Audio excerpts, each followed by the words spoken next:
time for the Daily Tip. This is like Disneyland for adults. If I wanted to have fun, I was going to go to Disneyland with my kids. With Michael Jenkins. Honestly, you could talk me into just about anything. Like, you want to do shots? All right, let's do shots.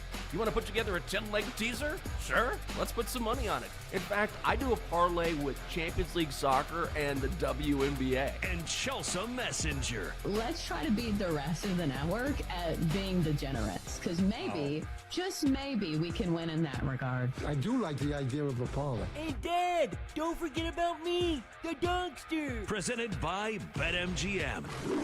The sportsbook born in Vegas. Download the app today. Please gamble responsibly. If anyone can be a degenerate, it can be us.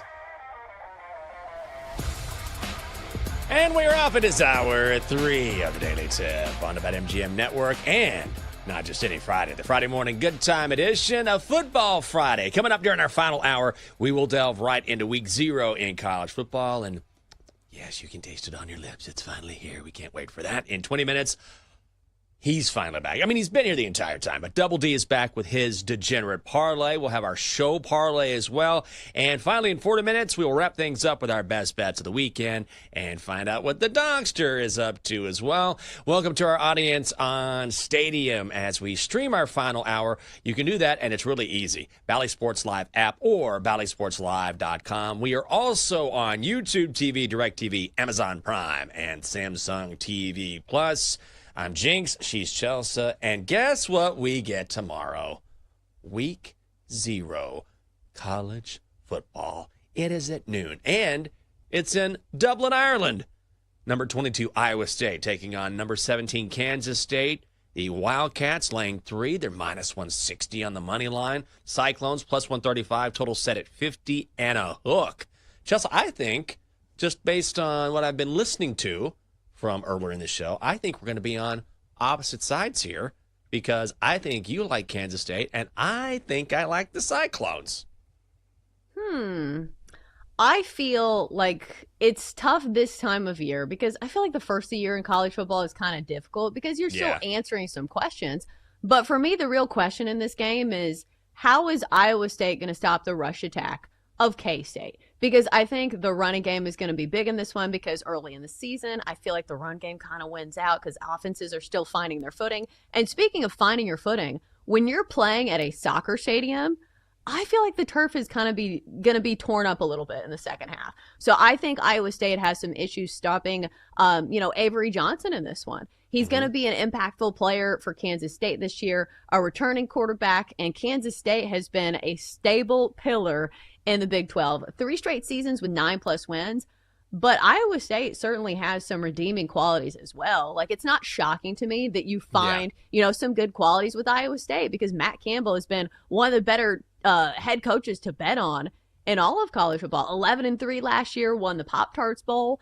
But again, I think it comes back to me with Iowa State is really good at defending the pass, but I have questions on how they're going to stop this rush attack of Kansas State. So, that's the key matchup for me. Yeah, I think this is going to be a high-quality Week 0 matchup, and you don't always get that in the first week of the college football season because it's so early on and teams are sort of, sometimes still not learning how to tackle, but, you'll see some sloppy play early on because it is so early and it takes a while for teams to sort of come together and find their individual grooves. But with these two teams, we're talking about 2 really experienced squads, right? So Iowa State has 18 projected starters returning. KSU has 17. You've got both quarterbacks who played last year, whether it's Rocco Brecht for the Cyclones or Avery Johnson, a QB like you were talking about for the Wildcats. And I've heard some people say if you're looking for a dark horse at Heisman, maybe it's Avery Johnson. I know he's not necessarily in the mix when you talk about Nussmeier or Klubnik or Arch Manning, but this guy can play. Certainly, I'm going to lean Iowa State here, but they have to find a way to contain Johnson. He's the real key here, I think, for Kansas State because he's such a dual-threat guy. Yeah, but it should be noted that both these teams have skill position and their quarterbacks returning. So it should be a good game. And I think if this line was 3.5, because I remember, reading up on both these teams before I saw the line, and I was like, I feel like it's really evenly matched. So if it's over 3 and it's 3.5, I think I would take the points with Iowa State because obviously, that's the logic is that if you think it's a close game and the underdog has a shot, wouldn't you take the 3.5? But this one's 3. So I don't know. It's not my strongest handicap. And plus, whenever you start a season, like there's a lot of unknowns. And that's usually when I don't go big when it comes to like, I'm going to mega max mortal whale lock on this. Like I'm not doing that the first week of the season, especially when it's a game overseas where it's a neutral site game. So I don't know what you make of this one. I don't think I have a play on a total. Like it does feel to me that we're going to see a lot of running the ball from Kansas State. But Iowa State's a pretty solid passing attack. Like Rocco Becht is a better passer, it feels like, maybe than Avery Johnson. But they did lose their top 2 wide receivers to the NFL last year. So again, is it next man up for these type of programs? We'll see. Yeah, I think if you're Iowa State, you've got 4 of your 5 offensive linemen returning, so that's huge. And Brecht, I think, can have some success sort of in the middle of the field against that Kansas State defense. I will also say, look, even though it's a neutral site, Iowa State was really good away from Ames last season. They went 5-2. And also, in this particular series, let's not forget, this is Farmageddon. All right, Farmageddon. This is one of the better names, one of the best names, honestly, for a rivalry. I know we don't necessarily put Kansas State, Iowa State amongst the great rivalries in college football, but it's a pretty good one. And also, Iowa State has covered the number in 5 straight in this matchup. So it opened at, I believe Kansas State was laying 4, then it went to 3.5, went to 3, sort of seeing some Cyclones money come in. I feel like this is going to be one of those last possession games decided by a field goal. So because of that, I think that's why I'm leaning Iowa State here. Care to guess the betting splits over at BetMGM? Have you looked at these? I have not. Enlighten me. So I know we say this as a detriment, is that you don't necessarily want to back the public, but the public is all over Kansas State in this one. 70% of the bets over at BetMGM laying the 3 with K-State. 69% of the money line bets, nice, on K-State, because you could go that route as well. So let's stop there for a second. What is the determining factor for you in between taking a money line bet and a short number? Because obviously, like 3 is a short spread, but the total in this one is relatively low for a college game at 50.5. So I do think points are gonna be at a premium. Would you tell a bettor that's high on K-State, would you say, hey, lay the extra juice, take the money line? Or do you say, hey, 3 is a key number, just leave it on 3? That's a tough one. I think I would, because I think I just lay the 3. Like at 3 in the hook, I wouldn't lay it. But if you like Kansas State, maybe you think worst case scenario, you get a push here. But for me, I would grab the points with Iowa State. So I'm going to go against the public here. But I do think maybe you just lay the 3. I mean, minus 160 is kind of right there on our threshold. And I also, here's another thing. Like, I also think the over is the play here. Like, I do think this total is too low. And I think that each of these offenses can attack particular weaknesses in the opposing team's defense. Like, can Iowa State stop? Can they stop that Kansas State rushing attack, or can they stop Avery Johnson, a quarterback? That's going to be key. And then conversely, I think Iowa State can have success running the ball behind that big offensive line. Again, I think they can have success attacking the middle of the field. So I think we could see kind of a back-and-forth game that is maybe decided by a field goal. And if that's the case, again, then for me, that's why I would lean Cyclones. But I wouldn't talk anyone off of laying 3 with Kansas State. Yeah, I thought it was an important point to bring up because I think I'm still kind of in the mindset of betting on baseball, and laying minus 160 on the money line for baseball feels like a different bet to me. So value is always relative, but just wanted to get people back in the headspace of betting on football, because when you look at this total, like going back to that, 50.5 is right below a key number of 51. Because I think if you're betting totals, like a good exercise is to try to predict the score, because sometimes it's a better way to like visualize, hey, like these are the scores we're looking for. Obviously multiples of 7, multiples of 6 are highly popular, but you're with the public there. 67% of the bettors over at BetMGM on the over right now as it sits at 50.5, slightly juiced to the over. If you look at last year's game in Dublin, it was Georgia Tech that won 24-21 over Florida State. I do think we'll see a little bit of chaos though. Like, isn't that why we love college football, especially early in the season? Honestly, I feel like this game will be decided by like one big play, whether it's like a pick six or a kick return, especially early on in the season. I feel like that's when the games just have a little bit more volatility to them, which I think kind of shades towards the over. Maybe it shades toward the dog as well. But that's why I won't be going big on this game. Can you do an Irish accent? It's in Dublin. No. This is your no. Oh, okay. I'm Southern, Jenks. Like, you can still be Southern and still do an accent, But I cannot. That's the one thing. It won't be good. Every now and then, if I hear something, I can mock it or I can replicate it pretty quickly. But it's, off the cuff. I just can't do it. Some people are really good at that. Are there any other games on the card that you like? We've got Iowa State or Idaho State taking on UNLV, Fresno State at Kansas. Oh, barn burner. Sam Houston at Western Kentucky tomorrow night, 7 o'clock in the East. And then out west, Stanford at Hawaii is at 7:30. I'm particularly interested in that game. I'm going to be on Hawaii in this game. I think that's one of those recurring narratives that we see betting on Hawaii at home. Because at least Stanford, I will give them this, despite playing in the Atlantic Coast Conference, it is still a long commute to Hawaii. So we've seen this trend in college football where Hawaii is the home team has been especially, bettable, because also think about how beautiful Hawaii is and how much like the people are just like looking around and maybe they're a little distracted. And especially when this number is short. I'm not high on Stanford this year, and I'm not sure anybody is. I was watching like the ACC road trip, which is funny that they call it a road trip. There's no way you can go around the ACC on a road trip because half the teams are in California. So you like Hawaii here, I'm assuming. Yeah, I like Hawaii in a big way.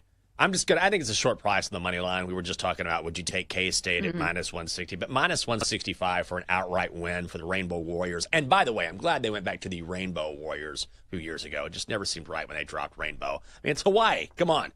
Yeah, I just think they have a huge advantage here with their quarterback, Micah Alejado, and he's a freshman. He retained his eligibility last year, so he's still a freshman, and he can flat out sling it. He's a lefty, but he's going to put up big numbers this year in a Hawaii uniform, and I think he's one of those kids that we're going to be saying, look at this Alejado kid out west, like way out west in Hawaii, and what he's doing, and he has a great teacher in Timmy Chang. I don't know if you remember Timmy Chang at Hawaii, but Timmy Chang was unbelievable, and now he's the head coach at Hawaii, so he's back at his alma mater, and it's a great story. And also, like, Stanford is rebuilding. They were really bad last year. They had one of the worst defenses in the ACC. Frank Reich is there, which is still crazy to think about. But when you've got Hawaii on the Big Island and they've got such talent at quarterback, I think he can have a lot of success against that Cardinal D. So, yeah, I'm on the Hawaii Rainbow Warriors this weekend. Let's go. Yeah, Timmy Chang, what a legend when it comes to like late night betting. Holy. Like I think those of us who have been betting for a while, like you remember the name because it feels like he was at Hawaii for like several seasons. And I'm looking at his numbers right now, 17,000 passing yards over what looks like a 5-year career. Looks like he might have redshirted or had a medical redshirt. But yeah, he was an absolute legend for Hawaii. And so that's a great point that you make, that if there's anybody who can teach a quarterback under center, it is him, because obviously he is a former quarterback. I don't think I'm betting on any of the rest of these games just because I think it's tough in college football when I don't have a first-person perspective on some of these kids at camp, at practice, because there are a lot of unknowns. A lot of it is like trusting the recruiting rankings, and it's like, okay, how much you trust this? Or it's like, hey, this offensive line was terrible last year, but they only returned 2 of these guys. So would you rather have new guys in the offensive line or all these guys returning on a bad offensive line? So for that reason, like, I'm not going to be betting big on especially some of these smaller teams, because the transfer portal, I will say, kind of bankrupts a lot of these guys when they have their star players go to other programs.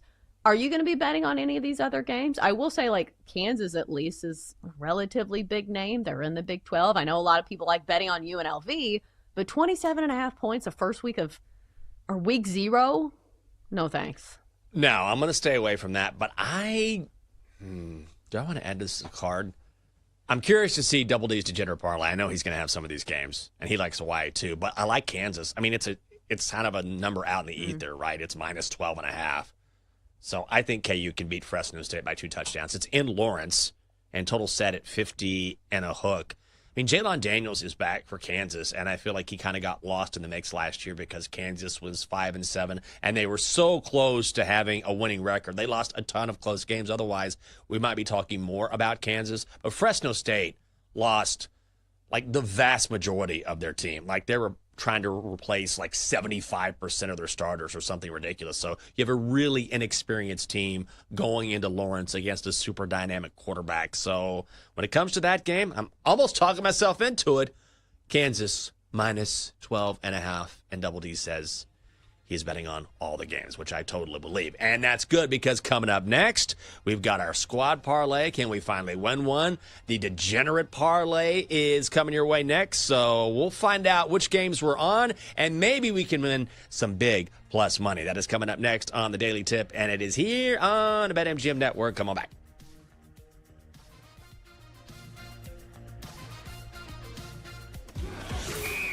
Kate Constable, Bet Sweats here, Friday morning at 9:20 Eastern. Matthew Stafford's back is an issue. What it means for the Rams' future on the next Bet Sweats.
Welcome back to the Daily Tip with Michael Jenkins and Chelsea Messenger on the BetMGM Network.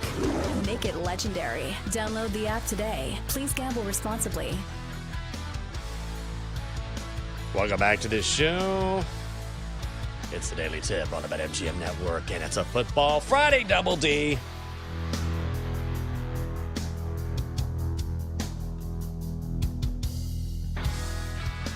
Coming up, it's finally back. College football, and that means our squad parlay and degenerate parlay as well. Chelsea, you ever get in a conversation and then it gets to a point where whatever is being talked about is sort of above your pay grade and you just kind of have to go along with it? And that's what I just did upstairs. That's why I was late getting back to the microphone. Went upstairs to fill up my coffee, go to the bathroom real quick, and Raj, our good friend Roger, is there in the break room. If you don't know, Roger is the man who holds this entire building together. He does it all.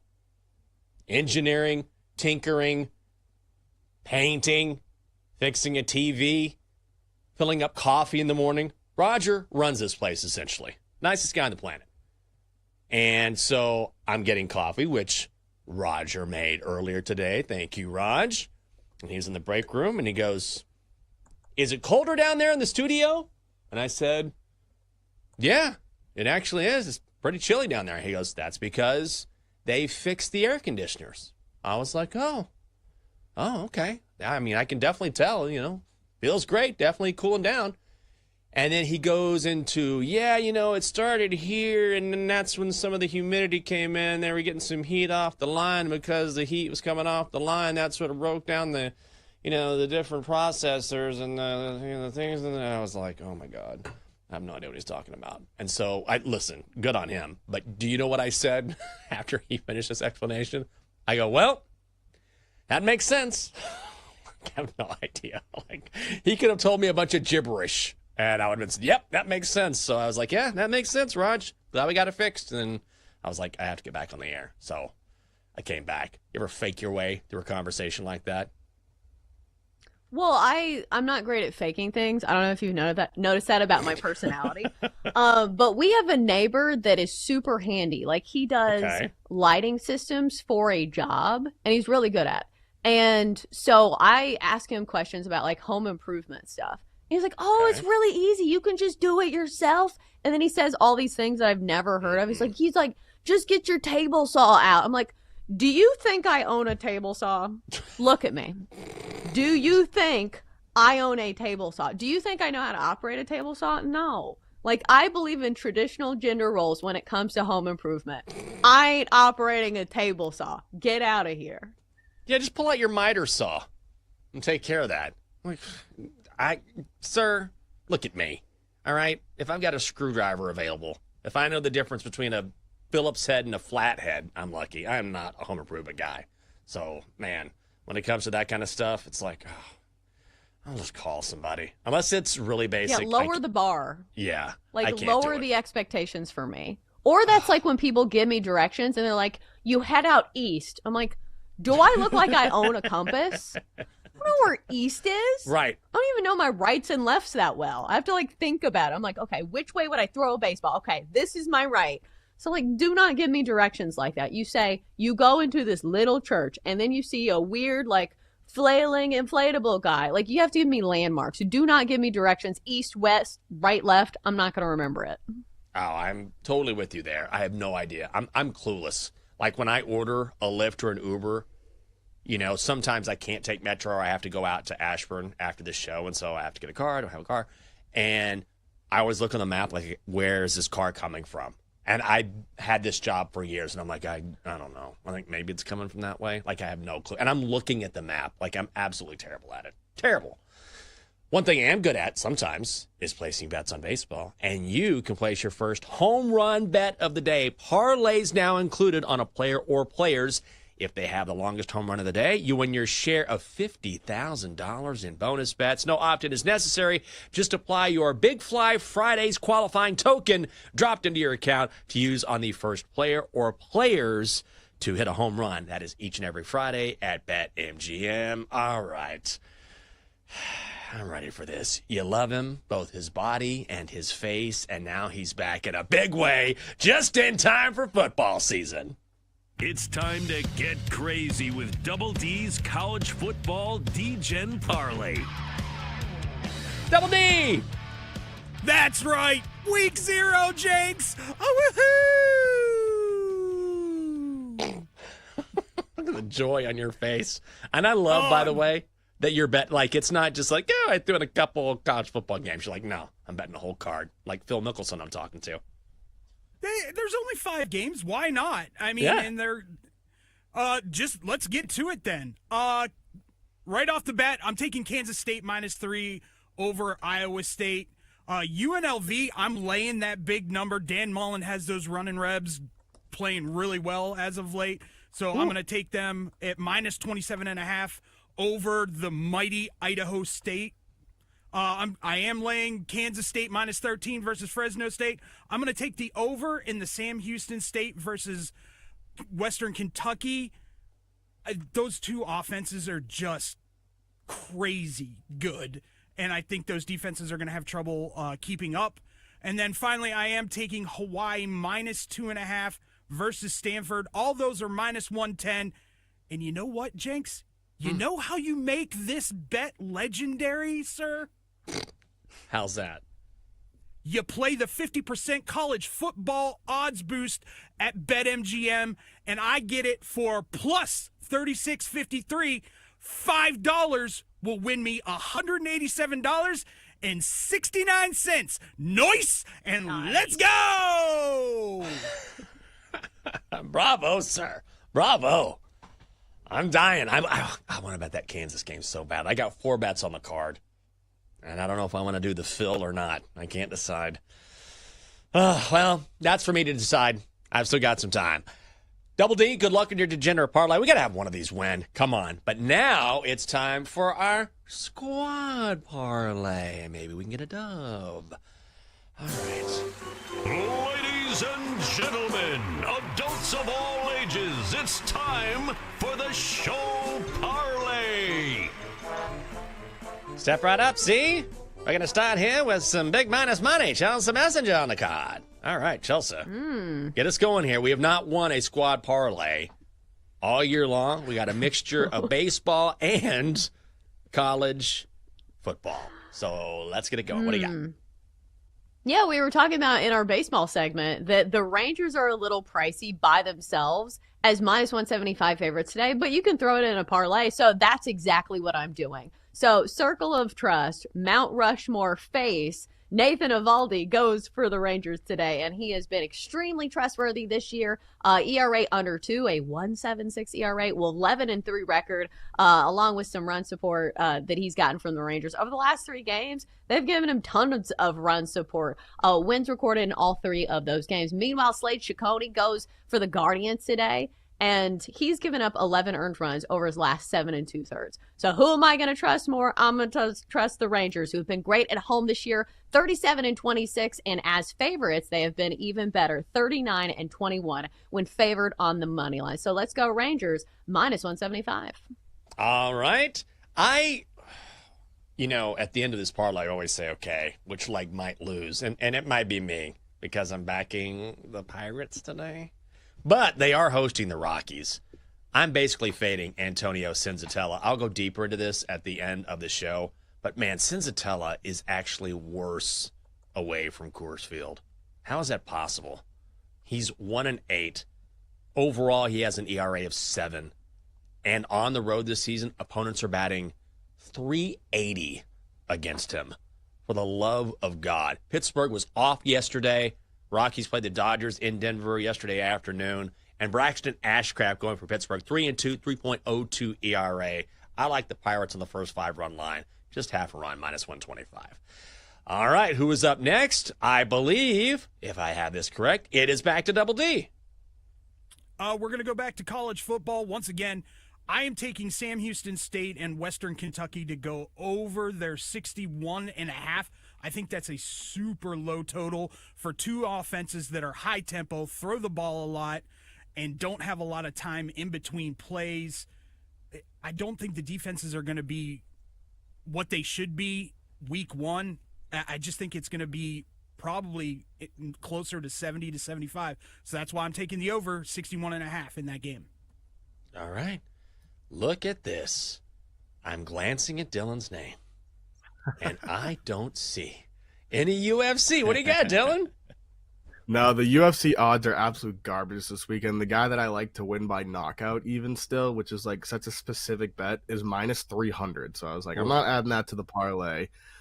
So I'm going college football in the spirit of it being a football Friday. I'm taking Hawaii minus 2.5. I just think the travel for Stanford. You mentioned Frank Reich earlier. Do we really think he's going to turn this Stanford program around, which has stunk out loud these last few years? I like Hawaii at home to open the year up. Only minus 2.5. I think they could really blow them out, but I'm just going to take the 2.5. I will take that because I'm going to take Hawaii on the money line. That's definitely going to be on my card. Love that. And I love this because I was talking about the Cyclones earlier, and Denton, I know you're a huge college football guy. Why do you like Iowa State? So we're going to contrarian play here. I look at the BetMGM, and they show the money and how it's divvied up, and 70% of the bets are going in the direction of Kansas State. I like people. I don't like the public. So I'm fading the public. I'm going Iowa State +3. They bring back almost all of their roster from last year, so they have that in their corner. Matt Campbell's a psycho, but in the best way possible. So I like Iowa State to cover the 3 in Ireland. Are you surprised that Matt Campbell hasn't moved on? Like, he's been at Iowa State since, 2016? He's been there for a while. He's been rumored for a lot of NFL head coaching jobs, and I think he's kind of just, lost the wave a little bit there. Yeah. I think, if he would have moved in, around the COVID time, I think he would have been great in, Green Bay or somewhere like that, but I think the NFL's passed him by. Also, has anyone here besides me been to Ames? I've been. What did you think of Ames? Cute city. Well, I mean, I didn't have high expectations. It's when we were living in Des Moines. So, the stadium's nice. The facilities are nice. But, I don't know what your expectations were. I will say Des Moines was a very underrated city. It was extremely clean. The people were nice. And it had a nice downtown area with a bunch of, new rooftop bars. Okay. All right. Maybe I'll visit Des Moines then. This is a long time ago when I was traveling with Texas and covering the team, and they were playing in Ames at Iowa State. So we actually went to the game, and I don't know. It was just fine. It was just fine. They love their Cyclones. So, I'm trying to be so nice here. I'm trying. It's they have nothing but that football team. That's all there is, man. That's all there is. Although I did see some renderings a couple years ago about how they're going to renovate everything and have this nice plaza so the fans could come out. But still, it's about Iowa State, and that's about it. So which one of these bets, and by the way, if this squad parlay comes home, we're looking at 19-1 odds here. But which one of these bets has the biggest chance of maybe not coming home? I'm always worried. Well, is it me? I mean, I'm on the Pirates. We already have some split decisions on this Iowa State and Kansas State game because David has K-State in his degenerate parlay, but we have Iowa State in our squad parlay. So one of these parlays is going to be right, and one of these parlays are going to be wrong. That's true. So that's the fun of the game. Both. You hedge and play them both. That's right. One will come home. Yes. Jinx, what's the first 5 run line? What's the actual run line for that? Half a run. Half a run? Yeah. I'm okay with that. I'm okay. If you'd told me 1.5, I'd have been like, no. No. It's just a half run. So the Pirates just need to be ahead. Senzatella is just straight up garbage. And the Rockies are traveling. I honestly think in a matchup like this, when the Pirates are rested and just sitting there at home, and the Rockies are like, all right, let's hop on a plane, let's go out east with our worst pitcher, arguably worst pitcher. I just like this setup there. And plus, you know me, I'm riding that high from fading the Rockies yesterday. But what other bet may not come home and why? Is there one? I like the card, but I like it every week. I'm gonna say Denton, just because he won against me, and it's only purely because the public's on it. There's no real thing other than the public's on it. That's true. I think contrarian makes you a lot of money, Double D. What are you going to say, Chelsea? I was going to say, this is not logic-based or rooted in any type of numbers, but the Rockies have ruined a lot of our parlays. I think I had them last week, and all of the numbers made sense. The Diamondbacks were the best run-scoring team in the first 5 innings of play, and they had this guy that had an 80 ERA. Going for the Rockies. And you know what they did? The Rockies won that game. So I don't know what it is, but the Rockies, when we play them, I'm just saying it hasn't gone well for us. Yeah, you know who was pitching in that game? The same guy pitching tonight, Senzatella, the same one. No, it was Tanner Gordon. It wasn't? Or somebody Oh. Gordon. Really? Yeah. Oh, well, the last Yeah, time it was- I think Senzatella had a shutout was against the Diamondbacks in his last outing. Maybe it was in that same series. But that was... Yeah, it was that series. Okay. That was his first shutout, I think, since June the 6th. We're going to be just fine. We're going to be just fine. Coming up next. Okay. It's been a great week for Chelsea when it comes to our bets. It's been a week for me. We got our favorite wages of the weekend and the Dogster. We're going to wrap things up next with the Daily Tip here on the BetMGM Network.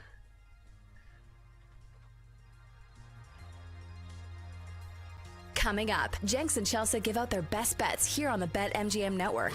Make it legendary. Download the app today. Please gamble responsibly.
back to the Daily Tip with Chelsea Messenger and Michael Jenkins on the BetMGM Network. Make it legendary. Download the app today. Please gamble responsibly. Welcome back to the show. It is the Daily Tip on the BetMGM Network, and it is the Friday morning good time edition. Turn it up, Double D.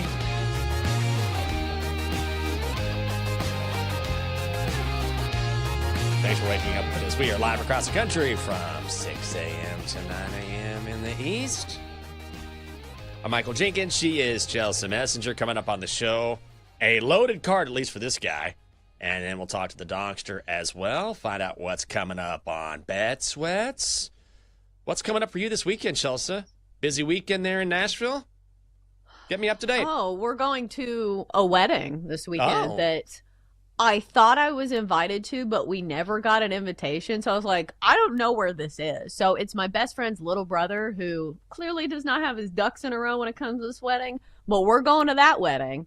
So we'll see how that goes. He's not like the most organized person, which is like, weddings are a big deal. Like there's a lot to plan.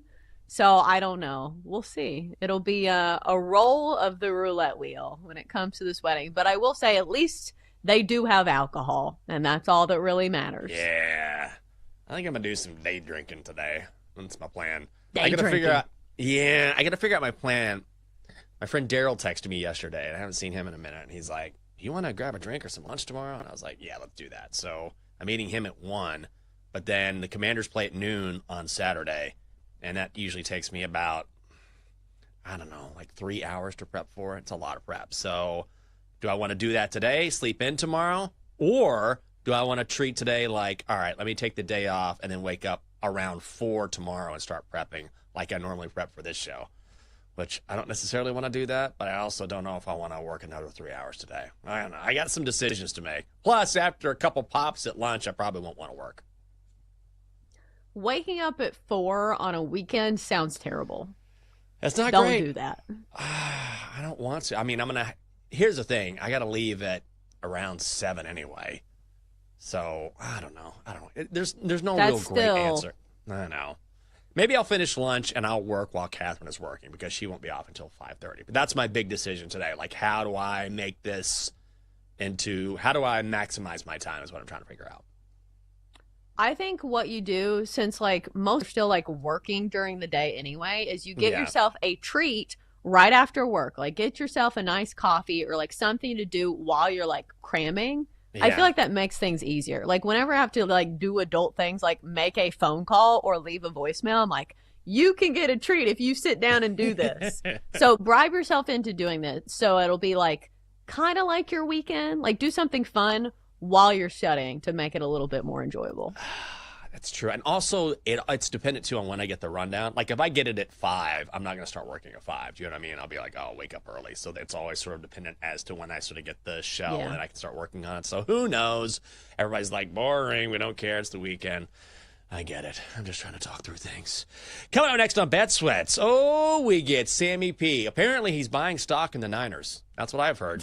Also, Kate Cox. He can't stop. He can't stop. Another day. More stock in the Niners? Load up, Sammy P. So that's coming up. And we've got our best bets locked in and ready to go. Time to place your bets. I don't blame you, Chelsea. You've been red hot this week. 5-1, but you have another bet on the card, and I'm going to be on this as well. Yeah, best bet of the day is going to be the Rangers at home against the Guardians. We're going to take the Rangers on the money line, a little juicy at -160, but this price has gone down. It was -175. So I'm not sure what's going on with that line movement, but still, we trust Nathan Eovaldi. He is one of the founding members of the Circle of Trust this year, and for good reason. 11-3 and a 1.76 ERA for the Rangers. And here's the other peculiar thing. When he pitches, he gets run support. I understand this is not a great Rangers offense, but there is a reason he is 11-3. And plus, the Rangers have been really good in the spot. At home, 37-26 as favorites this year, even better, 39-21. So if you look at the Guardians as underdogs, 30-37 this year. Plus, they have Slade Ciccone going, who's given up 11 earned runs over his last 7 2/3 innings of work. So the Rangers offense is not great, but if they can, scratch off some runs, Hopefully it's against Slade Ciccone. He has an ERA of 4.5 and a record of 5-6. So let's go Rangers at home today at -160. Love it. I will be tailing you on that pick. And also a little bit of breaking news here before I get into my selections. Shams Charania is posting on X that Malik Beasley, the Pistons guard, is now not a target in the Eastern District of New York's gambling investigation. So it looks like he can resume his free agency. And this is massive news for Beasley because we've heard all sorts of reports about him being in debt or possibly being involved in wagering on sports. So now that is out of the way and clears the hurdle for him to potentially sign a big contract. All right, hopefully I can get a big win because I'm a little underwater this week, 4-5. I'm going to start with college football. I didn't even plan this. I am wearing the colors of the Hawaii Rainbow Warriors. Oh, yeah, Hawaii, money line. Take it on Stanford out in the Big Island, Hawaii -135. Let's back Micah Alejado at quarterback, the lefty. He can absolutely sling it around. And who is the head coach of the Rainbow Warriors now? The legend, Timmy Chang. When Timmy Chang finished his career back in 2004, he was the NCAA all-time leader in passing yards, total offense, total plays, passes attempted, absolute legend, a unit. And now he is coaching this kid who is also a Hawaii native. And I think they're going to do big things against this Stanford defense that was one of the worst in the ACC last season. Also, Frank Reich taking over as head coach. Not a believer in him yet until I see it at the college level. Barely saw it at the pro level. So Hawaii on the money line is the play. It is -135. I was just thinking, isn't Tua left-handed and isn't he Hawaiian? Random thoughts that I'm having. That is correct. Nailed it. I don't know what they're doing out in Hawaii, but they've got some good left-handed quarterbacks. So hopefully that continues for your Hawaii play. I certainly hope so. Also, I'm going to go back to baseball as well. Pirates first 5 run line, -125, hosting the Rockies. I know. The Rockies giveth and the Rockies taketh away. But Antonio Senzatella on the mound for the Rocks. Okay. One great outing against the Diamondbacks last Sunday, 5 shutout innings. Wow. Ooh, that was his first shutout performance since June the 6th against the Mets. And how in God's name are you suddenly worse on the road than you are at Coors Field? Seriously, away from Denver this season, Senzatella, 1-8. Opponents are batting .380 against him. Here are Colorado's results in every one of Senzatella's road starts this season. Win, okay. Loss, loss, loss, loss, loss, loss, win, loss, loss. By the way, in his last outing, who did he face? Pittsburgh. The Pirates hit him up for 8 runs in 2/3 of an inning. That was just 3 weeks ago. Pirates are bad in the first 5, but guess what? The Rockies are the only team in baseball who are worse. Pittsburgh, first 5 run line, -125. Whew, run out of breath, Chelsea. I got one more for you. Here we go. Dodgers, first 5 money line, -141, taking on San Diego. You got Blake Snell, the former Padre, going for the Dodgers. Yu Darvish going for San Diego. Look, Shohei Ohtani back in the lineup for LA, took yesterday off against Colorado. He's going to be fine. And I think you have to back Blake Snell here now that he's healthy and pitching again. Dodgers have won 4 of his 5 starts this season. He's pitched 11 scoreless innings over his last 2 appearances. And he should be motivated against his former team. In fact, last time he pitched against them was his last outing 6 days ago. Shut them out over 6 innings. He's going up against Yu Darvish, who was also pitching in that game. And guess what?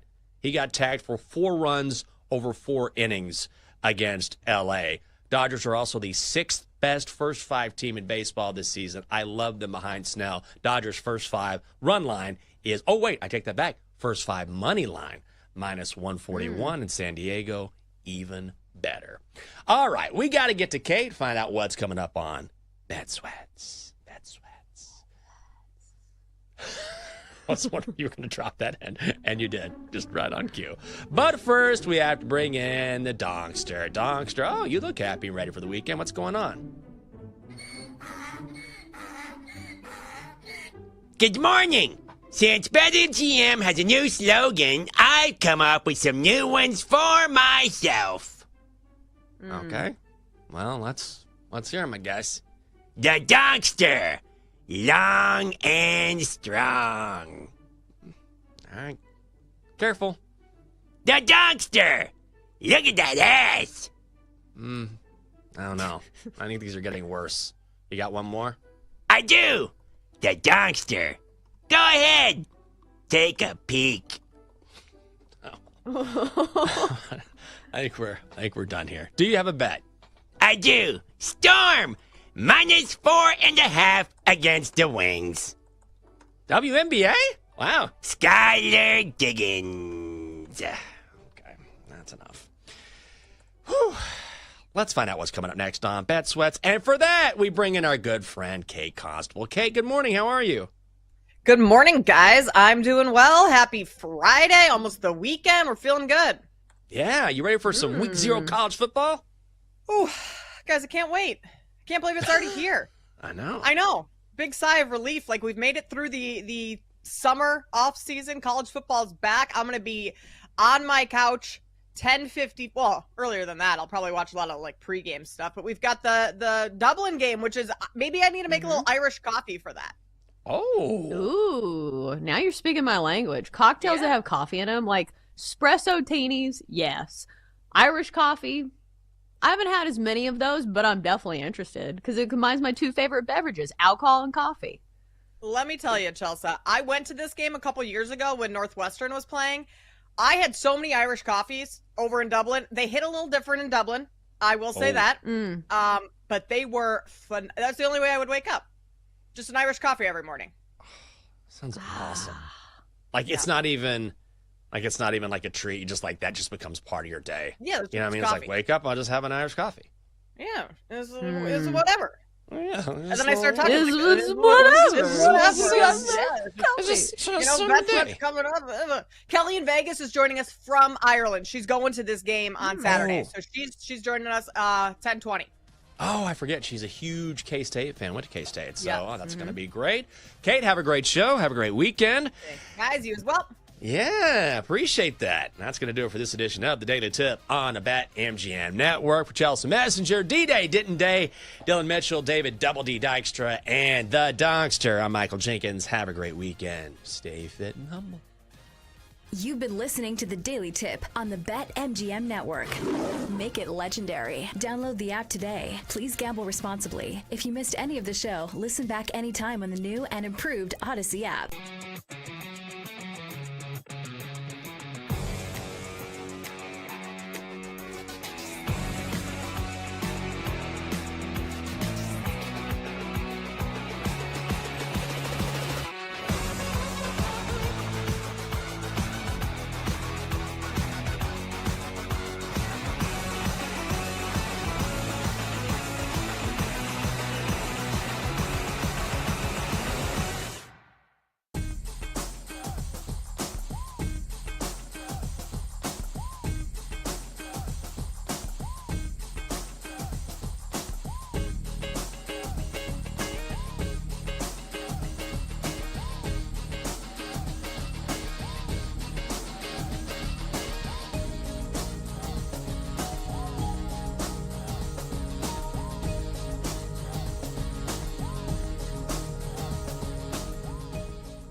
Happy Friday. Welcome into Send It In, presented by BetMGM here on the BetMGM Network. We got a great show today to wrap up the week for you guys. We're talking a little Baylor Bears on the show today. David Smoke going to join us here in moments to talk a little Baylor. We're also going to continue previewing the AFC East. We're going to look at the New York Jets on the show today. Our guy Shane Jackson going to join us like he does each and every Friday. Get Shane's thoughts on some Major League Baseball. And then we will also talk some MLB. We got a full slate today on this Friday. We'll give out some best bets on the diamond, and then we'll wrap everything up with our favorite plays of the day. As always, any questions, any comments, any best bets that you guys have for us, let us know. Send in anything that you have, anything that's on your mind at the BetMGM Network on Twitch, on YouTube, or on X. We'll get to your questions throughout the show. And if you guys miss any part of the show today, make sure you check out the Send It In podcast, which is available wherever you get your podcast. Let's talk some Baylor here on a Friday. Glasses in session. We go to the Glasser guest line. Check in with David Smoke, who joins us. Give David a follow on X at David Smoke. Covers Baylor. Make sure you guys check out the 365 Sports YouTube channel and Smokey.com website as well. David, great to have you on, man. It is year 6 already of Dave Aranda in Waco. I really like his team this year. Do you think this is maybe the best team that Dave Aranda has had on paper since he's been at Baylor? Well, it's going to be hard to compare until the end how good they were at the end of the year in that 2021 year, because they were 12-2, won the Big 12 title with that dramatic win against Oklahoma State. They had guys that went to the NFL, drafted by the NFL. But yeah, this seems to be something they've kind of been up and down, like 2-7 COVID, okay, then 12-2, then they had a nice start to the next year, and then they ended up 6-7, did not end up well, and then of course a disaster in 23, and now you saw them kind of become who they are, their personality. The quarterback changed to Sawyer Robertson, the defense. Another year under the belt with Dave Aranda calling the defense should help, along with Matt Pallage. But yeah, this, I would say, because the 21 season, PJ, they came out of nowhere. Like no one saw that coming, just like no one saw 3-9 the next year. But the expectations, the feeling around the program, the feeling from the fan base is because of how they ended last year, despite the loss to LSU in the bowl game. This seems to be where everyone is really looking forward to it. And my goodness, we're going to find out next Friday, right? We're going to find out SMU, the two really solid right off the top non-conference games. No doubt. I definitely want to get your thoughts on that Baylor-Auburn game because it's one of my favorites of week 1. But I just wanted to harp on the offense a little bit more because, David, one of the big themes of the Big 12 that we've been talking about, all the returning quarterbacks in this league, right? Arizona State, Texas Tech, Kansas State, Iowa State, all have quarterbacks returning. Baylor, obviously, as well. Do you think Baylor, though, do you think they have the best offense in the Big 12 this season? Woo. TCU is going to be explosive. I think Tech will just, they lost Kitley to a head coaching job down in Florida, but I think they're going to be really, really explosive. It all just depends how much, if at all, is there a drop-off with Scadaboo at Arizona State, because he seemed like he was the engine. But if you look at all the pieces, the couple of transfer wide receivers that have really stepped up in fall camp, the offensive line intact for the most part, I would say they're in that conversation. I don't know if they have the best offense, but with Coach Spavital and Sawyer Robertson on the same page, they got Ashton Hawkins eligible just, 2 or 3 weeks ago, which is a huge deal. Yeah, I think they're in that mix. There's probably 3 to 4 teams that I would include in that mix. Defensively, David, we know Dave Aranda's calling card is the defensive side of the ball. How do you expect that unit to look this year? Has to be better. It has to be better. The defensive line depth, they lost a transfer, obviously, the big guy early on, but they got somebody in from A&M that's a big fire hydrant. You got to have one of those in Dave Aranda's defense. They added a couple of guys that could put pressure on the quarterback. Their linebacker in Keaton Thomas is a special player. So I like what he can bring to the table. But the secondary, despite another year older, I remember a long, long time ago, one time, if you don't mind, I asked a high school coach, this is a long time ago, so you had 9 starters back on defense, but they were like 1-9. And the answer, this guy had just that dry sense of humor. Yeah, that's usually pretty good, but we were 1-9 with those guys. And so the year extra. Caden Jenkins has to have a bounce-back year. He was an All-American as a freshman. They need him to play that way this year. I do think that, yes, the defense will be better, and I do think without question, because Aranda has another year of being able to call the plays along with Matthew Powledge. Let's just say they're 3 to 4 points a game better. I think they want to be better than that, and then they have the offense from start to finish. Then last year's 8-5 would have probably been more like a 9-4 or better. We're talking Baylor here on Send It In with David Smoke. Give David a follow on X at David Smoke. All right, Dave, let's talk about this schedule that Baylor has. You alluded to it. That week 1 game against Auburn is going to be awesome. Then they get SMU the following week as well before diving into Big 12 play a couple weeks later. What are just your overall impressions of the schedule? Because it's a difficult non-conference, but then Big 12 play is pretty favorable because it appears all their toughest opponents are all going to be in Waco this year. Yeah, I've been here since 2010, covered, the state of Texas and college football for, I'm Methuselah with that. But this is the best non-conference schedule Baylor has had since I arrived in 2010. Remember, they were coming off that drought. Art Browse was trying to build something, but they were coming off that drought where they had not been able to get to a bowl game in almost 15, 16 or so years. So they had to try to win games. The Big 12 schedule was pretty tough, and you played everybody back then at the same time. So this is their best non-conference schedule since I've been here. That's 15 years ago. They used to play a cupcake schedule, and the philosophy, PJ, was, well, we just got to get the 6 wins. We've got to get back to being a bowl team. And they were 7-6 in 2010. And it hurt them at times because people would point to their non-conference schedule being so bad. Plus, a lot of voters hated the way the Big 12 would have 50 to 45 or whatever. And it's interesting because now a lot of conferences are doing that because of the way offense is played. But I don't know. Let me say this. If they start off with wins against, and it's a home game, and we don't know who Auburn is either because they might not be quite who they want to be, which is, of course, for them at a high level, SEC or not, they go 2-0 in this one, then we're talking about something that could be very special because of who they're playing. SMU, a playoff team. Lashley's got a hell of a football program. He's done a good job with that. And then we'll just see how things happen. But first of all, best non-conference schedule they've had since maybe back in the days of Grant Taft when he would play anybody, anywhere, anytime. USC, Michigan, Florida State, whoever, name them, they would play them. Nebraska back when they were not in the Big 12.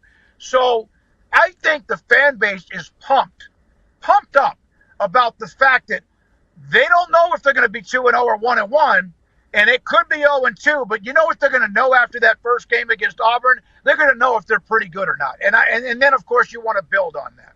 No question. David, about a minute, do you think Baylor is going to win the Big 12 title this year? Oh, God. You know what? That's like saying if you pick up a copperhead, is he going to strike you? You know this. I know you got to go. You know this. Arizona State picked dead last. They won it. The 21 Baylor team was not picked very high. They won it. TCU, the year they played in Georgia for the championship, won a lot of close games. They were picked down below. They won it. So I'm kind of high on K-State. We'll know about them this weekend with Iowa State. But one thing I've learned, and I'm not trying to do a filibuster here, is nobody knows who's going to win the Big 12, not even the teams, the coaches, the fans, and especially someone like me. So true. I can't wait for this league to get going. I can't wait for Baylor and Auburn in week 1. Going to be a lot of fun. David Smoke, give him a follow on X at David Smoke, covers Baylor, and check out the 365 YouTube sports channel and also Smokey.com website as well. Dave, appreciate the time, man. Kind enough to join us from the side of the road and talk some Baylor with us. Enjoy the football season. Hope to catch up again soon. You do a great job. Don't stop what you're doing. Keep that passion and energy. Thank you very much. Appreciate it, David. All right, guys, let's keep it rolling here as we continue talking Baylor on Send It In. And you can see the schedule, guys, obviously, with Baylor. We were talking about it a little bit with Dave, but that non-conference just right off the bat, right? We've been looking at a bunch of these schedules, and a lot of these teams have some big week 1 games. Maybe some teams have some big 2-week games. but hardly anybody has two big week 1 and week 2 games, and that's what Baylor has right off the jump. They get Auburn at home on Friday night, which should be a terrific game. Hugh Freeze, obviously a huge year for his program at Auburn. They're going to be on the road taking on Baylor, and then you get an in-state matchup against SMU, going to be one of the top teams in the ACC again this year. That should be a really fun matchup as well. Then comes the game against Samford, and then bang, week 4, you take on Arizona State to kick off Big 12 play at home. So I don't think anybody's got a bigger first 4 weeks of the season than Baylor does with those first 3 opponents, right? You have a chance to beat an SEC team at home, then you have a chance to beat one of the top ACC teams on the road, and then you get the team that won the Big 12 last year at home as well in week 4. So that's why I like Baylor this year. And when you look at their win total, it's 7.5, and the over is -120. They're plus 650 to win the Big 12 this season. That's why I like Baylor, is because, a lot of these Big 12 teams, we've talked about all the experience that they have coming back at quarterback, right? We've talked about how a bunch of them have gone out into the transfer portal. Certainly Texas Tech had the number one transfer portal class. But Baylor, you look at their returning production, and it's pretty much guys that they're bringing back from their team last year. Top 2 running backs are back. Top 2 wide receivers are back. Plenty of old linemen are back. They have 8 starters back on defense. And then, of course, the quarterback, Sawyer Robertson, is back as well. So not only is their team experienced, but their experience playing together and the returning production that's coming back for your team. And when you have some monster games, 3 of the first 4 weeks of the season, and you have a team that closed pretty strong like Baylor did, I think that's huge for them, right? A lot of these other teams, if they're bringing in a freshman quarterback, maybe they're working in a new coordinator, they have a bunch of new guys like Oregon coming in, all these transfers. If they had these kind of games to start off the season, I'd be a little nervous. But with Baylor, all these guys being in the program together, I think if there was a team best equipped in the country, one of the best teams to kind of go at this schedule early on, it would be Baylor. So I think that helps them out. And again, some massive games that they have to kick off the season. Baylor's schedule, though, very favorable. They get the Arizona State game at home. They get the Kansas State game at home. And they also get the Utah game at home as well. So their 3 toughest games on paper, probably, all at home for Baylor this season. Then you also get the TCU game on the road, which is going to be very difficult. But I do like how this schedule sets up for Baylor. Yes, it is tough early. You have to remember, though, even if they do go 0-2 against Auburn and against SMU, obviously does not affect their Big 12 schedule. Want to dive into this win total some more, because Baylor's win total is one of my favorites in college football this season. Only at 7.5 on BetMGM, and the over is -120, right? So let's kind of play worst case scenario on Baylor this season with their schedule. Let's say they go 0-2 to kick off the season, right? They lose the Auburn game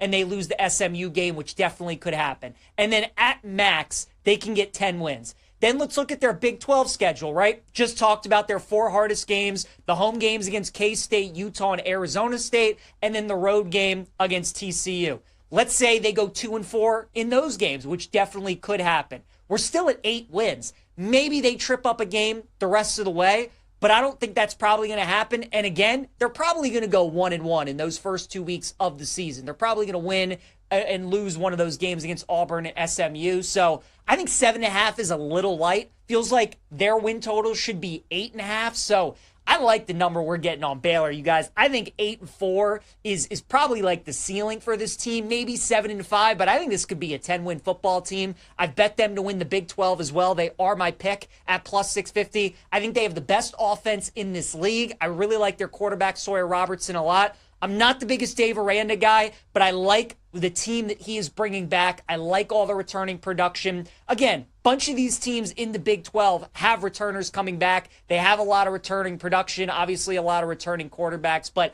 I think Baylor's schedule, getting just about all their toughest conference opponents at home, and I'm really high on Sawyer Robertson. So I'm big on this Baylor team. We'll take over 7.5 wins for Baylor this season, and we'll take them to win the Big 12 as well at plus 650. All right, let's go to a little NFL. Talk a little Jets, Jets. And you guys know, if you're listening to the show, that I am high on the Jets for the upcoming season. I'm obviously low on New England. Talked about how I like their under 8.5 wins yesterday. I'm low on the Miami Dolphins. I talked about betting them to have the fewest wins in the NFL this year at 25-1. So if I'm down on the Patriots, I'm down on the Dolphins, and obviously I think the Bills are going to run away with this division. I think there's an opportunity for the Jets here to possibly finish second in the AFC East this season. And another team with the win total that I do like at only 6.5, and I would go over that at plus 110. Defensively, the Jets are still really solid, right? I mean, all three levels, they got playmakers all over the field. Quinnen Williams on that D-line with Will McDonald. You have Sauce Gardner in the secondary, still one of the top corners in football. Linebacking core is very good. Offensively, top receiver in Garrett Wilson, very good 1-2 punch at running back with not only Breece Hall, but also Braylon Allen, who I'm a big fan of. And I think this offensive line is pretty underrated as well. If you're a team like the Jets, though, and you obviously are in that New York market and you have to deal with that media,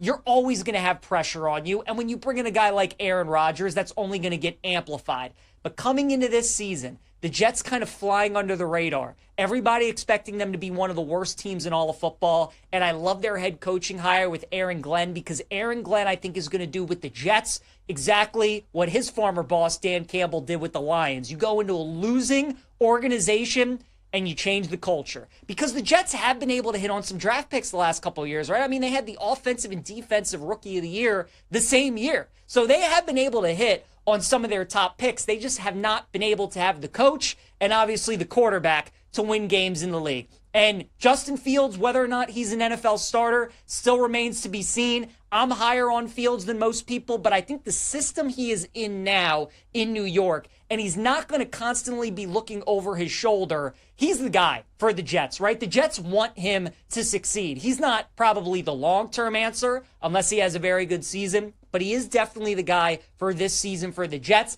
I think they're going to use his legs, and I think Aaron Glenn and the Jets are going to try and win games a lot of way the Steelers tried to win games last year when Justin Fields was their quarterback. Win games in the low 20s, lean on your defense, have Fields run the ball, don't turn the ball over, and just find ways to win close games. I think that's what the Jets are going to do. And again, you look at their schedule, not overly difficult, right? AFC East, so you do have to play Buffalo twice, New England twice, and Miami twice, but the Jets do play the Bills in Week 18. So obviously there is a good chance the Bills might be resting starters, and the Jets could be playing the Bills backups in that game. Obviously, when you have a team with a low win total at 6.5, every game matters. That definitely is important, but they do get the NFC South this year, so they're going to have winnable games at home against the Panthers, at home against the Falcons. Obviously can win the game at the Saints as well, so that's a good schedule for them.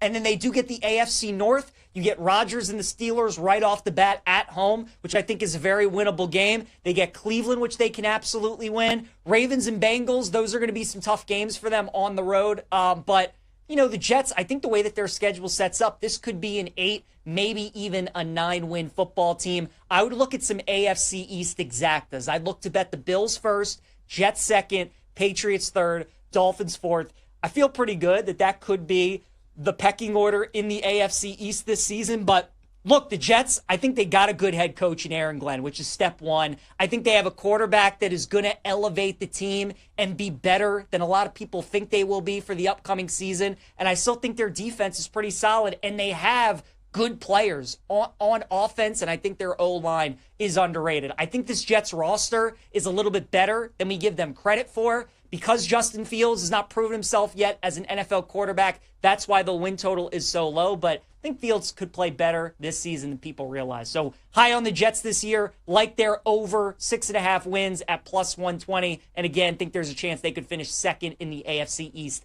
this season. All right, let's check in with our guy Shane Jackson joining us here on a Friday. Give Shane a follow on X at @ByShaneJackson. BetMGM writer, does a great job. Make sure you go check out his work. Shane, let's talk some NFL to start, my friend. I was just talking the New York Jets. I'm high on the Jets this season. Think they're going to go over their 6.5 wins. I think there's a chance they could finish second in that division this year. What are your thoughts on Gang Green this season? Yeah, personally, I try not to have too many thoughts on the Jets in general, but I do appreciate your optimism. I think there's a path, obviously. You know, the pro argument in your favor is that they were probably unlucky last year. 3-7 in one-score games. Special teams was a real problem last year. Aaron Rodgers was a shell of himself returning from that injury. So I do get why the Jets cleaned house, and maybe someday they will notch their first playoff berth since 2010. I just don't know if it's going to happen this year. I think this team can do a lot of fun things in the run game, like you mentioned, with Justin Fields and Breece Hall. But how much will they do that while trailing? Defense, obviously good. How much does that carry over year to year? I think it might be a little bit too early on the Jets personally, but I don't have a strong opinion on 2 through 5. I mean, I think all those 3 teams are going to underperform. So you only have the Bills making the playoffs out of the AFC East, Shane? Is that your only team in that division? Correct. Yeah, I think not to be a complete downer in this show, but I do think the Bills are the team in the AFC. I think the Dolphins probably have the second best chance of making the playoffs. I think Tua, when healthy, I mean, that offense works, but he's only had 1 full season in his career. I agree with you. I think it's probably a little bit too early on the Patriots. The Drake May optimism, Mike Vrabel optimism. I mean, they went from a win total of like 4.5 to 8.5 within the last year. I just think that's maybe too high, even with the soft schedule. And the Jets aren't quite there yet. So I'd rather go, if I'm going for the surprise AFC playoff team, maybe 2 AFC South teams, or just 3 in AFC West or AFC North. Very good. Let's look AFC big picture. Buffalo is the only team we have left to preview on Monday, Shane. So we're just about done here with our NFL previews. Who do you like to win the AFC this season? Yeah, in my heart, I want to pick our Ravens to win it. And I do think, this is a good year for them. I mean, this is as excited as I've ever been, probably for a Ravens season. I do think Josh Allen can get over the hump at some point. But I have a rule that I created a few seasons ago. I'm not going to pick anyone other than the Chiefs until someone beats 15 in the AFC playoffs. It hasn't happened for a while. I get, the argument against the Chiefs. Unlike the Jets, they were very favorable in 1-score games last year, probably due for some regression. But at the same time, when you have the best head coach quarterback combo in the league, that 70% win rate in 1-score games makes a lot of sense. And now, coming off getting smacked in the Super Bowl, they have something to prove. Mahomes is maybe the best receivers core that he's ever had. I wouldn't be surprised if we get, maybe that MVP Mahomes type season this year with something to prove. And I think that's scary hours for the rest of the AFC. I agree. I picked Mahomes to win the MVP. I think your Chiefs bet's a good one as well. Shane, let's talk some Major League Baseball now here on Send It In. We're talking to our guy, Shane Jackson. NL wildcard race is getting very interesting. Your boy's got a 60-1 future on the Reds to win the National League. So I've been very pleased with what I'm seeing out of the New York Mets, who just refuse to win games these days. Who do you think is going to make the postseason, Shane, in the NL wildcard? Is it going to be the Mets or the Reds for you? Yeah, I mean, this is an interesting one. Right now, I think Fangraphs gives a 71% chance to the Mets, so they're not thinking this is as close as the standings make it seem. And, looking at the remaining schedule, I think that kind of makes sense. The Reds have the second toughest remaining schedule in the league, facing the Blue Jays, Dodgers, and the Padres. Whereas, the Mets, they have 3 games this weekend against the Braves. They also face the Marlins 7 more times, and they get a 3-game set against the Nationals. So these 2 teams face off a couple weeks from now. The Mets could have more of a cushion by the time these 2 teams face off, but obviously if it's still interesting by that point, you'd have to feel pretty good about your Reds position. Let's talk about the NL West, Shane. This division's getting really good, and they play a 3-game series starting tonight. The Dodgers and the Padres. LA just swept the Padres out Chavez Ravine. Now they have a 1-game lead going into tonight's series. Who do you like to win the NL West at this point? Yeah, I have to wonder if the Dodgers get some extra enjoyment out of making the Padres think they have a chance, because they let the Padres take the division lead and then they sweep them last weekend to regain control. Obviously, you remember last year when San Diego had 2 different chances to eliminate Los Angeles and didn't do it. The Dodgers and the Padres both have favorable schedules down the stretch, but after this weekend, the Dodgers only play 2 more current playoff teams at all. I wouldn't be surprised if they kind of kick it into high gear, starting with a series victory this weekend. And then let's talk about the AL West. Houston's up 2 games right now on Seattle. Mariners had a little bit of a rough road trip. They got swept by Philadelphia. They're back home now. Who do you like to win that American League West, Astros or Mariners for you? Yeah, I've been pretty chalky on today's show telling your viewers, the Chiefs and Dodgers are good in case they forgot. So I'll go with the underdog here. Pagoda's projections favor the Mariners by a comfortable margin, giving them about a 67% chance of winning. And, I do think Seattle is probably the better team. I mean, this is only a 2-game gap. They play, in late September, but I think if they can stay afloat, I like their chances down the stretch. Houston, it feels like they get a different injury every other week. So I do think the Mariners have a shot to kind of chase the Astros down. here in the final few weeks. Seattle plus 110 to win the AL West. Looking to do that for the first time in a long, long time. He's our guy, Shane Jackson. Give him a follow on X at @ByShaneJackson. Shane, we'll see you in a couple weeks, my friend. Getting ready for week 1 of the NFL. Looking forward to it. Yeah, see you then. Thanks for having me. Absolutely. All right, great stuff there from Shane Jackson. Let's talk a little baseball, getting to big league, Peach. I see our guy Moist Cupcakes looking at Kyle Tucker under 2.5 hits, runs, and RBIs. I like that play a lot. Now, as you point out, Moist Cupcakes, it's juiced under -155, but look, Tucker's still hurt. He's just not himself right now. He's going up against a left-hander tonight, Tyler Anderson for the Angels, so I think your play's a good one, even though you have to lay -155. Like you said, seems like a pretty solid bet to me. Rockies and Pirates tonight in Pittsburgh, arguably the 2 worst teams in baseball. We're passing on that game. Nationals and Phillies in Philadelphia. Taijuan Walker against Cade Cavalli. I'm going to take the Phils on the run line tonight at -1.5. Nats are coming off a series win against the Mets, so maybe a touch overvalued. We'll take Philadelphia tonight on the run line. Red Sox and Yankees tonight in the Bronx. How about the Red Sox coming through for us last night? Wouldn't bet them tonight, though. Now, I don't want to lay -185 with the Yankees. Max Fried is on the mound, which is why they're so heavily juiced. But maybe look at Aaron Judge potentially under total bases tonight. He's going up against Brian Bayo. He's like 2 for 17 in his career against Bayo. So obviously get a nice plus money price on that, targeting Judge under total bases. Astros and Orioles tonight in Baltimore. Lance McCullers Jr. going up against Cade Povich. I'm going to take the Astros tonight. I do not like this matchup for Cade Povich against this Astros lineup, so we'll take the Stros at -110. Give me the Royals on the money line tonight, +125 against Casey Mize and the Detroit Tigers. Mize has faced Kansas City twice this season. First start did really well. Second start, not as much. Kansas City needs these games. They got to keep pace, obviously, with Seattle for that last wild card spot. So I think they start tonight with the series win. We'll take the Royals at +125. Blue Jays and Marlins tonight in Miami. Shane Bieber making his debut for the Blue Jays tonight, and I'm going to look to fade him. I like Miami at +135. Mets and Braves start a 3-game set out in Atlanta.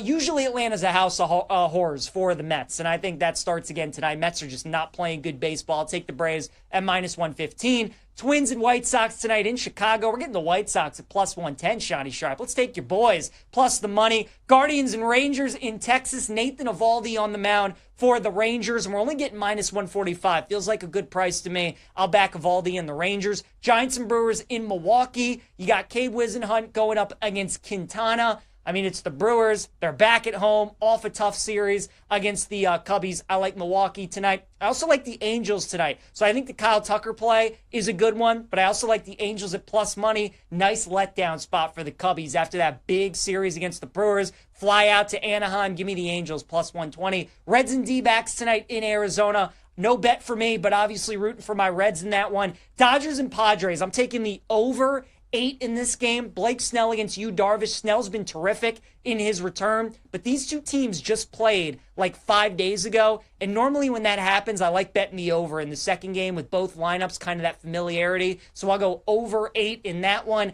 Athletics Mariners. Brian Wu's a -220 favorite today. Gonna pass on that one. Nothing for me in that game. BetMGM promo that we got for you guys. It's the king of the big swing, making the best day of the week even sweeter. Here's how you can knock a bomb, a bonus bet into your account on a Friday throughout the season. Place your first home run bet of the day. Parlays now included on a player. If they hit the longest home run of the day, you win a share of $50,000 in bonus bets. No opt-in necessary. Just apply your Big Fly Fridays qualifying token dropped into your account to use on the first player or players you take a hit, a home run every Friday. Really quick, guys, we'll go rapid fire through our best bets of the day. Salvador Perez is going to be my play in going streaking. He is 13 for 30 in his career against Casey Mize. Told you I love Baylor this season. Prop lock's going to be over 7.5 wins on the Bears. Royals going to be my dog of the day today, +125 against the Tigers. And Dodgers Padres over 8 is going to be my best bet of the day. Appreciate you guys tuning in. Week 0 tomorrow in college football. Can't wait. We'll break down week 1. Look at the Bills and Arizona State on Monday. We'll see you then.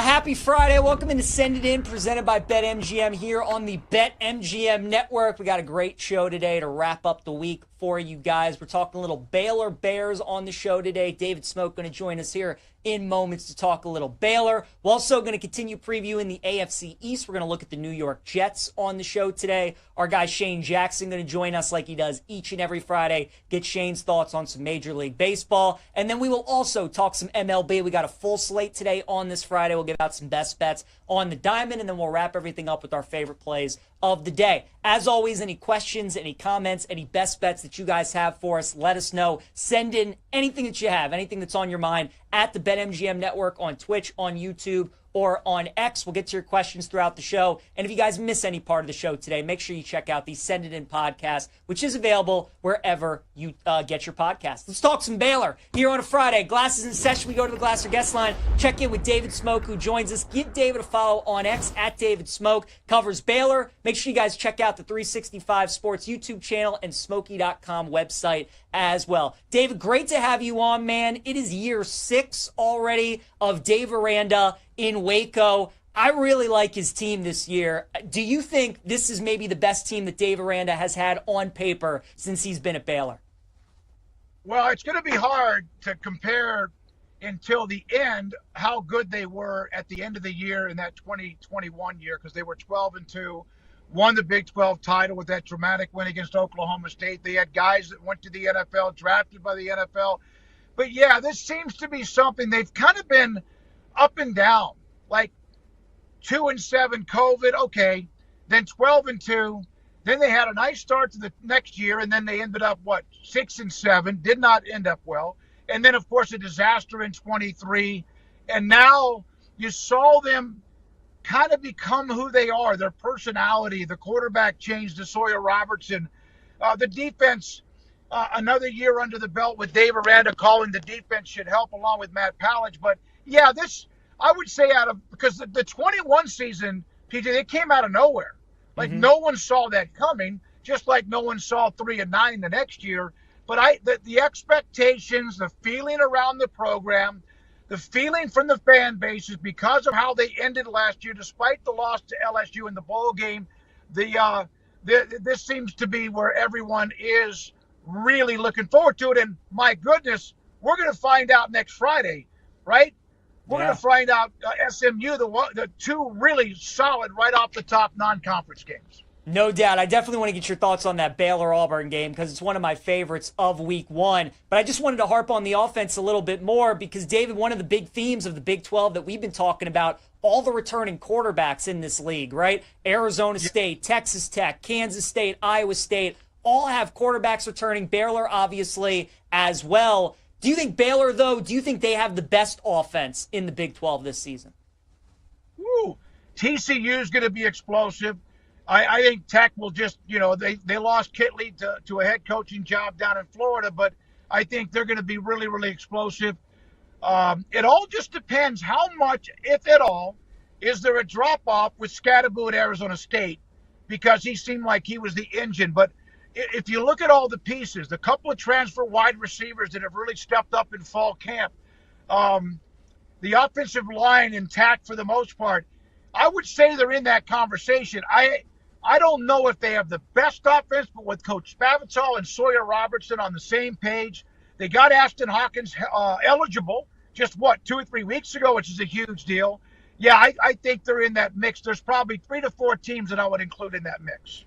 Defensively, David, we know Dave Aranda's calling card is the defensive side of the ball. How do you expect that unit to look this year? Has to be better. It has to be better. The defensive line depth, they lost a transfer, obviously, the big guy early on, but they got somebody in from A&M that's a big fire hydrant. You got to have one of those in Dave Aranda's defense. They added a couple of guys that could put pressure on the quarterback. Their linebacker in Keaton Thomas is a special player. So I like what he can bring to the table. But the secondary, despite another year older, I remember a long, long time ago, one time, if you don't mind, I asked a high school coach, this is a long time ago, so you had 9 starters back on defense, but they were like 1-9. And the answer, this guy had just that dry sense of humor. Yeah, that's usually pretty good, but we were 1-9 with those guys. And so the year extra. Caden Jenkins has to have a bounce back year. He was an All-American as a freshman. They need him to play that way this year. I do think that, yes, the defense will be better. And I do think without question, because Aranda has another year of being able to call the plays along with Matthew Powledge, let's just say they're 3 to 4 points a game better. I think they want to be better than that. And then they have the offense from start to finish. Then last year's 8-5 would have probably been more like a 9-4 or better. We're talking Baylor here on Send It In with David Smoke. Give David a follow on X at David Smoke. All right, Dave, let's talk about this schedule that Baylor has. You alluded to it. That week 1 game against Auburn is going to be awesome. Then they get SMU the following week as well before diving into Big 12 play a couple weeks later. What are just your overall impressions of the schedule? Because it's a difficult non-conference, but then Big 12 play is pretty favorable because it appears all their toughest opponents are all going to be in Waco this year.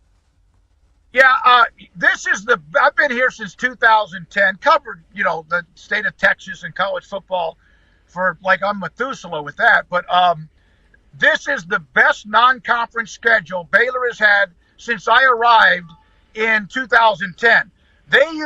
Remember, they were coming off that drought. Art Browse was trying to build something, but they were coming off that drought where they had not been able to get to a bowl game in almost 15, 16 or so years. So they had to try to win games. The Big 12 schedule was pretty tough, and you played everybody back then at the same time. So this is their best non-conference schedule since I've been here. That's 15 years ago. They used to play a cupcake schedule, and the philosophy, PJ, was, well, we just got to get to 6 wins. We've got to get back to being a bowl team. And they were 7-6 in 2010, and it hurt them at times because people would point to their non-conference schedule being so bad. Plus, a lot of voters hated the way the Big 12 would have 50 to 45 or whatever. And it's interesting because now a lot of conferences are doing that because of the way offense is played. But I don't know.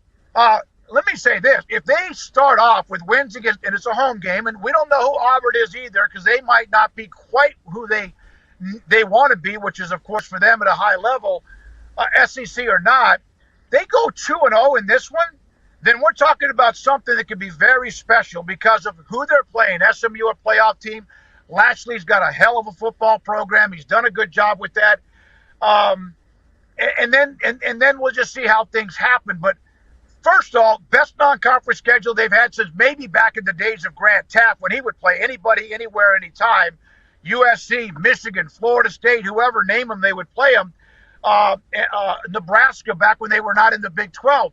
So I think the fan base is pumped up about the fact that they don't know if they're going to be 2-0 or 1-1, and it could be 0-2. But you know what they're going to know after that first game against Auburn? They're going to know if they're pretty good or not. And then, of course, you want to build on that. No question. Dave, in about a minute, do you think Baylor is going to win the Big 12 title this year? Oh, God. You know what? That's like saying if you pick up a copperhead, is he going to strike you? You know this. I know you got to go.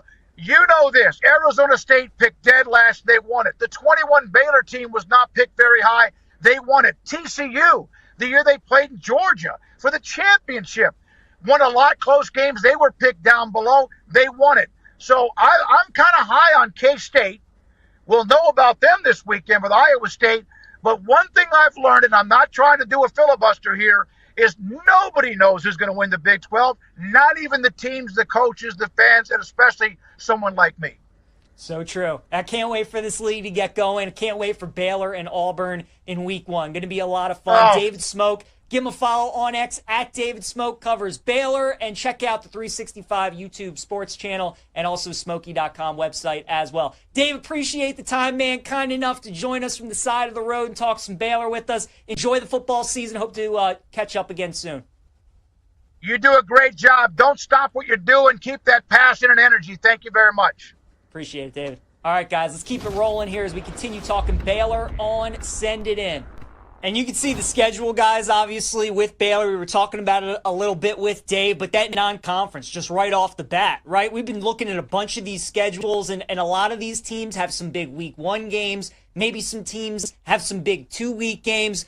but hardly anybody has two big week 1 and week 2 games, and that's what Baylor has right off the jump. They get Auburn at home on Friday night, which should be a terrific game. Hugh Freeze, obviously a huge year for his program at Auburn. They're going to be on the road taking on Baylor, and then you get an in-state matchup against SMU, going to be one of the top teams in the ACC again this year. That should be a really fun matchup as well. Then comes the game against Samford, and then bang, week 4, you take on Arizona State to kick off Big 12 play at home. So I don't think anybody's got a bigger first 4 weeks of the season than Baylor does with those first 3 opponents, right? You have a chance to beat an SEC team at home, then you have a chance to beat one of the top ACC teams on the road, and then you get the team that won the Big 12 last year at home as well in week 4. So that's why I like Baylor this year. And when you look at their win total, it's 7.5, and the over is -120. They're plus 650 to win the Big 12 this season.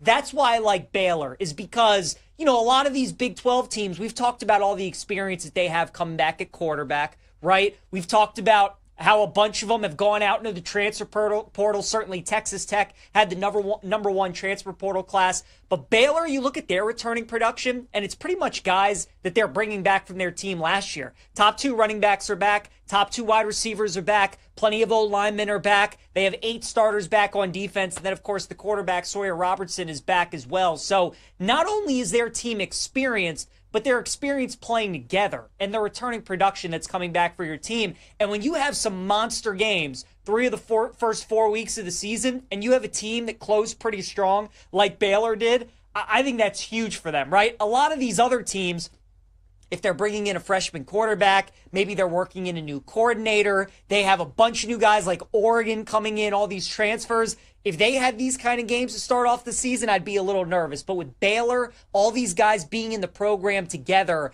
I think if there was a team best equipped in the country, one of the best teams to kind of go at this schedule early on, it would be Baylor. So I think that helps them out. And again, some massive games that they have to kick off the season. Baylor's schedule, though, very favorable. They get the Arizona State game at home. They get the Kansas State game at home. And they also get the Utah game at home as well. So their 3 toughest games on paper, probably, all at home for Baylor this season. Then you also get the TCU game on the road, which is going to be very difficult. But I do like how this schedule sets up for Baylor. Yes, it is tough early. You have to remember, though, even if they do go 0-2 against Auburn and against SMU, obviously does not affect their Big 12 schedule. Want to dive into this win total some more, because Baylor's win total is one of my favorites in college football this season. Only at 7.5 on BetMGM, and the over is -120, right? So let's kind of play worst case scenario on Baylor this season with their schedule. Let's say they go 0-2 to kick off the season, right? They lose the Auburn game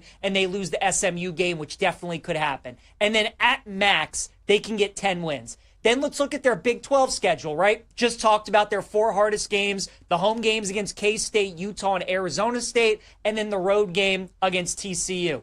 Let's say they go 2-4 in those games, which definitely could happen. We're still at 8 wins. Maybe they trip up a game the rest of the way, but I don't think that's probably going to happen. And again, they're probably going to go 1-1 in those first 2 weeks of the season. They're probably going to win and lose one of those games against Auburn and SMU. So I think 7.5 is a little light. Feels like their win total should be 8.5. So I like the number we're getting on Baylor, you guys. I think 8-4 is probably like the ceiling for this team. Maybe 7-5, but I think this could be a 10-win football team. I've bet them to win the Big 12 as well. They are my pick at plus 650. I think they have the best offense in this league. I really like their quarterback, Sawyer Robertson, a lot. I'm not the biggest Dave Aranda guy, but I like the team that he is bringing back. I like all the returning production. Again, bunch of these teams in the Big 12 have returners coming back. They have a lot of returning production, obviously a lot of returning quarterbacks, but I think Baylor's schedule, getting just about all their toughest conference opponents at home,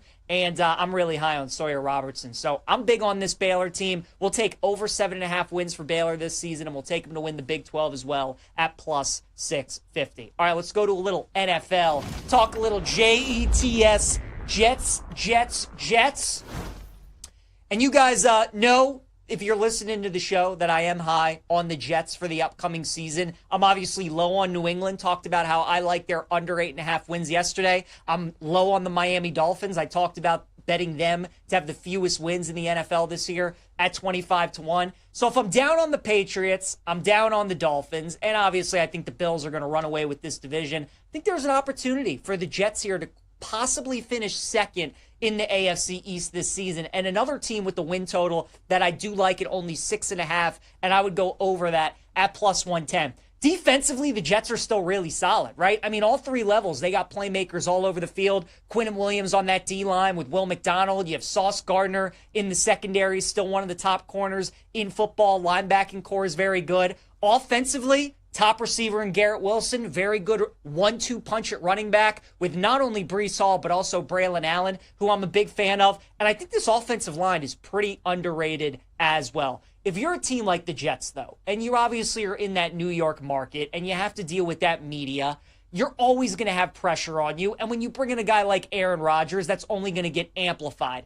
But coming into this season, the Jets kind of flying under the radar. Everybody expecting them to be one of the worst teams in all of football. And I love their head coaching hire with Aaron Glenn, because Aaron Glenn, I think, is going to do with the Jets exactly what his former boss, Dan Campbell, did with the Lions. You go into a losing organization and you change the culture. Because the Jets have been able to hit on some draft picks the last couple of years, right? I mean, they had the offensive and defensive rookie of the year the same year. So they have been able to hit on some of their top picks. They just have not been able to have the coach and obviously the quarterback to win games in the league. And Justin Fields, whether or not he's an NFL starter, still remains to be seen. I'm higher on Fields than most people, but I think the system he is in now in New York, and he's not going to constantly be looking over his shoulder. He's the guy for the Jets, right? The Jets want him to succeed. He's not probably the long-term answer unless he has a very good season, but he is definitely the guy for this season for the Jets. I think they're going to use his legs,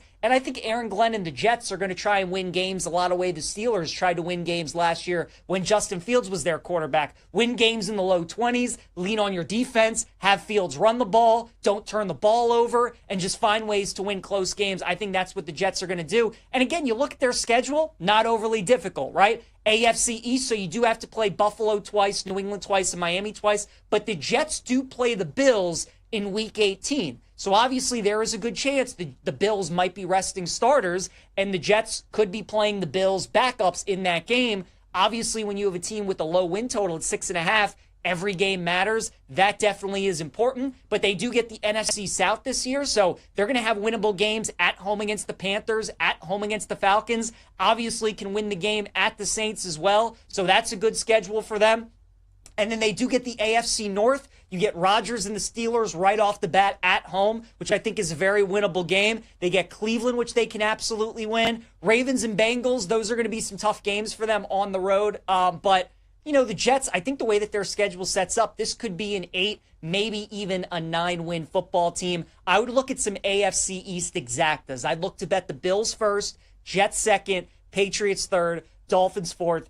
I feel pretty good that could be the pecking order in the AFC East this season. But look, the Jets, I think they got a good head coach in Aaron Glenn, which is step one. I think they have a quarterback that is going to elevate the team and be better than a lot of people think they will be for the upcoming season. And I still think their defense is pretty solid, and they have good players on offense, and I think their O-line is underrated. I think this Jets roster is a little bit better than we give them credit for. Because Justin Fields has not proven himself yet as an NFL quarterback, that's why the win total is so low. But I think Fields could play better this season than people realize. So high on the Jets this year, like they're over 6.5 wins at plus 120. And again, think there's a chance they could finish second in the AFC East this season. All right, let's check in with our guy Shane Jackson joining us here on a Friday. Give Shane a follow on X at @ByShaneJackson. BetMGM writer, does a great job. Make sure you go check out his work. Shane, let's talk some NFL to start, my friend. I was just talking the New York Jets. I'm high on the Jets this season. Think they're going to go over their 6.5 wins. I think there's a chance they could finish second in that division this year. What are your thoughts on Gang Green this season? Yeah, personally, I try not to have too many thoughts on the Jets in general, but I do appreciate your optimism. I think there's a path, obviously. You know, the pro argument in your favor is that they were probably unlucky last year. 3-7 in one-score games. Special teams was a real problem last year. Aaron Rodgers was a shell of himself returning from that injury. So I do get why the Jets cleaned house, and maybe someday they will notch their first playoff berth since 2010. I just don't know if it's going to happen this year. I think this team can do a lot of fun things in the run game, like you mentioned, with Justin Fields and Breece Hall. But how much will they do that while trailing? Defense, obviously good. How much does that carry over year to year? I think it might be a little bit too early on the Jets personally, but I don't have a strong opinion on 2 through 5. I mean, I think all those 3 teams are going to underperform. So you only have the Bills making the playoffs out of the AFC, Shane? Is that your only team in that division?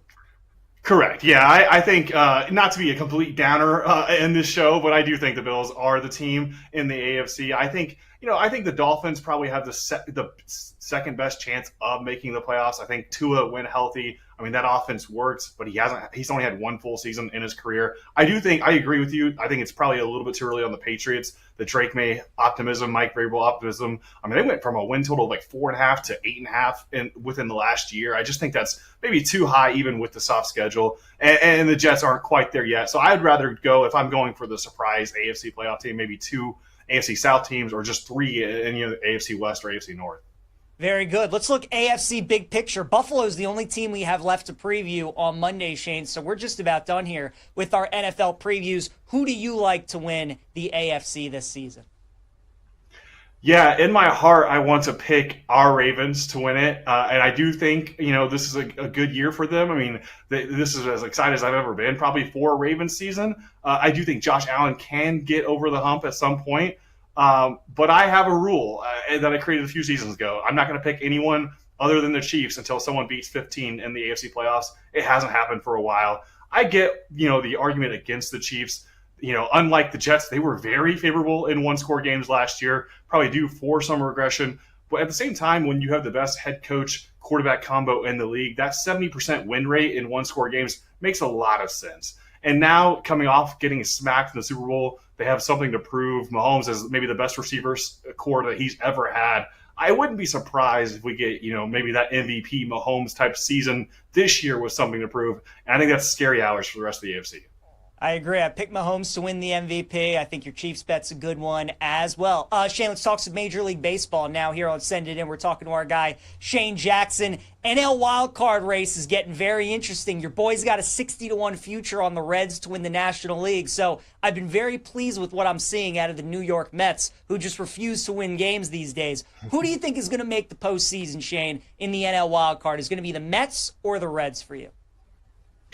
Yeah, I mean, this is an interesting one. Right now, I think Fangraphs gives a 71% chance to the Mets, so they're not thinking this is as close as the standings make it seem. And, looking at the remaining schedule, I think that kind of makes sense. The Reds have the second toughest remaining schedule in the league, facing the Blue Jays, Dodgers, and the Padres. Whereas, the Mets, they have 3 games this weekend against the Braves. They also face the Marlins 7 more times, and they get a 3-game set against the Nationals.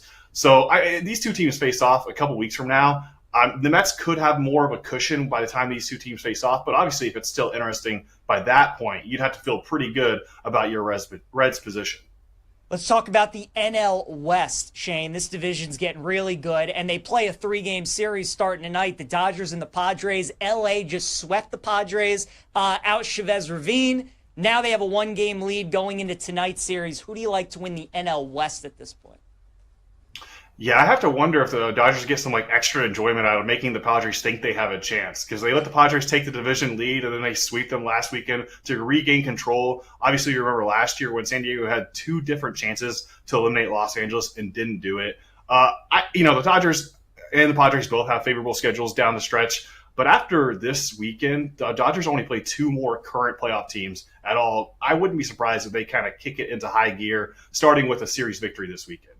And then let's talk about the AL West. Houston's up 2 games right now on Seattle. Mariners had a little bit of a rough road trip. They got swept by Philadelphia. They're back home now. Who do you like to win that American League West, Astros or Mariners for you? Yeah, I've been pretty chalky on today's show, telling your viewers, the Chiefs and Dodgers are good in case they forgot. So I'll go with the underdog here. Pagoda's projections favor the Mariners by a comfortable margin, giving them about a 67% chance of winning. And, I do think Seattle is probably the better team. I mean, this is only a 2-game gap. They play, in late September, but I think if they can stay afloat, I like their chances down the stretch. Houston, it feels like they get a different injury every other week. So I do think the Mariners have a shot to kind of chase the Astros down here in the final few weeks. Seattle plus 110 to win the AL West. Looking to do that for the first time in a long, long time. He's our guy, Shane Jackson. Give him a follow on X at @ByShaneJackson. Shane, we'll see you in a couple weeks, my friend. Getting ready for week 1 of the NFL. Looking forward to it. Yeah, see you then. Thanks for having me.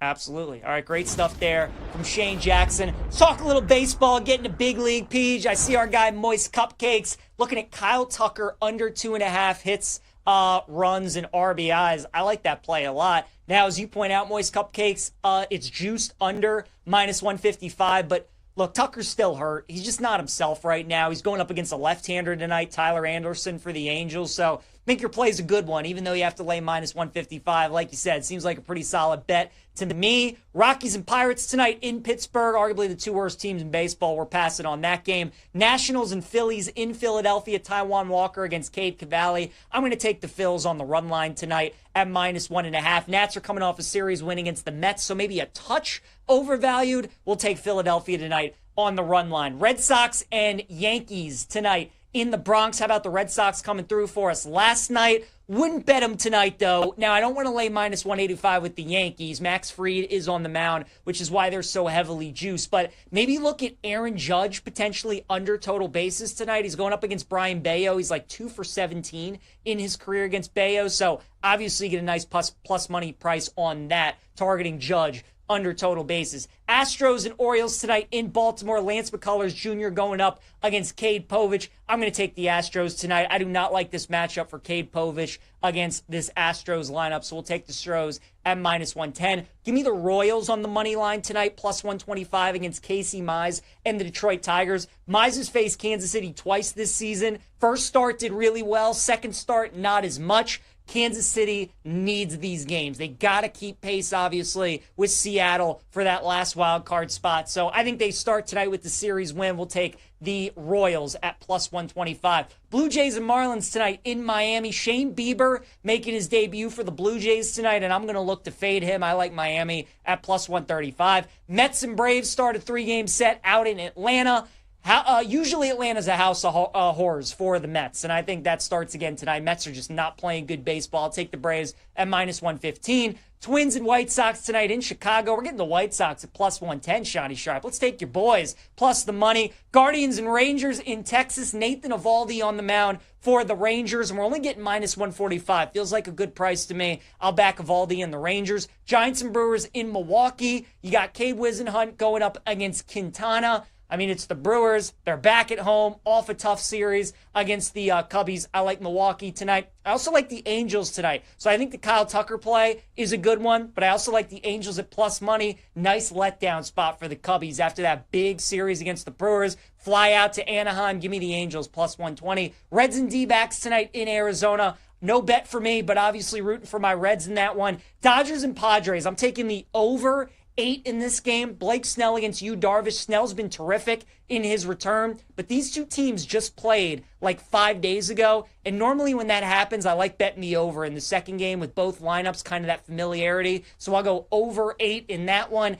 Athletics Mariners. Brian Wu's a -220 favorite today. Gonna pass on that one. Nothing for me in that game. BetMGM promo that we got for you guys. It's the king of the big swing, making the best day of the week even sweeter. Here's how you can knock a bomb, a bonus bet into your account on a Friday throughout the season. Place your first home run bet of the day. Parlays now included on a player. If they hit the longest home run of the day, you win a share of $50,000 in bonus bets. No opt-in necessary. Just apply your Big Fly Fridays qualifying token dropped into your account to use on the first player or players you take a hit, a home run every Friday. Really quick, guys, we'll go rapid fire through our best bets of the day. Salvador Perez is going to be my play in going streaking. He is 13 for 30 in his career against Casey Mize. Told you I love Baylor this season. Prop lock's going to be over 7.5 wins on the Bears. Royals going to be my dog of the day today, +125 against the Tigers. And Dodgers Padres over 8 is going to be my best bet of the day. Appreciate you guys tuning in. Week 0 tomorrow in college football. Can't wait. We'll break down week 1. Look at the Bills and Arizona State on Monday. We'll see you then.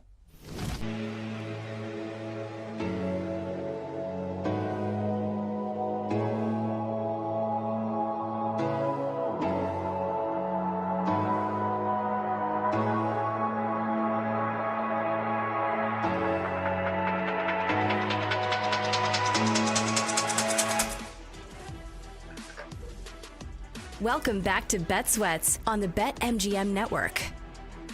Coming up about 20 minutes from now, we'll play a fun little game of nickel or dime. Who doesn't love that on a Friday? 40 minutes from now, we'll wrap up the show with our lightning bets for today. Some Major League Baseball picks, possibly some WNBA as well, maybe some NFL preseason. Who knows? Things might get a little wild.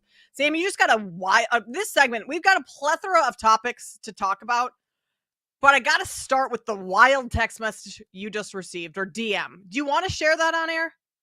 Of course.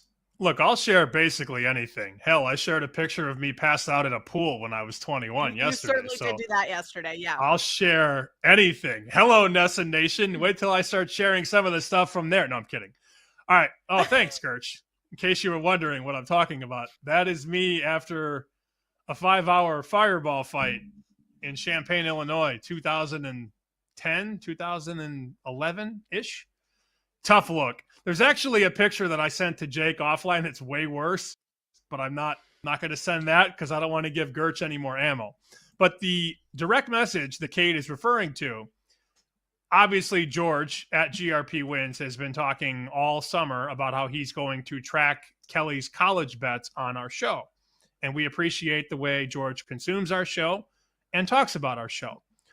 I had made the comment to Kelly when she was on, and if you missed the picks, they were Kansas State -3 and the under in that game, 50.5.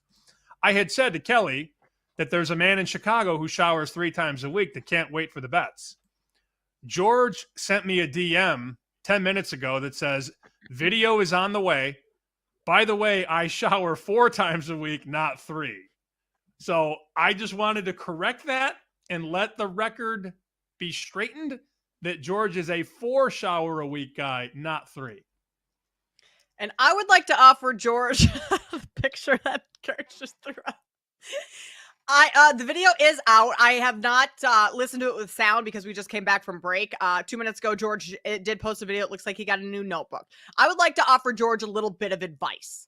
There needs to be a minimum of 7 showers a week. You should be showering every single day.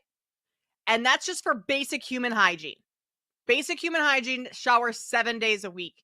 If you go on a long walk and get a little sweaty, maybe you throw in an extra shower that day. It's okay to shower more than once in a day. But George, we got to get that number up from 4 to 7. And hey, maybe throughout the course of the college football NFL season, we can get there by the end. Maybe that's a goal we set for ourselves. But I'm going to need us to get that number up. Well, I'm not going to say us. I'm going to need you to get that number up from 4 to 7, Sam. Okay, so I'm actually curious about this because if we want to throw in on it, this is a number show, as I've always said. It's sports with numbers. If I were to make an over-under on my weekly shower count, yeah. I think my true number would be 6.5, and the under would be -150 because I do tend to skip showers on Scumbag Sunday. But that said, though, I'd have to change the juice in football season because I do shower before the show on Sunday with Nick. So my number would be different without football than it is with football. Because I mean, sometimes I wear a hat on Sunday. Nick usually goes hat a ton on Sunday. But I definitely Monday to Friday and then usually on Saturday. But sometimes you got to have Scumbag Sunday. And you have to eat bad food and not shower. But I'm still 6 a week. So that's why I gave the over under 6.5. Are you saying you shower at least 7 times? Like, what's your over under on a given week? Yeah, no, that's a really good point. There are certainly days that I don't shower, especially working from home. Like, no one knows how I smell right now. They just know what I look like, right?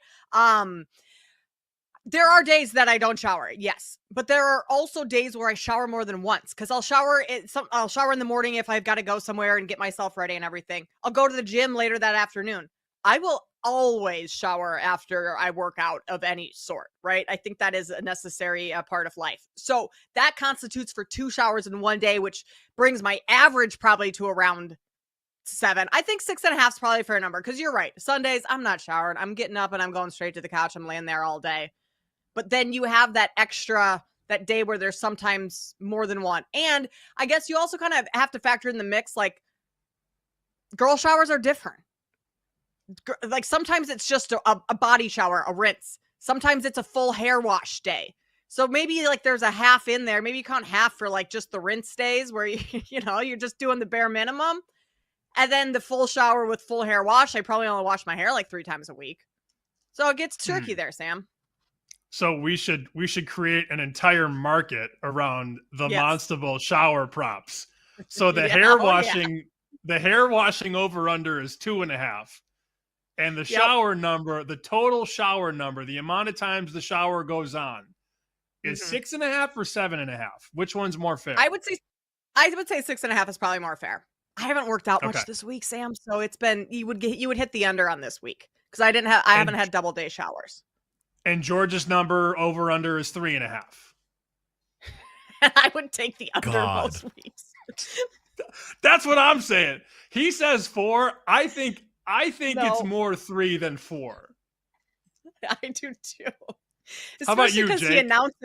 He announces when he showers. Shower freshly shaved. But how often do we get those videos? Not all that often. God. What's your number, Jake?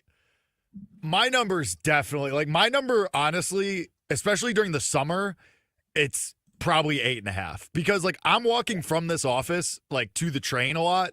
So like I'm a bona fide sweat boy. Like I will sweat like that. And then I have to be on the disgusting CTA and I feel gross. So like a lot of times, like as people know, like I'll work out in the afternoon here between this show and between You Better You Bet. And then I'll shower, obviously, after my workout, a la Monstable. But then, like, a lot during the summer, I'm usually probably showering once I get home then, too. Just because, like, I don't want to lay down on my couch or, God forbid, my bed and, like, my face is greasy and it's disgusting at the CTA stink on me. Like, yeah, if you're taking public trans, that is also, like, a post-shower necessity.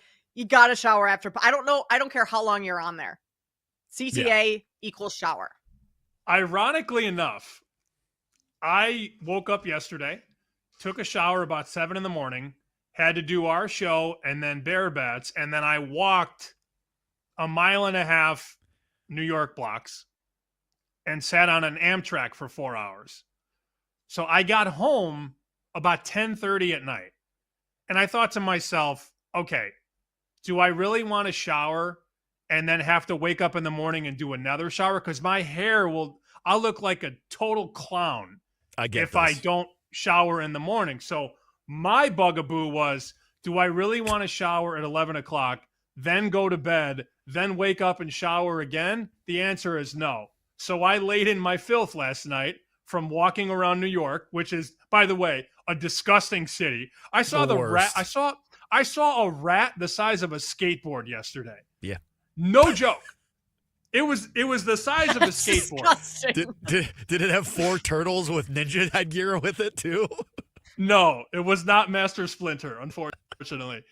But I thought to myself on the train, but then I didn't want to take 2 showers in 12 hours, so I did not. I get that. That might be boy math, Sam, like, because Kate, I could tell, is kind of disgusted. Like, that might be boy math. Like, I've been there. Like, I've done that with plane rides, too. Like, flights, where I was like, it's so late. I know I'm just going to have to do this in the morning. But what I'll do, though, I'll wash my sheets the next day, though. Like, if I do one of those, or like I'm on public transit or a train or a plane, oh my, and you just like, whatever, and then you sleep in your filth, I'll wash my sheets the next day, though. Like, I'll full reset. See, I understand it being washing the sheets. Ahead, yeah, I don't want to know people's washing the sheets numbers because I imagine it's not as much as it should be happening. If I am on an airplane, I shower.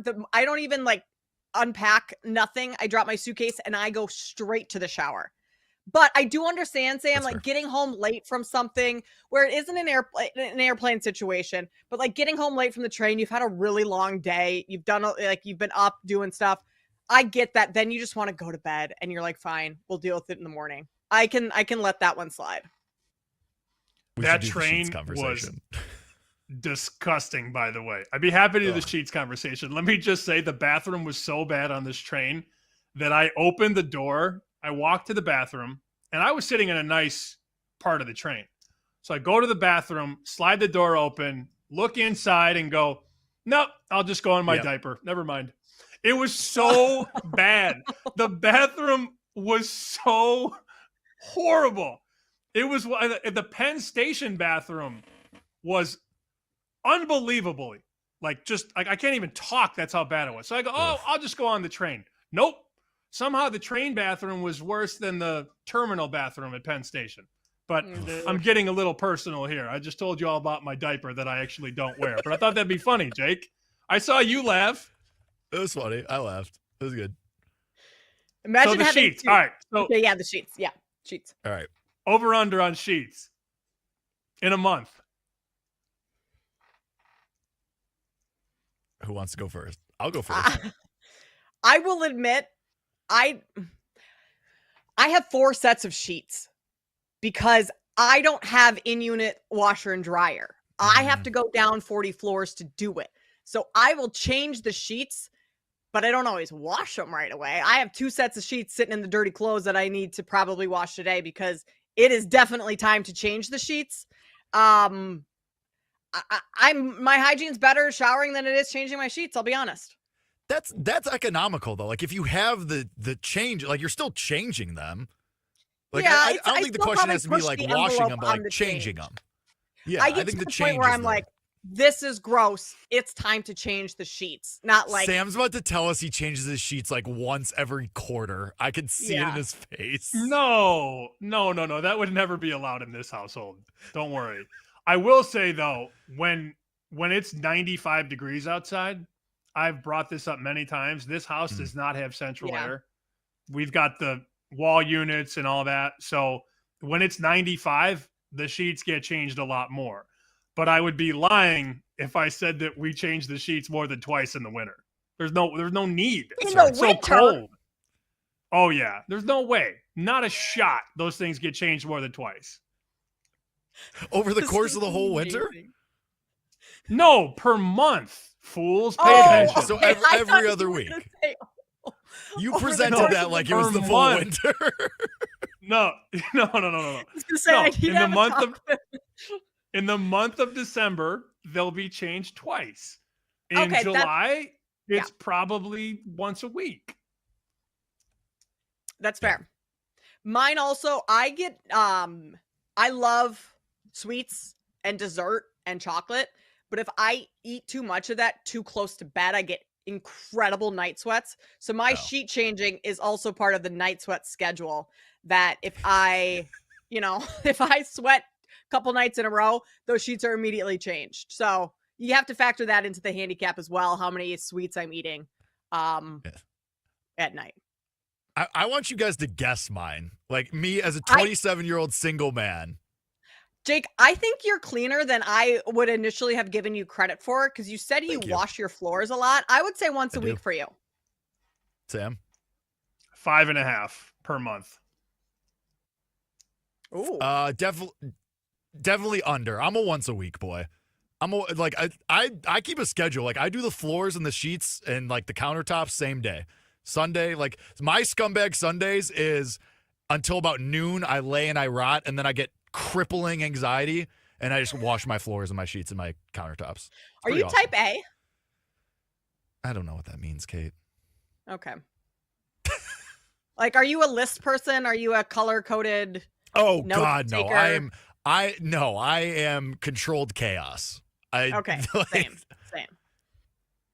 Kate, again, I'm a 27-year-old single man. All of this cleaning schedule once a week, it's performative. You think I want to do this? No, it's all performative. Come on. It's like I go to the bar and when my scumbag friends like, yeah, I wash my sheets once a month, once every quarter. I'm like, I'm on once a week. It's all performative. Yep. I don't know how this quality of life, whatever, blah, blah, blah. But how does this always happen where we put TBD on the rundown and we have historic segments when we have nothing planned? I also want to assure people that Brian Gertch has never typed graphically, how many times a week do you shower on a show? Like, I guarantee that's never happened before. No way. No shot. That was a lower third on Bet Sweats Friday, August 22nd. and I'll never forget it. Oh, yeah, he did that, and how many times do you change your bed sheets? So that's what we're talking about on Friday, August 22nd. It's been a great summer of lower thirds for Gerch. Yeah. We need to get BetMGM to start posting those lines for good old GRP. That would be a fun bet each week. All right. Enough madness. Everyone go change your sheets. Go shower. Do something. But not until we're done here on the show. 40 more minutes. We'll do a little nickel or dime coming up on the other side, and then we'll wrap things up with lightning bets.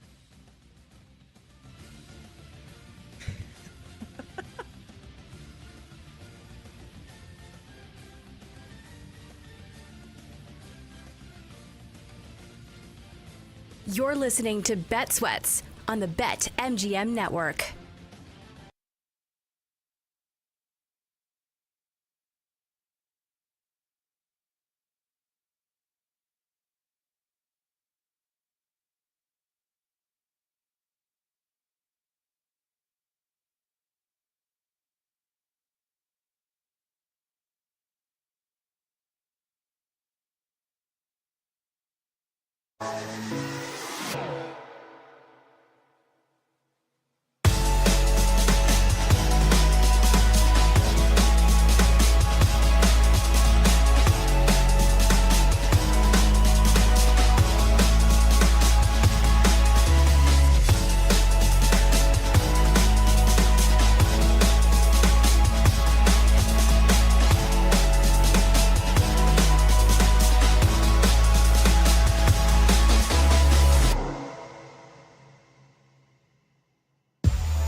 Welcome back to Bet Sweats on the BetMGM Network. This is Bet Sweats here on the BetMGM Network. Kate Constable, Sammy P here with you. Joe O will be back next week. The guys get ready for the football season. We're going to get ready for lightning bets here about 20 minutes from now. We'll tell you where we're putting our money today and for the weekend. Sam, we just had a phenomenal segment, all-time segment. That might have been my favorite segment of the week. A little shower action, a little bed changing sheets action, over under on the number of times those two things happen. If you missed that segment, trust me, it's worth a listen. Go back, listen anytime, anywhere on the free Odyssey app or wherever you get your podcasts. And let us know I guess I don't really want to know your thoughts, your shower and sheet changing thing, but tweet at us if you want to tell us, and maybe we'll take a peek. We got to play a little nickel or dime here today, Sam, and to do so, we bring in the one, the only, Jake Hassan. Yeah, back-to-back segments of Jake Hassan. How does it go wrong? Surely the people are fired up for this one. Try to get this back on the rails. Really can't wait for that one. Happy to be with you guys. It's Friday. It has been the longest week of my entire life, it feels like. I've seen the horrors. Horrors this week. Horrors this week. But I cannot wait to be on a dock later with my friends, and hopefully my ankle doesn't explode this time. Anyway, nickel or dime. Would you rather go? I know there's no positive Rams thoughts here, so I went mostly negative as they are our countdown to kickoff team. So we will start with, would you rather go the nickel on the Rams alternate win total under 4.5 at 15-1, or the dime on the Rams simply under the 9.5 plus 125? Kate, we'll start with you. I'm going to go with the dime. 4.5 is kind of wild. And I think regardless of if Jimmy Garoppolo has to be in at some point this year, I know they really like Stetson Bennett. I'll give the benefit of the doubt to Sean McVay being able to at least make a backup quarterback competent within his offense. There's still a lot of good pieces around him. I like some of the parts of this defense too, the defensive line. I'm going to go under 9.5 wins, put a little dime on plus 125 rather than taking a long shot on the 15-1. If he gets hurt, though, and doesn't play, if he gets more hurt, rather, if he ruptures something, if things do not progress, and it's Jimmy Garoppolo or Stetson Bennett for 17 games, that 15-1 is enticing. And I'll tell you another thing, that 15-1 is going to get bet once that happens. If it happens, again, we're all hypothesizing on Matthew Stafford and his availability, but if he doesn't play a single game, again, if they could be 3-14, 4-13, if they got to go to Garoppolo or Bennett, I'm enticed, but I'm not going to bite that bait, Jake. I'm going to go under 9.5 wins for the dime at plus a quarter. Well, let me see if I can get you with this bait then. In that hypothetical if scenario, would you rather go the nickel on Rams' worst record 130-1, or the dime on the Rams to simply miss the playoffs, plus 125? Sam, we'll start with you on this one. Are they really going to be worse than the Saints or the Giants or the Browns? I don't know. See, I think the Browns are clearly tanking. That's why they're starting Old Man River, Joe Flacco, and that's why they may go to Shedeur Sanders in week 5 or 6 or Dylan Gabriel or whoever. I don't think the Browns are trying to win. I don't think the Saints can win. So while I love the price at 130-1, the Rams are still trying to win. And that's more than half the battle to me, Kate. So I hate to be flinging dimes around on this segment, but I'm at Rams miss the playoffs at plus 125. I am right there with you.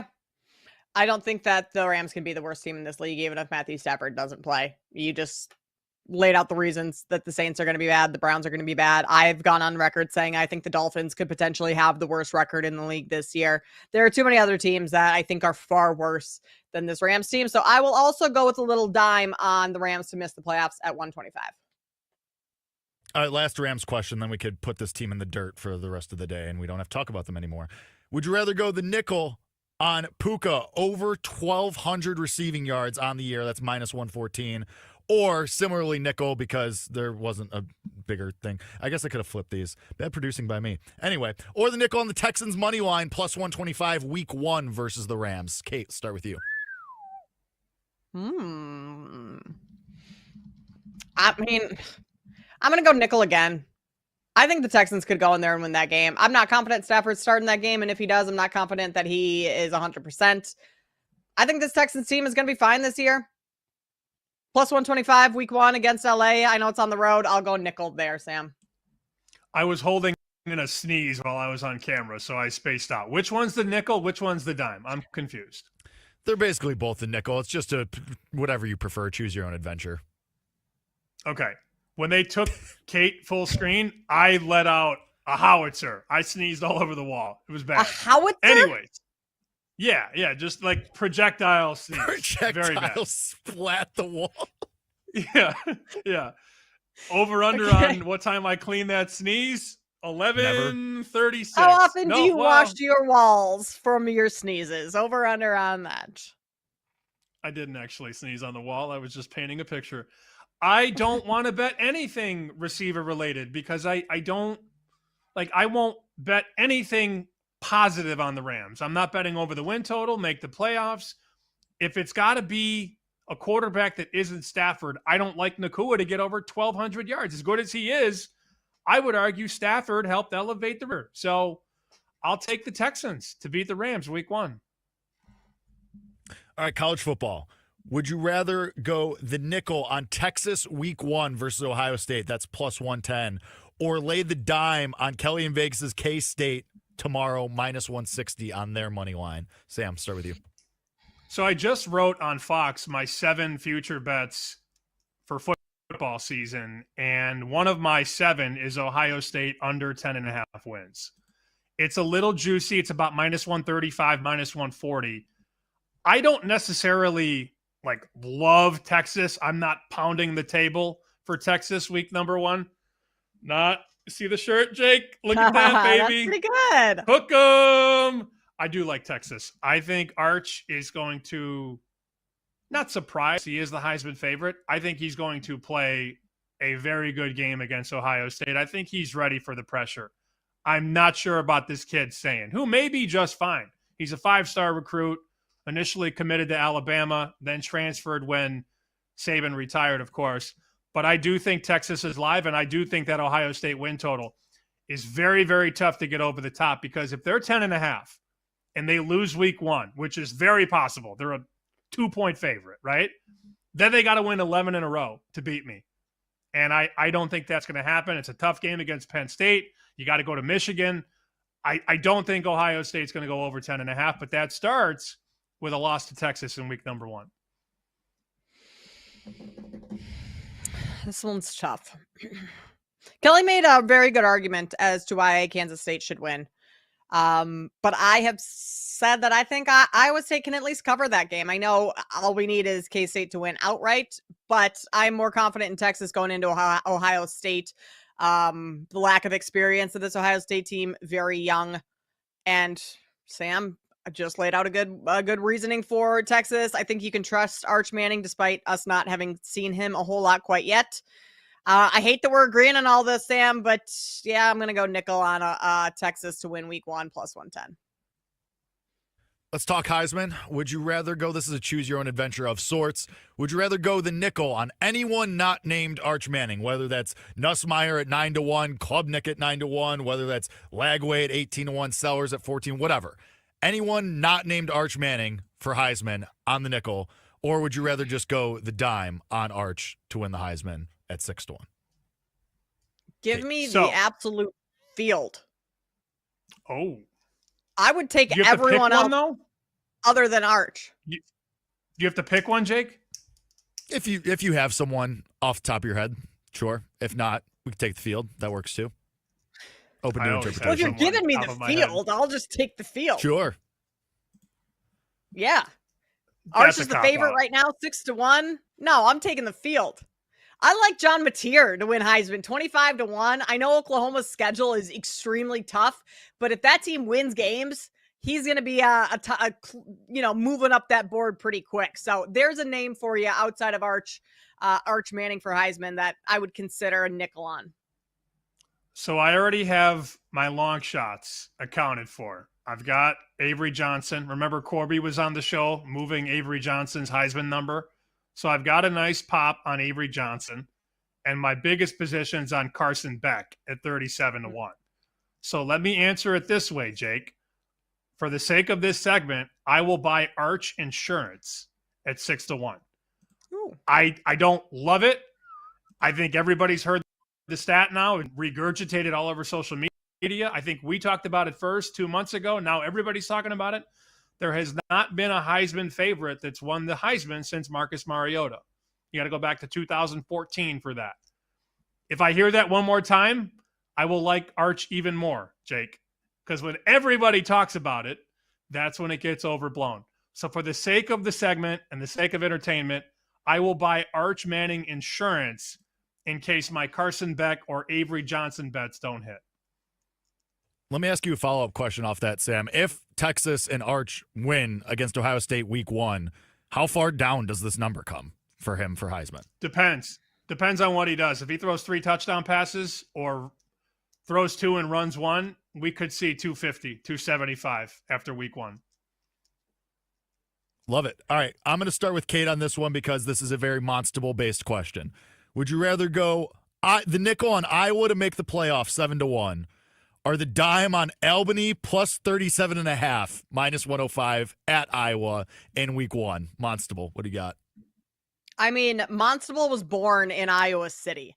I am taking Iowa to make the playoffs. I mean, I think Iowa covers over Albany 37.5. Sam talked about a lot of those big time favorites. Not scared to lay that for Iowa next week. We have ourselves a quarterback, Gronowski, coming over from South Dakota State. I know a little FCS, but like the kid's won everywhere he's gone. Iowa's defense is good enough to win them games on its own, but if this offense gets going even just a little bit this year, yeah, you have some tough games. Penn State, I believe we play Oregon, but 7-1, I'll put the dime on the Hawkeyes, making it to the playoffs. Let's go. I have no idea what to do. You want the nickel on Iowa to make the right? Yeah, Yes. sorry. Nickel on Iowa Yeah. to make the playoffs 7-1. Because the dime is taking 37.5 with. It's not good either way, really. Come on. Come mean- over to my side, Sam. I'm losing either way. I would rather minimize my risk, and I will join the playoff party because a happy Monstable is a happy Sammy P. That's right. That's Aw. right. That was sweet. Hey, maybe we get a first round home game and we can all go tailgate in Iowa's beautiful rolling hills. Yes, like you read about. There's not a hill in Iowa. There is. There was a hill, and I would get sweaty walking up that hill in the summer in class. And then guess what? In college, I didn't go home and shower or wash the sheets then. I grew up a little bit after that. That's not a hill, Kate. That's a bump. That's not a hill. Okay, fair. The bump. For the record, college Jake was not washing his sheets probably once a semester, maybe. That was maybe. Ew. Listen, filthy boy. I'm right there with you, Jake. Don't never say that to me again, Sam. Jake showered in Roland Pool. Jake didn't shower. He just took the soap bar in the pool. There were probably people doing that at that pool. All right, last question before we wrap it up. We got about 90 seconds. Would you rather go the nickel on the Yankees to win the AL pennant 3-1, or the dime on the Dodgers to win the NL West minus 210, Sammy? The Dodgers probably win the NL West, but I'm not laying minus 210.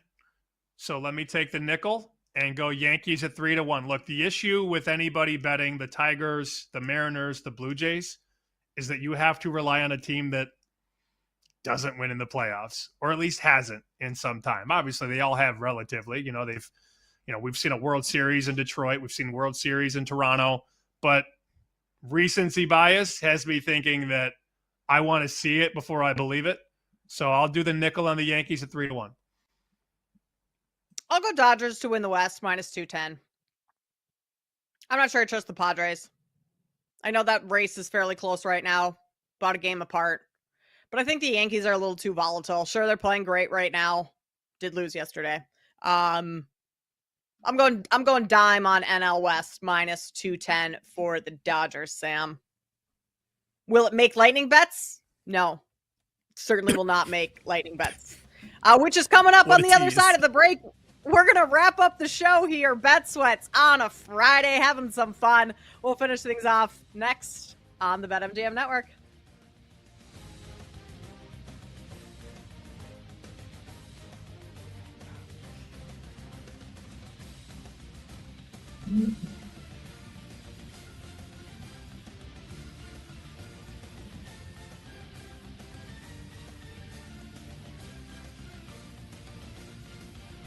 You're listening to Bet Sweats on the BetMGM Network.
Welcome back to Bet Sweats on the BetMGM Network. Wrapping up Bet Sweats here on a Friday. Tell you where we're putting our money coming up here in just seconds. Lightning bets coming your way. Before we get to that, though, there's a phrase that's being thrown around in this show that I don't know about. Apparently, it's like, it's a show inside joke, and I'm not a regular on this show, just filling in for Joe here this week. Joe will be back with you guys tomorrow, but you guys have been saying moon a ton. What in the world does moon mean? Moon started 10 years ago when Joe and I first started hanging out together, and it started with me telling Joe that I just blasted a game to the moon. And what I meant by that was it was a big bet. So whoever was playing on Thursday night, Joe would say, hey, did you make any bets tonight? And I'd say, yeah, I blasted the under to the moon, meaning I have a sizable position on this under. And he thought it was the funniest thing ever because, deep down, Joe and I are 9-year-old boys. So It has since morphed. It has since morphed into, I don't even know what it is at this point, but like if something is funny or something makes you laugh, Joe will now just say Poodle's moon. And like, I don't know, it's so dumb, but I don't know. Like, yeah, you guys called me in our text yesterday. It was Constable Moon or Monstable Moon. So that means you like Monstable. Right. Yes, basically it's us admitting that we like something, and then that's basically it. But it used to be like, oh, we're betting this game big, or we like this side large. That's how it started. And as all things do, they evolve over time. So if you like Jake knows, like I've sent Jake a text. I had Mariners one night and JP Crawford hit a home run to win the game. And I texted Jake, Mariners bleep moon. It's very dumb, but that's what it is. Moon is a good thing. It's not a bad thing. It's a term of endearment. Good. Kind of. That's good. All right. Most as long part, as it's us. a positive. Yeah. I mean, Jake, everyone needs their inside jokes. How That's would what you makes the describe show it? fun. How would you describe it, Jake? I mean, I think you summed it up pretty. It's mostly just stuff that makes us laugh, and it's like an anecdote that just kind of, it's just the perfect ending to us. Whether it's a home run. Sam, I think you had stepped away when I asked what this was in a break, and Jake's like, it's really complex. I'm not sure I'm going to be able to explain it. That is not what I said. Do not put words in my mouth, yes, Kate you Constable. Did. You made it sound like this was like this crazy thing. Like moon equals good. Moon equals funny. Moon equals fun. Well, you know what, you Kate? Made it sound it's like a way three. more It's complex. a 3-hour show. We had an open segment. I knew we had time to kill. I would just prefer to save it. Okay, my bad. So if we can play show or tell real quick, Gerch, I know you're on the button here. If I could get the picture of the pool and then the picture of George and the hook, I will explain what I mean with moon. So it's very simple. You see something like that, that's blackout moon. Blackout moon. That's what that is. Okay. Yeah. He's just blacked out. That guy is blacked out. Right. All right, let's take the picture of George. George, that's hook moon. It's just hook moon. That's what it is. Which that Jake, might how did I do? Moon altogether. It's the dumbest thing ever. That's dumpster moon. Yeah, it's very. Yeah, exactly. That's the best part is what the best part. I think my favorite evolution of it is there are so many different moon emojis. So a lot of times it's just somebody in the group chat sending you the full moon, the half moon, the crescent moon, the little moon face. Like there's 5 different moon emojis and you never know which one you're going to get. And they all mean the same thing. It's just very stupid.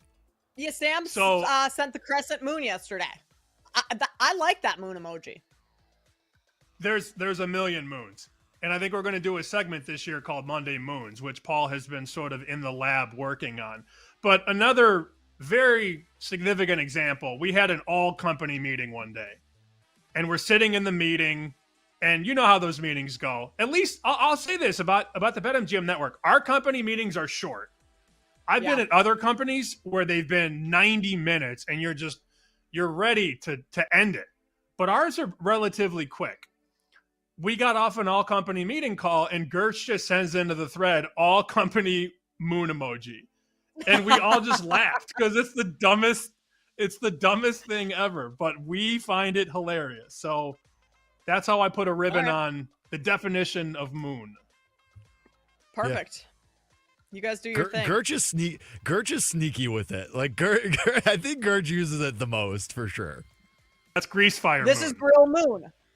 A grill moon is fine. Grease Garage fire moon. Garage Insurance money moon. It could be whatever you want, Kate. Honestly. Insurance fraud moon. Right. How about lightning bets moon? Yeah, that's a good call. So we have given Kansas the last 2 days, and I hope people have listened. We did it on Wednesday and Thursday. We gave minus 12.5. I am not going to re-add.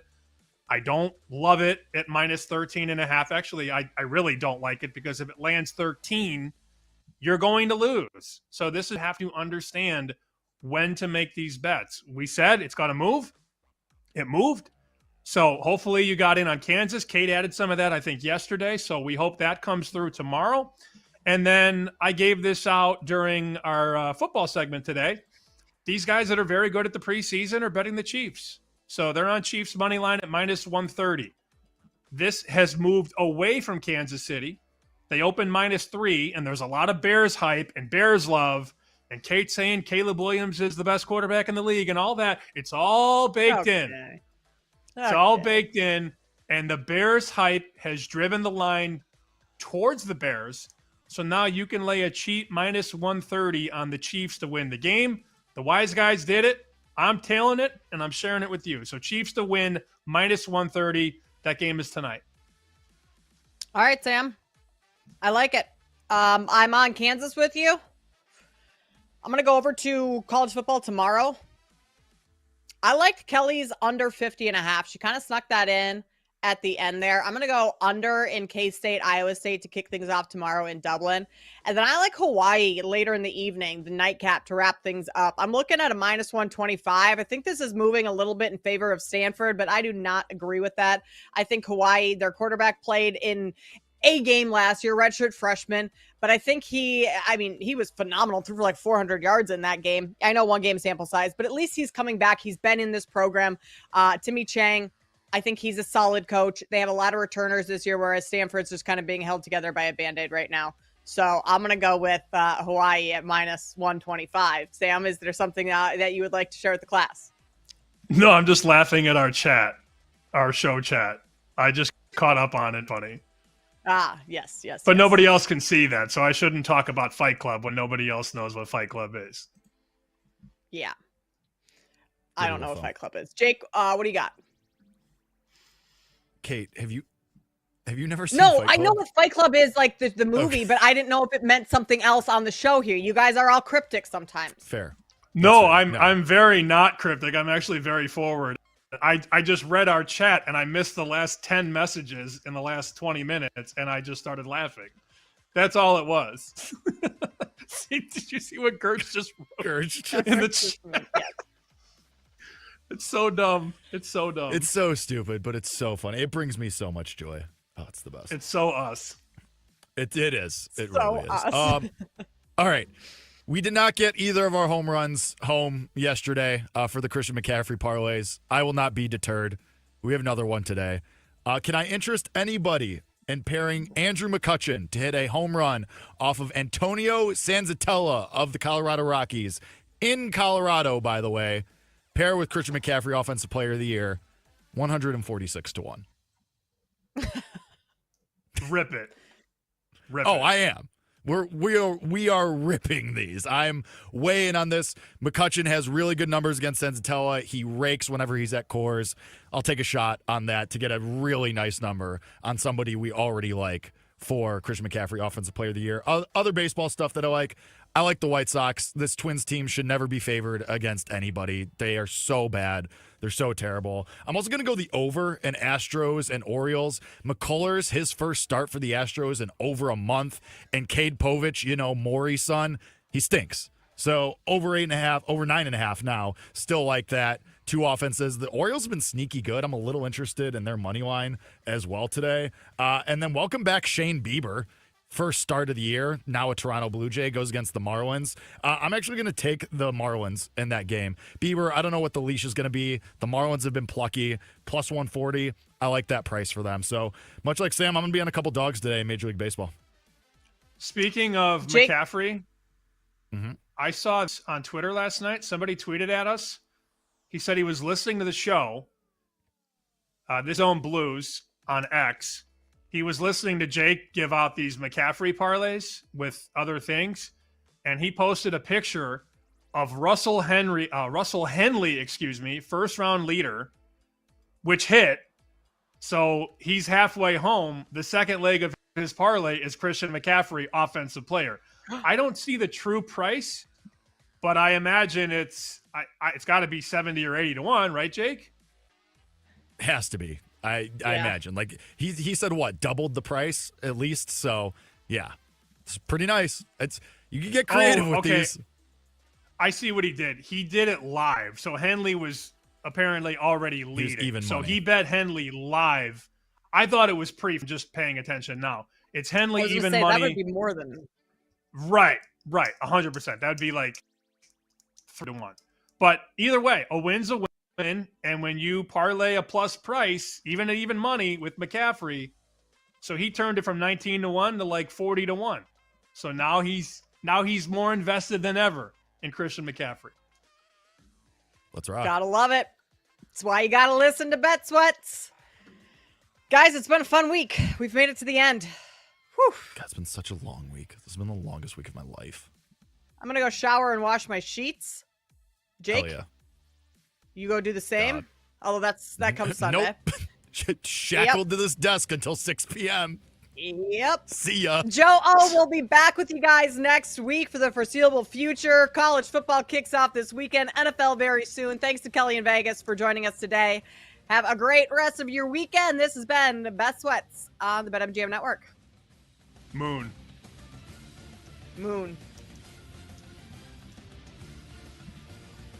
Thanks for listening to Bet Sweats. If you missed anything on today's show, make sure to listen back on the Odyssey app or wherever you get your podcasts on the BetMGM Network. Make it legendary.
It's time to laugh, to win, and to live the thrill of the action. Hey, baby, let's go out there like a bunch of crazy dogs. What the hell's going on out here? No idea what's going on, but I am excited. Every pick, every play, every game-changing moment.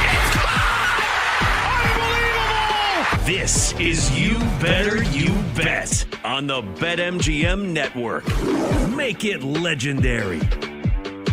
It's a great day to be alive, and it's a great day to be a better. Welcome to another edition of You Better You Bet, presented by BetMGM, right here on the BetMGM Network. I'm Femi Abebefe, hanging out with you guys over the next 4 hours, where we will make it legendary here on You Better You Bet. And of course, you can find us across a multitude of platforms. Make sure to watch us live 24/7 on the free Odyssey app, as well as the BetMGM Network. You can also check us out on Twitch at BetMGM Network and on YouTube at the BetMGM Network. You can watch us on YouTube TV, Roku, Fubo TV, Samsung TV Plus, and more. And if you want to listen to us live, you can go ahead and do so at Sirius Channel 160 and Sirius XM 205. And throughout these 4 hours, make sure you hit us up on social media. You can find me on Twitter at Femi Abebefe. You can find me on Instagram,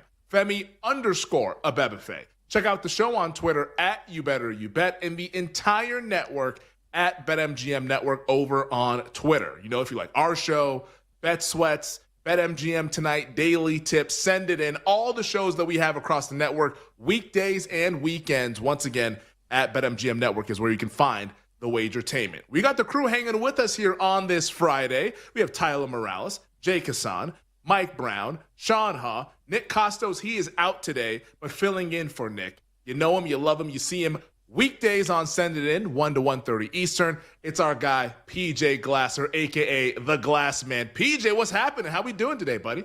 Femi, we are doing fantastic. We have one more sleep until college football. We have made it. The offseason is behind us. So even though it's week 0, we only got 5 games. It's a beautiful thing to go to the BetMGM website and see tomorrow when you're looking at the games, right? It's not the date anymore. It's tomorrow. So we're here, excited to talk about that.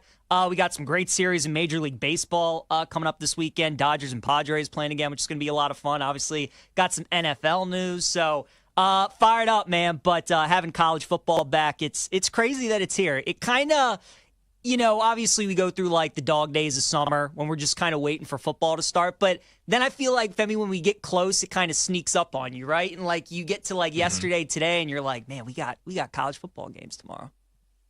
Oh, baby, we got him. But I have to call you out, though, because for those who might be listening, you need to go ahead and get to YouTube TV, Roku, Fubo, Samsung TV Plus, wherever it is. Because the Glass Man, he starts off the show saying he's fired up for college football. But your wardrobe says you're fired up for college basketball. Like, what are you rocking like a Final Four quarter zip here, PJ? What's happened? Like, we have sworn off college basketball on You Better You Bet until at least October. Explain yourself. Do you not have any college football attire that you could be donning right now as we celebrate week 0 coming up tomorrow? I mean, you guys might have sworn off college basketball, Femi, but in my head, it's always college basketball season, right? Don't you always say NFL is always on the mind? That's how my mind kind of works when it comes to college basketball. So, look, this isn't the Final Four from this year when Duke all broke our hearts, so it's a little bit of an easier wound. It's from a couple years ago, but yeah, it's actually funny. I didn't even think of this. It was just kind of something I put on this morning because the temperature's starting to get a little bit cooler. We're like in the mid 70s now, which is kind of nice. So kind of that like light sweatshirt when I'm coming into the office. But yeah, I got plenty of college football attire that I will be wearing here over the next 5-6 months. Come on, man. Hit us with some Roll Tide, man. I know you're an Alabama guy. A lot of excitement. Next week. Ty Simpson. Yeah, I guess that's true. It is true. Next week for your Alabama Crimson Tide as they begin year 2 under my old guy, Kalen DeBoer. But once again, you can hit up PJ on Twitter at PJGlasser9. And we have a fun show on deck for you guys. We're going to talk a lot of college football on the show today. We're going to talk a lot of NFL on the show. The U.S. Open, which begins on Sunday. We'll be hitting that hardcourt season, baby, to wrap up the Grand Slam calendar. We will get to all of that. So if you miss anything, over these next 4 hours. Make sure you check us out in podcast form. Just search You Better You Bet wherever you get your podcast. And because, we're so damn kind to put the content on there on demand for you to consume whenever you want, the least you could do is to subscribe, rate, and review wherever you get your podcast. We have 3 guests that will be joining us all throughout the program, starting 40 minutes from right now. Odyssey MLB insider, USA Today columnist, Bob Nightingale returns to You Better You Bet. We're going to ask Bob, hey, who are his 3 American League wildcard teams right now?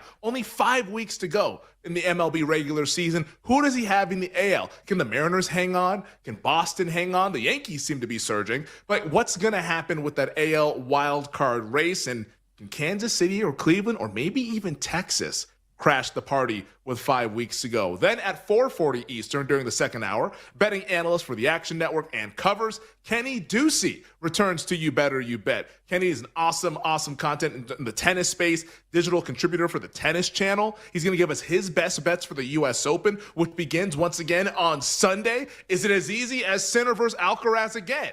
Or is there someone else that can crash the party on the U.S. Open circuit here coming up on Sunday? So we'll ask Kenny that a little bit later on at 4:40. And then at 5:20 Eastern, it's the founder and editor-in-chief for collegefootballnews.com, Pete Futak, will join us to break down the upcoming college football season and, of course, tomorrow's Week 0 slate. We are fired up to talk some college football all throughout the show today. But, PJ, I must begin.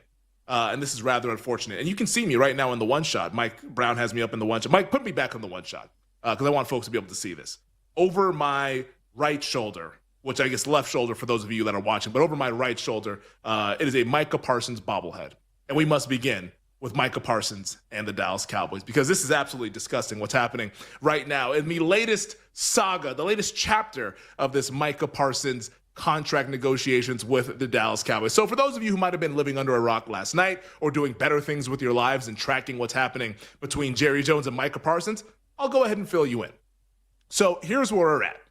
Cowboys owner Jerry Jones is now on the offensive in terms of trying to regain a little bit of position in what is now a PR battle. Like Micah Parsons and David Mulligeta, they've been destroying Jerry in the PR battle. So Jerry Jones thought, hey, you know what I'm going to do? When I get back to Dallas from Oxnard, it's time to go on the offensive, and it is time to get my message out there to anyone who will listen. And what did Jerry do? Called up one of his old buddies, Michael Irvin, the playmaker, my favorite Dallas Cowboy of all time, and went on Michael Irvin's YouTube channel, which today I'm just learning that he does have a YouTube channel, and he told Michael Irvin that he offered Micah Parsons the most guaranteed money of any defensive player in league history. He also said he is prepared to franchise tag Micah Parsons, which we all knew, in 2026 and 2027. Like, that's the crux of this thing.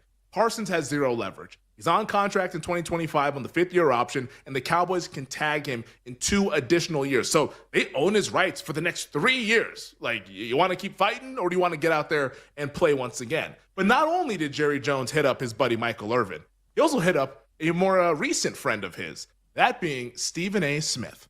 Jerry Jones sat down with Stephen A. Smith at the Star in Frisco for the Stephen A. Smith Show, and he said that there's no room for an agent to be involved with the Micah Parsons negotiations.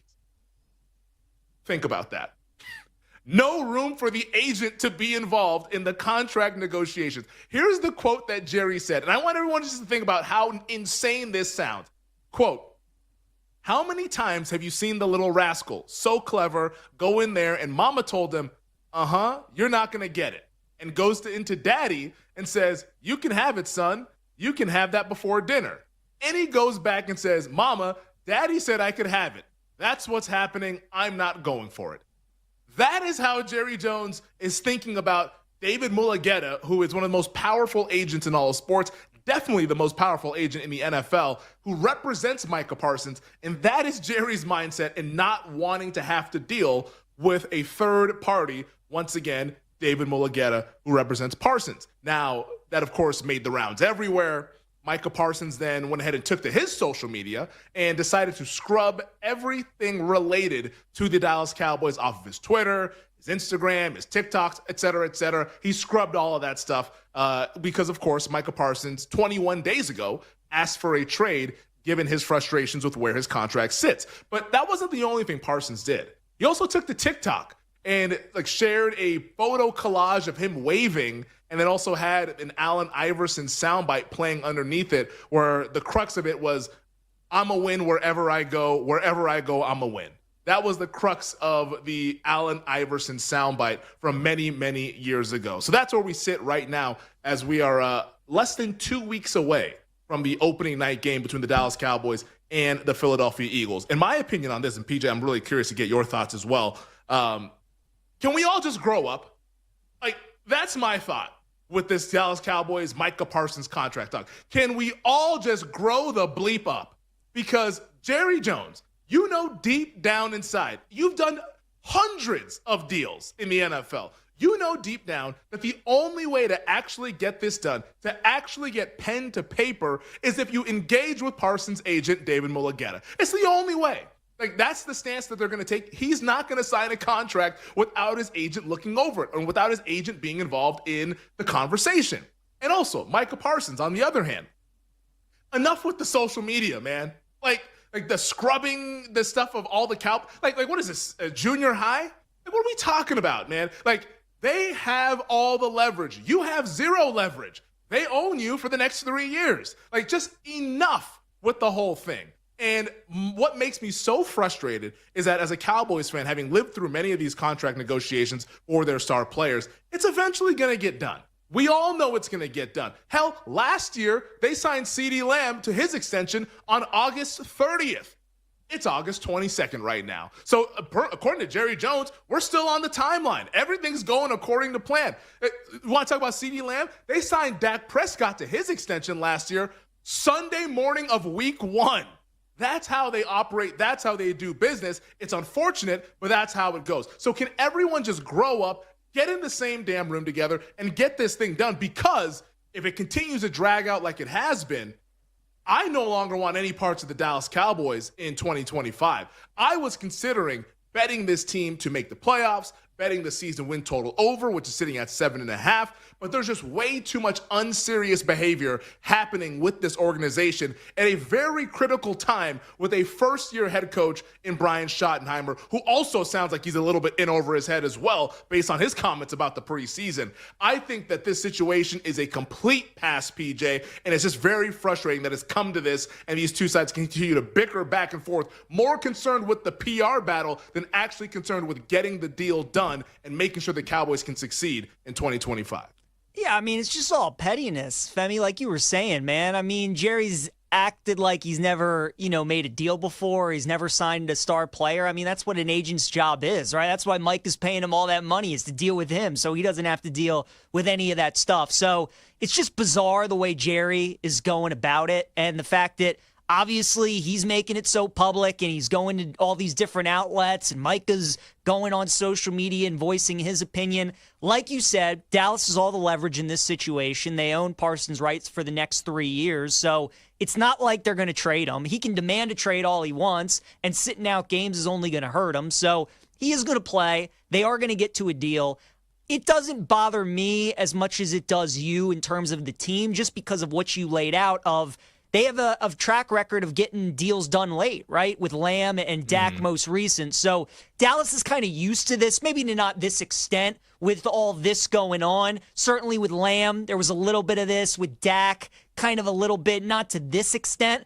And certainly CD and Dak don't voice their opinions as much as Micah Parsons does. And all this stuff with the agent wasn't taking place. But, Femi, because Dallas, this is how they operate. And this is how they do business. And this is, they just sign their players closer to the regular season. I don't think it's that big a distraction. And, a lot of times it's like the conversation we have about Trey Hendrickson and the Bengals, right? If they do end up reaching an extension with Hendrickson, all right, great. But then how long is it going to take him to get up to game speed and get ready and look like the Trey Hendrickson that we've seen the last couple of years? I don't worry about that as much with Parsons. He is going to maybe need a little bit, but I really think that he's going to be fine. Whatever you plug him in, if it's just if the deal gets done a couple days before week 1, you plug him out there, I think he's going to look pretty much like Micah Parsons. I don't think this is as big of a deal just because Dallas has shown this is how they do business here as of late, but like you said, man, I mean, just like everybody grow up, right? I mean, you all want the same thing. Jerry wants Micah to be a Cowboy. Michael wants to get paid. You both want the same thing. So the fact that Jerry is making it so difficult, won't even talk to the agent, it's just kind of crazy on his behalf. He's like offended that the agent wants to be involved in the contract negotiations. It's literally his job. like it's like somebody being like, "Oh yeah, like you're doing a radio show and you want to speak? What?" It's like what? Like it's my job, you know? Like it's like I don't understand why Jerry is so anti David Mulligeta, and reportedly he thought he had a deal with Micah Parsons. Well, guess what? He was always going to take that deal to his agent, and the agent was going to always weigh in before Parsons actually signed. So, yeah, the whole thing just seems rather ridiculous. I want to ask you on the other side if there's a bet to be made on the Dallas Cowboys, because you sound like you're not as concerned as I am. We'll get into that, as well as new 49ers running back Brian Robinson Jr. We're just getting started here on You Better You Bet. We'll be right back with You Better You Bet, presented by BetMGM, the sportsbook born in Vegas.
Oh, it's absolutely massive for the city. Now, there does need to be some things worked out.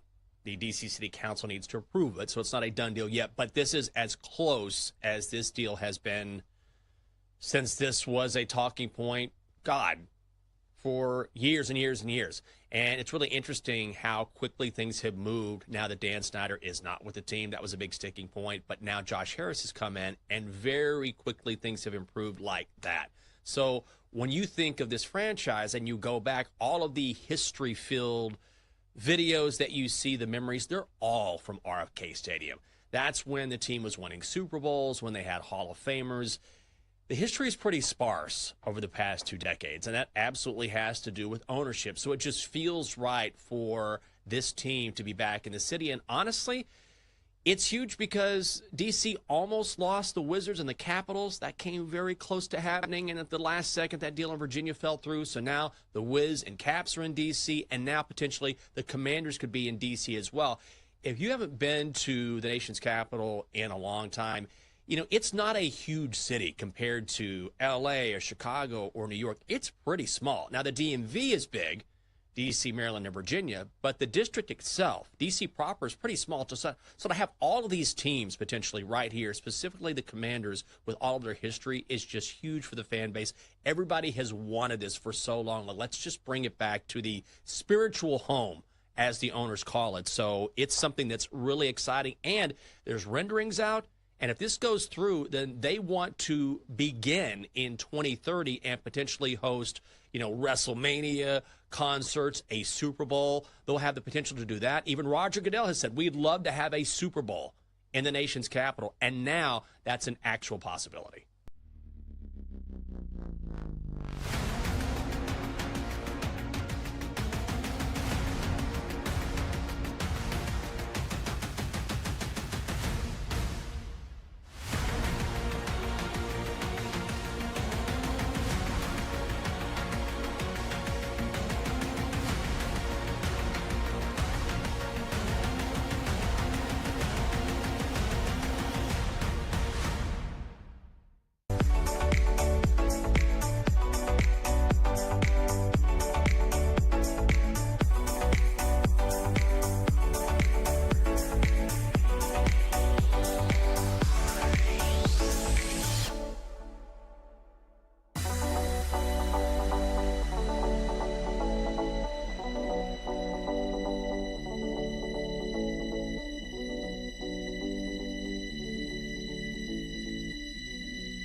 Let's get back to You Better You Bet on the BetMGM Network.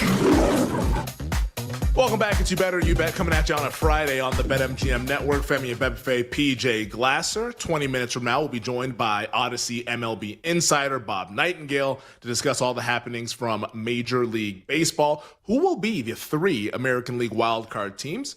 Bob Nightingale will let us know coming up in the next segment. But PJ, in the last segment, we started the show talking about, of course, the latest chapter of the Micah Parsons Dallas Cowboys saga. 2 sides still trying to come to some kind of an agreement on a contract, and now pretty much is turning into a PR battle. Like, Micah Parsons got the first 3 rounds. Jerry Jones is now trying to get round 4. We'll see what happens with round 5 next week. But that's just the song and dance going on right now down there in Dallas. And before we were heading to break, like, you were kind of making the case, hey, not really concerned about this because Micah will be there week 1 because, like most NFL players, he's not going to want to miss game checks. I'll ask you this, though, because we're less than 2 weeks away. Opening night, Dallas at Philly, rivalry renewed. Are you betting the Cowboys in that game? And are you interested in betting the Cowboys long-term for the upcoming season? Yes and yes. I bet Dallas +7, and I like them to win the NFC East at +600 as a bet. Hey now. Yeah, I'm in on okay. I'm in on your Cowboys, Femi. I'm in on them, man. Look, they have good players at all the important positions in the NFL, and a lot of people, I think the Dak criticism gets so overblown. I get, he doesn't play his best in the playoffs, and obviously that, especially as the quarterback as the Cowboys, that's how you're going to get judged, and that's how people are going to perceive you. But I think because he's been injured like the last couple of years and obviously last year, people have forgotten like how good Dak is in the regular season, and then he nearly won the MVP 2 years ago. You still have one of the top wide receivers in football in CeeDee Lamb. You just got him George Pickens. And I think Dallas's offense is going to be really good this year. I like the upside of their defense. Obviously, they need to bring back Micah Parsons and make sure that he's available for the entire season and playing like himself. But I like the value with Dallas. And, I mean, Femi, it's just the history of this division, man. There hasn't been a repeat winner since 2003. So history would tell you Philly's not going to win it again. We know the Giants probably aren't going to win it again. So if it comes down to Washington or Dallas, I'll take my shot with the team at 6-1. I'm down on the Commanders. I think they're going to miss the playoffs this year. I think their schedule is just a little too tough. And Jaden's a star. Outside of him, though, I'm not buying the rest of the roster. I think they're due for a little bit of regression, potentially. Philly's obviously a monster, and there's a reason they're minus money to win the division. And, it'll take a lot for Dallas to overtake them. And a smart way of going about it, too, Femi, is if you like the Eagles to win game 1, you could certainly just wait to bet Dallas to win the division after that game and obviously get a much better price. But I think the 7's too good to pass up. This was 6.5 for a while.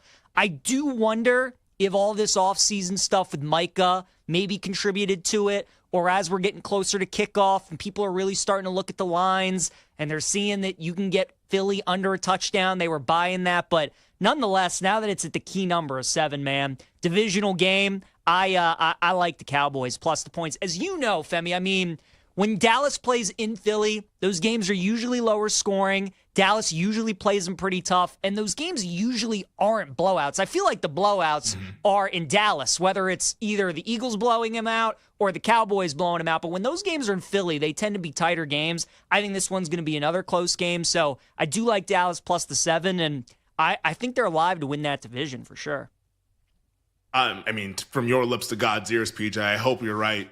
Like, I'll be rooting for you the whole way. I have so many concerns about the offensive line and the defense, especially the run defense. Now, if Parsons comes back, I think the pass rush has a chance to be really, really dynamic. Maybe one of the best pass rushes in the league. The problem is that, you need a lead in the second half to unleash that pass rush. And I'm not sure their run defense will allow them to do that consistently. So that's a little bit of an issue for me here. But to your credit, you're not alone when it comes to liking the Dallas Cowboys for week 1. I'm looking right now across the board at a lot of sports books here in Las Vegas where I live. Those 7s have now been bet. The consensus number is 6.5 minus 115. There's still a couple 7s out there, some 7 minus 110, but the betting market agrees with you for opening night to where maybe Dallas is a little bit more alive than what people initially thought when the schedule came out back in May. So you're definitely on the side of a lot of respected people, or at least influential people, who can move the number off of a key number of 7 and taking it down to 6.5. I think right now, it's it's so interesting that you said like that game tends to be a little bit lower scoring, and it does. I actually kind of like the over in the game a couple weeks. So I think the Dallas defense is going to get lit on fire by the Eagles. And if the Cowboys are going to cover the number and you're going to win your bet, I think the game has to go over the total. I think this needs to be like Dallas winning like 27-24 or something like that. I don't see the Cowboys holding the Eagles under 20 points.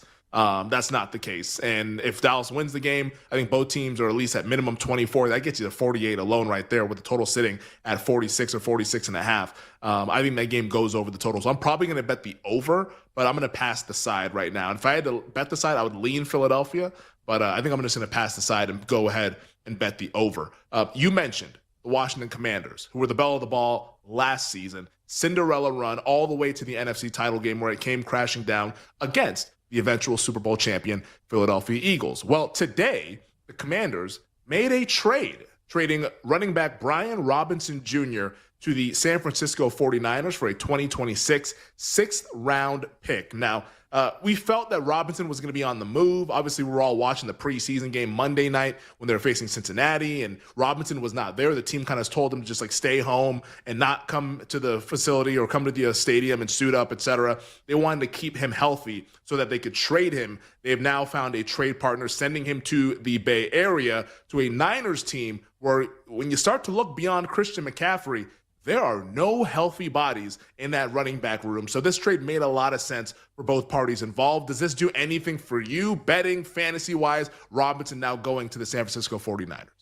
I think Washington's running back room becomes a little more interesting, right? And kind of how they utilize that. Because right now, Eckler's running back one on the depth chart. And we know at this point in his career, Eckler isn't the same guy that he was, I guess, with San Diego or with the LA Chargers the last couple of years. But he, he's more of a receiving back at this point in his career. And I mean, Bill Krosky-Merritt, right, has kind of become one of the faves here throughout the preseason. So he's looked good, and he's a fan favorite, and people want to see him get the ball. So I think that is probably the interesting storyline out of this. Now, we know Brian Robinson's not taking any time away from McCaffrey. And if CMC's healthy, he's going to be out there. They use him as a running back. They use him out wide, as we know, as a receiver. So it's just more insurance. And they're getting B-Rob because McCaffrey is coming off a season where he was definitely hindered by injury. And they're just want another starting caliber NFL running back if they need to kind of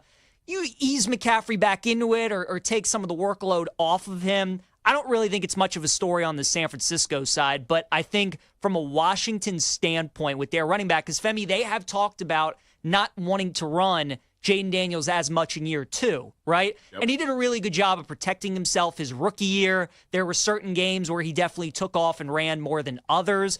But, I mean, now that kid has all showed us that he's a star and arguably the best quarterback in the NFC, Washington wants to make sure that, he's taking the minimal amount of hits per game that he can. So to do that would be nice to have an effective running game. I've always been a fan of Chris Rodriguez out of Kentucky, even in his college days. And I think he is a bruiser. And I think he can be a nice complement to Jaden Daniels in that offense. So how Washington uses that, how Kingsbury goes about it, what that looks like, I think is really interesting.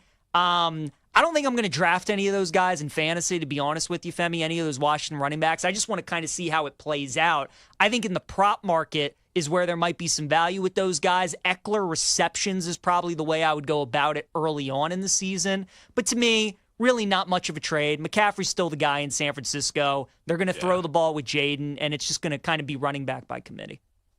Yeah, it feels like I kind of want to temper the expectations for Bill Krosky-Merritt, the artist formerly known as Ja'Cory. Like, I just think that they were facing the Bengals, man. Like I don't know. like it's not going to be Cincinnati every week. And, I mean, you might have been the guy that's running through those lanes, PJ, the way that the Bengals couldn't do anything defensively. Like, anyone's going to do that. I mean, we saw Will Shipley looking like the second coming of Barry Sanders against Cincinnati 2 weeks ago. Then here comes Ja'Cory Krosky-Merritt. Like, I think it might have just been the competition. So I know a lot of people are excited about BCM, Bill Krosky-Merritt, Bill, whatever the hell you want to call him. Like, yes, maybe at some point later in the season, but early on, I still think Eckler is going to be a big part of this offense, and Chris Rodriguez, being a little bit more of a veteran guy, adds some of that physicality in the backfield. I think he's going to be in the mix as well. So maybe Bill Krosky-Merritt can sprinkle in here and there, but I would not be expecting a big workload for him in the early portion of the season. Let's get into what we saw last night in the preseason, because preseason week 3 already underway. And we'll get to more games tonight and tomorrow, but we saw 2 of them last night. Now, Steelers-Panthers, kind of ho-hum. Pittsburgh won it 19-10. Nothing really to say about that. Although, Derek Harmon, their first-round pick, did get carted off with a knee sprain. Mike Tomlin was asked about the severity of it, and he said, like I told you, it's a knee sprain. So we'll see what happens with Derek Harmon. He seemed to be in pretty good spirits when he came back out in the second half, kind of yucking it up with TJ Watt and Cam Hayward on the sideline. So hopefully he is good to go. Maybe he's not on the field week 1, but hopefully he's on the field at some point in September. But the real game that we have to get to, PJ, I mean, don't look now. We might need to break up the New York Giants, buddy. The G-Men, Big Blue, they beat the Patriots 42-10 last night behind the awesome quarterback play from all 3 guys who saw the field.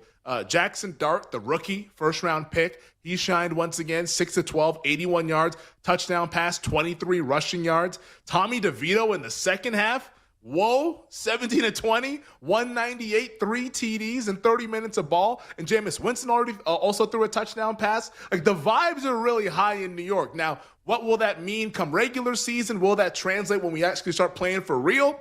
Probably not. Like, we see teams sometimes have these like fun preseasons. I mean, we all remember, what was it, the 2008 Detroit Lions that went 4-0 in the preseason, went 0-16 in the regular season. Like, these things can happen sometimes, but the Giants, a perfect 3-0 in the preseason, 107 combined points in those 3 games. As there's a lot to love with the G-Men, and maybe, just maybe, PJ, a lot to love with their QB Jackson Dart, who might be pushing Russell Wilson for playing time sooner than we thought. Dart's looked really good. I mean, he really has. And, whether you just want to say it's the preseason and he's not playing against a lot of starters, but you can only watch what he's playing against, right? And he can only play against what he's playing against. So he can't control what the other teams are doing. He can't control who he's going up against. And so far with what he's looked like, Femi, it's been super impressive. I watched Jackson Dart a ton at Ole Miss. I thought he was overrated. It's a reason I just couldn't believe in the Rebels last year to make the college football playoff or anything like that. I just didn't think Jackson Dart was as good as everybody else did. I would not have taken him in the first round like the Giants did. But so far, he has looked good. And I think as fans, a lot of us have watched sports for a while, that you kind of just watch a guy and you just kind of you just see it, right? Like, there's just something that it just feels a little different, and it just he does have it, and it feels a little different right now with Jackson Dart. It definitely does. He feels like he's reading the defenses pretty good at this point. It just seems like his passes are on target, his confidence. I think when we last did the show, we were talking about his aura out there. Like, there's just something about Jackson Dart right now. And Giants fans are buying into it. The players are buying into it. So we know Russ at this stage in his career, kind of his personality, and, especially when he's on losing teams, like, that can get really old fast. And with how tough the schedule is for the Giants, and, they're not going to be favored to win many games this season, if any. They're probably going to lose a lot early. And, they might make a quarterback change sooner than we all anticipate, whether they go to Jameis or whether they go to Dart. We'll see what Dable ends up doing. But Jackson Dart's definitely making a case for himself. He looked good again last night, but I've been impressed, Femi. I've been impressed. Usually in the preseason, there aren't a lot of quarterbacks that you watch and they make you change your opinion of them. But Jackson Dart, I'm starting to maybe think I was wrong on him potentially. We got to see what he does in regular season games, but I've been very impressed with what I've seen so far. I think the big thing, because Brian Dable's been adamant that Russ is our starter. It's what he keeps saying anytime that Dart has one of these good performances and the media asks him about it, because we're all wondering, can he actually make a legitimate run to be the QB1 for the G-Men in week 1? But Dable's been steadfast saying, hey, Russ is our starter, Russ is our starter, Russ is our starter.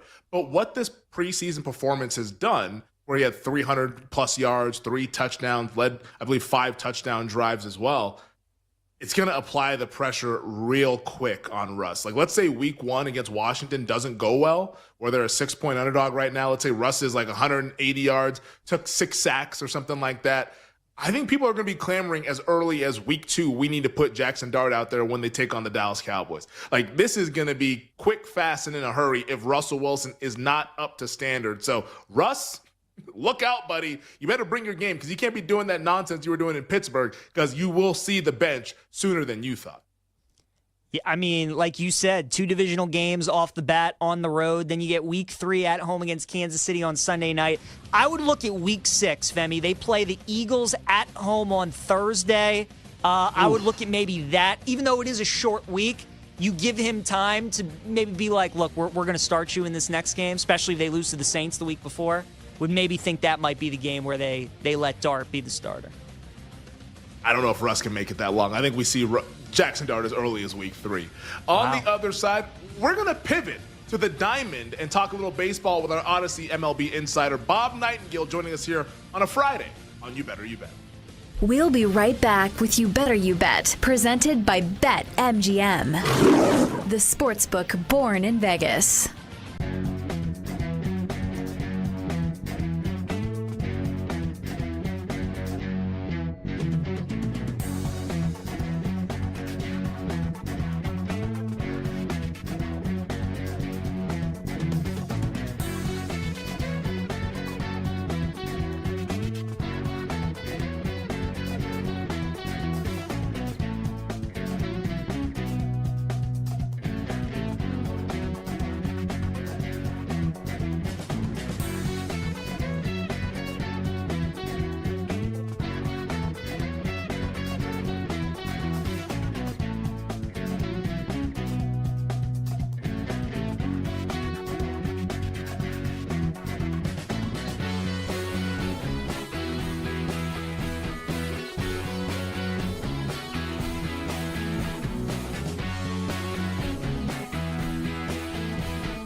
All right, 44 days, 17 hours, 32 minutes, and 56 seconds. That's when week 0 of the college football season officially kicks off. And usually, if I'm betting conference futures, I'm looking for better prices than plus 225. And I usually try to avoid the trendy teams, but I'm not going to do that this year in the SEC. I'm going to roll with Texas. As you guys know, I'm a Sark guy. 8 returning starters, 3 on offense, 5 on defense. Arch Manning's the guy now full-time. No more Quinn Ewers. I think he's the better fit for the Sark offense, more of a dual threat. Offense loses 8 starters from a team that averaged 33 points per game, but I think they're going to be even better, man. They got the Stanford wide receiver, Emmett Mosley. They got DeAndre Moore Jr. back at wide receiver, Ryan Wingo. The offensive line is going to be good, but they do have to replace 4 starters, which is kind of concerning, including Kelvin Banks Jr., who's now in the league. Running back depth might be a question mark. Like, that was the issue last year. They had 3 losses. In all 3 losses, or in those 3 losses, they only averaged 1.4 yards per carry with no rushing touchdowns. This year, they're going to have to get the ground game going. Defense, 5 starters are back. Watching the spring game back, Sark calls the defensive backs the best unit on the team.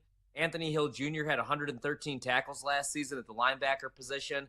They're looking for ways to get Colin Simmons on the field more. Last year as a freshman, 9 sacks, 14 tackles for loss. Tough opener week 1, but I already bet them against Ohio State as 3.5-point dogs. I do think Arch is the real deal, man. I don't know that he's going to be the number 1 overall pick because I don't know that he comes out. But I'm pretty high on Texas, and I did take a shot with them, plus 225 to win the SEC.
Let's get back to You Better You Bet on the BetMGM Network. Let's get back to it here on a Friday on You Better You Bet, presented by BetMGM on the BetMGM Network. Femi and Bebefe, PJ Glasser, hanging out with you guys. Coming up in 20 minutes, we will celebrate Week 0 in college football, taking the latest look at the Week 0 betting lines, sides, totals. We have the big game in Ireland, Farmageddon in Dublin between Kansas State and Iowa State. We'll get PJ's updated thoughts on that game, as well as a deep dive into the ACC conference, a little ACC preview. Can anyone take down Clemson?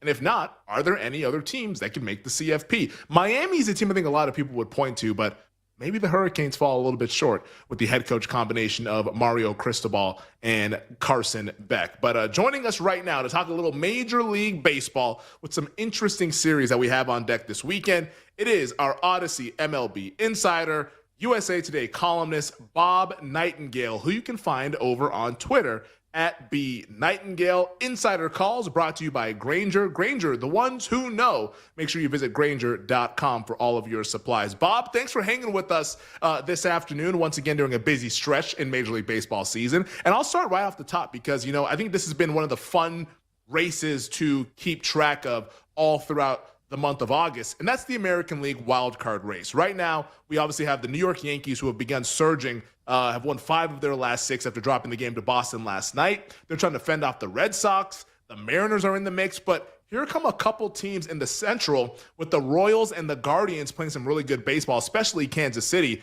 Who right now, if you had to guess on August 22nd, who are your 3 American League wildcard teams? Yeah, I'll go away. Yankees, Red Sox. I'm trying to think. I'll go the loser of the AL West, whether it's Seattle or Houston. I think Cleveland. I mean, he's lost 5 of the 6 games. I think the suspensions or the leave absences with Clase and Ortiz just kind of wipes them out. I don't give up on KC, but I think KC's the only other team that can really jump in there and keep the runner-up of the West home. It's interesting. So you said the runner-up of the West. Right now, the Astros have the 2-game lead on the Seattle Mariners. Both teams have kind of been slumping. But should we be concerned about the Mariners due to what we saw during their recent East Coast road trip? I mean, it was pretty bad, dropping 2 or 3 from Baltimore, 2 or 3 from the Mets, which is not as bad, but then getting swept by the Philadelphia Phillies. Is there concern in Seattle, or was that just like one bad East Coast road trip? I think it's just a little bad stretch. I mean, you still got that great pitching. Now with Raleigh, with Suarez and Naylor, I still be stunned if they don't make the playoffs. And I think they make the playoffs. I think they might be the most scary team in the American League just with that rotation. I mean, short series, they're capable of shutting down anybody. Bob, are you a believer in Toronto? Do you think they're good enough to win the American League? What are your thoughts on the Blue Jays at this point? No, I do, particularly the way Scherzer's pitching. I mean, Scherzer looks like pitching like he was 10 years ago. He's been great. The offense has stepped up, and it's been an underachieving team. They're finally playing up to expectations. So no, I believe in the Blue Jays. I think they win the East. I think they're the best team.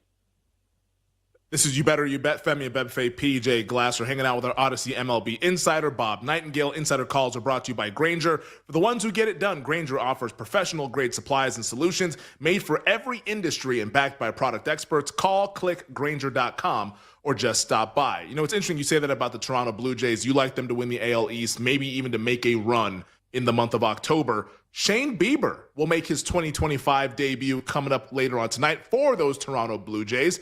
We haven't seen him pitch since last spring. What are realistic expectations for Bieber down the stretch here? And also, do they need Shane Bieber to be the Shane Bieber of old to get to the World Series? Or can they just go ahead and make it regardless of whatever he ends up doing for them down the stretch here?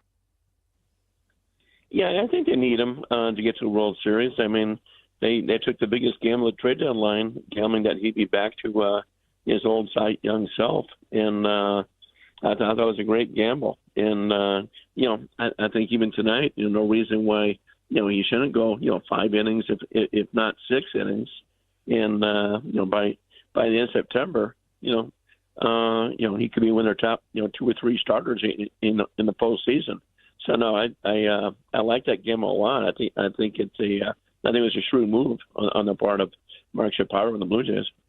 Bob, staying in that division, the Orioles today signed 21-year-old Samuel Basallo to an 8-year deal, which is very un-Oriole-like. They usually don't sign players to a long-term deal. But people at this point are kind of wondering what that means for Adley Rutschman, obviously also being a catcher. Do you think Baltimore has plans to kind of rotate these guys, DH one, maybe make one of them a first baseman potentially? Do you think that means that they might maybe look to move Adley the next couple of years? Like, what were your takeaways from that Basallo extension today? Yeah, I think with the contract extension, it signifies that either Adley Rutschman will be traded or he'll be moved to first base. I don't think they're even going to split up the catching position. I mean, Rutschman could catch a couple times a week, but I don't think I think his days of everyday catcher are gone. I mean, you don't sign him that extension if you still believe in him. So I think that listen trade offers all winter long, and I'd be a little surprised if he's there come spring training. I think they trade him. Bob, if not for the Seattle Mariners, the New York Mets were kind of in a free fall here in the month of August. And last night, Juan Soto said that he believes the Mets are still a playoff team despite the recent struggles. Do you agree or disagree with what Soto had to say, that the Mets can still be a playoff team and maybe even make a little bit of noise once we get to October? I mean, I think they're a playoff team, but I know a lot of people are stunned how that they're may not make the playoffs. I didn't pick them to make the playoffs this year. I didn't like that starting rotation, but they pitched lights out there until mid-May.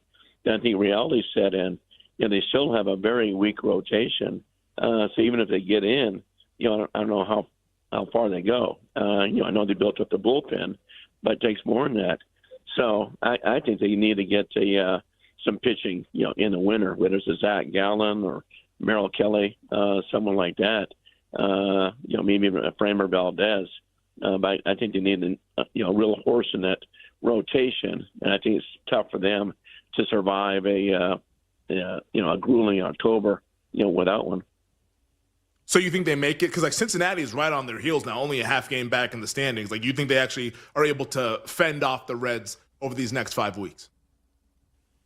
I do. The Reds' schedule too is pretty rough, and they're in Arizona now, where I am. Then they go play the Dodgers, at Dodger Stadium for 3 more, and they do have 3 games left against the Mets, 3 more against the Padres, 4 against the Cubs, 3 against the Brewers. Tough stretch. I think the Mets end up still making it barely over the Reds. Bob, Dodgers and Padres start a big 3-game series tonight. LA's up a game in the NL West. Who do you like to win that division?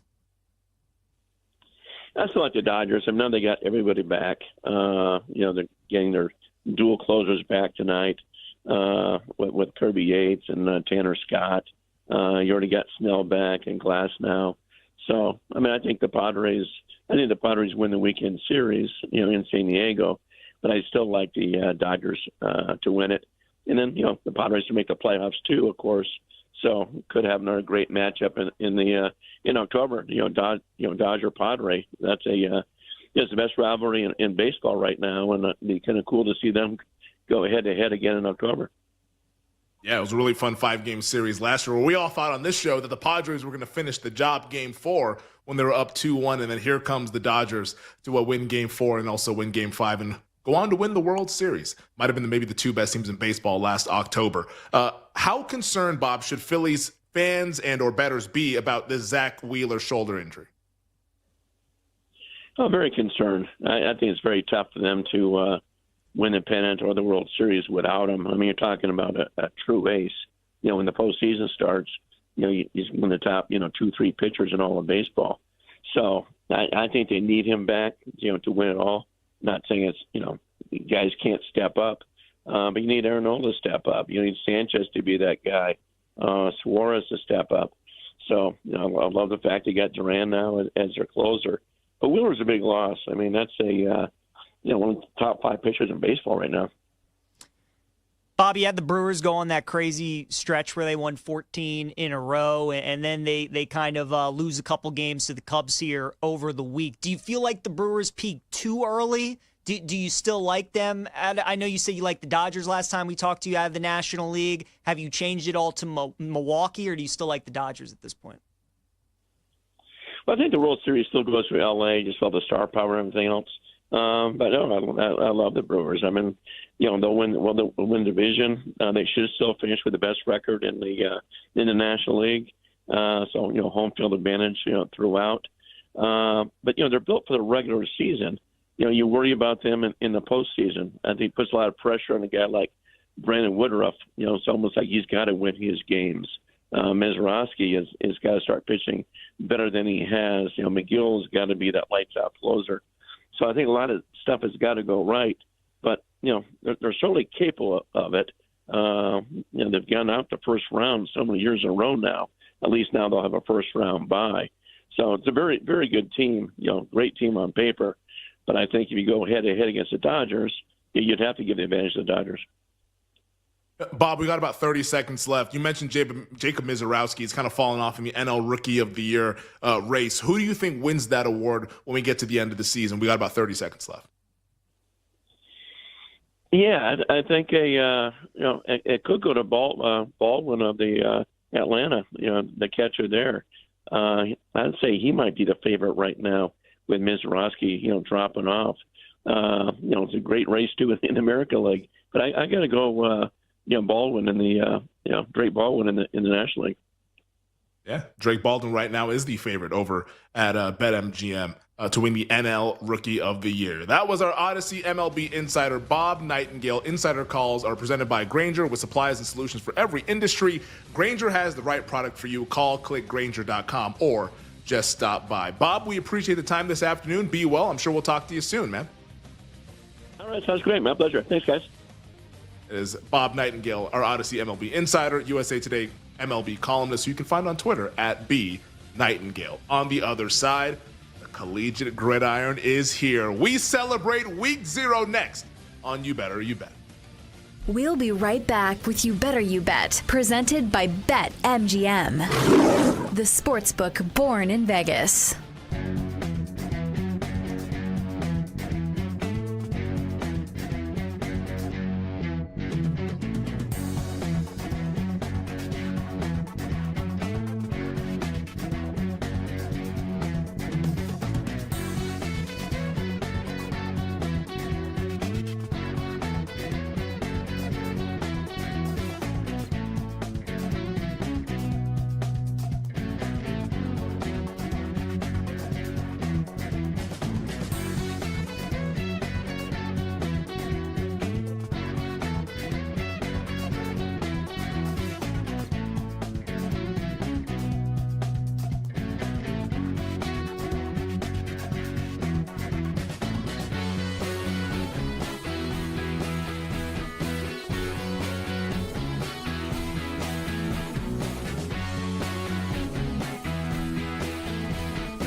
All right, 44 days, 17 hours, 32 minutes, and 56 seconds. That's when week 0 of the college football season officially kicks off. And usually, if I'm betting conference futures, I'm looking for better prices than plus 225. And I usually try to avoid the trendy teams, but I'm not going to do that this year in the SEC. I'm going to roll with Texas. As you guys know, I'm a Sark guy. 8 returning starters, 3 on offense, 5 on defense. Arch Manning's the guy now full-time. No more Quinn Ewers. I think he's the better fit for the Sark offense, more of a dual threat. offense loses 8 starters from a team that averaged 33 points per game, but I think they're going to be even better, man. They got the Stanford wide receiver, Emmett Mosley. They got DeAndre Moore Jr. back at wide receiver, Ryan Wingo. The offensive line is going to be good, but they do have to replace 4 starters, which is kind of concerning, including Kelvin Banks Jr., who's now in the league. Running back depth might be a question mark. Like, that was the issue last year. They had 3 losses. In all 3 losses, or in those 3 losses, they only averaged 1.4 yards per carry with no rushing touchdowns. This year, they're going to have to get the ground game going. Defense, 5 starters are back. Watching the spring game back, Sark calls the defensive backs the best unit on the team. Anthony Hill Jr. had 113 tackles last season at the linebacker position. They're looking for ways to get Colin Simmons on the field more. Last year as a freshman, 9 sacks, 14 tackles for loss. Tough opener week 1, but I already bet them against Ohio State as 3.5-point dogs. I do think Archer's the real deal, man. I don't know that he's going to be the number 1 overall pick because I don't know that he comes out. But I'm pretty high on Texas, and I did take a shot with them plus 225 to win the SEC.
It's time to laugh, to win, and to live the thrill of the action. Hey, baby, let's go out there like a bunch of crazy dogs. What the hell's going on out here? No idea what's going on, but I am excited. Every pick, every play, every game-changing moment.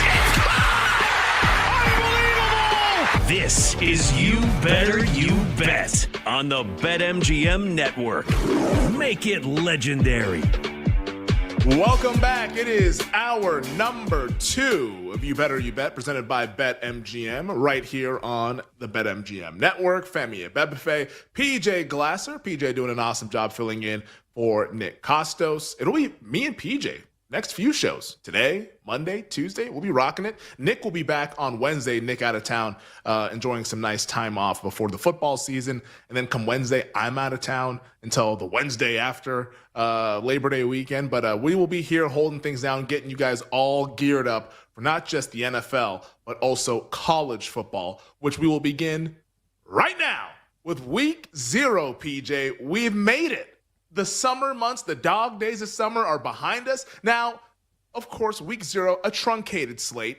Only got 5 games. But damn it, it's 5 more than we had last Saturday for college football. And it all begins across the pond in Dublin, Ireland, where Farmageddon, a rivalry renewed between Iowa State and Kansas State. Cannot wait to see this matchup. Right now, the consensus number, the Wildcats, 3-point favorites, and I see 3 minus 115 as the consensus. The total up to 51, open 49. We're now up to 51. We talked a little bit about this game on Monday, but for those who missed out on Monday and are now listening now, just like, oh, we're getting close to kickoff, less than 24 hours away. What are they like in the game? PJ, how do you handicap this one between the Cyclones and the Wildcats? So, surface level, right, Femi? Because people are going to be sitting around tomorrow. They're excited college football is back. You get a top 25 matchup in weeks. I mean, this is the best week 0 game I feel like we've had in a while. So, really good Probably one. ever. Maybe ever, you're right. Divisional game, 2 teams that know each other well. Matt Campbell's been there 10 years in Ames, and Chris Kleiman's been at K-State for 7, so there's a lot of familiarity. Underdog normally very good in this series. The last 11 times, Femi, that these 2 teams have played, the dog is 8-3 against the spread, and 9 of the last 10 have been decided by 10 points or less, right? So dogs normally cover, games are usually close. That's why the spread is 3. That's why the total is about 50.5. And with both teams having their quarterbacks return, experienced just rosters, defenses, have some guys returning. A lot of people think it's going to be a close matchup.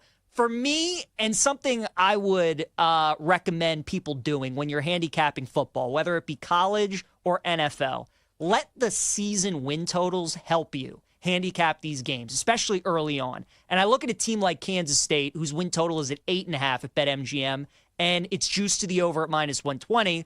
You have an Iowa State team whose win total is 7.5, and it's plus money at +115. And Femi, this is one of those coin flip type games where if you bet Iowa State over, if you bet Kansas State over, you probably need to win this game. And obviously vice versa, you bet the under, you're going to need these teams to lose this game.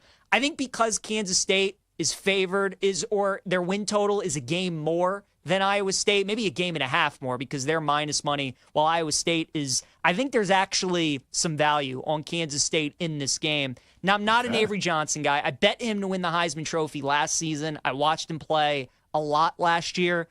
He's just one of those quarterbacks where the athletic ability is always going to be there. His entire life, he's always been the best athlete on the field, but he didn't grow as a quarterback as much as you would like to have seen. He didn't progress as a passer. We'll see if he can do that this upcoming season. I'm not expecting him to do that in week 1 necessarily. So I think Kansas State's definitely going to lean on their ground game. I like their running back, Giddens, who's going to be coming back. But I like Kansas State. If you just want to take a money line at -160, again, because the underdog normally covers, the games are normally close, I think laying -160 in a game like this, totally fair.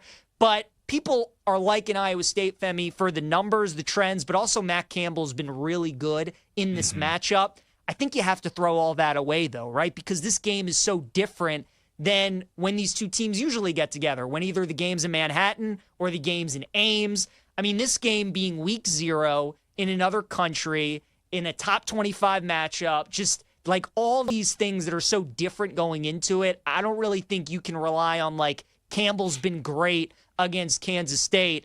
The thing that I kind of look at is that Iowa State hasn't been good against Kirk Ferentz in Iowa since Matt Campbell has been there, and they normally always play Iowa like the first couple weeks in the season. So I look at the fact that Campbell's teams tend to start a little slow. They haven't been good against those Iowa teams that like to run the football, play good defense, which is what Kansas State is all about. I keep coming back to the Wildcats. So I like K-State -3. I would understand if people just want to take them on the money line, but first bet of the year, Femi, we're going with the Purple Cats -3.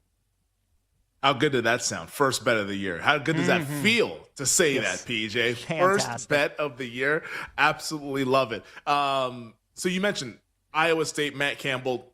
Typically, like, that's the side you would like to back as an underdog, but not in this particular setup. It's kind of interesting. Like we've almost gone through like a Matt Campbell like revival, like a Matt Campbell renaissance here, just because we all remember what was like 5-6 years ago, maybe even 7 years ago, when he was talked about as like a hot NFL coaching candidate. I mean, the New York Jets were ready to hire Matt Campbell straight from Iowa State. Like, there was a lot of buzz around him being an NFL head coach. Passed up on those jobs. Iowa State took a little bit of a step back. Brock Purdy goes to the NFL. David Montgomery goes to the NFL, et cetera, et cetera. And then all of a sudden they fall off and Matt Campbell kind of goes into the abyss. But last year, going all the way to the Big 12 title game, now we all watched it. Didn't go well. They got destroyed by Arizona State, but they still got there nonetheless in a pretty crazy Big 12 that was very jumbled together. Matt Campbell seems to be like he's kind of had this sort of revival after being like the hot name throughout the coaching circuit about a little more than 5 years ago in college football. So I like your Kansas State look.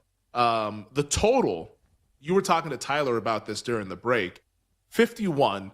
Anytime I see unique circumstances, in this case, another country, a different playing surface. They're playing on kind of rugby field. They're going to be in Dublin, Ireland. Their body clock, let's see if it's adjusted. I'm not sure when those guys, when those guys got out there? I'm assuming it was like early this week or maybe even last week, but I'm guessing they're acclimated to being over in Ireland as opposed to like having like jet lag or whatever.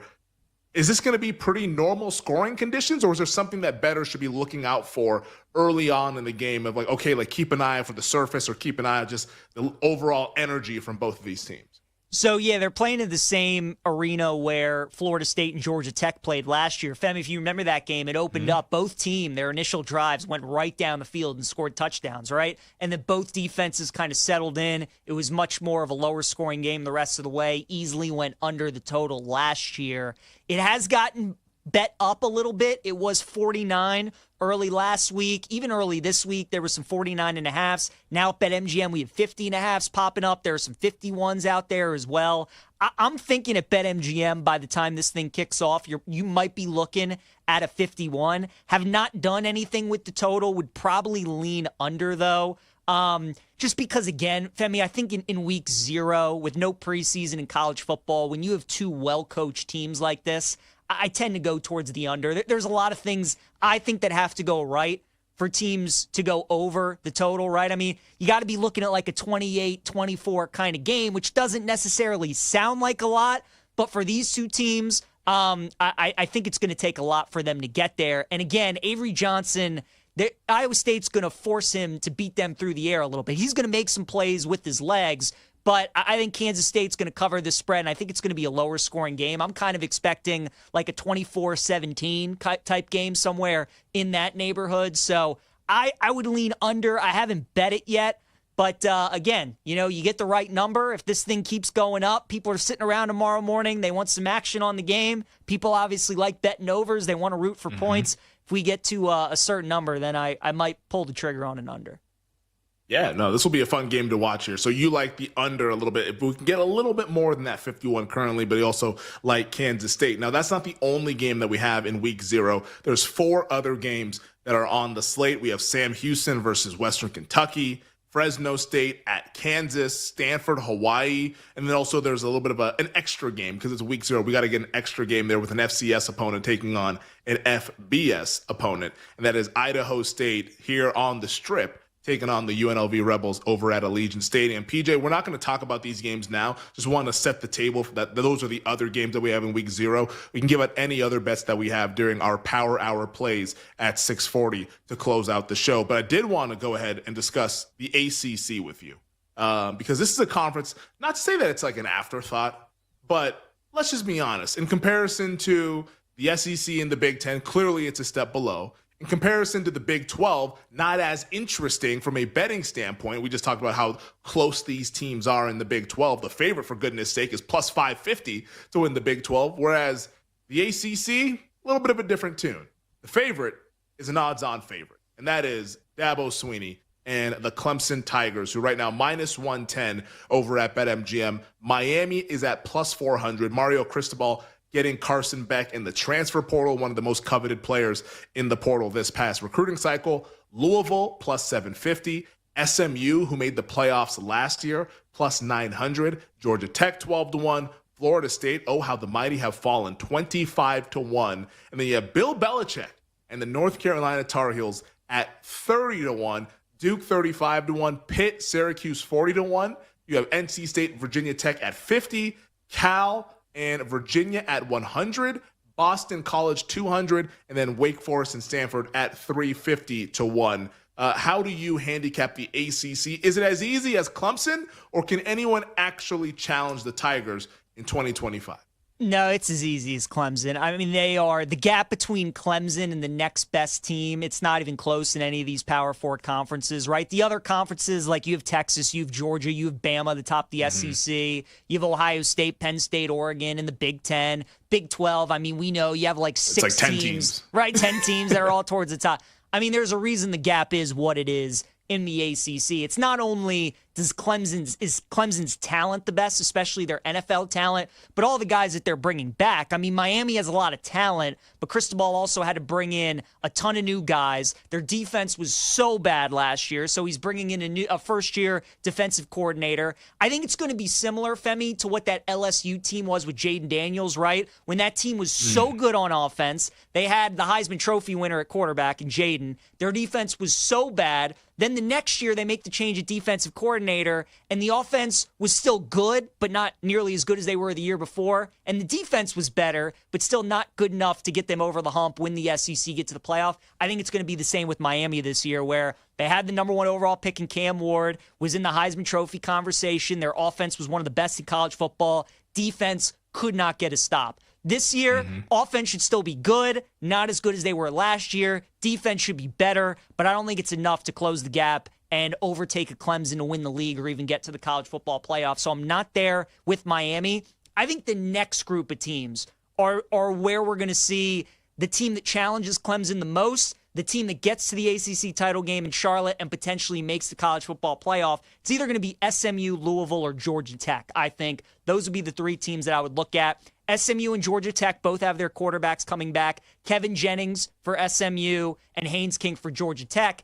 And I think there might be some value on SMU, Femi, because not a lot of people probably watch the Mustangs much during the regular season. They get to the college football playoff against Penn State, and then everybody watches Jennings against Penn State, and they're like, oh boy, this is the guy, this is their quarterback, this is the guy that got them to the playoff, right? So I like betting into things like that, where people are just basing one game off of Kevin Jennings and just thinking he completely sucks when he's actually a good player. SMU is going to have one of the top O-lines in the ACC. They're going to have one of the top tight end rooms in the entire country. And their defense is going to be solid again. So I think SMU, they're an interesting team. Georgia Tech, I'm a big fan of. I think their schedule really is favorable for them this year. Brent Key, I think, is a good coach. Haynes King is just tough as nails. They did lose some guys in the portal, especially on offense and playmakers. But Georgia Tech, I'd keep an eye on them. And they could be an interesting bet, Femi, to make the playoff because they play at Colorado week 1, and then they get Georgia to close the season, right? So you win one of those games, 2 of those games. I mean, those are some big data points, right? To look at the committee, some out-of-conference wins. And then Louisville, Miller Moss takes over as their quarterback now, coming over from USC with Lincoln Riley. So kind of one of those guys who's still playing college football. But I think he is the perfect Jeff Brom quarterback. Like, Brom is, I talked to a Louisville guy a couple weeks ago on my show, Send It In, and he said this is the first time Brom really got his guy in the portal. When you're at a school like Louisville, right, normally don't kind of get your first choice, usually like the guy you want, other schools want. But Moss was the guy that he wanted. Brom's one of the best coaches in college football. He's terrific, and he always gets the most out of his teams. So I'd keep an eye on Louisville as well. They have some tough stretches on their schedule, but I would bypass Miami, Femi. I'm not interested in them. If you're looking for a team to challenge Clemson, I think it's SMU, Louisville, Georgia Tech. I think those are the 3 teams to look at. Well, and the cool thing, PJ, I love how you lay that all out there. Like, Clemson is clearly head, shoulders, maybe even waist above the rest of the conference. BetMGM has a betting market to make the ACC championship game, so you don't have to worry about hedging against Clemson. Yep. Louisville plus 350, SMU plus 500, Georgia Tech plus 650. On the other side, I will ask the Glass Man, which of those 3 teams is the best bet to make the ACC title game? And also, the elephant in the room in the ACC, Bill Belichick and the North Carolina Tar Heels. We'll break it down next year on You Better You Bet. We'll be right back with You Better You Bet, presented by BetMGM, the sportsbook born in Vegas.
Pop-Tarts are headed to the freezer aisle with ice cream pints and sandwiches coming to Walmart late May 2025. So the pints are brown sugar cinnamon, strawberry, and s'mores. The sandwiches will be available in brown sugar cinnamon, strawberry, chocolate fudge. And apparently only at the Walmarts. I quoted the tweet and wrote, "Diet starts in June," because I'm witty like that.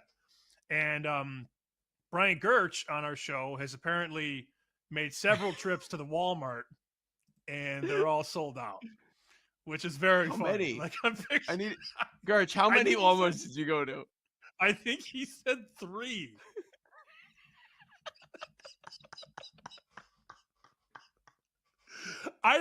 He said, "LOL, just 2." Okay, sorry. Just 2. Oh, okay. I want this though. I love Pop-Tarts. how I many love are close ice to me. cream. I mean, we all would Yeah. eat that. I don't. Which one you getting? I don't I'm know. chocolate fudge. Where you going? Yeah, you are. I'd probably get the brown Yes.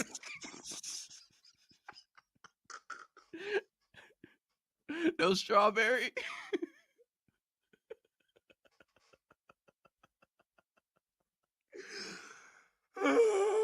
I'm chocolate fudge will be on my tombstone when I die. That's classic. I'd probably go brown sugar cinnamon.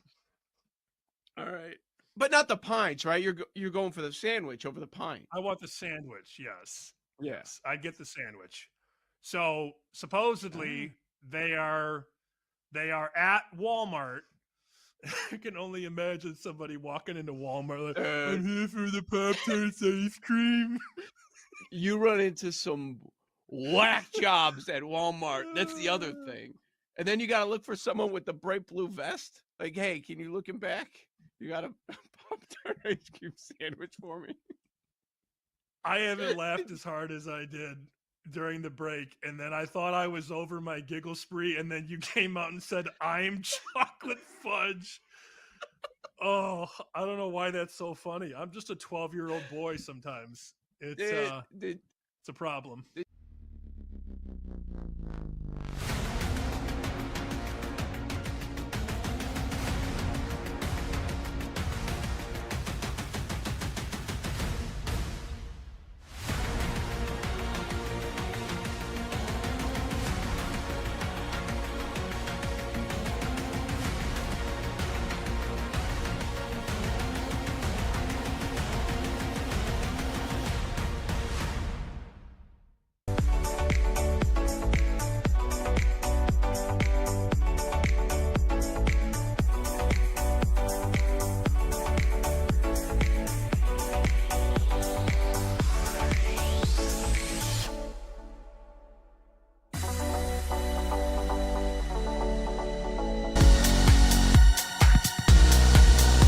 Let's get back to You Better You Bet on the BetMGM Network. Welcome back. This is You Better You Bet. Femi Abebefe, PJ Glasser here on the BetMGM Network on a Friday. Vibes are real high. They're good. The music's coming in really nice. We absolutely love it. And the vibes will continue to be very, very good. Coming up in about 20 minutes when a betting analyst for the Action Network and Covers digital contributor to the Tennis Channel, Kenny Ducey, will join us in 20 minutes as we break down the U.S. Open. The men's and the women's tournament. U.S. Open begins on Sunday over out there in Flushing Meadows. Cannot wait to get into that with Kenny Ducey coming up 20 minutes from now here on You Better You Bet. But PJ, as we were heading to break, we were breaking down the ACC and talking about teams who could make the ACC title game because we've already penciled Clemson in. Clemson's minus 175 to make the title game. They're minus 110 to win the conference. But who can we actually bet to meet Clemson in that final game? Well, you've already been on record. You don't like Miami. They're plus 125. You do like these 3 teams, though. Louisville at plus 350, SMU at plus 500, Georgia Tech at plus 650. If you could only bet on one of them, is it as easy as taking the longer price in Georgia Tech, or is there another team, either Louisville or SMU, that you would like to bet and you feel a little bit more confident in will get there to meet up with Clemson in the end? Now I'm rolling with Georgia Tech, the Ramblin' Wreck, Femi. I like them, plus 650. That would be the best. Yeah, certainly the price, but also I just like the way their schedule sets up the best. And I just like their team, man. I'm a believer in the Yellow Jackets. So they have to play Clemson at home, but they avoid Miami, they avoid Florida State, SMU, Louisville. They avoid all the other top teams in the ACC. And then if you want to play Clemson, it's better to obviously play them in Atlanta than it is in Clemson. So that helps them. Also, I encourage people to go look at the schedules for a lot of these ACC teams. Femi, some of these schedules are so bizarre, man. Like Miami, Duke, some of these teams, their 2 bye weeks that they have are like in a 3-week span. So like they'll play it, they'll have a bye, play a team, and then have a bye again. And like those are their bye weeks for the season. And then the top part is games, the bottom part is games, and they have these 2 bye weeks sandwiched in a 3-week period. I've never seen anything like it. It's super bizarre, but a lot of these teams are getting screwed by that kind of bye week situation. Louisville's getting screwed because they have a stretch where they have to play 7 straight games. SMU's bye situation's not all that great. So Georgia Tech has a good situation in terms of their bye, good situation in terms of the opponents that they play. And again, they kind of have some free roll type games against Colorado and Georgia if they want to make the college football playoff, because we know those games don't mean anything towards ACC conference play.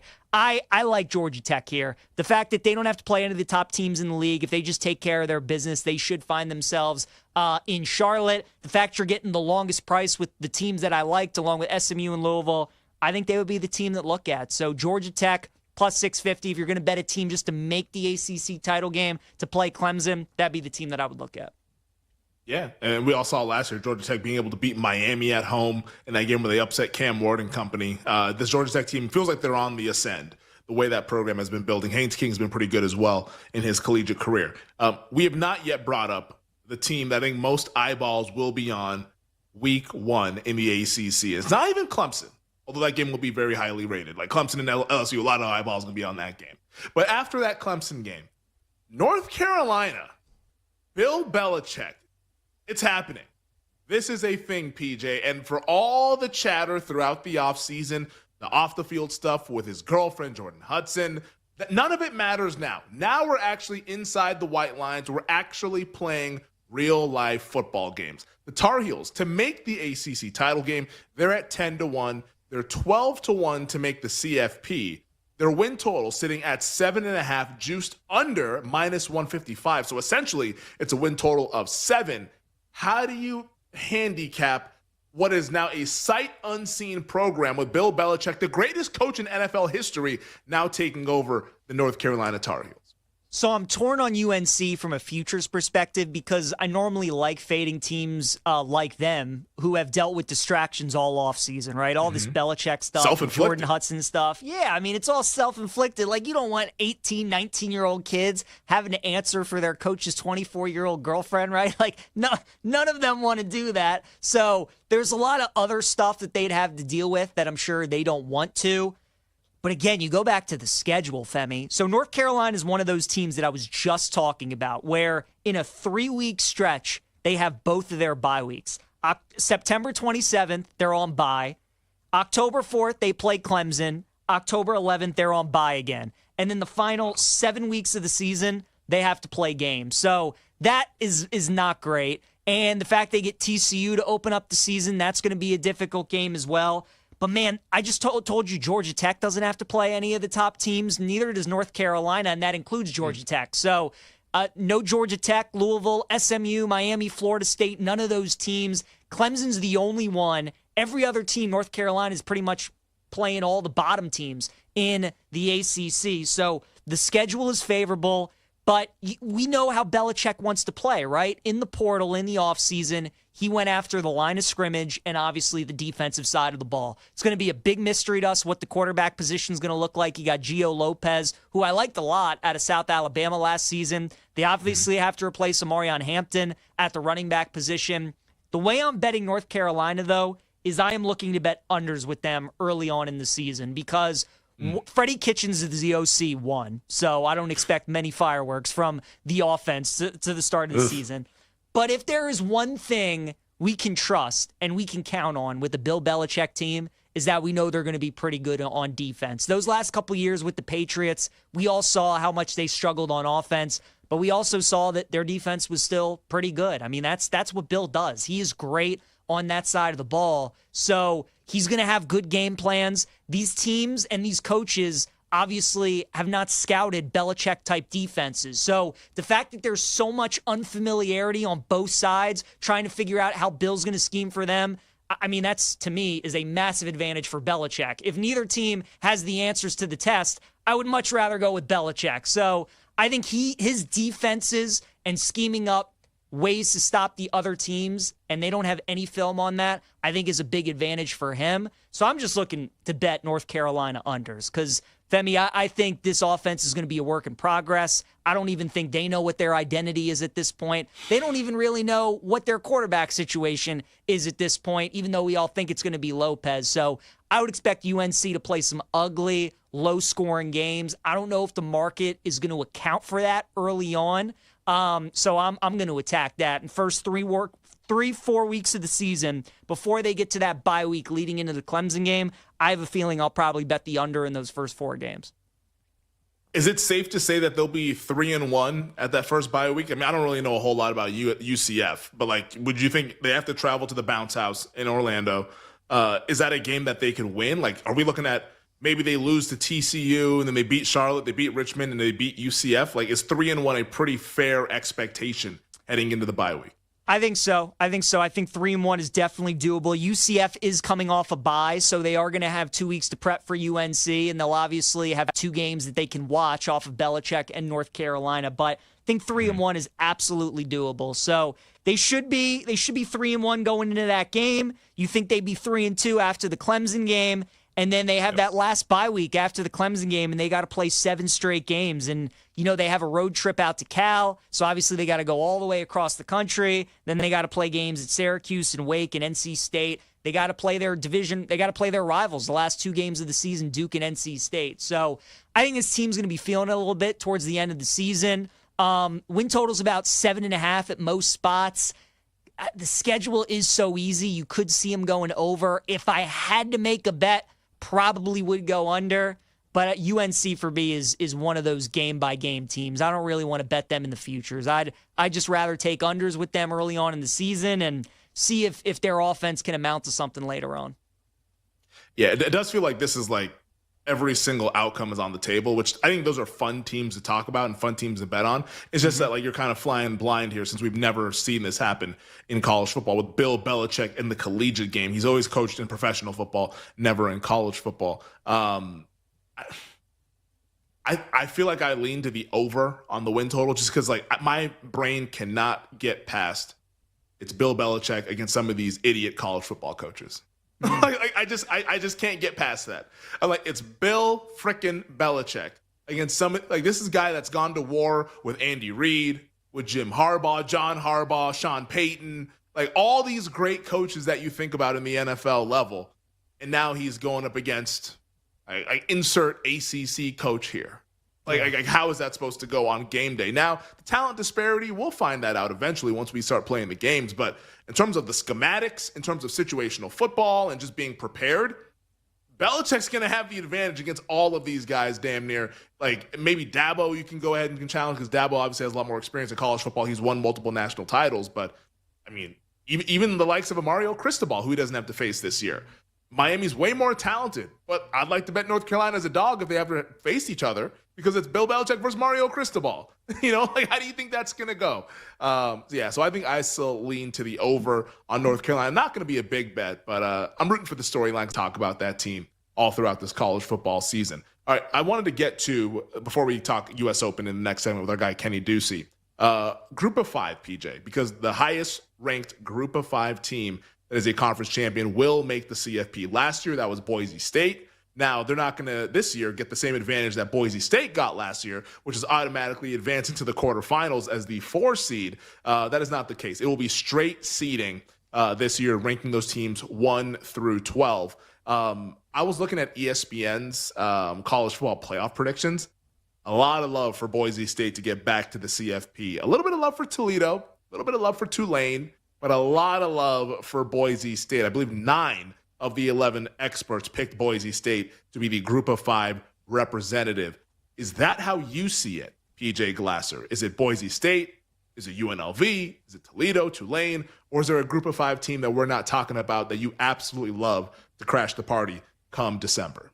So I'm definitely looking at either a Mountain West team or I'd probably go to the ACC or the AAC. Those were the 2 conferences that I would look at. Some might argue the ACC is a group of 5. Man. It might be without Clemson. Some might make that argument. It might be. Yeah, I mean, I can see why Boise's the heavy favorite. They are my pick to make it of the group of 5 teams. They do lose Genty, which is obviously a big deal. But they're still really good, and they still return a lot of their team. Their defense is going to be great. Their quarterback comes back. Their receivers come back. They're going to be tough to beat. Schedule's a little tricky, and I can't wait for their Week 1 game next Thursday against USF, who is one of those teams out of the AAC that I really, really like. Byron Brown is one of my favorite group of 5 quarterbacks, and he's back for the Bulls this year, and I'm a big fan of their coach. I think he's a rising star. Alex Golish came from that Josh Heupel Tennessee coaching tree, so when you watch USF play, it's like very similar to Tennessee.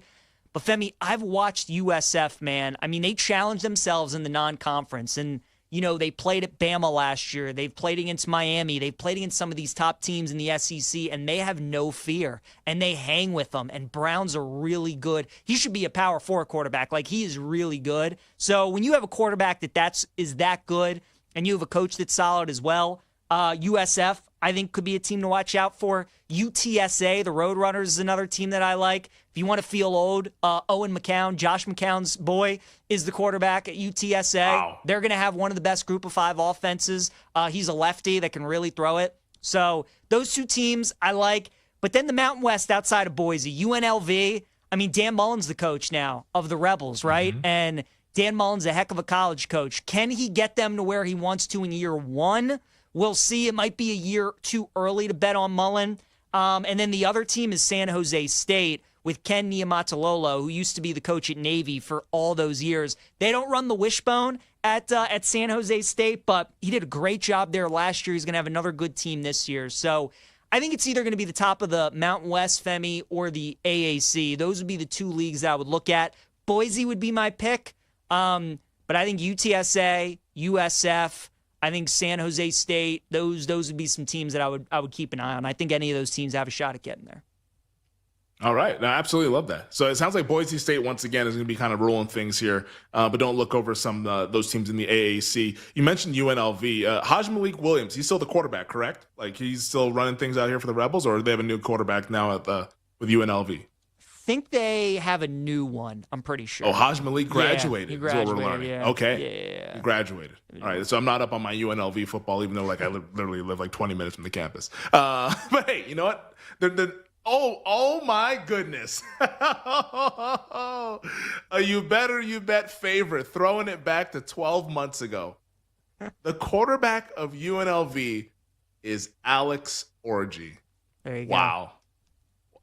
How about that's that? a Mullen type guy, right? Alex Orji. Mullen loves running his quarterbacks. He loves the dual threat. I think he would like a little bit of a better passer than Alex Orji. But I guess that's what he's rolling with in year 1. My goodness.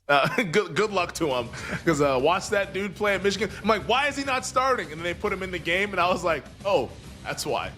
He could not hit the broadside of a barn. It's that bad. But good luck to him. Hopefully he's good for the Rebels out there in the Mountain West. Big-time recruit. Really good athlete. Just can't throw the football. All right. We'll get back to college football at 5 o'clock as we break down the Heisman Trophy. Who will be lifting the trophy at the end of the season? But on the other side, we have the year's final Grand Slam, the U.S. Open, and we're talking all things tennis with Kenny Ducey next here on You Better You Bet. We'll be right back with You Better You Bet, presented by BetMGM, the sportsbook born in Vegas.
Okay. So I was going to ask you, if you had a really rich parents or you had a really rich mom who had Okay. a ton of money and owned an NFL team, would you use the stadium to get married? 'Cause obviously, there is like the family business aspect. There are tons of parking. If you wanted to invite, 50,000 people, you really could. Or would you say, hey, we're really rich. I can get married anywhere? No, I would not use a football stadium. I mean, I guess if you're both huge mega football fans and your family owns a team, then it has a different meaning. But for someone who wants his wedding to be very intimate and special, I can't think of anything more like not intimate than getting married at a football stadium. Like, to me, we're getting married in Middleburg, Virginia at a small rustic tavern, which is really nice in a really small town, and it's really pretty and very, it's very scenic out there as well, very calming, and that just seems the antithesis of a football stadium or any stadium or arena for that matter. So that would not appeal to me at all. I think maybe there's some nostalgia wrapped in here, though, because it is the family business. And Right. as somebody who got married in the church that I grew up going to, like, I do think that's a cool aspect to it. So maybe there's something to the effect of like, hey, as a little girl, I grew up running around on the sidelines here. It's just, when I think of football stadiums, like, I don't think of romance. Like, I think of like, somebody who has a beer belly, who is in a uniform that's a little too short, and, they're a little too drunk, and they keep arguing at the calls, and you're like, oh my God, this guy won't shut up. Like, that's what I think of when I think NFL stadium. So, like, maybe I have a different viewpoint. It just doesn't feel like somewhere I would want to get married. I feel like you have to use a lot of flowers and decorations to make it feel smaller.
Let's get back to You Better You Bet on the BetMGM Network. Let's get back to it here on a Friday on the BetMGM Network. It is You Better You Bet. Femi Abebfe, PJ Glasser hanging out with you guys. Hopefully everyone had a great work week, heading off into the weekend, get some college football. We were discussing a lot of college football over the last 40 minutes, breaking down week 0, the ACC, which group of 5 team is going to be the team that represents in the college football playoff. We'll get back to some more college football to begin the third hour at 5 o'clock as we break down the Heisman Trophy. But we figured with the U.S. Open coming up on Sunday, we must talk tennis today here on You Better You Bet. And to do that, we bring in our good buddy, betting analyst for the Action Network and covers, digital contributor for the Tennis Channel, the great Kenny Ducey, joins us once again here on You Better You Bet, who you can find on Twitter at Kenny Ducey. Kenny, hope all is well. Big week, obviously, ahead with the U.S. Open beginning on Sunday. And I have to start with the men's side because I think a lot of casual fans who just tune in for the slams or just watch the big matches, we're all probably thinking the same thing heading into this U.S. Open. Are we headed towards another Sinner Alcaraz chapter with a final once again in a Grand Slam? Or could someone else upset the apple cart? And there's something that we should be considering when we look at the betting markets. Yeah, well, things are going well. It's great to be here. And the U.S. Open starting on Sunday is new this year, of course. So that's going to throw, I think, a wrench into people's weekend plans. But I definitely think this is not a foregone conclusion that we're going to see Alcaraz Sinner. I think we're only a year or so away from some of these other younger talents reaching, the Grand Slam semifinal stage with some consistency and perhaps taking a match off of these guys. The one thing about Jannik Sinner that's a little weird is that I felt as though his last couple of matches in Cincinnati were a little strange. Obviously, against Carlos Alcaraz, didn't win a game in 5 games and then retired and was dealing with an illness. And against Terence Atman, who, again, it was a weird tournament in Cincinnati. Usually this is what we use to base our handicaps on with the U.S. Open. Cincinnati and Montreal or Toronto, they alternate every year, the two that you want to go on. And well, he only played Cincinnati, and he looked sick. He did not look that great, did Jannik Sinner. So I just think there's potentially some stuff bubbling under the surface with him. He's looked a little bit out of sorts. He had to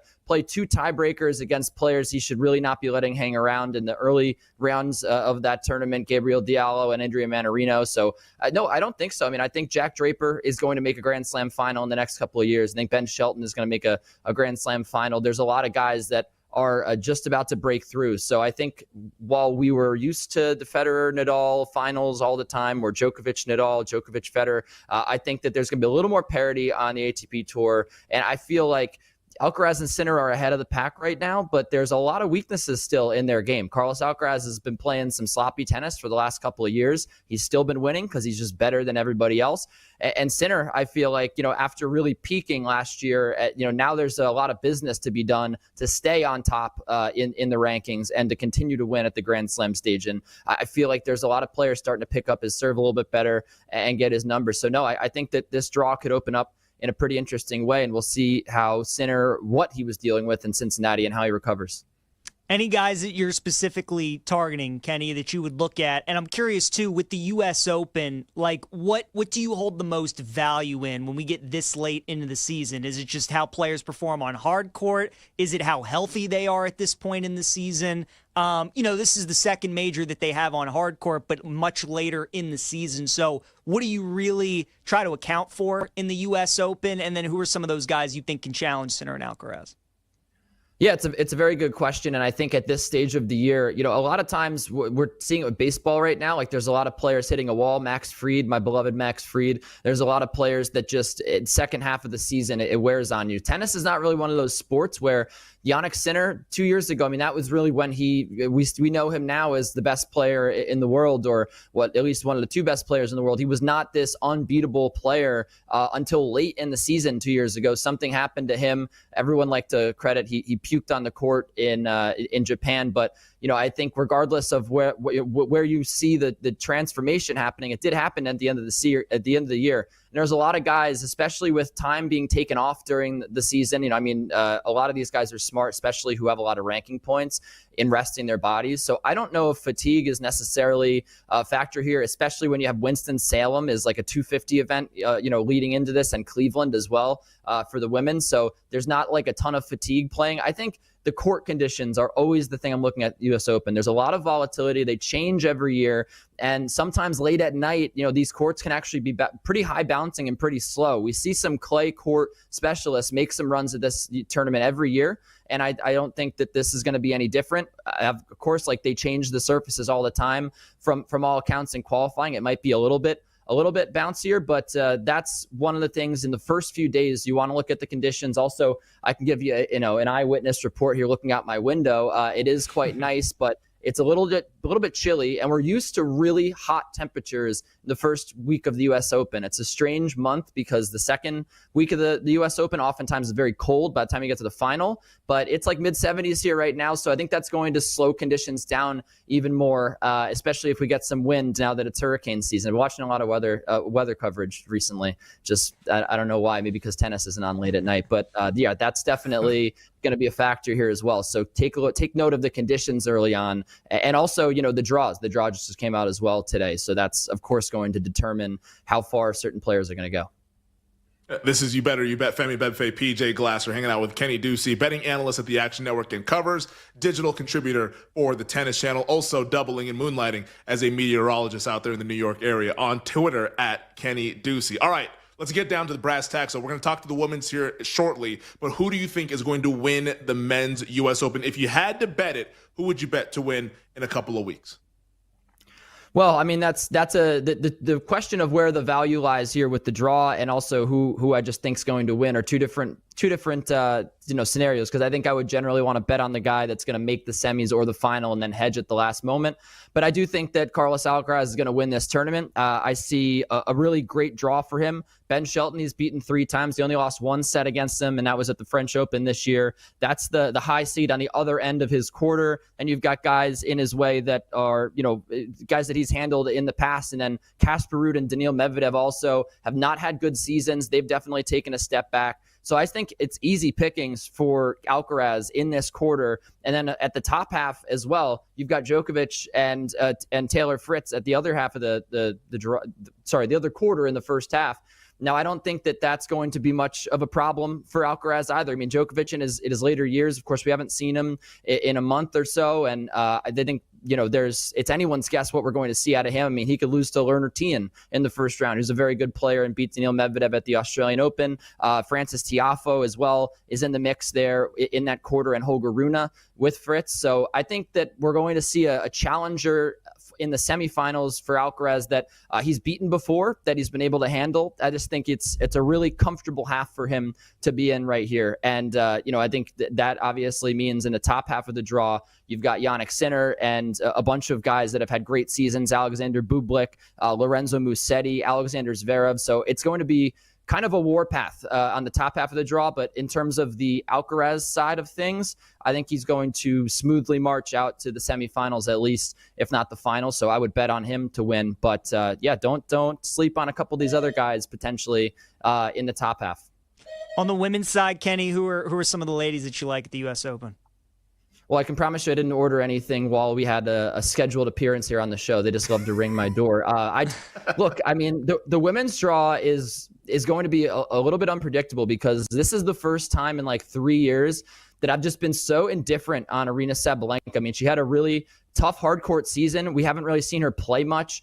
She had an early exit at one of the 1,000 level tournaments. And, really Iga Swiatek has just taken the tour by storm. She's been far and away the best player in the world for the last 2 months. That's been a story we've seen many times over the last few years. But, Aryna Sabalenka took that number 1 ranking from her. She's taken some really big Grand Slam titles and just had a lot of mental issues to overcome. But now it kind of feels like maybe those are coming back into play here. And, here comes Elena Rybakina. I mean, she's right there in the middle of this quarter for Aryna Sabalenka. I'm a big fan of Rybakina coming into this tournament. I think that the odds are correct on Swiatek. I think that she should be the runaway favorite here, but Rybakina has really repaired her game. It's really weird because it felt like for a calendar year, like we didn't really notice that Elena Rybakina was playing tennis because she wasn't doing well with the Grand Slam. She had her coach was suspended at the end of last year. It was a very strange sort of 6 or 7 months. But when you look at her record, I mean, I think she's 41 and 15 across all competitions, if I'm not mistaken. She's had a great season. She's only won 1 tournament, and it was an insignificant one, but she's had really good results in the last couple of weeks. She's playing well. The serve looks great. She's beating some of the best players in the world, and she's beaten Aryna Sabalenka 6 of 14 times they've played. They should face off in this quarter, but don't sleep on Jasmine Paolini either in this quarter. I just feel like this is a rare opportunity we can attack Sabalenka's quarter, because there's a lot of good names in here, and it's not a great, really Sabalenka's not in good form right now. So that's where I stand there. I do feel like there's going to be very few challengers other than that in terms of up high in the odds. I mean, you see Victoria Mboko had a great run in Canada, and Naomi Osaka, she beat in the final there. Obviously, they're playing very well. Like Alina Svitolina's playing all right now. But I'm either in the camp where you want to go with Rybakina or Swiatek, or you want to take a big long shot, because that's also a very big possibility in this tournament. We see it year after year, slam after slam, really. But there's some lurking giants like Barbara Krejcikova in this draw, and there's some overvalued names like Jessica Pegula who just have really not had it this year, and have now all of a sudden have to really play a pretty tough draw here with Andreeva, Mboko, Ostapenko, Samsonova in there. So there's going to be a lot of challenges for Pegula. I really like taking some of the long shots here that could maybe make some noise early in their draws, and things could break right for them. Kenny, we got about 45 seconds left. Should we be looking to fade Coco Gauff after she fired her coach earlier this week? Is that something that you want to kind of attack, or is that just a nothing burger? No, absolutely. I mean, I'm definitely not looking to bet on Coco Gauff to win this tournament. And it feels like the issues with her forehand that she overcame when she won the U.S. Open for the first time, when she had Brad Gilbert as her coach, it feels like the serving issues are like a little bit worse. It's almost like she's got the yips right now. They're trying to repair her motion. She cannot win this tournament without a good first serve she can get in, because her second serve has always been a big liability. So I think it's big trouble for Coco Gauff here. It's been a tough end of the season. She's probably going to look to reset after this. And, Madison Keys has played really well at this event before. And if she even gets there, right? I mean, Naomi Osaka could easily take her on the third round. Absolutely love it. That is rockstar analysis of the U.S. Open from our guy, Kenny Ducey, betting analyst, Action Network covers, digital contributor for the Tennis Channel on Twitter at Kenny Ducey. Kenny, we appreciate you for joining us. Good luck with the bets. We'll talk soon, man. Great to be here. Go Jets. Coach, good luck with that one. Although I do kind of like Aaron Glenn a little bit this year. We'll see what happens with JETS Jets. Heisman Trophy talk to begin the 5 o'clock hour next year on You Better You Bet.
Okay. So I was going to ask you, if you had a really rich parents or you had a really rich mom who had Okay. a ton of money and owned an NFL team, would you use the stadium to get married? 'Cause obviously there is like the family business aspect. There are tons of parking. If you wanted to invite, 50,000 people, you really could. Or would you say, hey, we're really rich, I can get married anywhere? No, I would not use a football stadium. I mean, I guess if you're both huge mega football fans and your family owns a team, then it has a different meaning. But for someone who wants his wedding to be very intimate and special, I can't think of anything more like not intimate than getting married at a football stadium. Like, to me, we're getting married in Middleburg, Virginia at a small rustic tavern, which is really nice in a really small town, and it's really pretty and very, it's very scenic out there as well, very calming, and that just seems the antithesis of a football stadium or any stadium or arena for that matter. So that would not appeal to me at all. I think maybe there's some nostalgia wrapped in here, though, because it is the family business. And Right. as somebody who got married in the church that I grew up going to, like, I do think that's a cool aspect to it. So maybe there's something to the effect of like, hey, as a little girl, I grew up running around on the sidelines here. It's just, when I think of football stadiums, like, I don't think of romance. Like, I think of like, somebody who has a beer belly, who's in a uniform that's a little too short, and they're a little too drunk, and they keep arguing at the calls, and you're like, oh my God, this guy won't shut up. Like, that's what I think of when I think NFL stadium. So like, maybe I have a different viewpoint. It just doesn't feel like somewhere I would want to get married. I feel like you have to use a lot of flowers and decorations to make it feel smaller.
It's time to laugh, to win, and to live the thrill of the action. Hey, baby, let's go out there like a bunch of crazy dogs. What the hell's going on out here? No idea what's going on, but I am excited. Every pick, every play, every game-changing moment.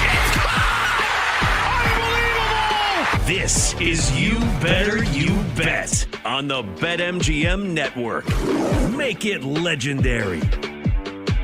We will make it legendary as we begin our number 3 of You Better You Bet, presented by BetMGM, right here on the BetMGM Network. It is You Better You Bet. Femi Abebefe alongside PJ Glasser, the Glass Man, filling in for Nick Costos, making friends in the chat out here. It's the PJ Glasser Variety Hour, apparently, going on in the chat right now. But PJ's been rocking it for 2 hours as we've been doing it here on this Friday. We got 2 more hours to go. If you missed any of the conversation that we had in the first couple hours, though, make sure you check it out in podcast form. Just search You Better You Bet wherever you get your podcast. Last segment to end hour number 2, speaking with Kenny Ducey of Tennis Channel, Action Network, and Covers.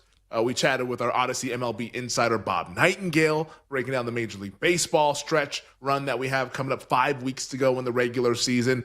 Talked a little bit of NFL, Michael Parsons, Dallas Cowboys, et cetera, et cetera. If you miss any part, search You Better You Bet wherever you get your podcast. 20 minutes from now, it will be Pete Fiutak, who joins us, the founder and editor-in-chief of collegefootballnews.com. He's going to help us preview the upcoming college football season, including tomorrow's Week 0 slate, especially Farmageddon. Really excited for Farmageddon. Iowa State taking on Kansas State. The Wildcats right now, 3-point favorites over there in Dublin. We'll get to a little bit of Major League Baseball with Jake Hassan, a little tour championship with our guy Tyler Morales, as we'll continue rolling along here on a Friday on You Better You Bet. That's coming up in about 40 minutes. But right now, PJ, let's kick off this third hour of the program talking about the Heisman Trophy, an award that's near and dear to my heart. I absolutely love the Heisman Trophy. One of my first futures bets that I ever hit was Joe Burrow winning the Heisman Trophy back in 2019. That's how long ago it was. Wow. Actually, not that long ago, but still 2019.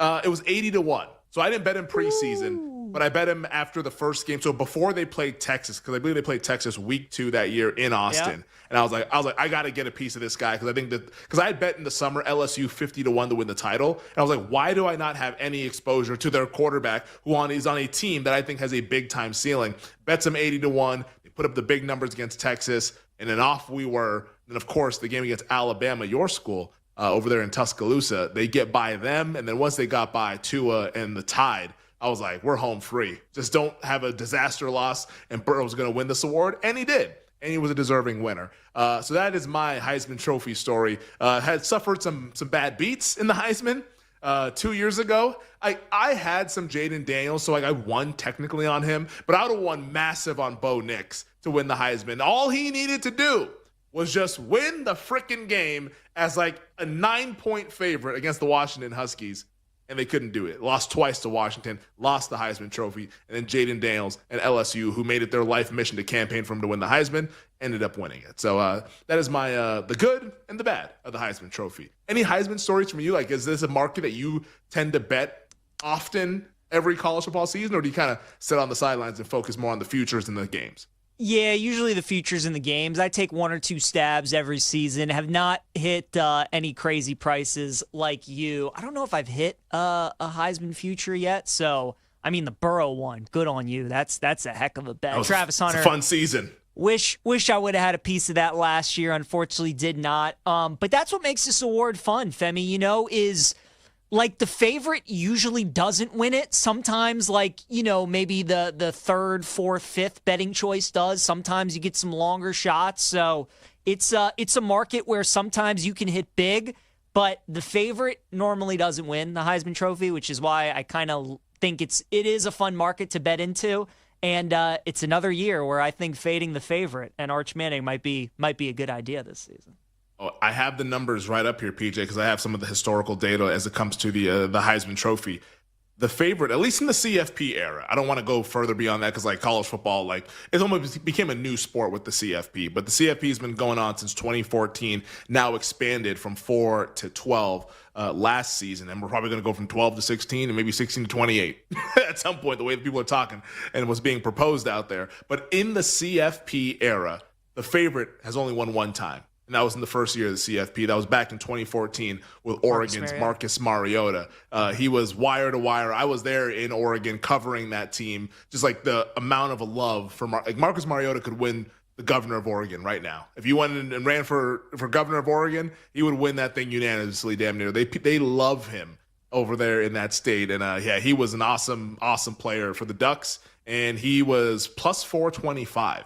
Before the start of the season, and he just ran away with the bad boy and was awesome and was very much a deserved favorite as that Oregon team went ahead and went to the national title game later on that year. But typically what you're looking for as we get to some of the criteria here, PJ, before we talk about some guys that we like to bet in the Heisman Trophy, there's a few things. There's some preseason trends that you want to keep in mind, but a few things that you want to look for. The first one, team success.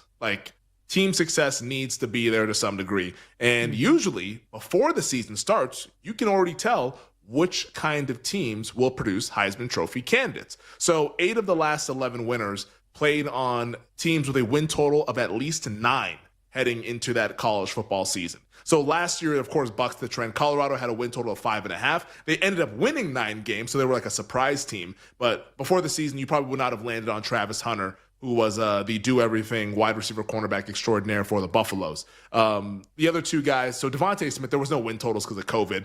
Alabama's win total in a traditional year would have been above a 9. We can all assume that. And then the other guy, Lamar Jackson for Louisville. Their win total was 8.5, so just under that threshold. But Lamar at Louisville was another one. Another thing you want to keep in mind, 8 of the last 11 winners played on teams in the preseason top 10 of Bill Connolly's SP Plus rankings. Shout out to Bill Connolly at ESPN. Just recently came out with the final preseason SP Plus rankings, which are predictive college football ratings based off of recruiting, returning production, what you did in the transfer portal, strength of schedule, et cetera, et cetera. All of that is factored into his ratings, and he comes up with his top teams. And he ranks all the teams, but really kind of focusing on the top. But 8 of the last 11 winners came from teams in the preseason top 10. So these are good teams that we all considered to be really good heading in. Once again, Lamar, his team Louisville was 18th that year. Funny enough, Caleb Williams at USC, they were 46th. Think about how many transfers, and there was so much uncertainty about that USC program. But Caleb Williams had a hell of a season. And then most recently, Travis Hunter, who was 60th at Colorado. So those are a few things to kind of keep in mind. I still think that this is a quarterback award. I know last year we didn't get a quarterback. The 2 other guys that were non-quarterbacks in the CFP era were Derrick Henry and Devontae Smith. Both guys played at Bama and were awesome and played for Bama teams that had quarterbacks that were not super highly touted. Mac Jones got there towards the end, but wasn't really highly touted going into that season. So I think this year, and this year being a very big quarterback year in college football, I'm looking at quarterbacks at the start of the season. Once we get into the season, we can change our minds, we can pivot here and there, but before the year, I'm looking at quarterbacks. So that's kind of the criteria that I'm going off of right now, PJ. I'm curious to see what you kind of keep in mind and what you like in terms of the names that you have potentially on your betting ledger for the Heisman Trophy. I think all that's great criteria. Definitely have to bet a quarterback, most likely. I mean, obviously, we saw Travis Hunter won it last year. We've seen some running backs win it. Devontae Smith won it not too long ago. Jeremiah Smith might be the best player in the sport. So there's a reason why he's at 10-1. But I agree with you. Normally, for me, it starts with the quarterback. Very few years, Femi, am I going to bet somebody that's just not a quarterback, because it's rare that the QB doesn't end up winning the Heisman Trophy. Then they obviously have to play for a good team, like you said. You mentioned the win total. I think I'm a little more lenient on that just because of the era that we're in with the 12-team playoff, and in the SEC especially, how loaded some of these schedules are, right? I mean, if Florida, Oklahoma, like one of these teams, South Carolina, if they only win 8 games, but with their schedule, and if Sellers, Lagway, whoever have a great season, I think they definitely could be in consideration, like you said. So those are things that I look for, and I honestly look for teams as well that have offensive-friendly head coaches, right? We saw toward the end of Nick Saban's tenure. He obviously had some guys win the Heisman Trophy, right? He had Bryce Young win it. He had Devontae Smith win it, but he also had great offensive coordinators. He had Kiffin there, and then he had Sark there, and he brought in all these guys that eventually became head coaches or were great offensive minds. So you definitely either want a great offensive coordinator or a great head coach. I just think it's too hard to win the Heisman to not have some good coach on offense in your corner. So that's a big thing that I take in stock in as well. And then the other is price, Femi, right? I mean, if the price on a guy just feels wrong, if it feels a little too high, if the number's good enough, man, pull the trigger. I mean, that's my biggest problem with Arch. If he loses to Ohio State week 1, I think I might bet Arch Manning to win the Heisman Trophy because his odds are going to plummet. If we can get a 10-1, 11-1 on Arch, I think that is a fair price. But as we've talked about plenty of times on this show, and people have mentioned on the network and a bunch of different shows, you have to pay the heavy tax with Arch because he's on the number 1 team in the country. His last name is Manning. He has all these expectations around him. So, I just couldn't bet Arch at that price, even if you felt like Texas is the best team. He is the best quarterback in the country. I mean, we've barely seen him play. It's just it's tough to justify a guy at 6-1 being the odds-on favorite to win the award, and we really haven't seen him play all that much college football. Yeah, it's kind of sight unseen for a guy like Arch Manning, other than like some mop-up duty in a game against, I believe it was UL Monroe that he was playing quite a bit in that contest. So I guess when we take a look at the odds board and the guys near the top, obviously Arch is your favorite at BetMGM, plus 600. Garrett Nussmeier, Cade Klubnik at 9-1. Jeremiah Smith, the Ohio State wide receiver, is at 10-1, probably the best player in the sport. South Carolina quarterback Lenore Sellers, 14-1. Penn State QB Drew Aller is at 18-1. Same with Ohio State quarterback Julian Sayin and Florida quarterback DJ Lagway.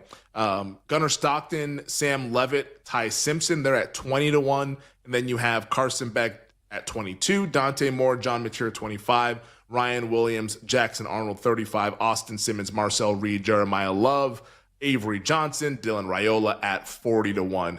PJ, you have $100. Where are you putting your money preseason player to win the Heisman Trophy? Yeah, I think at price right now, because obviously a bunch of these have moved at the moment, but the one guy that stayed pretty firm is Austin Simmons at Ole Miss. You're still getting about 40-1 on him, and I think that's a really good price. Ole Miss, on paper at the start of the season, has the second easiest schedule in the SEC, which definitely helps. They definitely could win 9 or 10 games this season, make it to Atlanta for the first time ever, and play for an SEC championship game. You're playing in a Lane Kiffin offense. You're going to have really good receivers. You're going to put up a lot of points. You're going to stat pad and put up a bunch of numbers as well. You get to play nice weather down there in Oxford. And Simmons, we only got to see him for a little bit against Georgia. But reading about him, I had an Ole Miss guy on my show earlier this summer. Everybody thinks he's the real deal. He'll remind you of Tua when you watch him play. So I think the price and how good of a season Ole Miss could have, for me, if I had a free bet, I would bet it on Austin Simmons. He'd be my guy at 40-1. I love it. Austin Simmons at 40. He's a guy, like you mentioned, some guys like Ty Simpson, we talked about him earlier this summer. He was 66-1. Now he's 20-1. That has really come crashing down. But Austin Simmons has been holding steady, sitting there at 40-1, playing for a quarterback or a head coach, I should say, that has produced a Heisman Trophy winner in the past. My guy, I don't really love this team, but I think they'll be good enough, and I think they'll put up big numbers as history has shown us. That's Oregon quarterback Dante Moore. He is 25-1 at BetMGM. I love what Will Stein does with that offense. Like, they are very efficient. The quarterback is going to produce big-time numbers. We saw that 2 years ago with Bo Nix. We saw that last year with Dylan Gabriel. Like, these guys are big-time stat producers. And Oregon, they're going to be winning 9-10 games this year. Like, are they going to be what we saw last year where they go undefeated and then the 1 seed? No, that's not going to be the case. They'll take a little bit of a step back because they did kind of overhaul a bunch of talent. But I think Dante Moore, if he lives up to that high pedigree coming out of high school with all the skill guys around him and with Will Stein's offense, they're going to be moving down the field quickly. I like Dante Moore at price to win the Heisman Trophy. He's got a big marquee showdown in Happy Valley where if they lose that game, you're probably going to be able to get this number, maybe even better. But if he starts the season fast and if they ever beat Penn State, that's a number that's going to be long gone. So I'm going to be in on Dante Moore at 25-1. It's going to be interesting. I mean, like you said, he was a highly touted recruit, just didn't work out at UCLA, getting his chance at Oregon. I'm down on the Ducks this year, Femi, which is why I don't want anything to do with them or with Dante Moore, even though the potential and the upside definitely is there. But I like Simmons. John Mateer would be the other guy at Oklahoma. If and the Moneyline Sooners, Mateer. I mean, right there, right? Like just the storyline around it, the narrative around it, with everything going on, the fact that they're bringing his OC from Washington State to Oklahoma with them, that continuity. Oklahoma was so beat up last year on the O-line wide receiver position. I think they're going to be one of the more improved teams in the SEC. So if they're a surprise team, it's likely going to be because of Mateer, and I like his price as well, 25-1. Yeah, John Mateer out of Washington State last year, now with Oklahoma. I can't get there with the Brent Venables team. I think Oklahoma's going to end up winning like 7 games again, just because I don't really think that highly of their head coach. That's just my personal opinion. Are there any guys that are non-quarterbacks that can win the award? We'll break that down with Pete Fiutak of collegefootballnews.com coming up next here on You Better You Bet. We'll be right back with You Better You Bet, presented by BetMGM, the sportsbook born in Vegas.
What's my favorite team in college sports, PJ? You know this. Oh, that's right. ILL. And I'm trying to bury the bias the best way that I can here, but it's too irresistible a price. Illinois is going to win the Big Ten this year. That's right. You're here to hear first, folks. At 40-1 right now at BetMGM. I know Penn State is the odds-on favorite. Oregon's going to be up there in the conversation. Ohio State as well. But Illinois got 18 starters back from a team that won 10 games last year, including Luke Altmaier, who could really be a sensation at quarterback. They've had some turnover wide receiver, but they got a number of key transfers. Shouldn't skip a beat in that category. The strength of schedule, only the 40th hardest in all of college football. And a team, too, you look at the overall schedule, here are the toughest games. At Indiana on September 20th, USC at home for homecoming in Champaign on September 27th against Ohio State. Also in Champaign on October 11th at Washington, October 25th at Wisconsin on November the 22nd. Let's say somehow, some way they can go 3-2 in those matchups, take care of business at home, and some of the other ones, it gets more meat competition. Illinois has got more than a fighting chance to win the Big Ten. So at 40-1, I think it is an outstanding value.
Let's get back to You Better You Bet on the BetMGM Network. Welcome back. This is You Better You Bet, presented by BetMGM on the BetMGM Network. Femi Abebefe, PJ Glasser, hanging out with you guys on this Friday. 40 minutes from now, we'll be joined by our baseball aficionado, Jake Hassan, and our golf aficionado, Tyler Morales, breaking down Major League Baseball, the Tour Championship, where Tyler, he said it on Wednesday at the 340 segment, Mr. 340, as we've dubbed him. He said he liked Tommy Fleetwood to win the Tour Championship. And looking at the betting market right now, Tommy Fleetwood is your favorite. Now, what will happen this weekend? I don't know. Tyler better hold on to his ass. But Tommy Fleetwood in good position at the Tour Championship. But we'll get into that coming up in 20 minutes. Joining us right now, though, to continue our college football conversation, the founder and editor-in-chief for collegefootballnews.com. It is the great Pete Fiutak, who's joining us once again here on You Better You Bet on Twitter at Pete Fiutak. Pete, we appreciate you joining us here on this week 0 eve of the college football season. We're going to get to that a little bit later on, but I want to just ask you a more macro question here to start off. In your opinion, because everyone's telling me that this thing is all wide open heading into this 2025 college football season, how many teams do you believe can realistically win the national title? 3. No, so here's the thing to remember about college football. It's not college basketball. And so even if they even expand the playoff further, it's not like the NCAA basketball tournament where you can just get hot from 3 for a couple games and all of a sudden find your way into the Sweet 16 or Final Four, and maybe on the right day you can butler up and get to that's not going to happen. You're not going to see a Boise State. They might win a game, they're not going to win 2 or 3. Same for an Indiana, same with any upstarts. In the history of college football over the 150-plus years, there's only like 12 teams that basically won everything, from Princeton and Yale to Ohio State and Alabama's. It's just you just don't have the infrastructure. So long-winded way of saying, if it's not a big, giant name that you've heard of before, you're not going to have any crazy West Virginia-like outliers winning the national championship. Pete, who are those 3 teams? So when you said 3, who are the 3 that you were thinking of? Joking. I mean, it's all the SEC. It's all the. I don't think Clemson's one of them. I don't think there's a national champion coming from the Big 12. So you're really kind of talking about. I think Penn State's probably the team right out of the gate, because if there was anybody else, if this was Ohio State or Alabama or any of those teams that have done it before, they'd have been the preseason number 1 and no one would have blinked. But because it's Penn State and because James Franklin has won at Bristol at the Hill, he can't win the big one. Well, he's won over 70% of his games. He's doing all right. But if it wasn't that, if they haven't been so close before, then they'd have been the easy number 1 choice, because they've got everything. They're deep. They're talented. Drew Aller's been around there forever. They've got the team there where this year it seems like, okay, this is the year. Just like last year, obviously it was Ohio State from the start, and Michigan seemed to be the team a couple years before that. Penn State is that team. If it's not them, then it gets to the, let me throw in the other macro question. Who's the new quarterback who's not going to be awful? Between Notre Dame and Ohio State and Georgia and Michigan and Oregon, all these top teams, they've got a new starting quarterback. They didn't go through the transfer portal at Alabama to get their guy. They didn't go through the portal at several other spots. So we're going to know right out of the gate who's going to be the quarterback who can really rise up and rock, because for right now, we don't know what these guys can do. Well, Pete, I'll go ahead and ask you that question, because it's so funny you mentioned that, because I had that as the next thing I was going to ask you. First-year starting QBs on these contenders that you trust. We have Arch Manning, Julian Sayin, Gunnar Stockton, C.J. Carr, Dante Moore, Austin Simmons, Bryce Underwood. Of that list, who do you trust the most? And also, which one are you most concerned with heading into the regular season? Well, Arch Manning is obviously the one that you're not concerned with. He's already started 4 games. He's going to be good, but he only played against UTEP and Texas San Antonio, so he didn't go against the nasty teams on the Georgia schedule last year. So he's still. We'll see right out of the gate against Ohio State. I don't want to say concerned, But if Notre Dame's got everything else to win a national championship and not just get there, but they're actually that good where they can take that next step. If, let's say, they were able to land like Carson Beck or Nico Yamueva or someone who's like a high-end veteran like they've done the last few years with Riley Leonard and Sam Hartman, that's a team you can say, yeah, I see where that's coming. So basically, you'd better be right, Marcus Freeman. And all these coaches who decide to go with these first-year starters, you better nail this because you've got the money. That's not a problem. You're making a judgment saying that the guys we have here are better than the guys that are out there, but now they got to prove it. Pete, who is the first-year head coach that you are highest on this year? We obviously saw Cignetti come in and do an unbelievable job with Indiana. Maybe not somebody to that extent, but is there a coach this year who takes over in year one and you think they're going to have a pretty good season? There's a bunch of them out there. I want to see right out of the gate what Belichick does. I mean, they have a relatively easy schedule. The team's okay, but if you look at that slate, you can find a lot of wins there. So it is Belichick. The spotlight's going to be on from the start, and there's really no reason why that he can't. They're not going to get to the college football playoff, but in an okay but not amazing ACC, that if he's really the acknowledged best, greatest coach ever, then let's see what he can do with what he's got in place. He's the one I'm really kind of curious to see on a real deep cuts way. It's going to sound crazy because I know Florida Atlantic, but in a betting market, this matters. Zach Kittley that offense is going to be fun right out of the gate with him as the head coach, winging it all around the yard. So there's going to be there's a lot of young coaches out there who all have big time offenses, and they're all going to crank them up. This is You Better You Bet, Femi Abebefe, PJ Glasser. We're hanging out with Pete Fiutek, founder and editor-in-chief at thecollegefootballnews.com, over on Twitter at Pete Fiutek. Pete, we've been talking all summer long about the Big 12 because from a betting standpoint, it has to be the most interesting conference by far among the Power Four conferences. I mean, over at BetMGM, we have the favorite at Arizona State and Texas Tech and Utah, all three of them plus 550. Kansas State and Baylor plus 650. TCU plus 800. Iowa State, Kansas, BYU all in the mix as well. Right now, it's the age-old question. It's because it's so wide open. Who do you have winning the Big 12 and why? Because they should have won it last year in the Omi. The problem with Utah last year was they never got the quarterback situation right. They had Cam Rising, who was sort of holding the program hostage because he was always going to play, then he couldn't play, he was hurt, they just couldn't get him healthy. And they ended up going through, I think it was 4 quarterbacks last season to find the right guy, and the offense just didn't function. They had a whole slew of problems with injuries elsewhere too. There's never any consistency, and the season just sort of got away from them. This year, they've got those lines. They've got the defense. They're the Utah that was so great in the Pac-12. And Devin Dampier, New Mexico transfer, he might throw a few too many picks, but he's a dynamic playmaker, and that changes a whole lot of everything.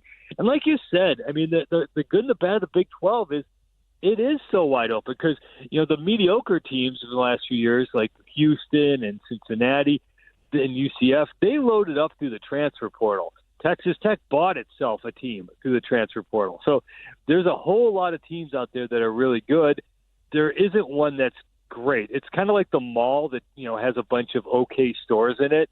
They don't have a high-end Neiman Marcus or something. There are, a couple of J.C. Penney's and, they don't have Lulu's. They've got sort of the dollar store stuff. So there's a lot of good stores in this mall. There just isn't anything great, and that's kind of be the Big 12. Like I said, I do think the Big 12 is probably only going to have one team that gets into the college football playoffs. What about in the ACC, Pete? Femi and I were having the conversation earlier about Clemson obviously being the top team, but maybe who was the team that was going to play them in the ACC title game, the team that you like second best in that league? Who would be your second team in the ACC behind Clemson? It is Clemson. And what about Miami? See, this is not the Trevor Lawrence Clemson teams. This is a okay Clemson team, but it's good enough to win the ACC title.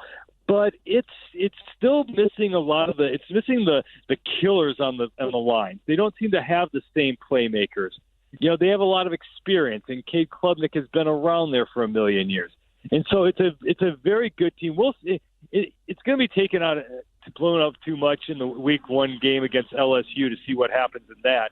But for the most part, this is a very, very good team. It's not a national championship team.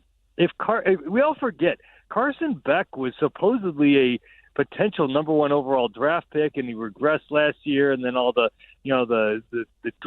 real world type of drama stuff that happens with him. But that is a team that's got the lines, that has a starting 22 with enough talent, and it has a quarterback who does have high-end NFL skills. I know it didn't quite work out last year, the number 1 overall pick in the draft in Cam Ward, but Beck is potentially as good or better. I mean, so we'll see against Notre Dame right out of the gate, but I think this Hurricane team has the chops to be right there with Clemson to be kind of 1-2 in that mix. Well, it's interesting that you mentioned like Clemson. Obviously, we're talking about Cade Klubnik in that Week 1 game against LSU and Garrett Nussmeier. Let's talk a little Heisman Trophy, because those two guys are near the top of the odds board. Arch Manning is your favorite, but it's Nussmeier and Klubnik right after him. Jeremiah Smith at Ohio State is also right after those guys. Lenore Sellers, Drew Aller, Julian Sayin, DJ Lagway. Before the season, what is your Heisman Trophy pick in 2025 and why? If you can somehow bet the field to take it, I mean, because there's none of them. I don't like any of them. I mean, but I take this with a grain of salt, because I still refuse to believe that Travis Hunter can, will, or should win the Heisman. So I would say it's got to be Manning, only because if he rocks in Week 1 and they beat Ohio State, and he looks great and everyone's watching, and he puts on a show against the defending national champion in Columbus, it might be over right out of the gate. The problem goes back to what we were talking about before. I don't know which one of these new starting quarterbacks is going to be amazing. Is it going to be Ty Simpson, who rocks in the biggest of moments because the rest of Alabama is good enough to win a national championship? Is it going to be, is C.J. Carr going to surprise us? Is he going to be lights out when everyone's watching that Miami game for the Irish? So it's like you list off a bunch of names there, but the problem is either they're going to have to be superstar statistical guys, and they've got to be quarterbacks. I don't think Jeremiah Smith is going to win a Heisman Trophy. Just, again, I throw the Travis Hunter thing out there, but it's going to be a quarterback. It's going to be on one of the top teams, and we still don't know yet just because we have so many new starters on so many top teams. Pete, we got Farmageddon tomorrow, Kansas State and Iowa State, top 25 matchup. Who do you like in that one? I'm going to go with what the market's telling you. You kind of listed off those Big 12 teams and their odds to win the Big 12 title, and they're like that for a reason. But this is such a close game where Iowa State and Kansas State are coin flippy close, especially in Week 1 when we don't know anything yet, really. The difference being that Kansas State has a little more experience. They're both good at quarterback. They both have good defenses, and it would not be a shock if any sort of outcome happens here. I'm sheepishly going Kansas State just because it has a little more on the returning starter side, a little more explosion since Iowa State lost their top receivers to the NFL. Iowa State's got the ground game. Iowa State can pound away, but overall, Kansas State just a little bit better. Even though Iowa State played for the Big 12 championship last year, I think Kansas State has the better shot of the two to at least get there. So very, very sheepishly going Kansas State. Pete, we have about a minute left. We asked you how many teams could win the national title to start the interview. To end it, who will win the national title this year in college football? I'm going Penn State versus Notre Dame. Again, until I know what we're getting with all these other quarterbacks, it's hard because think about Texas for a second. Texas starts out at Ohio State, and they go to Georgia late in the season. If there's a blip in the middle there against Oklahoma and they're 9-3, they're probably not going to the college football playoff. Same for a team like Ohio State. If it loses to Texas, you could see a couple other losses on the way. So first of all, you got to get there. I look at Penn State's schedule. They're not exactly extending themselves in the non-conference slate. So I think that at least Penn State's going to get there. And Notre Dame, as long as it splits its two games between Texas A&M and Miami, it should be better. And C.J. Carr on the quarterback situation should be better as the season goes on. So I'm going to ballpark it right now. Again, not knowing what these other quarterbacks are going to do, thinking it's going to be Penn State versus Notre Dame for the national title. Okay, but who wins the game, Pete? We got about 15 seconds left. Is it Penn State? Oh, Penn State. So basically, there's no reason to watch the season. Penn State's going to win it all, and then go take a walk or something. Go do something else. Awesome. We can do that. Now, everybody, you got your Saturdays free for the fall. He is Pete Fiutak, founder and editor-in-chief of collegefootballnews.com, on Twitter at Pete Fiutak. Pete, we appreciate the time. Best of luck this season, and we'll talk to you soon, buddy. Have a good one, guys. It is Pete Fiutak from collegefootballnews.com. Penn State, PJ. That's the answer. One of us. Come One on, of us, Femi. baby. Come on, Femi. One of us. It's a Penn I'll be State a very show. rich man. I've been told, right? It is a Penn State show, and may God have mercy on our souls, backing James Franklin. Jake and Tyler join us on the other side to talk a little bit of baseball and golf here to wrap up the third hour on You Better You Bet. We'll be right back with You Better You Bet, presented by BetMGM, the sportsbook born in Vegas.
Oh, it's absolutely massive for the city. Now, there does need to be some things worked out. The D.C. City Council needs to approve it, so it's not a done deal yet. But this is as close as this deal has been since this was a talking point, God, for years and years and years. And it's really interesting how quickly things have moved now that Dan Snyder is not with the team. That was a big sticking point. But now Josh Harris has come in, and very quickly things have improved like that. So when you think of this franchise and you go back, all of the history-filled videos that you see, the memories, they're all from RFK Stadium. That's when the team was winning Super Bowls, when they had Hall of Famers. The history is pretty sparse over the past 2 decades, and that absolutely has to do with ownership. So it just feels right for this team to be back in the city. And honestly, it's huge because D.C. almost lost the Wizards and the Capitals. That came very close to happening, and at the last second, that deal in Virginia fell through. So now the Wiz and Caps are in D.C., and now potentially the Commanders could be in D.C. as well. If you haven't been to the nation's capital in a long time, you know, it's not a huge city compared to L.A. or Chicago or New York. It's pretty small. Now, the DMV is big, D.C., Maryland, and Virginia, but the district itself, D.C. proper, is pretty small. So to have all of these teams potentially right here, specifically the Commanders with all of their history, is just huge for the fan base. Everybody has wanted this for so long. Let's just bring it back to the spiritual home, as the owners call it. So it's something that's really exciting, and there's renderings out. And if this goes through, then they want to begin in 2030 and potentially host, you know, WrestleMania, concerts, a Super Bowl. They'll have the potential to do that. Even Roger Goodell has said, we'd love to have a Super Bowl in the nation's capital. And now that's an actual possibility.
Let's get back to You Better You Bet on the BetMGM Network.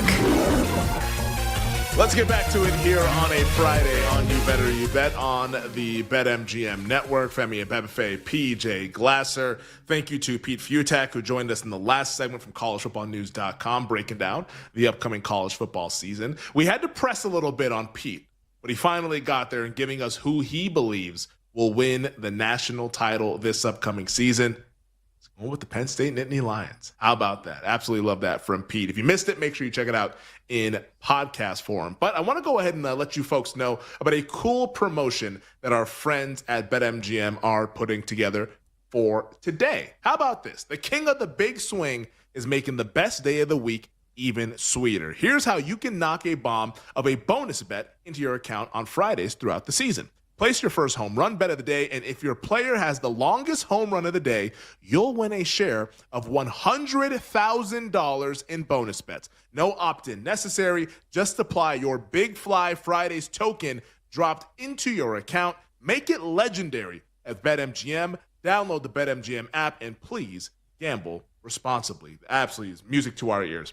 Go ahead and get that little Big Fly Friday token into your account. And to help us maybe come up with a Big Fly Friday winner, it is our baseball aficionado on the show here on You Better You Bet, the great Jake Hassan, joining us now here on the program. Jake, how you doing today on this Friday, buddy? What's happening? This has been, by far, the longest week of my life. It has felt like Friday for like 48 hours. Like on Wednesday, I fully thought it was Thursday. Yesterday, fully thought it was Friday.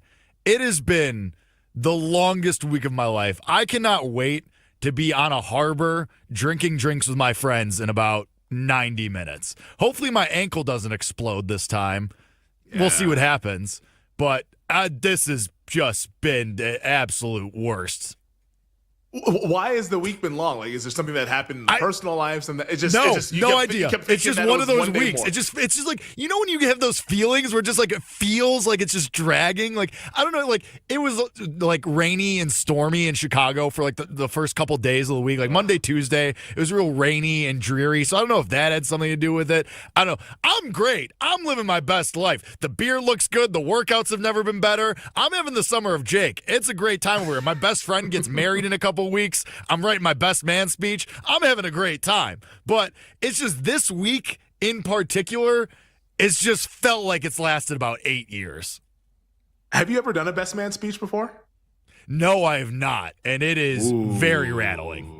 It is. I'm sure you'll be great. My only advice, Mike says he has. I was my brother's best man at his wedding. He was the best man at my wedding. So like I've given a best man speech. PJ, have you given a best man speech before? I have not, but I'm also going to give one in the middle of November for my best friends. So. Ooh. Yeah. I'll just say this. Like, obviously you want to speak from the heart.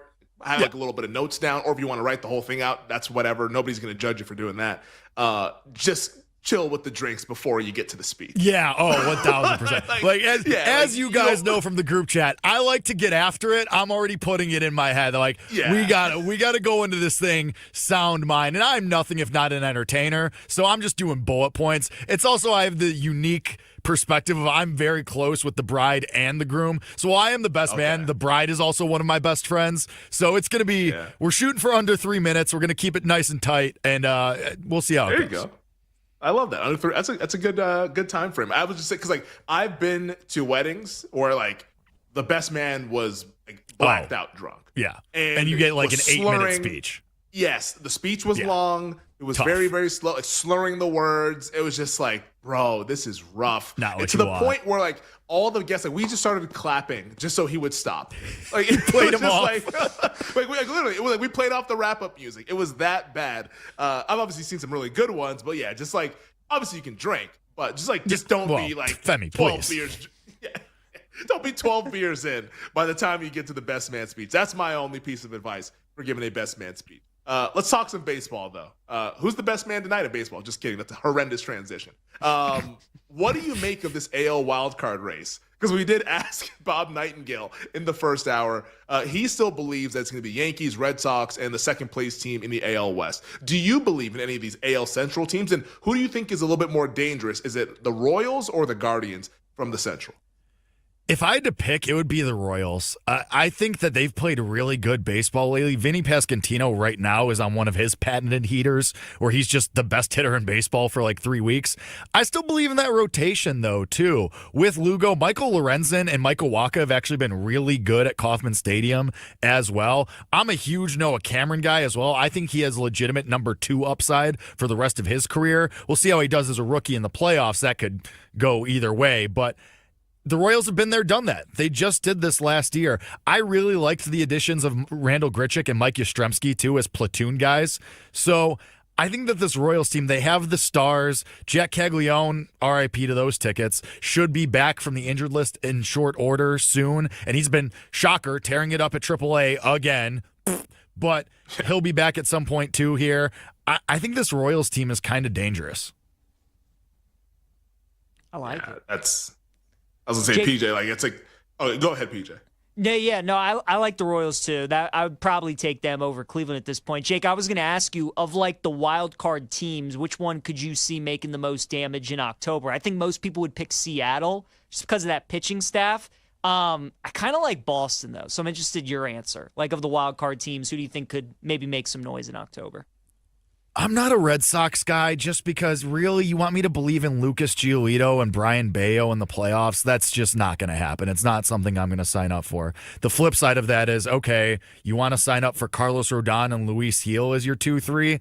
Not really, but at least we know the Yankees, when that lineup's on, they can do some damage. And I think that Devin Williams and Luke Weaver will figure it out sooner rather than later. So once you get that settled, that back end of that bullpen is going to be nails. Although I guess we've been saying that for going on 5 months now, and it still hasn't happened. So as far as Devin Williams goes, at least, I hate this. It makes me feel icky, but it's probably the Yankees just because of the pure star power. I still can't get there with the Mariners. I know the rotation's great, but Cal Raleigh still hitting like 180 since the break. Julio and Randy, if they disappear, it's kind of curtains with this team. So I guess by process of elimination, I have to say the Yankees.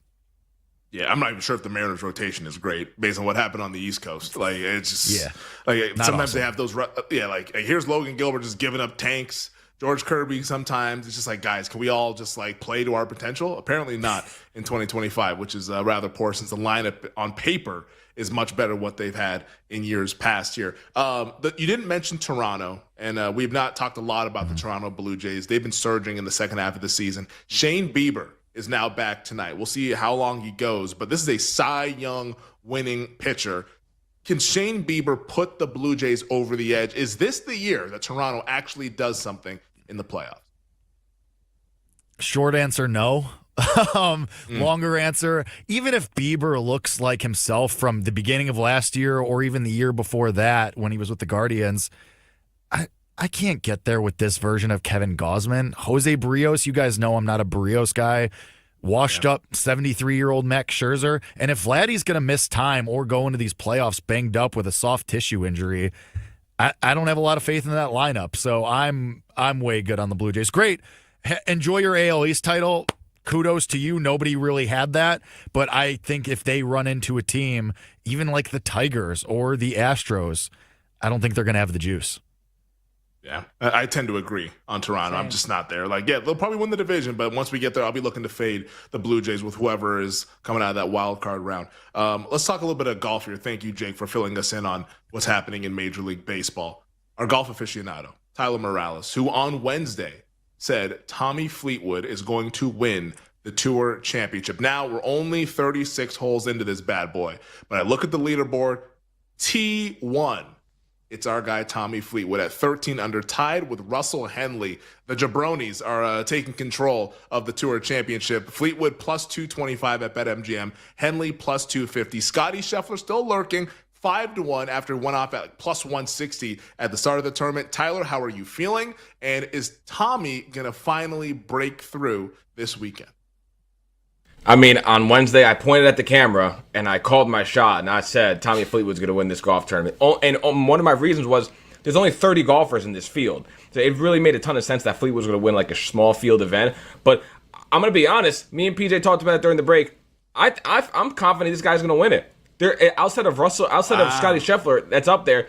There's not really many guys that are known for winning and closing golf tournaments. He's tied with Russell Henley, who all he does is choke away golf tournaments. Cam Young is, outside of his Wyndham Championship win, that's all he does is choke away golf tournaments. And then you got Robert McIntyre, who's been playing well recently, and Patrick Cantlay, who I didn't even know qualified for this tournament. So I'm just kind of worried about if Scotty Scheffler just kind of goes low here. But he's never had the lowest 72 hole score here.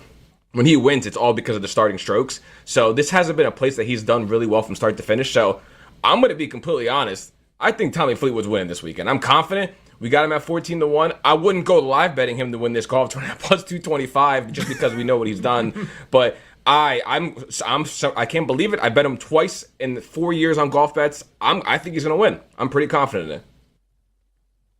I agree. I agree with them. You sharing the confidence. I think Tommy's getting it done. It would just be so Tommy Fleetwood to get his first win in a 30-man field. Like, that would just be so Tommy. And I think it's telling, too, with Scheffler. You know, last week, at one point, he was like 7 shots back of McIntyre, and he was still plus 160 or something. He's only 5 shots back, and he's 5-1. So I think that's telling you a lot, that Scotty is definitely right. He's still in it, especially with Tommy towards the top and Cam Young and McIntyre, who he chased down last week. But he's still plus 500. So odds makers, I don't think fear Scotty as much at this course as they would some others. It's setting up nice for Tommy. Now, he has shot 64-63 the first 2 days. So, Tyler, do you think his, 68-69 round, is that coming tomorrow or is it coming on Sunday, you think? I mean, the golf course is so easy. I don't think it might not ever come. He might just be shooting the mid-60s, right? Because the golf course is playing so easy with all this rain. And I don't know if we'll get preferred lies over the weekend. We had it on Thursday and Friday, and that's probably part of the reason he tore this place up. But he's tied with Scotty Scheffler for the lowest score to par here since the playoffs started. So he's been consistently playing golf really well. I'm fully confident he's going to win this week. I could just see him just shooting in the mid-60s the rest of the way just because the golf course is so easy. Preferred lies. What happened to the game I loved? I mean, Yep. what are we doing here, man? These guys are just absolutely soft. That is Tyler Morales, our golf aficionado, backing Tommy Fleetwood. Tyler, best of luck this weekend, buddy. We hope it works out. On the other side, we begin the Power Hour, breaking down the Saturday slate of the NFL preseason. It's all coming at you next here on You Better You Bet. We'll be right back with You Better You Bet, presented by BetMGM, the sportsbook born in Vegas.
All right. 44 days, 17 hours, 32 minutes, and 56 seconds. That's when week 0 of the college football season officially kicks off. And usually, if I'm betting conference futures, I'm looking for better prices than plus 225.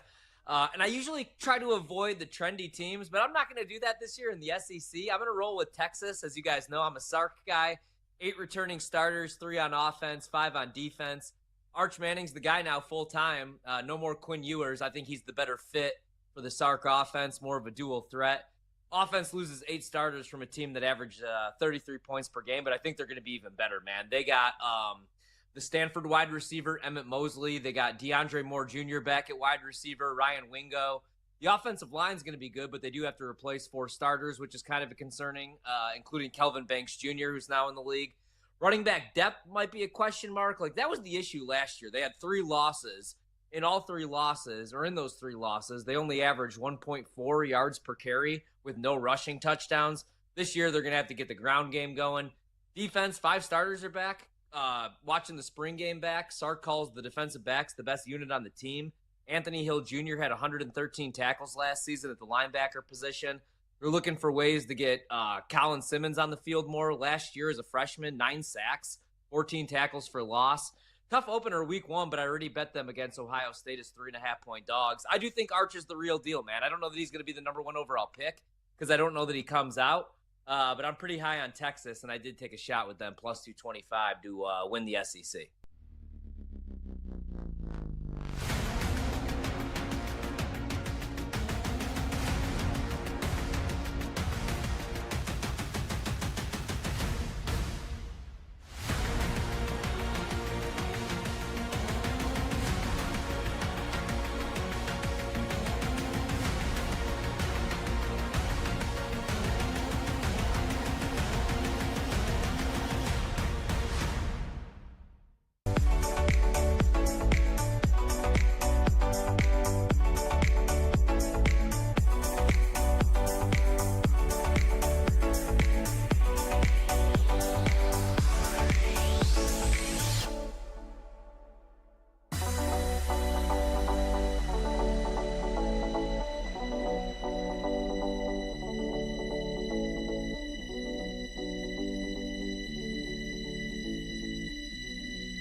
Let's get back to You Better You Bet on the BetMGM Network. Oh, bring it up, Jake. Let's go.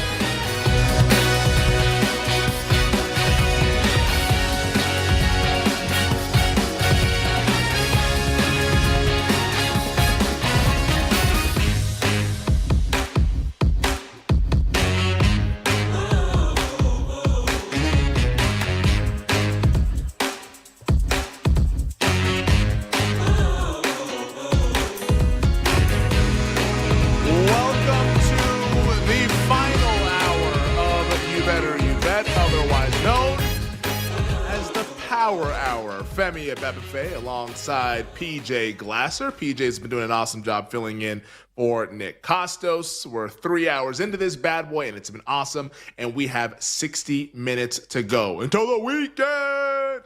But in reality, yes, until the weekend. But also 60 minutes to go, which will be a fun 60 minutes here on You Better You Bet. Because 40 minutes from now, Power Hour plays all of our bets across the NFL, across college football, week 0. Happy college football to all of those of you who celebrate all of our best bets for the WNBA and, of course, Major League Baseball. So we'll get into all of that 40 minutes from now with our Power Hour plays. But we begin this 4th hour, the Power Hour, here on You Better You Bet, breaking down the Saturday slate in the NFL preseason, because we have 10 games coming up on Saturday, PJ, in the NFL preseason. Cannot wait. I have bets in a handful of them. which will be given out here over these next 40 minutes. I'm curious to see if your betting ledger will be active in the NFL coming up tomorrow, because it's not just week 0. We got some college football, we got some NFL as well hanging out with you guys here on this Saturday. But let's go ahead and get into the game that will be in your neck of the woods between the Baltimore Ravens and the Washington Commanders. Now, in terms of what the coaches have said leading up to this game, John Harbaugh, the Ravens head coach, said that they will be playing their young guys in the preseason finale. Dan Quinn said there is so far no word from Dan Quinn on what he's going to do, but I think that most people are expecting this to be Josh Johnson and Sam Hartman, because we did see Dan Quinn play as starters on Monday in that Monday night game against the Cincinnati Bengals. So the expected quarterbacks in this game, at least just kind of like making educated guesses, sounds like we'll have Cooper Rush and Devin Leary for the Baltimore Ravens, and for the Washington Commanders, it will be Josh Johnson and Sam Hartman. And looking at the betting market right now, the Ravens are a 3-point favorite, total sitting at 35. Is there anything you like to bet in this matchup here, PJ? Once again, Rush and Leary for the Ravens, Johnson and Hartman for the Commanders.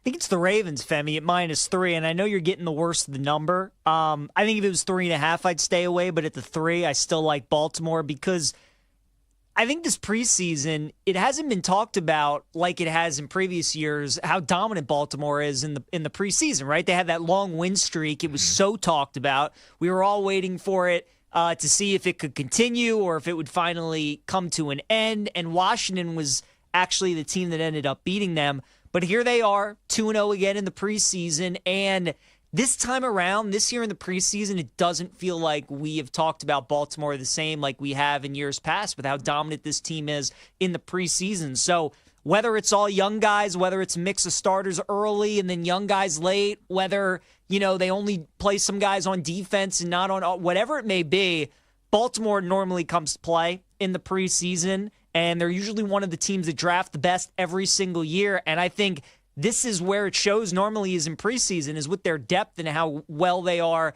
at evaluating talent. So I like Baltimore at the -3. If this game's going to be heavy backups and young players, I think that's advantage for the Ravens, even though Devin Leary is not very good and has not looked so good so far this preseason. I still think Baltimore -3 would be my look. Well, how do you think Cooper Rush has looked so far? Because it feels like it's been a little bit up and down. I know he got his revenge last Saturday against the Cowboys, going back to Dallas there with the Baltimore Ravens. But like that first game against Indianapolis, I was like, I'm not sure here. Cooper Rush looks a little bit shaky. You're confident though with Rush and Leary being your guys, because Sam Hartman's been dreadful. So like I would be on your side if I had to bet the game, but I'm not betting this game. This is one that I'm passing. Rush though has been a little bit shaky for a guy that's played as much ball as he's played throughout his career. He has. And Femi, I didn't understand the move in the offseason to get him, because normally what the Ravens have done and what NFL teams do when you have a mobile guy like Lamar is you bring in a backup who's also mobile, right? Because then it just makes the playbook easier for everybody. You bring in the second string guy, the quarterback, and he runs the same stuff that Lamar's rushing. Cooper Rush, obviously not the athlete that Lamar is. So I would have loved for them to trade for Trey Lance in the offseason. I would love for them maybe to go get Anthony Richardson, depending on the price. Because even though you have your guy at quarterback, you can never be too good at the quarterback position. It never hurts to have a capable backup. And I think even though Cooper Rush has won games in this league, obviously, I don't think he's a good backup for the Ravens and for their scheme and backing up a guy like Lamar. I'd much rather have a mobile quarterback. So I just don't think the fit in Baltimore is good. And I think you're seeing that because the playbook is obviously predicated around Lamar and what he likes and what he does well, And even though he's not running as much, he's trying to be a pocket passer. I think that's why you're seeing a little bit of the struggles with Cooper Rush, whereas he was in Dallas, obviously Dak doesn't run as much as Lamar does. Yeah, it does seem like an odd fit there, but so far it's been a little bit touch and go with Cooper Rush as the backup quarterback for the Baltimore Ravens. But I'm not betting that game, but if I were to bet it, I would be on your side. And right now I'm looking at the betting market. There's still some 2.5s available. I know 3 is the consensus number. 3 is the number at BetMGM, but there's a few 2.5s if you look hard enough, and you might be able to find something under a field goal with the Ravens on the road at the Washington Commanders. Let's get to the next game, though, in Cincinnati. Colts at the Bengals. Shane Steichen said that his starters will not play in the preseason finale. Expect the quarterbacks to be Riley Leonard and Jason Bean for Indianapolis. Don't like the sound of that, being quite honest. And for Cincinnati, the starters will not play as well. The Bengals starters played quite a bit throughout the preseason. A couple of drives against the Eagles, 3 drives for Joe Burrow on Monday night against the Washington Commanders. Their quarterbacks, and we'll see if they play Jake Browning. If he plays, I really like Jake Browning. But even if he doesn't play, Desmond Ridder, Peyton Thorne, I think for me with this game, PJ, it's Bengals laying the 2. I think Indianapolis with Riley Leonard and Jason Bean, I don't see it really. And Cincinnati's defense is atrocious, but I do think that Browning can cut up. I think Ritter can even cut some people up in the preseason, and Peyton Thorne might just be a hold on to your ass situation for me. But I'm going to lay the 2 with Cincinnati in this contest. I mean, Femi, a 35.5 with the Bengals defense, starters, backups, whatever it may be. It does feel very low. That's where my eyes went first. So like you said, all backups in this game. It's going to be a big theme of week 3, but Bengals 35.5, I would look probably at the over there. Yeah, you might even be able to find some 34.5 out there as well. Like this, the Bengals defense, first team, second team, third team, fourth team, fifth team, it's all terrible. It's all bad. And if you can't move the ball on that defense, you might need to go back to the drawing board on offense because everyone is moving the ball against the Cincinnati Bengals. So, yeah, I'm going to lay the 2 with Cincinnati just because I think that the quarterback situation is a little bit more stable, but maybe the Bengals defense is the rising tide to lift the boats of the Indianapolis Colts quarterbacks because they've been really bad all throughout this preseason and in training camp for that matter as well. All right, let's go to Cleveland. Rams at the Browns. Sean McVay never plays the starters in the preseason. So you don't have to look up that one. We know the Rams aren't going to play their guys. Kevin Stefanski, though, did say that they will be playing their starters. So Browns starters will be playing on Saturday. The quarterbacks will all be playing. The order will be Joe Flacco, Dylan Gabriel, and Shedeur Sanders. Kenny Pickett still nursing the hamstring injury, but it'll be Flacco, Gabriel, Sanders. For the Rams, I believe this is just going to be dress or win. Because Stetson Bennett IV, he is not going to be playing in the game. Neither will Matthew Stafford and Jimmy Garoppolo. So it's just going to be dress or win for the Rams. And then the full stable for the Cleveland Browns and Flacco, Gabriel, and Shedeur Sanders, which is why when you look at the betting market, you see in a preseason game, one team favored by 8.5 points. That team being the Cleveland Browns, total sitting at 36.5. Look, if Stetson Bennett played in this game, I would be slamming the over. But because it's going to be the dress or win experience, I'm just going to pass this game. Cleveland, a very big justified favorite as they're looking to get in rhythm and get going for the start of the season and also figure out this QB2 competition as well with their 2 rookies. Cleveland's looking to accomplish something. Rams looking to get the hell out of there and start focusing on the Houston Texans. Makes sense why Cleveland's a massive favorite. Nothing for me in this market. I'm going to go ahead and pass the game, PJ. It would either be Cleveland or nothing for me, Femi, because I think first look, 8.5 preseason game, you're thinking, man, that's a lot of points, right? Let me take the Rams. I don't even care who's playing. Preseason, you're giving me 8.5. Like you said, it's big for a reason. So I think the Browns are going to roll. I think they win by double digits. If I had to bet the game, I would take Cleveland, but I'm not laying 8.5 points with the team in preseason. So I'm also going to pass the game. I had to bet it, though. I take the Browns. Now, earlier this week on Monday, you said that you think Shedeur Sanders might be second in command to Joe Flacco. Mm-hmm. Have you revised that opinion now that you see the pecking order for Saturday's game being Flacco, Gabriel, and Sanders?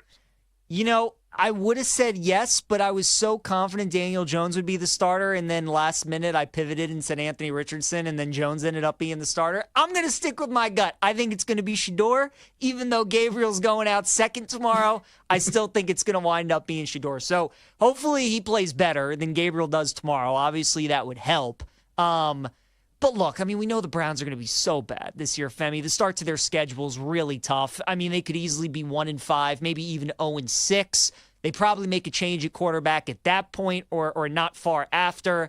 And when they do, I mean, the whole fan base, ownership likely, even though they won't admit it, they're going to be all calling for Shedeur. So while at this moment, Gabriel might be on top of the depth chart, when you're 0-6, 1-5, nothing to lose. I mean, you're just like delaying the inevitable at that point. Just see what you have in Shedeur. To me, I still think he's quarterback 2 at this point.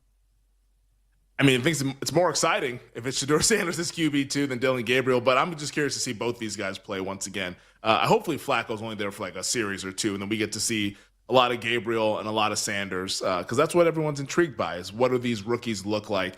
We've only seen one game for Gabriel, one game for Shedeur, so let's see what it looks like for game 2 for both of them. All right, let's go to the Motor City. The Texans are taking on the Detroit Lions.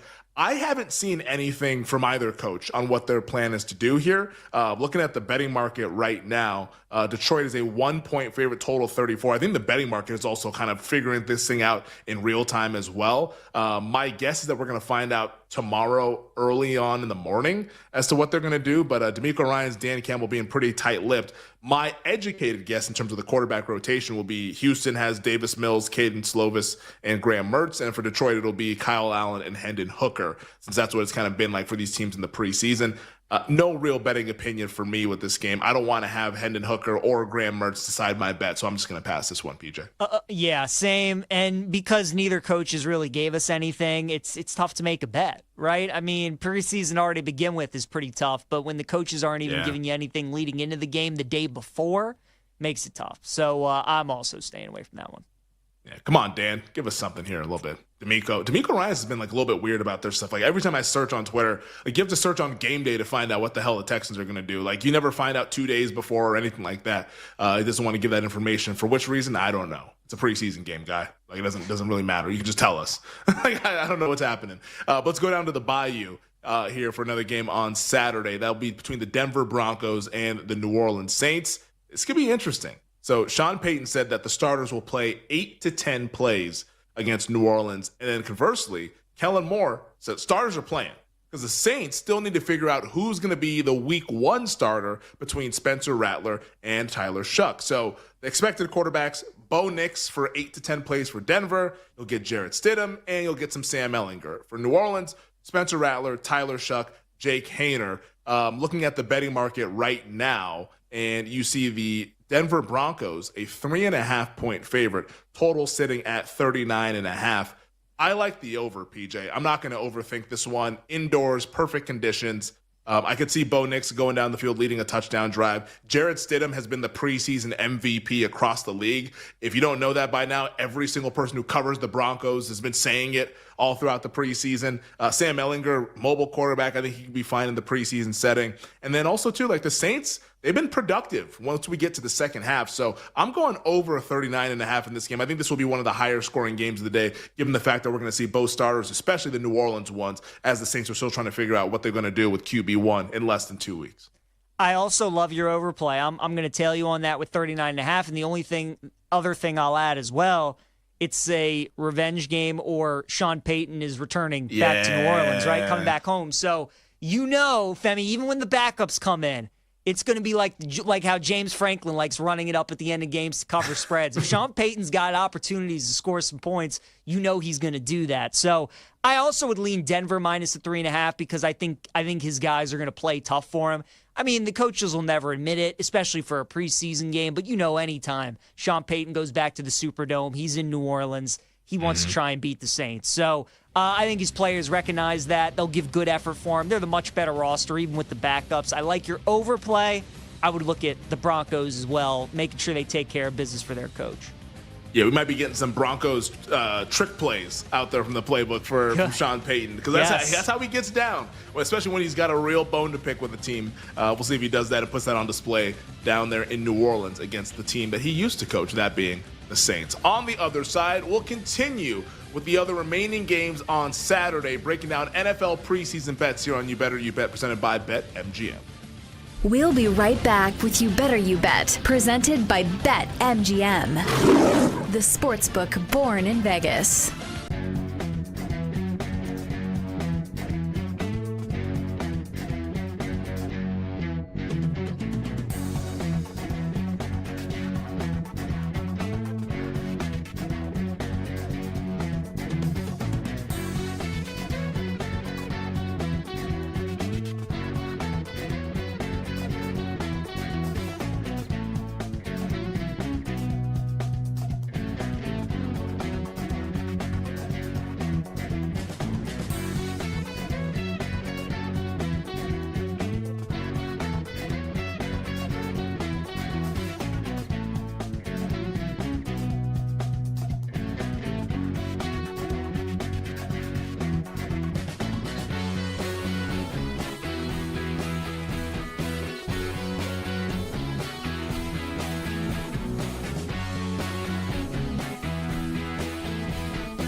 Pop-Tarts are headed to the freezer aisle with ice cream pints and sandwiches coming to Walmart late May 2025. So the pints are brown sugar cinnamon, strawberry, and s'mores. The sandwiches will be available in brown sugar cinnamon, strawberry, chocolate fudge. And apparently only at the Walmarts. I quoted the tweet and wrote, "Diet starts in June," because I'm witty like that. And Brian Gertch on our show has apparently made several trips to the Walmart, and they're all sold out, which is very funny. Many? Like, I need Gertch. How many Walmarts did you go to? I think he said 3.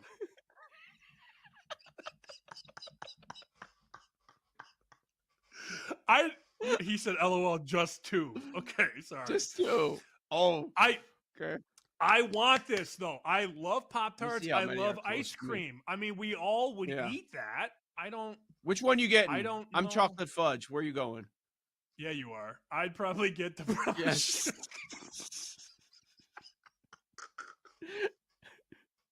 No strawberry.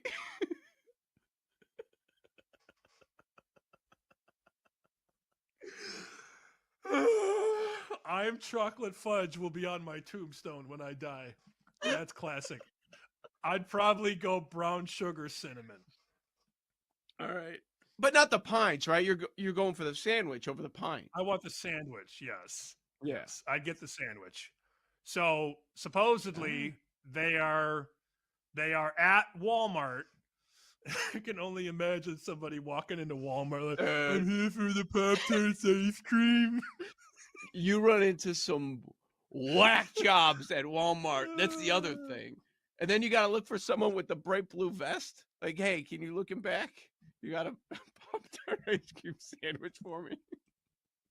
I haven't laughed as hard as I did during the break, and then I thought I was over my giggle spree, and then you came out and said, "I'm chocolate fudge." Oh, I don't know why that's so funny. I'm just a 12-year-old boy sometimes. It's a problem.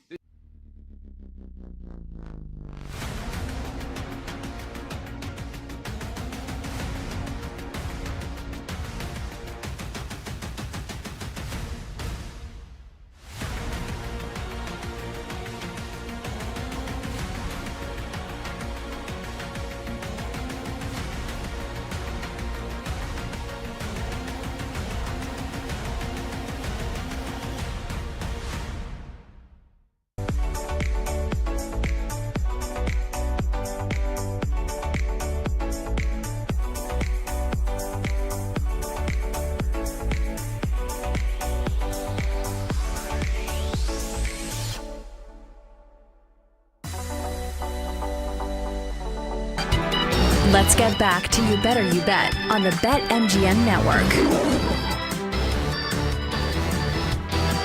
Let's get back to it here on You Better You Bet, presented by BetMGM. Femi Abebefe, PJ Glasser, hanging out with you guys on this Friday, a feel-good Friday on You Better You Bet. We'll be getting to our Power Hour plays in 20 minutes.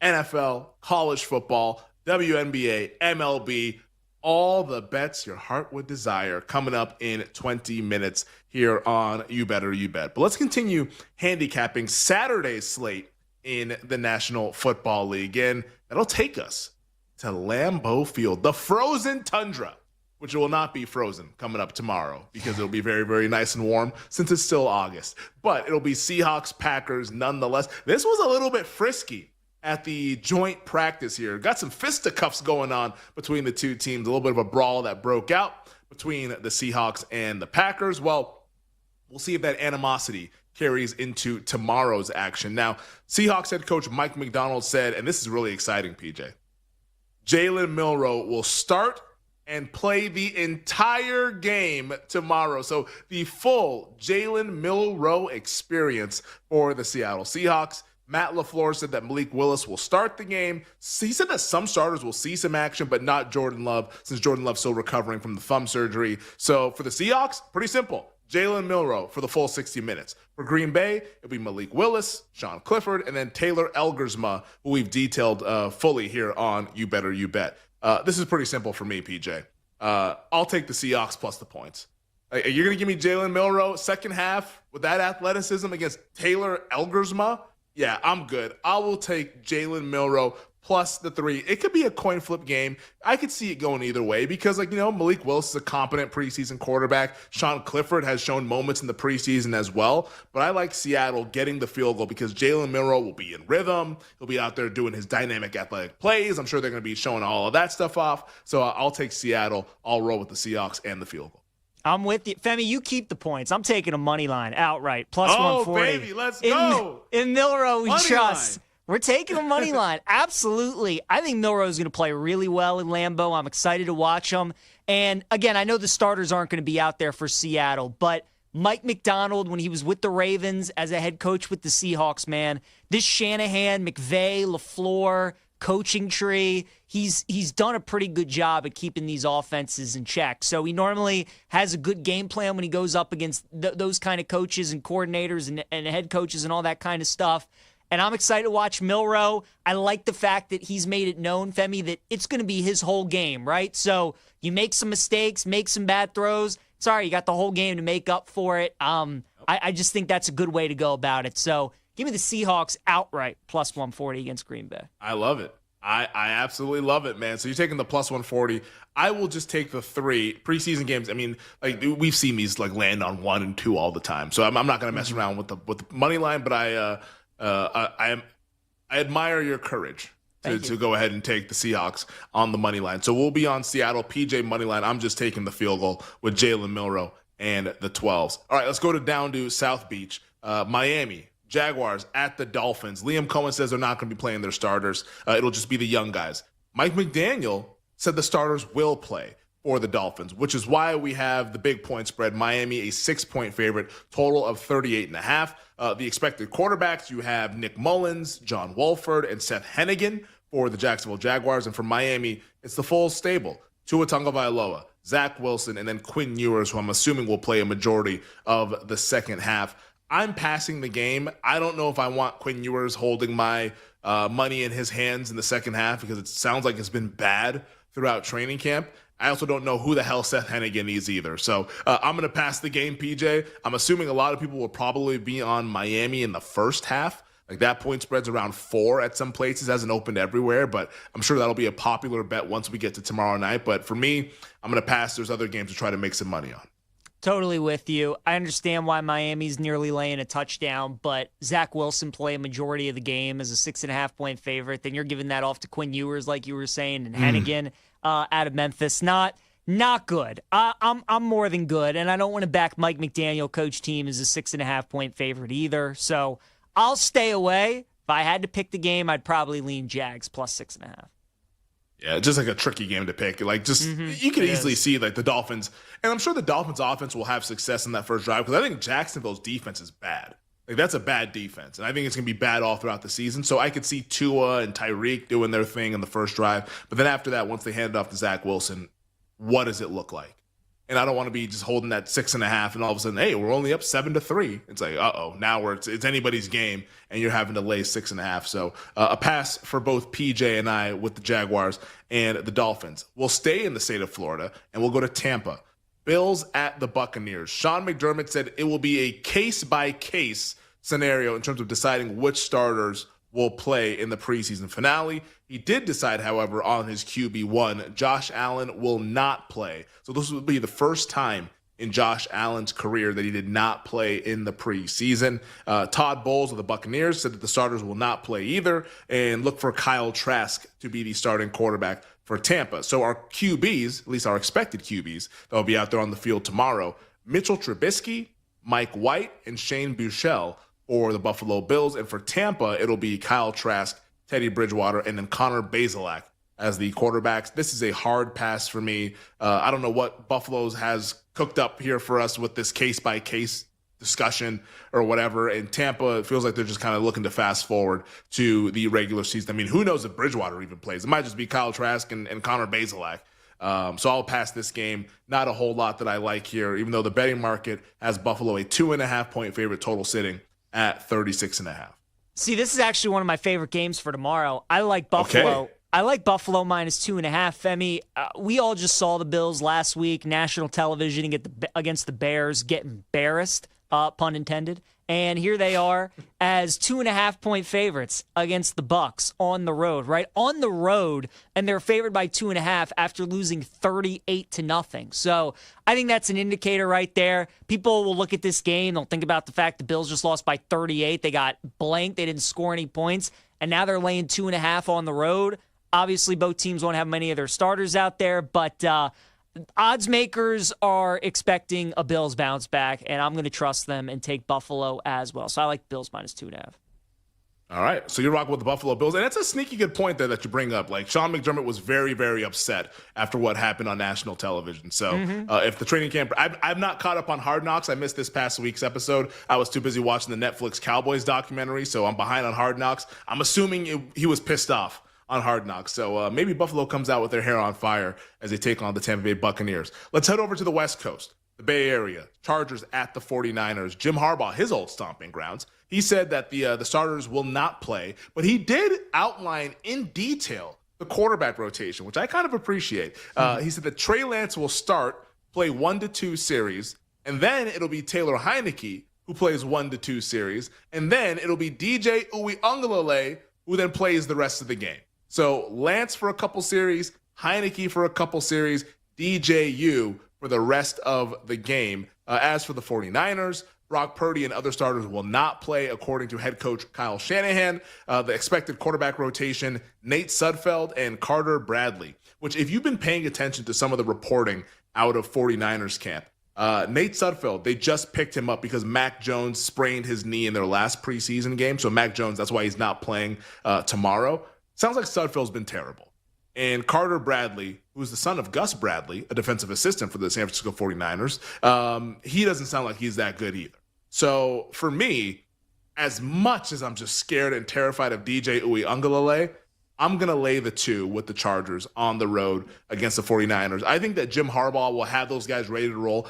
I don't know if he still has harsh feelings for the San Francisco 49ers organization because the guy that he didn't like is no longer there in Trent Baalke. But still, like, it was the team that he used to coach and the stadium that he probably feels like he built out there at Levi Stadium. I will take the Chargers because I think they'll have that extra energy, whereas the 49ers are probably looking to get ahead and get going with the game week 1 against the Seattle Seahawks. So give me the Chargers. I'll lay the 2 against the Niners. I'm going to pass on this one. Both of these teams, it's just, I mean, they want the preseason to be over, right? They're ready to just fast forward to week 1. The Chargers, ever since Slater suffered that injury, they've just been wanting to get to week 1 already. The Niners, a veteran team who suffered a lot of injuries last year, same thing. This game is tough to call. I think your reasoning with the Chargers is a fair one. DJU definitely scares me, especially because he's probably going to play about 2.5 quarters or somewhere in that neighborhood, and he's a favorite.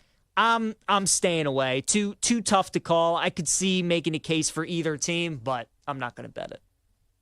I'm going to be spending my Saturday afternoon or Saturday night, whenever the hell this game starts, cussing at DJU. like that's what I'm going to be doing. I'm going to be sitting on the couch being like, what is going on? Can you just hit the open man, please, for once in your football playing career? It's what I'm signing up for. I'll be with the Chargers. And DJU, please do not let me down. So Chargers laying the 2 for me. And then finally, last game on Saturday, Las Vegas Raiders against the Arizona Cardinals.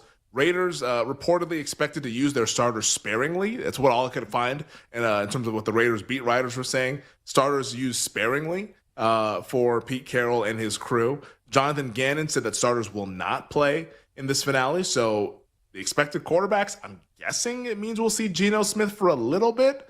Maybe a little Geno, a little Aiden O'Connell, Cam Miller, the third-string quarterback for Las Vegas. And for Arizona, we have Jacoby Brissett, which is pretty good in the preseason. Like, you could do a hell of a lot worse than Jacoby Brissett. He was a week 1 starter last year. And then Clayton Tune, who every time I see his name, I just think of the time when the Arizona Cardinals threw him to the fire and said, hey, start against this Cleveland Browns defense. And he was like an 18-point underdog, and it went horribly wrong. So that's my experience with Clayton Tune. Anything that you would like to do with this game, PJ? The Cardinals are a home dog. Raiders, 2-point favorites. Total 37.5.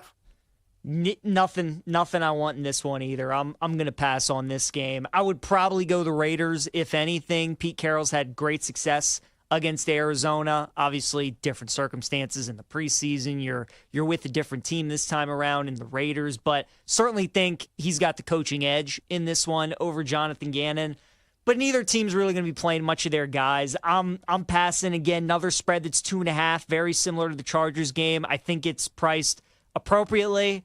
Nothing for me, Femi. Staying away, and I'm going to be sweating out my late night college football bet tomorrow. Yeah, I will be staying away from this one as well. I'm not going to be betting this game between the Cardinals and the Raiders. So to recap our Saturday preseason bets, we'll get to our Friday bets coming up in the next segment. Once again, Power Hour plays NFL, college football, WNBA, Major League Baseball. But to recap our Saturday NFL bets, I will recap mine, and PJ, you go ahead and recap yours. I will be on the Bengals laying the 2. I am on the Broncos Saints over 39. I am on the Seahawks +3 against Green Bay, and then the Chargers laying the 2 against the San Francisco 49ers. PJ, what's your betting card looking like? We're going with the over in Bengals Colts at 35.5. I'm taking the over in Broncos Saints, 39.5. Seahawks money line at +140, and then we're taking the Bills -2.5 against Tampa. All right, that is a preseason Saturday slate for week number 3. And then after Saturday, man, we play for keeps. Yeah, we do. The NFL regular season football, man, 2 weeks from Sunday. It'll be here, but I mean, it's crazy. It's popping up on us. So we're officially under 2 weeks, 13 days away from the season opener. Do you like the fact that your team is kicking off the season? Because I had to deal with that last year being a Ravens fan. They kicked off the season against Kansas City. I like it that everybody's watching my team, that we're on national television, that they kick off the season. I don't love the fact that they're on the road and they have to play the reigning Super Bowl champs. And it also kind of sucks, Femi, when you start the season 0-1 before everybody else, you know? And you kind of have to look at that. But I do think the beauty of it is you get to watch your team Thursday, and then you truly get to enjoy that NFL Sunday, right? Yes. Where you don't have to worry about your team. You don't have to constantly keep that on TV and focusing on them with all the other games. The fact that they just get all your focus and attention Thursday, and then you get all your other attention for your bets, your fantasy teams, all that Sunday. I have to say that part of it was enjoyable. I love it that they're playing on Thursday opening night. So there's 2 different instances where the Cowboys have played opening night against the defending champions. Most recently, 2021, because the Bucs won the title in 2020. They played Tom Brady and the Buccaneers 2021 to start that season. Actually, it was like a really good game. Dallas was like within the number the entire time, almost won the game. They lost it with the last second field goal there by Tampa. But like that was a game where I was like, okay, like they at least showed us that they can be competitive with the best team in the league. And then, like you said, you get to watch the rest of the league on that Sunday. But like about a decade ago, more than now, back in 2012, when the Giants won the Super Bowl in 2011, Cowboys at Giants, NFC East rivalry, Dallas went in there, took care of business. And the way that I was peacocking around for those next 2 days before week 1 started, I'm like, oh, we just took down the champs. I'm watching week 1 all cocky, being like, oh, man, well, those teams can't mess with Dallas. We just beat the Super Bowl champions. Like, there's positives and negatives, but I take the positives, though, because it is fun to just be able to peacefully watch the NFL without your team screwing up your Sunday like they often do, especially when you're a Dallas Cowboys fan. All right, on the other side, Power Hour plays, including an update with the WNBA. Is Nafisa Collier returning to the floor? We'll answer that question next here on You Better You Bet. We'll be right back with You Better You Bet, presented by BetMGM, the sportsbook born in Vegas.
Okay.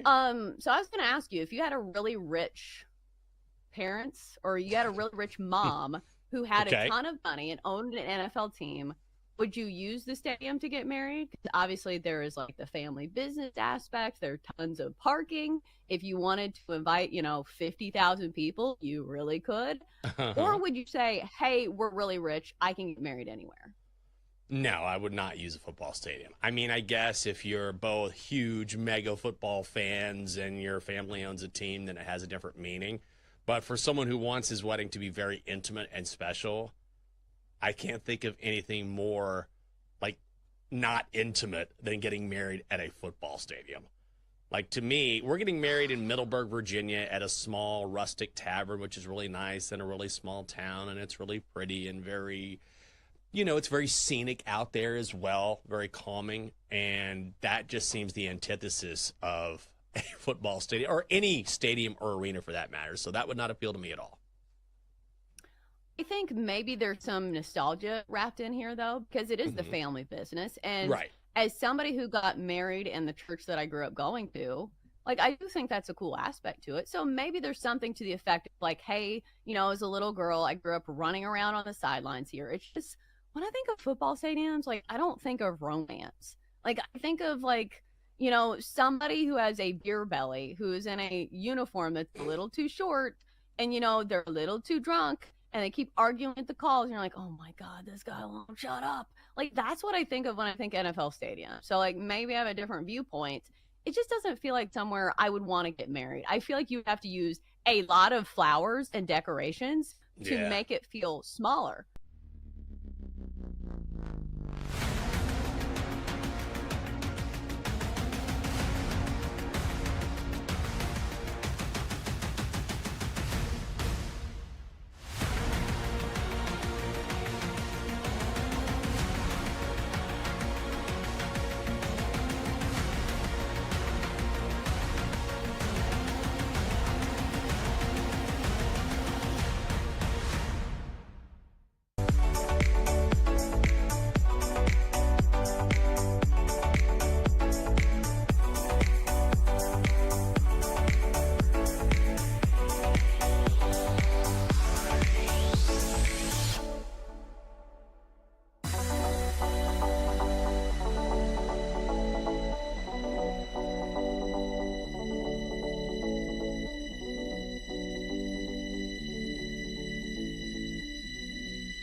Let's get back to You Better You Bet on the BetMGM Network. Welcome back. It's the final segment of You Better You Bet, presented by BetMGM on the BetMGM Network. Femi Abebefe, PJ Glasser. PJ's been an awesome job filling in for Nick Costos. Nick will be back with us on Wednesday, so it'll be your boy and the Glass Man today to wrap up today's show. Monday and Tuesday as we react to everything that happened over the weekend, including college football week 0. The Glass Man's been holding things down, though, here on this show. As always, though, if you missed any part of the 4 hours of You Better You Bet, make sure you check it out in podcast form. All you need to do is just search You Better You Bet wherever you get your podcasts, Odyssey app, Spotify, Apple, iHeartRadio. Get it wherever you get your podcast, and check out some of the interviews that we did throughout the show. Like, thank you to the guests that we had. Bob Nightingale, our Odyssey MLB insider. Shout out to Kenny Ducey of the Action Network covers and the Tennis Channel, breaking down the U.S. Open. And how could we forget Pete Fiutak from the collegefootballnews.com, helping us get set for the upcoming college football season. So thank you to the guests that we had on the program. Thank you to our crew, Tyler Morales, Jake Hassan, Mike Brown, Sean Huh, all of those guys chipping in to make today's show what it was, which was an awesome show to close out the work week. But the good vibes will continue here on the BetMGM Network after us here on You Better You Bet, 7 to 11 Eastern. Make sure you're tuning in to BetMGM tonight with Ryan Horvat and the man who joins us right now, the bald freak himself, Brad Evans. Brad, how we doing on this Friday, buddy? Hola, amigos! Finally, meaningful football is here. I didn't know you thought that week 3 of the preseason was meaningful, man. I mean, hey, listen, I do have some tickets out, Femi, because I'm a full-blown DJ and Bear Down Chicago Bears. Oh, you were part of that movement. Okay. He was part of that movement to flip favorites, as Kansas City was once a favorite earlier this morning. Now Chicago, a 2-point favorite on the road at Arrowhead Stadium. So how about that? But let's waste no more time because we have a lot we need to get into and a lot we have to accomplish in this segment. Brad, what is your favorite bet tonight in the world of sports and why? Yeah, I'm going to take the Tennessee Titans on the first half line. I'm going to lay the 2.5 is what I got it at against the Minnesota Vikings, who are not going to be trying out any starters. That is the widely held belief because Kevin O'Connell's already come out and said that's exactly how it's going to go down. So you got a bunch of practice squatters and a future insurance salesmen that are going to be out there taking snaps for the Minnesota Vikings. And Tennessee, meanwhile, they are going to be playing their starters. According to Callahan, so Cam Ward's going to get hopefully a couple of series, maybe play a full quarter, maybe a quarter and a half. Hey, maybe if we knock on some wood, we'll see him for the entire first half. The Riddler, Calvin Ridley, should be out there catching some passes. Tyler Lockett as well. Maybe Tony Pollard gets a series. I know the Tennessee Titans is going to have the first team defense is going to be overly leaky and very forgiving to say the least. But against Minnesota backups, may be able to hold their own. I think Tennessee covers that 2.5 line in the first half. So for S's and G's, I'm going to ride that bad boy because your boy needs some warm-up action ahead of week 0 in the college football season. Absolutely love it. Do you have a favorite week 0 bet real quick? Yeah, I'm taking the under in there's the Hawaii game, right? And it's going to be played in an absurdly early hour, but total at 50.5 against the Stanford Cardinal. My buddy Tank Williams, one of the assistant coaches on that Stanford team. Sorry, Tank, plug your ears. Your team's not going to be any good this year, mi amigo. That's why the over-under set at just 3.5 wins. The Chang gang should be slightly improved, but a team uncharacteristically finished well outside the top 100 in offensive rating last year. They were also outside the top 100 defensive rating. And you might say to yourself, well, they're not, going to be defending anybody at all. That's great news for betting the over, but I think the under is going to come through. Stats of War, who I follow on X, Parker Fleming does excellent jobs with his statistical breakdown, some of the advanced analytics. He's got this forecasted for like 15-13 of a final. Wow. So I'm no math major, but that's 28 points. Again, the over-under of 50.5. I don't think it's going to be that low, but I also think it's not going to exceed 50.5 points there in Honolulu. So, hello, Hawaii, can I come over? Yeah, if you allow me to bet the under, which, of course, I did. So hopefully that's going to cash in. Love it. We all want to be on the Big Island this time of year. It's absolutely wonderful. He is Brad Evans. Any island. Maybe Femi's Island. Maybe that'll be coming up later on once we get to our island games this upcoming NFL season. Make sure you check out BetMGM tonight, 7 to 11 Eastern. Brad Evans, Ryan Horvat sweating out all of the preseason action as well as Major League Baseball. Brad, have a great show. We'll talk to you next week, buddy. Brewers minus 1.5 on the red line against the Giants. I'm out. Absolutely love it. PJ's going with the Brew Crew against the Giants. Once again, that is Brad Evans, 7 to 11. BetMGM tonight. He and Ryan Horvat holding things down here on the BetMGM network. But don't miss out on even more Wagertainment this weekend on the BetMGM network. Check this out. Charles Barkley, the Chuckster, joins the Better Angle tomorrow at 5 p.m. Eastern to preview the NBA regular season. And because he likes to dabble in what we like to dabble in, give out his favorite college football bets for the weekend. Once again, Charles Barkley on the Better Angle, 5 o'clock Eastern tomorrow. You'll want to check that out here on the BetMGM network. And as always, let's go ahead and get to some of the cool promotions that our friends at BetMGM have to offer by dropping the dope-ass beat, Jake, and letting the folks know about what they can take advantage of tonight in Major League Baseball. How about this? The King of Big Swing is making the best day of the week even sweeter. Here's how you can knock a bomb of a bonus bet into your account on Fridays throughout the season. Place your first home run bet of the day, and if your player has the longest home run of the day, you'll win a share of $100,000 in bonus bets. No opt-in necessary. Just apply your Big Fly Fridays token dropped into your account. Make it legendary with BetMGM. Download the BetMGM app, and please gamble responsibly. All right, it's that time of the night for our Power Hour plays, and let's go ahead and take a look at the slate in college football. Glassman, it is here, week 0. No more spring practices, no more fall camps. We're inside the white lines, and we begin in Dublin, Ireland. Farmageddon, Iowa State, Kansas State. We also have that Stanford-Hawaii matchup. Fresno State, Kansas is also interesting. Give us all of your college football plays for week 0 and why you like them.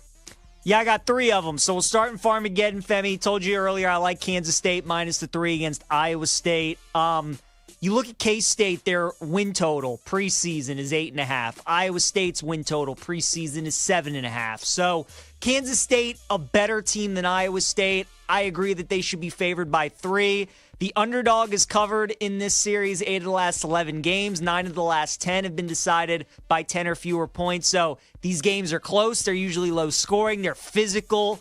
Both teams are usually good on defense. They want to run the ball. I think you're going to see all of that. But I think K-State wins by about a touchdown. I like them 24-17. So we'll take K-State minus 3. Western Kentucky, we're taking them minus 10 against Sam Houston State. Sam Houston State's bringing in a new head coach this year, Phil Longo, who was the offensive coordinator of North Carolina and Wisconsin. Femi, when you watch as much college football as I do, not only do you find out the coaches that you really like and really don't like, you also find out the coordinators that you really like and don't like. And Phil Longo, not a fan of him when he was with the Badgers and the Tar Heels. So we're going to fade him. Give me Western Kentucky minus 10. And speaking of fading head coaches, Frank Reich is the head coach now of the Stanford Cardinal. They're going out to the island to take on Hawaii. The Bows are laying 2.5. I think this is Timmy Chang's best team in his 4 years that he's been out in Honolulu. So we'll take Hawaii minus 2.5. They've never beaten Stanford, so definitely some big motivation for them to finally get off the schneid and beat the Cardinal. I think they do that, and I think they cover the 2.5. I love the Bows. Just all of that just makes it sound so fun. I will just be tailing PJ in the Dublin game. I'll be laying the 3 with Kansas State as well. I just want something to sweat with that game. It's the big game. It's an island game to start the college football season, so I'll back PJ and the Kansas State Wildcats. Let's get over to the NFL for tonight's action. We gave out our Saturday bets in the last couple segments. If you missed that, make sure you check it out in podcast form. We have Eagles, Jets tonight, Falcons, Cowboys, Vikings, Titans, Bears, Chiefs. PJ, real quick, what do you like in the preseason tonight? Chiefs plus 2.5, Femi. You know me, man. When something looks too good, I like to fade it. Bears looked like world beaters last week. Caleb Williams, Ben Johnson, the whole thing. Bears are winning the Super Bowl.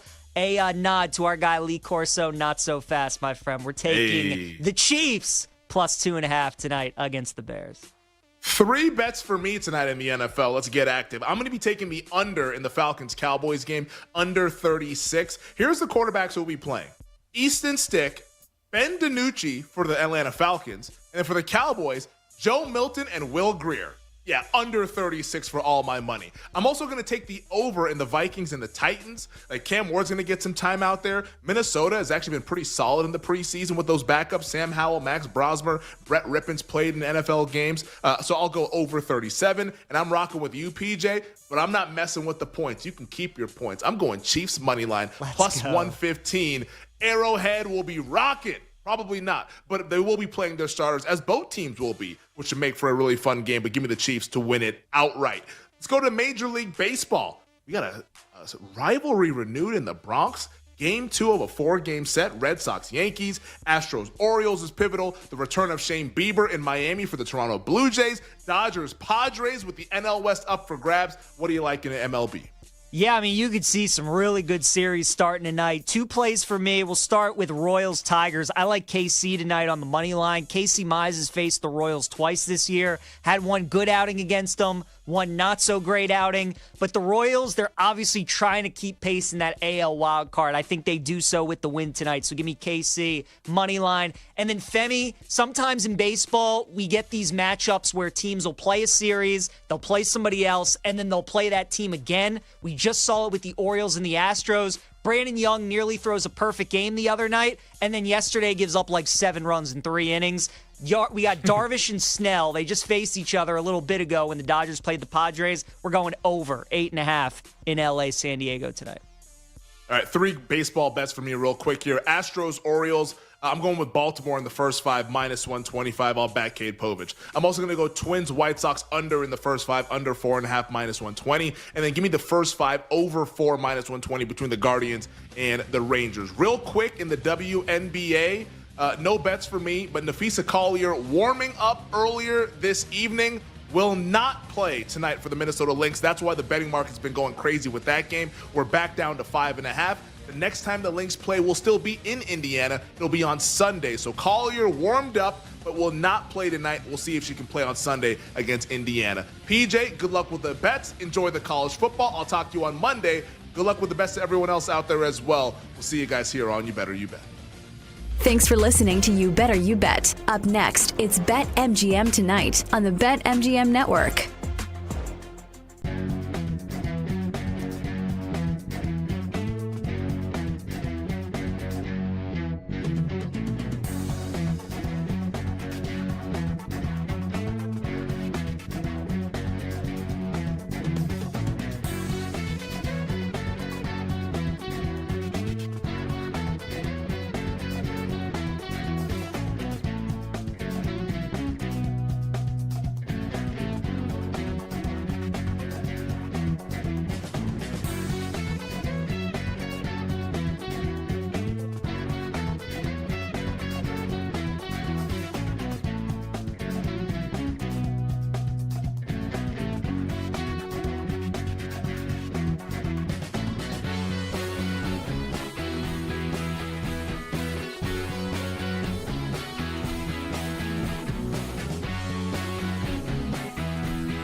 What's my favorite team in college sports, PJ? You know this. Oh, that's right. ILL. And I'm trying to bury the bias the best way that I can here, but it's the too irresistible a price. Illinois is going to win the Big Ten this year. That's right. You're here to hear first, folks. At 40-1 right now at BetMGM. I know Penn State is the odds-on favorite. Oregon's going to be up there in the conversation. Ohio State as well. But Illinois got 18 starters back from a team that won 10 games last year, including Luke Altmaier, who could really be a sensation at quarterback. They've had some turnover wide receiver, but they got a number of key transfers. Shouldn't skip a beat in that category. The strength of schedule, only the 40th hardest in all of college football. And a team, too, you look at the overall schedule, here are the toughest games. At Indiana on September 20th, USC at home for homecoming in Champaign on September 27th against Ohio State. Also in Champaign on October 11th at Washington, October 25th at Wisconsin on November the 22nd. Let's say somehow, some way they can go 3-2 in those matchups, take care of business at home, and some of the other ones, it gets more meat competition. Illinois has got more than a fighting chance to win the Big Ten. So at 40-1, I think it is an outstanding value.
the chaos commence. We are the betting show. There is no other show on the planet that packs in more picks nightly. With the big noise, Brad Evans. Oh, sharp action!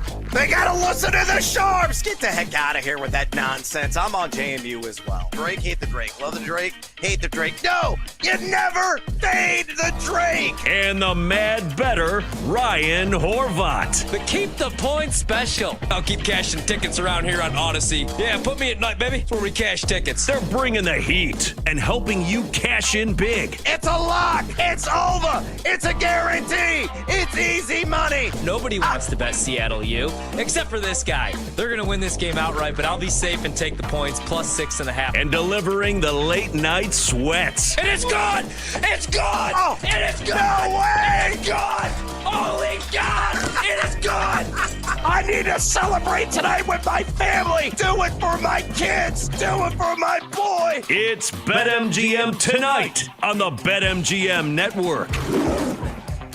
Hola, amigos! It's time to bring the noise of the banging edition of BetMGM tonight. I'm Brad the Big Noise Evans, and riding a shotgun on this Freaky Friday, my guy Ryan Horvat. And my goodness, we have a program for you tonight. Of course, we're going to reveal our picks on our card here momentarily. We got NFL preseason, week 0 commences tomorrow. We got some Major League Baseball, a little WNBA. Variety is the spice of life, and we're going to indeed share some of our favorite action tonight on our card. Then Joe DeLeon is stopping in. Speaking of week 0 in college football, we're going to be breaking it down with him. Who does he like in Farmageddon being played in Dublin, Ireland?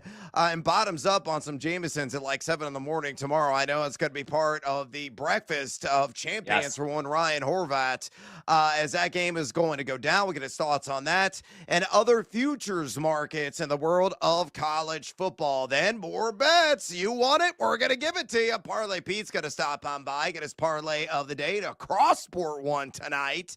A lot of creativity there. We're going to say hello to our little friend, the Sledgehammer Special. Roll the shoulders, get seduced by the juice, and working some bonus time wagers as well. Then we're getting tipsy at the club, giving you some fantasy football draft tips. This is the #1 most popular weekend that people host their fantasy football exercises annually. I will give you some inside tips for you to hopefully have a successful endeavor this year. Then Evan Giddings is going to stop on in.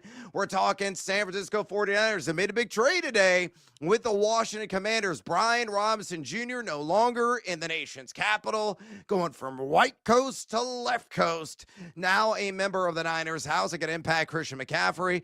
And we'll get an update on the various wide receiver injuries. I'm talking about Juwan Jennings and Brandon Ayuk's recovery from that devastating knee injury from last year. Evan Giddings going to provide all of that inside information. Then another edition of NFL Player Pick'ems in fantasy football, percent play, NFL props, fade or follow as well in the NFL and college football. A smorgasbord of sports betting goodness we have in store tonight on this edition of BetMGM tonight. And two, we want to talk to you, the 2.02 average listeners and viewers of this fine program. If you have any fantasy football questions that need to be answered, we're here to help. If you want to talk futures in the NFL, college football, how about Major League Baseball, the WNBA? All you got to do is pick up the phone and dial us fools at 833-732-3875. 833-732-3875. You can also hit us up on the X or the Twitter at BetMGM tonight, where we have our pole dancing poll question of the day. And it's asking you this: player pick'em going in a similar tier in fantasy football drafts. Which running back would be your top target among the following? Your options are Travion Henderson of the New England Patriots, James Cook of the Buffalo Bills, Kenneth Walker III of the Seattle Seahawks, or Breece Hall of the New York Jets. So far, over 230 votes cast. Make your voice be heard. Exercise your democratic right. Keep the votes coming and drop us a comment, a.k.a. bring the noise on X at BetMGM tonight. Again, on X at BetMGM tonight. Man, it was a fast and furious news day in the NFL. So let's do another edition of Choose Your Own Adventure. Here are your options, Ryan Horvat, that we're going to dig in a little bit deeper on right now. Option number one. Per Adam Schefter, the Vikings have inquired about Adam Thielen and bringing him back via trade, though Diana Rossini said, and she works The Athletic, that the financial hurdles are remaining. And then on top of that, Josina Anderson added, it's unlikely at this point a deal is going to happen. So we'll see about Adam Thielen, whether he's going to get dealt back to the Minnesota Vikings. Option number two, Brian Robinson traded the San Francisco 49ers. Again, we're talking to Evan Giddings in more detail about that, but we could still break that deal down. Option number three, the Jets rookie tight end Mason Taylor is expected to have a major role, according to ESPN's Rich Cimini. And option number four, Cleveland running back Dylan Sampson will, quote, push Jerome forward for carries early on, end quote, according to ESPN's Daniel Oyafusi. Daniel Oyafusi reporting that about one Dylan Sampson. So, do you want to talk Adam Thielen, Brian Robinson, Mason Taylor, or Dylan Sampson? Horvat, choose your own adventure. Ooh, so originally, man, I would have said Adam Thielen because I did pick up Adam Thielen. Not that I have big expectations. He's 35 years old. But Jordan Addison going to miss the first 3 games due to suspension. But now who cares about that? I am a big investor in the San Francisco 49ers this season and Christian McCaffrey. Over on the 7.5 touchdowns, Christian McCaffrey to score double-digit touchdowns, as we talked about last night. And Offensive Player of the Year, 20-1. And I'm looking to draft him this Sunday in my fantasy draft. Got a little worried, right? I was thinking, oh no, Brian Robinson, that's the guy that could be the hammer, right? Especially on the goal line. Is this going to cost us, Christian McCaffrey investors, goal line touches? I don't think it is, man. But I do think it's going to cost Isaac Guerrero some touches, right? Yeah. And I really like what I saw, man. His first 2 NFL starts, weeks 14 and 15. 203 yards from scrimmage, 2 total touchdowns. But now, I think his value, like, that's what I would be concerned about. Now, a couple of weeks ago, remember he had that shoulder injury, but he's supposed to be fully healthy. So I would be more concerned, you know, if Guerrero was my handcuff option. But I don't think this is going to affect Christian McCaffrey at all whatsoever. Yeah, look, if you're going to break out some pink fuzzies in your fantasy draft, let's say you sink a first-round pick into the CMC Football Factory, the guy that is the appropriate handcuff, I agree, it's not going to be Guerrero. It is certainly going to be Brian Robinson Jr., a guy that's got a nose to the goal line. He's been, proven in that area before. Got a ton of red zone work last season for the Commanders. Largely inefficient, just kind of ho-hum on a per-touch basis where you're looking at missed tackles for, yards of contact per attempt, yards created per touch. But he does have that bloodhound nose for the chalk. So could he siphon away, 4 to 6 touchdowns on the ground from Christian McCaffrey? I think that is a possibility. Again, we're going to get the inside scoop from Evan Giddings a little bit later on, get his thoughts. It covers the 49ers for 97.5 the game there in the Bay Area. But I'm with you, man. It's not going to deter me any way, shape, or form from drafting Christian McCaffrey inside the top 5 overall if I am fortunate enough to have a pick at that point in my fantasy football draft this weekend. So stay the course on the CMC Football Factory. All right, let's go ahead and get after it with our cards this evening. These are our top 3 plays of the night in the world of sports betting. And I told you, we got myriad options, whether in the NFL, Major League Baseball. Hell, I'll allow a week 0 pick at this point in the show, or something in the WNBA. So what do you got at numero uno tonight, mi amigo?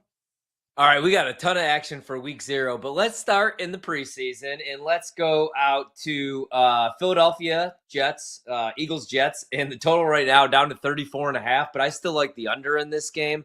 That said, it's been a good run for overs here in the preseason, but tonight, The Eagles aren't going to trot out Jalen Hurts. Why would they? But they're also going to be without my guy, Tanner McKee. That means we get DTR and we get Kyle McCord.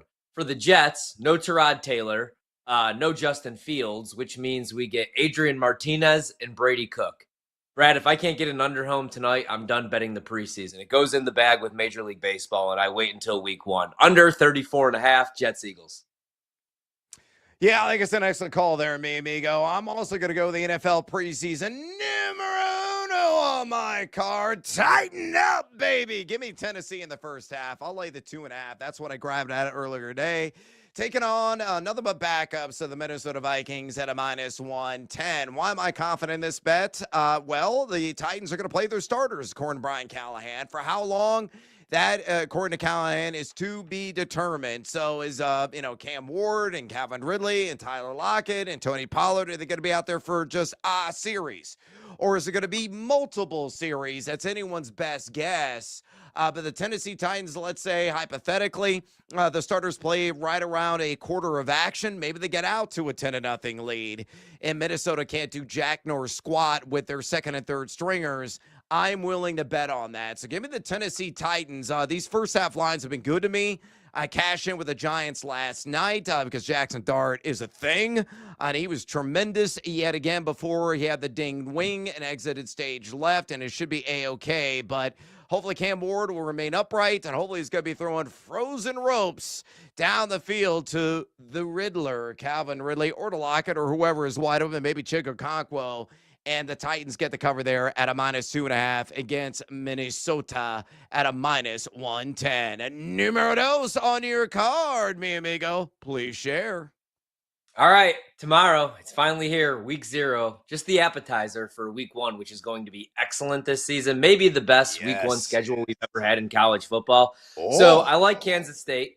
Love them on the money line tomorrow. Right now, you could get that still. -152 is the best price. I also like them, to win by a field goal, -110, but I think there's a chance they win by a field goal and you push. But I also like Avery Johnson to score an anytime touchdown. Gave that out last night. BetMGM had the best price at +115 that I saw. But I also like his rushing yards. They've went up a little bit, 55.5, -114. Let's roll with that. Iowa State last year, 17 sacks against the run, outside the top 100, tackling outside the top 120, giving up explosive rushes outside the top 90. So let's roll with that rushing prop. I also, though, a little bonus time, like Dylan Edwards to get in the end zone. I think that's anywhere from -105 to -115. So Avery Johnson, Dylan Edwards, the Avery Johnson Heisman party gets started tomorrow in Ireland. I love the anytime touchdown prop. I'm going to tell you on that one, especially +115. Twist my arm and get seduced by the juice. I am in. Speaking of plus money, let's get some on the board in Major League Baseball. Game already underway. No scoring. Top of the first inning between the Royals and Tigers. I think Casey Mize gets the win against KC at +175. Yeah, I'll roll the shoulders because I got seduced by that juice. A guy who has won 3 straight starts. He's 1-1 against KC this season. A pair of turns of rotation, 3.48 ERA in those starts. Also, an identical 3.48 ERA in Detroit this season. He's won 7 of his 10 home starts this year. I know Detroit trailing KC in WRC Plus the last couple of weeks, number 14 compared to KC at number 5. But Burgett's going to be on the mound for the Royals, coming over from San Diego. A decent 2.61 ERA in his last 5. But I believe Casey Mize, at least I hope, gets a victory tonight at +175. I'm locked in. Numero tres on your card. Horvey, bring it home. One last play for Kansas State, Iowa State, because, like I said, Christmas morning. We're going to go under now that it went up from 48.5 to 50.5. I saw this tweet from our good buddy John Ewing, data and PR for BetMGM. The total goes from, 49.5 to 50.5. 88% of the money on the over. The most popular bet on Saturday. So we'll fade the public, but I already wanted to bet the under. Now we're getting a better price at 50.5. Now, public money didn't drive that total up, but I don't care. Public, pros, I don't really care. I just got done talking about how I think Kansas State's going to be able to move the ball a ton on the ground. And Iowa State, you lose your two best wide receivers. I think they're going to run the ball a ton as well. I think Rocco Beck, the quarterback's going to use his legs. And I like their running back, Carson Hansen. I think they might lean on him in this game as well. Also kind of like the first half under, but let's go full game, 50.5 under. All right, Numero Trace on my card. Bear down, Chicago Bears. I'm going to take them the first half money line against Kansas City. We've seen some reverse line action. The Bears are all of a sudden favored. I grabbed this morning at BetMGM at plus 114. Now I believe it's minus 105 or minus 110 at BetMGM. And we know that Ben Johnson is going to be tried out as starters. For how long? Again, to be determined. Kansas City also going to play some of their starters. How long? Again, also we don't really know. But gut feeling says the Bears take the first half. All right, we got exit stage left. We come back. We're talking more college football with Joe DeLeon. Don't go anywhere, fools. This is BetMGM tonight on the BetMGM Network.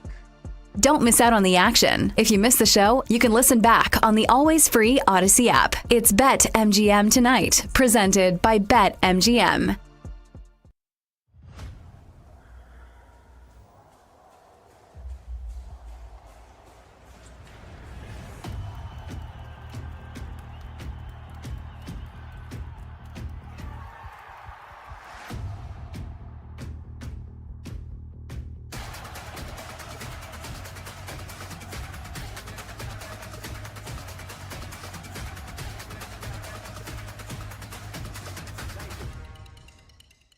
I just talked about positive and negative regression of certain teams and when things start to go their way. Well, nothing went Kansas's way last year. I do think this team will win at least 6 games. I do think they're going to go to a bowl game. But I'm not sure how much they're going to miss Devin Neal, their running back that declared for the draft and is now on the Saints. I think that he was by far able to run that offensive scheme, whether Jalen Daniels was 100% or not. If you remember that K-State game, it was bad. Devin Neal was all over that field. Luckily, the Wildcats, for me, and Errol Epstein, who I brought to the game, said, okay, thank goodness they got the stop when needed. But here's the real reality. KU has missed the postseason 12 of their last 14. This is a team who's going to have to show me something before I'm going to start to believe in them. You want to lay double digits with a KU team with a quarterback who's been injured last year, knee injury, the year before. I know he's coming back. He's a senior. Everybody's really excited for him, but I think we need to pump the brakes a little too much. Fresno State, I understand, is going through a whole rebuild themselves, but I made this joke on another show, so I'll make it again here. Kurt Warner's kids are 2-0 against the University of Kansas. We'll see if they can't make it 3-0, at least against the spread.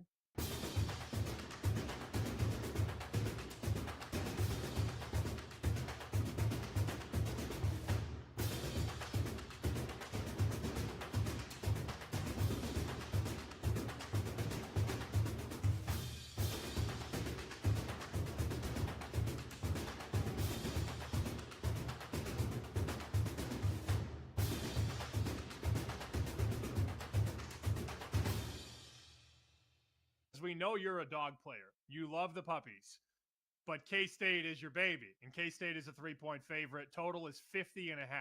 What's the handicap? Yeah, it's interesting. You mentioned underdogs. Matt Campbell is an underdog, 47-22. Woo! Man, Iowa State had a epic season last year. If you guys remember, they won 11 games, followed it up with a Pop-Tart Bowl win, and that's something they've never been able to do in their entire football history. But there's a couple of things that really went their way. Number one was in the turnover department, right? They had a +9 turnover differential. Those types of things we start to see come back and regress to the mean. Yes, they have some, 9 or 10 guys returning on both sides of the ball, but the Wildcats, if you look at them on paper, are better in almost every single metric from last year. And Sammy, I am not allowed to say exactly what's going to be different, but everybody watching the game tomorrow will see it. I had breakfast with one of the beat writers that I'm really good friends with this morning, and he said, Kelly, the defense is going to be very surprising for you. I think you're going to be very happy with the new defensive schemes that they're going to be running. And I said, okay, great. It's what I want to hear. He gave me a little bit more intel than that, but I will keep it very vague. You guys are going to have to wait until tomorrow the Wildcats defense can snag one from Rocco Becht or, cough up the ball on the ground, I think that there is a good shot K-State could win this one by more than a touchdown. Wide receivers were a huge issue last year for Avery Johnson. If you remember, more dropped passes than any other quarterback in the FBS. It was awful to watch from a fan perspective. I think that also regresses to the mean. Couple of guys a couple years older, plus the transfer from Boston College, as well as formerly at Texas Tech, already has a rapport with offensive coordinator Matt Wells. So I am looking forward to the Wildcats not making some of those same mistakes that they made last year.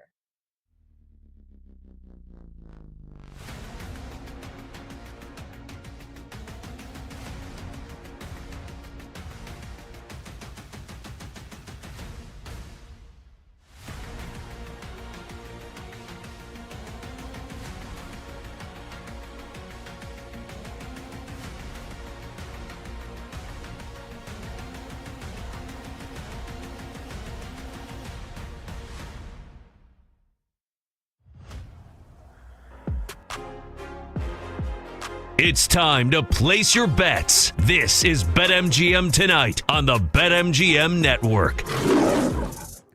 Welcome back to BetMGM Tonight. Brad the Big Noise Evans with you. Ryan Horvath in the house on this Freaky Friday edition of the show. We're going to be talking to Joe DeLeon here momentarily, getting you prepped for week 0 of the college football season. Before we bring on Joe, friendly reminder, phone lines are wide open. We know you're racking your brain about fantasy football strategies. Why? Well, chances are you got to draft either this weekend or next weekend. These are 2 biggest weekends on the fantasy football calendar every single stinking year. So you got questions about, again, draft strategy, approach, specific players. All you got to do to contact Ryan and I, just pick up the phone and dial us, fools. We're here to help. 833-732-3875. 833-732-3875.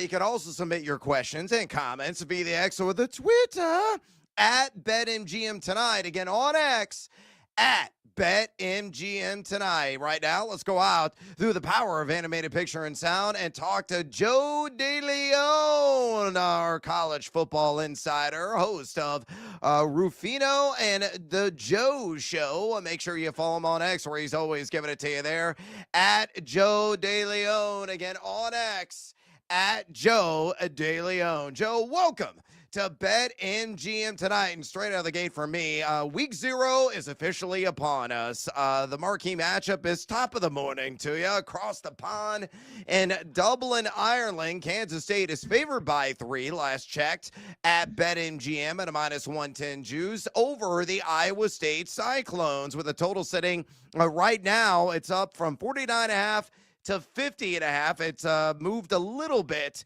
here late in the day. Scout this matchup for us and give us your favorite pick, whether side, total, same game parlay, maybe got a player prop that has caught your eye.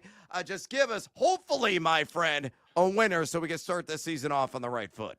So I'm all in on this first game because, frankly, the rest of the week's here lineup, it's a little disappointing. So I've got 2 picks. I've got 2 picks that I love for this game. Oh, love it. I am in favor of taking Kansas State to cover. And my biggest driving force for this is I think that we need to recognize that Iowa State is in a huge reset situation. Jaden Higgins, Jalen Knoll, 2 guys that went over 1,100 yards last year at receiver for them. That doesn't happen a lot in college football. Moved on to the NFL, both drafted by the Houston Texans. They are going to need to figure out who that next man up is. The highest returning receiver in terms of production did not go over 200 yards last year. And I implore anybody, go look at Rocco Becht's game logs last year. And if you can find some highlights of some of his performances, there were a lot of games where he was really shaky. Sub 50% completion percentage. Now he doesn't have his reliable guys to throw to that were bailing him out whenever he was making bad throws. I think that this is a recipe for not a disaster, but ultimately a loss in week 0 and for them to lose by more than that 3-point spread. On the flip side of things, I've heard a lot of great things about Avery Johnson this preseason. It sounds like he is getting better and he's improving. He's the younger guy that has a lot of upside as a runner, can be a dynamic playmaker for this Kansas State team. If you cut down on the turnovers was the biggest thing I was looking for this year. If he does that in this game, again, I really, really love Kansas State to cover in this situation. The other pick, though, that I am taking the under. Past few times that this game has been in Ireland, playing on that soccer field, it's not like a typical football field. It's been a little bit slower. The running games have prevailed, and we're also in a situation where both teams are going to have to rely on the run games. Kansas State is primarily a run-first team. Dylan Edwards, Avery Johnson being their rushing attack tandem, and Iowa State has two really good backs, and as I just mentioned there, don't know who to trust at receiver. So I think that this is going to be lower scoring. It's going to be a lot of time control. Who has the ball for the longest under that 50.5 point number is where I'm going. I agree. Week 0, not the best slate. I'm really looking forward to that game. Then you have Kansas. They took some money today. They're out to a 13.5 point favorite. Let's actually move over to week 1. And I know we're most likely going to talk again next week about some of these games, man. But let's start with LSU Clemson, because last year Clemson was 0-3 against the SEC. LSU, I don't remember the last time they won a week 1 game. I don't remember the last time Brian Kelly won a week 1 game. 4-point spread. What do you like in that game, man? Do you like Clemson as the favorite, or would you take the points with LSU here? Yeah, by the way, I have to add in here for week 0 for anyone who's a real sicko, Mercer versus UC Davis. It's a real deep pull there. That's an FCS game if you want to watch it. That'll be a fun one. There's no line for that game, which sucks. But for the Clemson LSU game, I really like Clemson to cover in this situation. I just think that with two teams, they've got question marks. They both are a little bit unsettled coming into this year of things that they have to address in order to go on national championship runs that some people think that they can do. But for me, I look at this roster for Clemson and I see every single position group having a guy who could get drafted very highly in the upcoming draft. I think LSU on the other side has some talented playmakers. I think that Dominic McKinley is going to be great on their defensive line. I think Mansur Delane is a huge addition for them. And I think offensively, their wide receiver room is loaded. But when we have a situation where we have, in this spot, an elite defensive line for Clemson, TJ Parker, Peter Woods, and DeMonte Capehart, and Will Helt, all could be first-round picks this upcoming year. And we're completely resetting along that LSU offensive line on the road with a quarterback in Garrett Nussmeier, who has tended to be quite mistake-prone. I am going to take the team that has that advantage along the line of scrimmage. So that, to me, is the driving force for this. I'm not going to lean into the, Brian Kelly can't win big games to open the season bit, but we could bring that up if we really had to. I think that the bigger talking point is the lines of scrimmage. Completely agree. And then the other game I wanted to get your opinion on was the Miami-Notre Dame game, because I'm a Notre Dame fan, so biased. But, this one scares me a little bit. I don't know what to do with Miami this year. I figured, I'll take a stab with Beck at 22-1 to win the Heisman rather than play them to win the ACC, because I think Clemson, their basement, or their floor is 11 wins this year. But What do you think about that week 1 matchup? And then what do you think about Miami this year with, a bunch of portal players and Carson Beck coming over? So I'm going to be in Miami for this game. Very excited for this because my dad's a Notre Dame alum, so we try to make it to one game every single year. We're very excited. I'm going to have to hide my Notre Dame fandom so I don't get screamed at by the Miami fans. But to this point, though, I think that I really like Notre Dame to win this game, and I know that as a 2.5 point favorite, we're talking about on the road too. There's this expectation that they should win, not comfortably, but it feels like there's a lot of odds in their favor that they should win this ball game. What makes me feel strong about the Fighting Irish is that the defense that they're bringing back has a lot of experience from last year, and they got better throughout the season. A lot of young guys, Christian Gray, Adon Schuler, Leonard Moore, Drake Bowen, Bryce Young, all of those guys that were underclassmen or at least inexperienced, improved and helped them get to a national championship. They're coming back. They're facing off against Carson Beck, who's had a lot of turnovers. He turned the ball over a ton when he was at Georgia last season when facing good secondaries. I think that this is a spot where he's not going to be as bad as he was at Georgia. I think he's going to be more comfortable in the Shannon Dawson offense, but this is a really difficult circumstance for him to establish chemistry with a Miami receiver room that is resetting pretty aggressively after they lost a number of guys this offseason. So the biggest focus point I have on this game is Notre Dame's secondary squaring off with Carson Beck. We're talking the outstanding Joe DeLeon right now, host of Ruffino and Joe Show. Make sure you follow him on X, would you kindly, at Joe DeLeon. Again, on X, at Joe DeLeon. Joe, let's go to my conference. That is the Big Ten. Log jammed at the top with Ohio State, Penn State, and Oregon likely to duke it out for a title this season. Who do you believe takes it? And also, among the next tier teams in this league, who do you think could push one of those three favorites possibly for that championship, again, in a mammoth and monster Big Ten this season? I really like Penn State to win the Big Ten this year, and it's kind of by the fact that Ohio State and Oregon both had loaded rosters last year, and we watched a lot of guys leave to go to the NFL. Ohio State especially. I think this Ohio State team still gets to the playoff. They're going to be a 10-2 team with the schedule that they have. They went 10-2 last year with that loaded roster that they had, so that context is important for this conversation. But when you're replacing most of your defensive line, a number of offensive line starters, and both starting running backs, it's going to lead to at least one game that they're not supposed to lose that they end up dropping. Julian Sayin has an awesome receiver room, so he's able to lean on Brandon Inniss, who's been building a lot of buzz, Carnell Tate, and of course, Jeremiah Smith, not to mention Max Clare at tight end. Oregon, on the other hand, they're without Evan Stewart. Dante Moore, I have high hopes for what he can do this season, but they're also resetting along their offensive line. They're resetting in the running back room. Mekhi Hughes could be really productive this year, but there's just some question marks. Penn State has the best roster in the Big Ten. It all comes down to, can James Franklin finally win the dang big games? Can he actually get his team ready to go? And can they finish? They've gotten to the 1-inch line in so many of these games, Notre Dame, Ohio State, and they couldn't get the job done. They need to do that this upcoming year, and I think that this is the roster for them to do it because they followed that Ohio State, Michigan model of bringing back their most talented guys. But to throw out a quick dark horse, I really like the idea of USC potentially sneaking up on teams. Their receiver room and their secondary and their defensive line is going way under the radar. I also would like to bring up that D'Anton Lynn does not get enough recognition for how great of a defensive coordinator he is. So if there's a team that shocks everybody, I think it could be USC.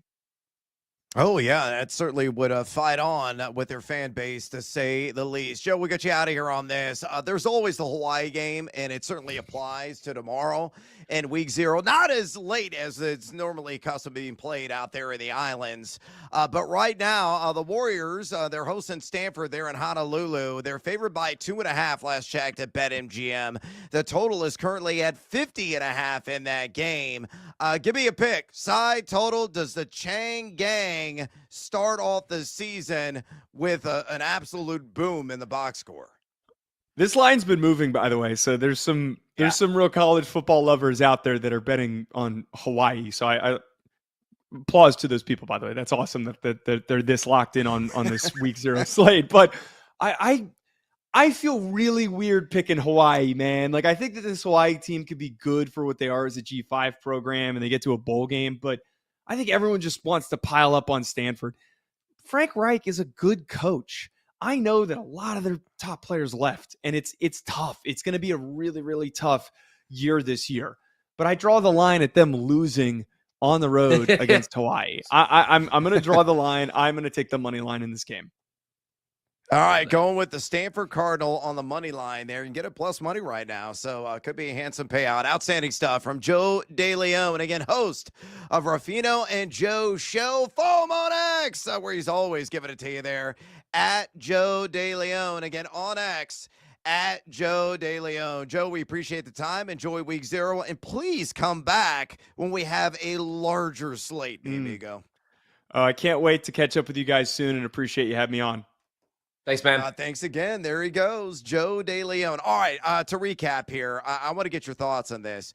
He's got Penn State winning the Big Ten. He said best roster around. It's just, whether or not the coaching staff can get it done. That's always a $64,000 question for Penn State teams. But his dark horse, they kind of threw both of us for a loop a little bit. The USC Trojans, he believes, could be that team in that next tier that could push Penn State, could push Ohio State and Oregon, possibly for a league title. You buying or selling that belief?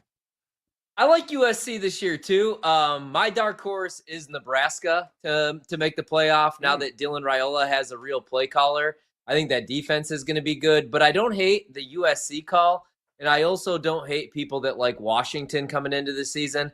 I do think that there's going to be a sleeper team in the Big Ten. I think they're going to get 4 to 5 teams in. This is a big year for Lincoln Riley, man, right? Like the defense just hasn't been very good at USC. They've been through so many different coordinators, it seems, going back to Alex Grinch when Caleb was there. So that would be my concern. But I like the wide receiver room. I like what he said about the defense. The secondary should be really good, man. And they've gotten a lot bigger on the defensive line. They have Devin Tompkins coming back. They have Anthony Lucas coming back as well. But I like the secondary, like you said, especially their safety, Kamari Ramsey. So I can see them competing. Right now, their win total 7.5, and it's minus 158 to the over. I think that's telling you, the market expects them to be back in the hunt. Last year, their issue was they couldn't win on the road, though. 1-4 on the road. This year, their road trips, dude, Oregon, Notre Dame, Illini, in Nebraska. So I don't hate the call, and I agree with the wide receiver room, with Lemon and Lane back, but I got to pass on USC this year. Yeah, look, your boy's going to be the USC game. I'm going to be about, roughly a dozen beverages in by kickoff. Yeah. I mean, that's going to be a big one there, and I believe that's being played in late September, if I remember correctly. It's the first home Big Ten game for my Fighting Illini. All right, we got to take a little siesta here on BetMGM tonight. We come back. We're going to even more bets. Parley Pete's going to stop on by. We're going to get our Sledgehammer specials out there and roll his shoulders and get seduced by the juice. Don't go anywhere, fools. This is BetMGM tonight on the BetMGM Network. On the move? Take the BetMGM Network with you. Catch live Wagertainment anytime on Odyssey, iHeartRadio, or TuneIn.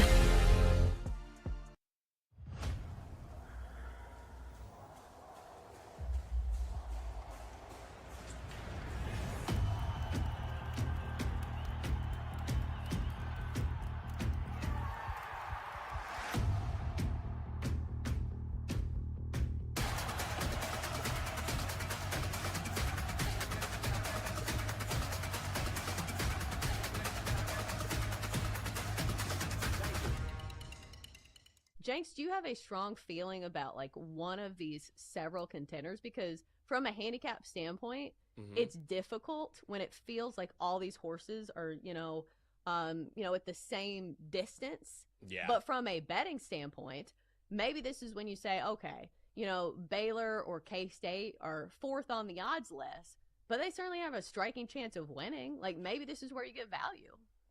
Yeah, it's crazy, too, because it's going to be hyper-competitive. I mean, Arizona State, Texas Tech, Utah, all at plus 550. Kansas State 6-1. Baylor plus 650. I mean, you've got all of these teams right there near the top that you can make a case for. I like Arizona State a lot.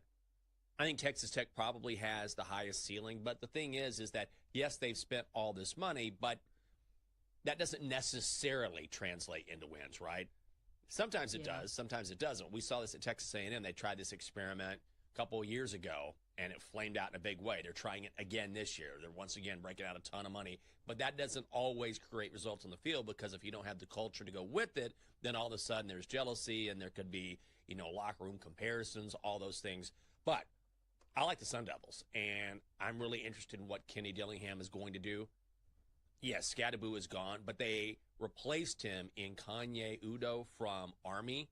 And, he wasn't a bigger name in the transfer portal, but averaged more than 6 yards per game last season. He's got some speed, but he's more of a violent runner than anything else. They've also got Sam Levitt back, who I think is probably the best quarterback in the conference. So coaching is huge for me.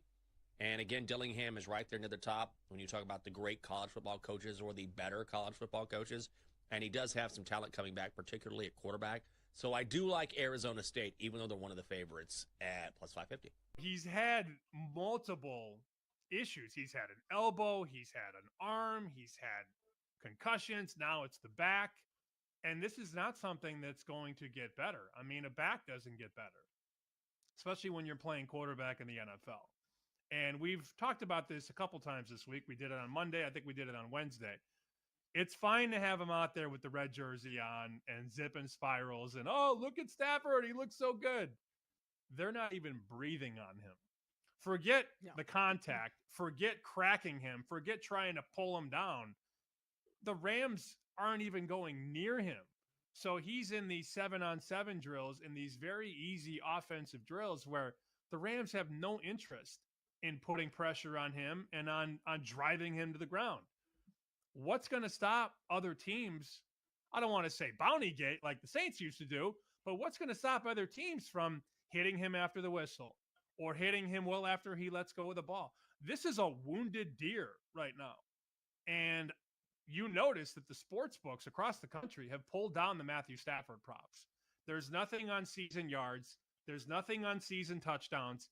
But we have to take the word of the Rams and Sean McVay that he's going to be just fine. Be careful with all that.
Now, Brad Evans and Ryan Horvath bring out their sledgehammers on BetMGM tonight. Presented by BetMGM, the sports book born in Vegas.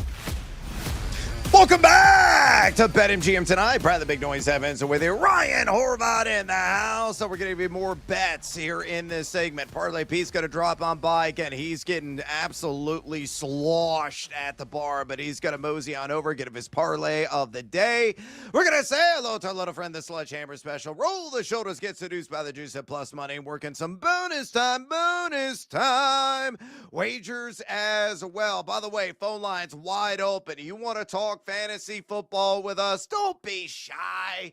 Go ahead and pick up the phone and give us your 2 cents. A very simple way to do so. The number you got to dial is this: 833-732-3875. 833-732-3875. You can also fire off a comment or question via the X or Twitter at BetMGM tonight. Speaking of BetMGM, the king of the big swing is making the best day of the week even sweeter. Here's how you can knock a bomb of a bonus bet into your account on Fridays throughout the season. Place your first home run bet of the day. Parlays now included. Minimum $10 on a player/players. And if they have the longest home run of the day, win your share of $50,000 in bonus bets. No opt-in necessary. Just apply your Big Fly Fridays qualifying token dropped in your account to use on the first player or players you take at a home run every stinking Friday. Also, make sure you tune back in right here on the BetMGM Network tomorrow because on the Better Angle with Kate Constable and Cam Smith, I love those two, by the way, in real life and also behind the mic, they, from 4 to 7 p.m. East, are going to be talking to the one, the only Sir Charles Barkley. Yeah! The legend himself is going to join the show. at 5 p.m. Eastern to talk of all things Wagertainment. And so Charles, you know he likes to lay a few shekels down on some action here and there. So make sure you tune in the Better Angle again, 4 to 7 p.m. Eastern, right here on the BetMGM network. And listen to that interview conducted by Kate Constable, Cam Smith, with the outstanding Charles Barkley. All right, pardon me for a second. I got to yell this moron at the bar. Hey, you drunk pirate guy, get over here. Yeah, shiver me timbers. I'm here to make some booty. Yeah, Parlay Pete is in the house, and he's itching to get some action on the board and out to the masses. He's got a little two-legger tonight, and this might be the first time in recorded Parlay Pete history. It's a cross-sport parlay. Yeah, you can build those suckers at BetMGM. Leg numero uno. Parlay Pete's got to roll with the Titans first half money line. All they got to do is win that first half, and that leg cashes. And leg numero dos. Luis Ariz to get a hit for the San Diego Padres tonight, taking on the L.A. Dodgers. By the way, I'm also on the Titans, although I laid the -2.5 on the first half line. So I got a little bit more huevos than Parlay Pete does. But again, he's a skeleton and he's a dead pirate guy, so he doesn't really have any huevos. So, I mean, take it for what it's worth. But he likes the Titans tonight because he believes that Cam Ward is going to play multiple series along with some of the other starters. And he's optimistic that the Titans are going to be out to an early lead and playing against nothing but backups to the Minnesota Vikings. No starters on the offensive side expected from Minnesota either. This is going to be basically an inter-squad practice game under the primetime light. So Parlay Pete rolled with the Titans on the money line in the first half. Meanwhile, leg numero dos, so Luis Ariz, a slap-hitting sensation of San Diego, say that 10 times fast, taking on the Dodgers. All he's got to do is get a hit, which he has done in 5 of his last 6 games. Against LAD this year, he's 15-42. That's 357 batting average, folks. He's batting over 300, 301 over the last 30 days, and he's going against, that Snell. Yeah, Blake Snell of the LA Dodgers, and he loves the smell of Snell. 6 of 9 lifetime against him. Though Snell in 5 games started the season, a 1.80 ERA. So to recap, yar, shiver me timbers. 2-legger for Parlay Pete tonight. Leg numero uno, the Titans first half on the money line. And Luis Ariz to get ahead on leg numero dos. You put those hands together, a cool plus 121. At BetMGM. By the way, Parlay Pete up 6.44 units lifetime, and his parlay plays shared right here every night on BetMGM tonight. All right, it's time to pivot, and say hello to our little friend, Ryan Horvath. What is the phrase that pays? Daddy wants, daddy needs, daddy's got to have it. Give me the sledgehammer, Brando. There it is. There it is. All right, man, this feels good to say, right? 0 days, 17 hours, 12 minutes, and 34 seconds until week 0 of the college football season. Noon here, 11 a.m. for you guys in heaven, aka Central Time Zone. But that's where I'll be. I'll be watching the game out in Dublin, Ireland, and I'll also be watching the Kansas game. And I'm going to watch Kansas, hopefully, I hate to say this, pound Fresno State, who I do like, but man, Kansas, yeah, they're opening back up their new stadium. Jalen Daniels is back for his 6th season. Last year, for the first time in his career there, he played more than 9 games. And I like Fresno State. You know, I would still bet their win total over 6.5, but I think this is a loss, man. I mean, they only bring back 2 starters on the offensive side of the ball. EJ Warner comes over, started at Rice, started at Temple, Kurt Warner's son. We talked about this when we did the preview. I like him, but he's got 37 combined interceptions the last 3 years. So if he gets sloppy with the ball, I think that this could be a runaway. So they took a little bit of money today, but you're still getting under 2 touchdowns. Let's go Rock Chalk Jayhawk, Kansas, -13.5 tomorrow, week 0. All right, I'm going the diamond, and I'm going to get some action on our favorite team, a guy who's going to be batting leadoff tonight for the Chicago Cubs. Daddy want, daddy need, daddy gotta have it. Let's go! Yeah, baby. baby. My Sledgehammer special night. Nico Horner. Oh, Miso Horner. Indeed. I'm going to take the over on a half a run against the Halos at a minus 120 juice. Nico has only scored 2 runs this entire month, believe it or not. Blame the Cubs just in general. I mean, Nico's still going out there and getting hits, especially against LHPs. He's batting .339 with an .866 on base percentage against Southpaws, and he's facing one tonight in Tyler Anderson. Great history against him. 4 for 11 lifetime with a double, and you better hold on to something, folks, when I say this. Horner is homered.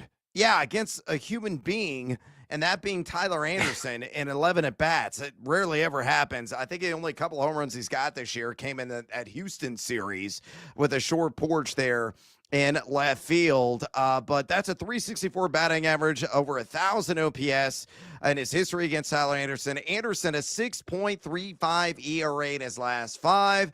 So I believe Nico is going to slap, probably single the outfield, get on base, set the table, and hopefully the big boppers behind him will knock him in. So for him to score a run under the primetime late night lights in L.A., it's minus 120 there at BetMGM. All right, it's time to roll the shoulders, my man, and get seduced by the juice. Oh, thank you, bartender, as always, for the generous pour. Let's throw back some shots, my man, catch a buzz, and cash in on some plus money. What do you like tonight or tomorrow?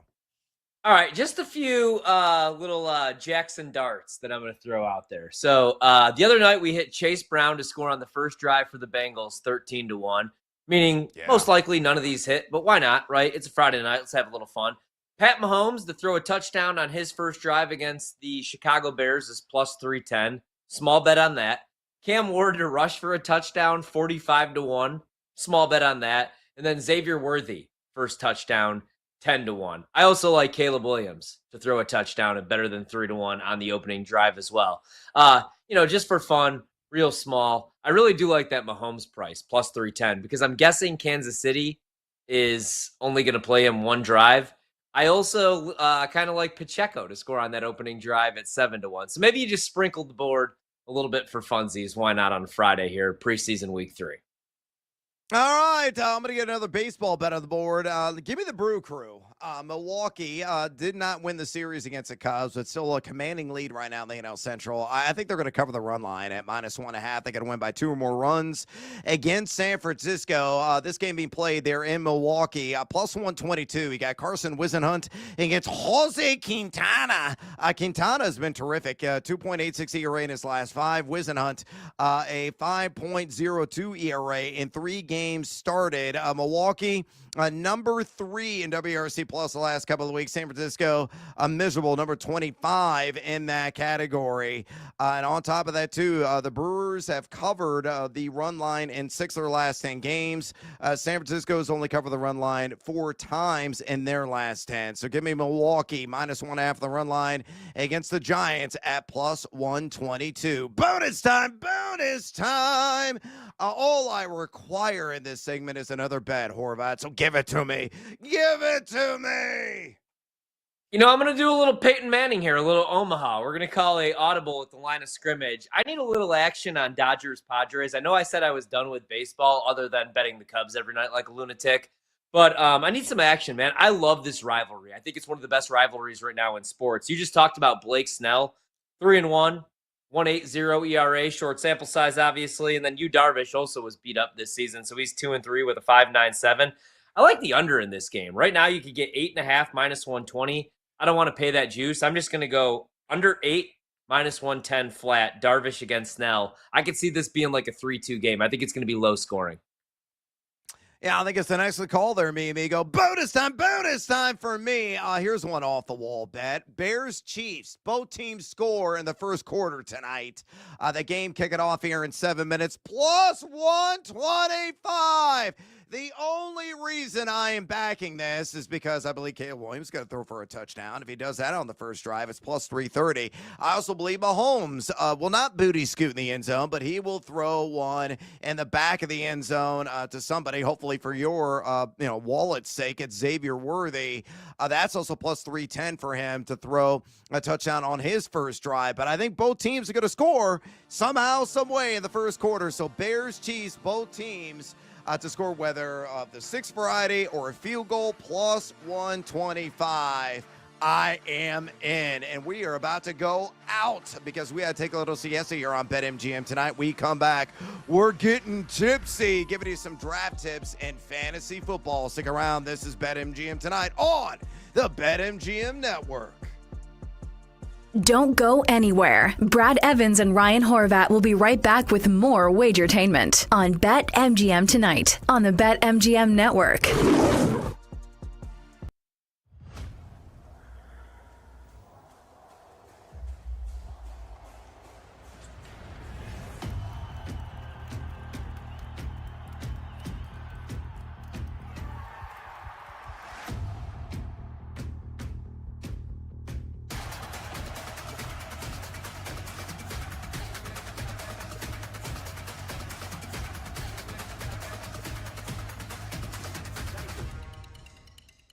I just talked about positive and negative regression of certain teams and when things start to go their way. Well, nothing went Kansas's way last year.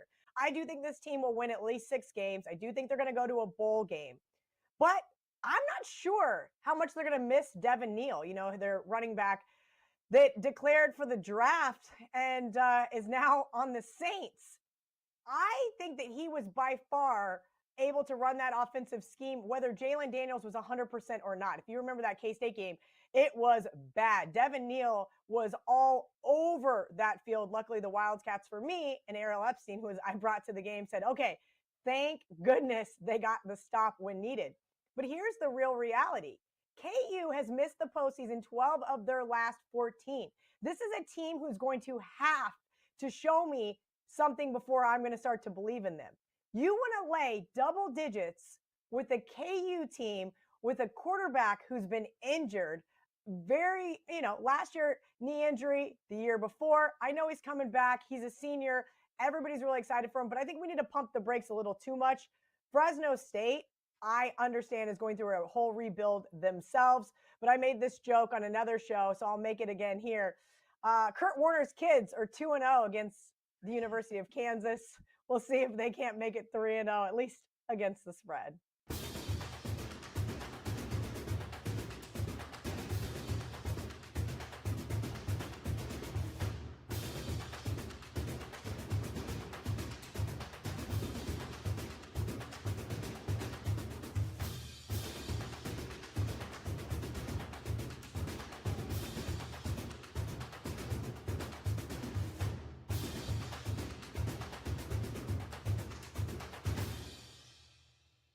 We know you're a dog player. You love the puppies, but K-State is your baby, and K-State is a 3-point favorite. Total is 50.5. What's the handicap? Yeah, it's interesting. You mentioned underdogs. Matt Campbell is an underdog, 47-22. Woo! Man, Iowa State had a epic season last year. If you guys remember, they won 11 games, followed it up with a Pop-Tart Bowl win, and that's something they've never been able to do in their entire football history. But there's a couple of things that really went their way. Number one was in the turnover department, right? They had a +9 turnover differential. Those types of things we start to see come back and regress to the mean. Yes, they have some, 9 or 10 guys returning on both sides of the ball, but the Wildcats, if you look at them on paper, are better in almost every single metric from last year. And Sammy, I am not allowed to say exactly what's going to be different, but everybody watching the game tomorrow will see it.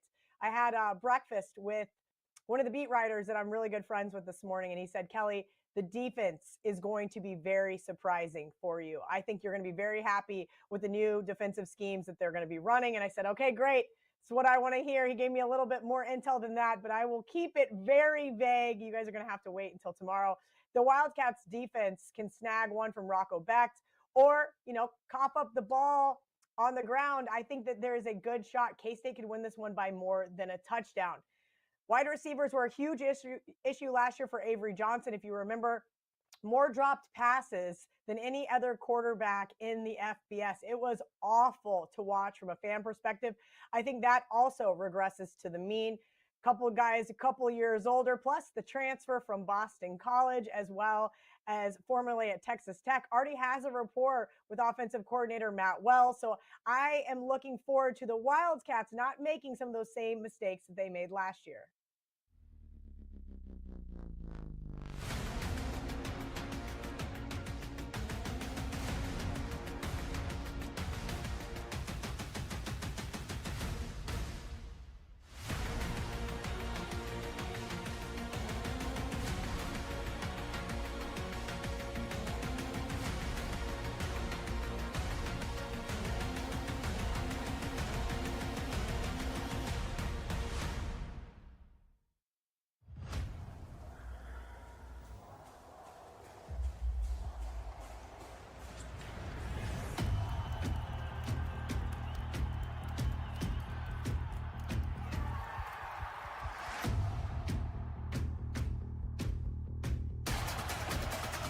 Show. There is no other show on the planet that packs in more picks nightly. With the big noise, Brad Evans. Oh, sharp action! They gotta listen to the sharps! Get the heck out of here with that nonsense. I'm on JMU as well. Drake, hate the Drake. Love the Drake, hate the Drake. No, you never fade the Drake! And the mad better, Ryan Horvat. The Keep the Points special. I'll keep cashing tickets around here on Odyssey. Yeah, put me at night, baby. That's where we cash tickets. They're bringing the heat and helping you cash in big. It's a lock! It's over! It's a guarantee! It's easy money! Nobody wants to bet Seattle U, except for this guy. They're going to win this game outright, but I'll be safe and take the points plus 6.5. And delivering the late night sweats. And it's gone! It's gone! Oh, it is gone! No way! It is gone! Holy God! It is gone! I need to celebrate tonight with my family! Do it for my kids! Do it for my boy! It's BetMGM tonight on the BetMGM Network. Welcome back to BetMGM tonight. Brad the Big Noise Evans with you. Ryan Horvat frolicking in some daisies hand in hand with your boy tonight here on this Freaky Friday edition of the show. We're getting our eyes peeled and ready for a little preseason action. Bear down, Chicago Bears, taking on the Kansas City Chiefs. Will the Bears come out slinging like they did in the last preseason game against a bunch of backups from the Buffalo Bills? Damn right. You gotta crank that song loud. Let it carry. That's it, Brando. Bear down, Chicago Bears. Oh, really excited. Nobody really in attendance at Arrowhead tonight. It's a preseason. It's week 3. The meaningful action is about to get underway next week. But this is the final tune-up. We're going to see both sets of starters for each team. For how long? That's undetermined. Maybe a series, 2, or maybe 3. Who the heck knows? But yeah, Patrick Mahomes expected to play. Caleb Williams again expected to play. And we'll keep you up to date there. The Tennessee Titans also about to kick off against the Minnesota Vikings. Got some action there. But a lot of you got a ton riding on the line this weekend because this is the #1 weekend in fantasy football. More drafts commence this weekend than any other time each and every year. Labor Day weekend is at number 2. So a lot of you need some tips. Make sure that you're going out and doing your best job possible to constructing and building your franchises this year in the world of fake football. And hopefully they can carry you to the glory days and the glory land, the promised land, and hopefully a fantasy title in the end as well. So I'm going to give you, getting tipsy, I'm going to give you some fantasy draft tips here in this segment momentarily. Before we get to that, no matter where the action is, BetMGM will supercharge the odds on your next sports bet. Use the Odds Boost token to boost your potential payout on a winning bet. So opt in right now on that Odds Boost token only at BetMGM. Also, friendly reminder, we got a pole dancing poll question of the day, and it is fantasy football related on the X or the Twitter at BetMGM tonight. And it's asking you this, player pick'em. Going in a similar tier in fantasy football drafts, which running back would be your top target out of the following group? Your options are Travion Henderson of the Patriots, James Cook of the Bills, Kenneth Walker III of the Seahawks, or Breece Hall of the Jets. Jets. So far, over 240 votes cast. Make your voice be heard. Exercise your democratic right. Keep the votes coming and drop us a comment. We're going to read them a little bit later on in the show. So again, bring the noise on X at BetMGM tonight. Again, on X at BetMGM tonight. All right, let's talk some fantasy football draft tips. And first and foremost for me, Horvat, is get your guys. You know, a lot of people are married to average draft position. It's an important collection of data points, but you got to use that as kind of your Sacagawea, right? Your guide during your fantasy football drafts. You're not putting a ring on it. You're not married to it whatsoever. My guy this year, and I'm head over heels in love with him because he went to the ILL, and I got this a glass jar of maple syrup, getting down with my guy, Chase Brown, the pride of old Canada. And, I've been reaching for him in round 2. At least I did in earlier drafts. And I was like, I see the ADP right now in the high 20s. In some cases, it was in the low 30s. But he's going to be more valuable. At least I believe that in my mind. So I am like, I got to get him on my team no matter what. Well, his ADP now at 18.10. If you are buying and everything Chase Brown this year, or maybe somebody else, and their ADP is like, let's say, round 2, round 3 valuation, and you want to take him in the early portion of round 2. Hell, maybe you want to take him at the turn of round 1 and 2. Go right ahead, folks. Nobody is going to remotely remember ADP values come January or come December when the fantasy football playoffs commence. So as I always say, get your guys and use ADP only as a guide and not the gospel. Your perspective, Horvat, on that viewpoint. Totally agree. If I go in there and I just follow somebody else's guide, even if it's somebody that I really respect, what's the fun in the draft, right? So every year you have to have the guys like, you've talked me into Chase Brown, although I already was looking at Chase Brown. So like last night when we talked about a running back like Bucky Irving, even a running back like Derrick Henry, even if they were available, I'm probably going to go Chase Brown, to be honest. I don't know about Derrick Henry, but definitely with Bucky Irving in that situation. Last year, also sometimes it works out for you and sometimes it doesn't, but never budge, right, on yourself, on your beliefs, because last year everybody gave me a hard time because I went a little bit too hard on Kyler. This year, in a dynasty league, I feel like I bounced back, though. So I'm with you, man. I always go out and get my guys. I don't look at – yes, use the ADP as a guide, but always get your guys. Rule number 1. Yes. Yeah, rule number 1, get your guys. Rule number 2 for me, draft for depth. And this is absolutely critical. Last I checked, the NFL is a violent sport. I think that's a fair way to describe it, right, Horvat? Bodies are flying around all over the place. Guys are in pads, helmets. You got these guardian caps to protect them from concussion issues. We want them to stay upright. We want them to avoid the menacing injury imp. The injury imp is always lurking, and the injury imp always likes to stack, especially on lower body appendages.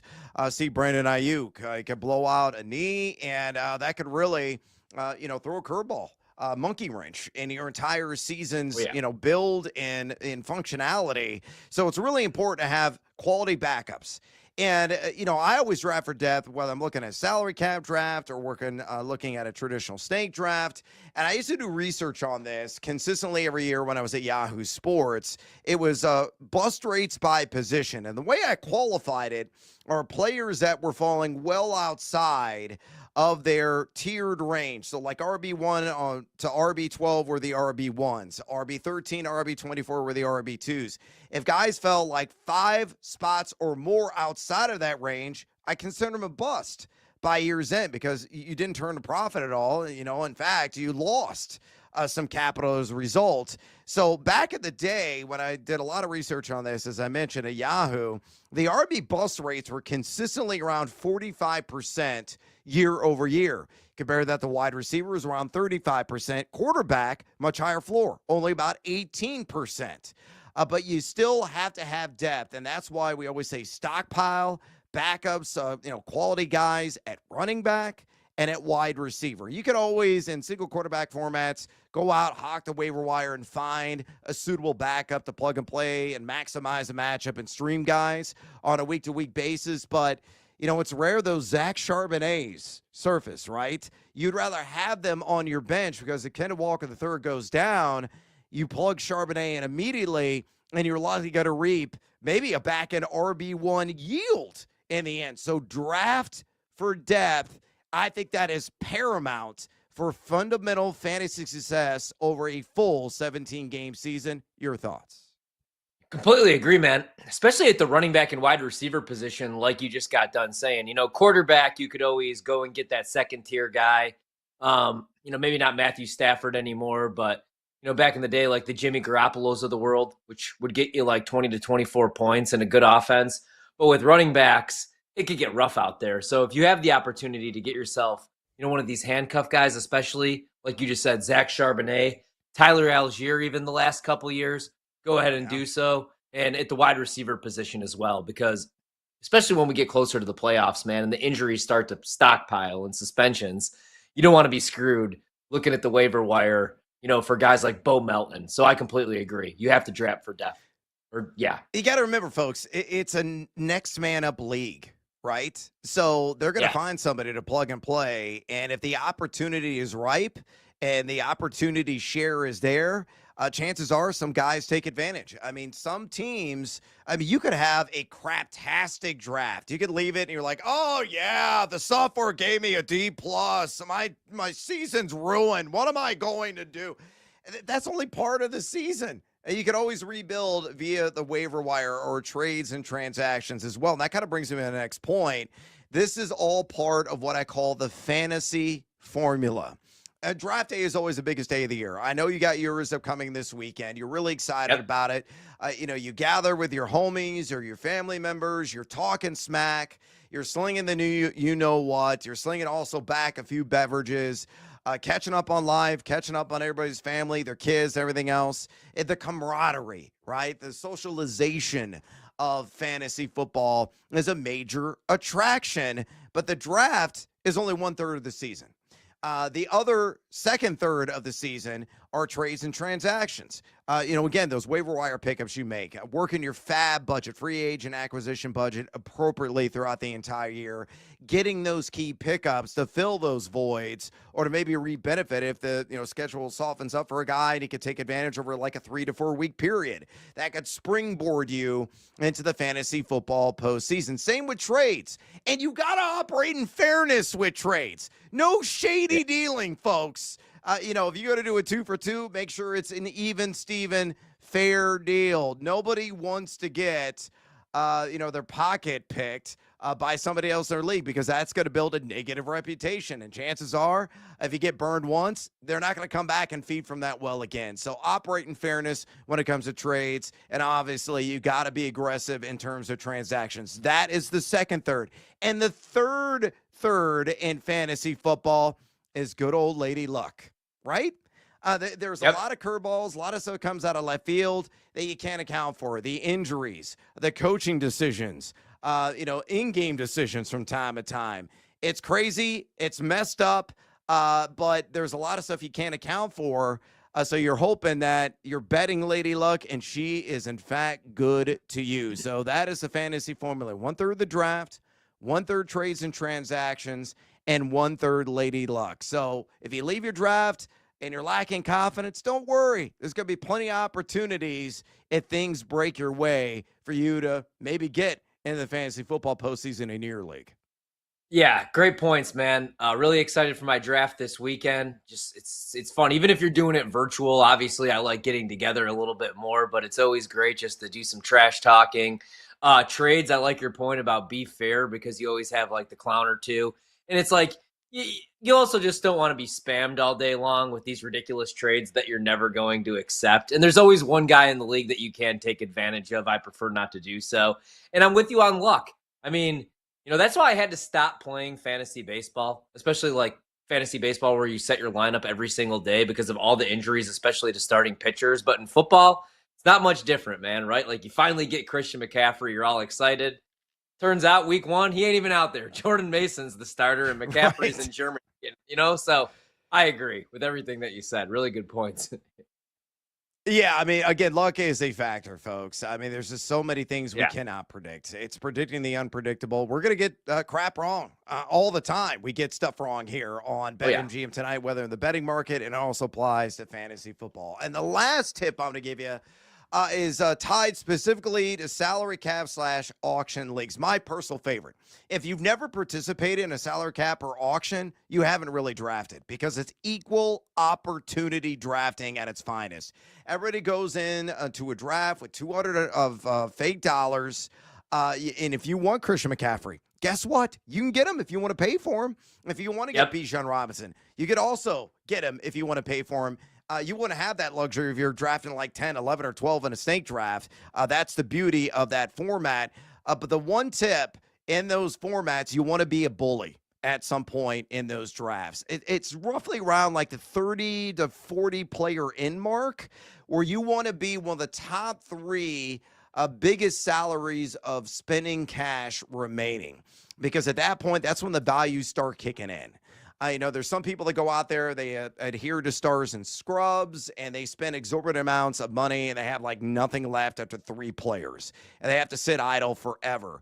I prefer to, get a decent, higher paid player, and then I sit back and wait for the values to come to me, and then I jump in and build depth that way. And I think it's absolutely pivotal for you to be a bully and salary cap / auction draft. So there you go. Fantasy football tips ahead of the biggest draft weekend of the season. All right, we got to take a little siesta. We come back. We're talking more fantasy with Evan Giddings, all San Francisco 49ers all the time. Stick around, fools. This is BetMGM tonight on the BetMGM Network.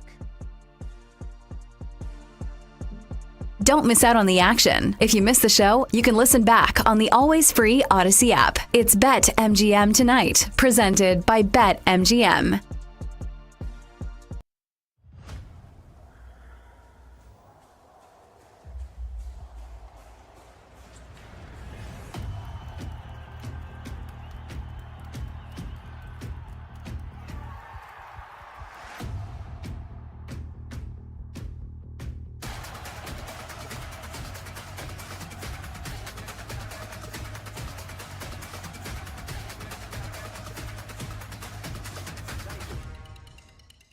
Jenks, do you have a strong feeling about like one of these several contenders? Because from a handicap standpoint, it's difficult when it feels like all these horses are, at the same distance. Yeah. But from a betting standpoint, maybe this is when you say, okay, Baylor or K-State are 4th on the odds list, but they certainly have a striking chance of winning. Like maybe this is where you get value. Yeah, it's crazy, too, because it's going to be hyper-competitive. I mean, Arizona State, Texas Tech, Utah, all at plus 550. Kansas State 6-1. Baylor plus 650. I mean, you've got all of these teams right there near the top that you can make a case for. I like Arizona State a lot.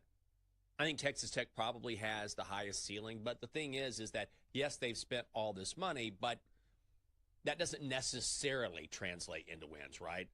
Sometimes it does. Sometimes it doesn't. We saw this at Texas A&M. They tried this experiment a couple of years ago, and it flamed out in a big way. They're trying it again this year. They're once again breaking out a ton of money. But that doesn't always create results on the field, because if you don't have the culture to go with it, then all of a sudden there's jealousy, and there could be, locker room comparisons, all those things.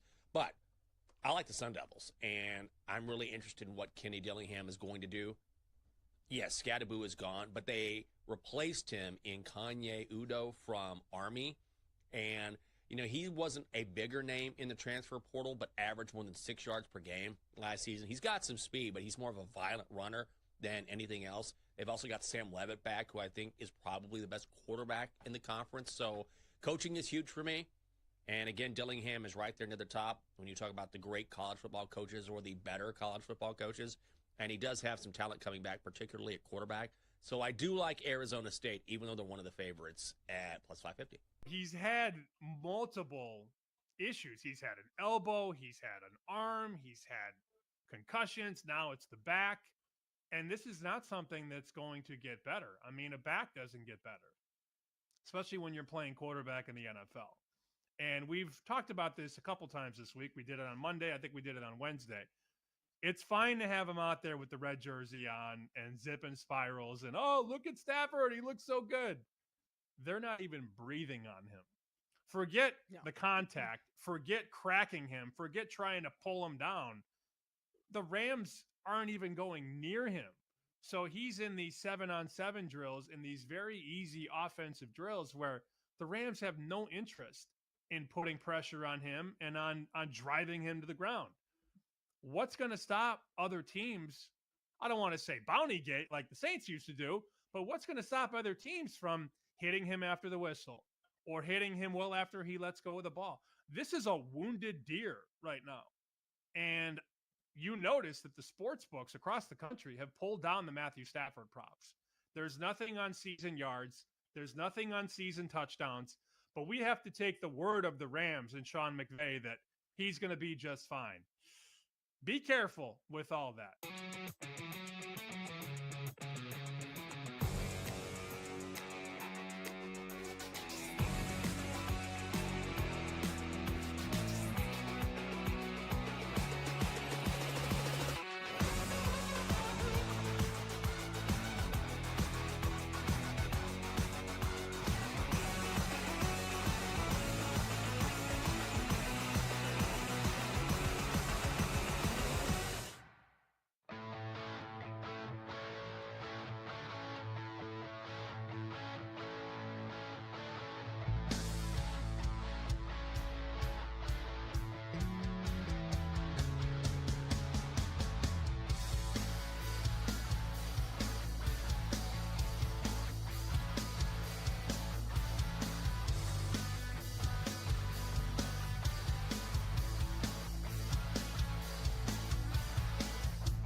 It's time to place your bets. This is BetMGM Tonight on the BetMGM Network.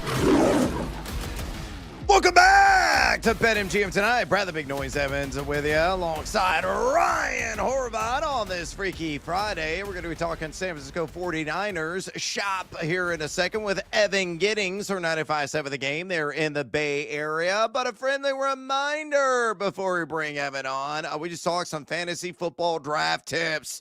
Two biggest weekends for fantasy football drafts about to get underway this weekend and next. If you have any fantasy football questions for us, simple way to ask us. All you got to do is pick up the phone and dial us, fools, at 833-732-3875. 833-732-3875. You can also drop off your comments or questions via the X or the Twitter at BetMGM Tonight. Again, on X at BetMGM Tonight. All right, let's go out to the phone lines right now and talk to Evan Giddings, host on 95.7 The Game. Also follow him on X at Evan A. Giddings. Again, on X, always bringing it to you there at Evan A. Giddings. Evan, welcome back to BetMGM Tonight. And directly kind of the chase of today, the 49ers acquire Brian Robinson Jr. for the Commanders in exchange for a 6th-round pick.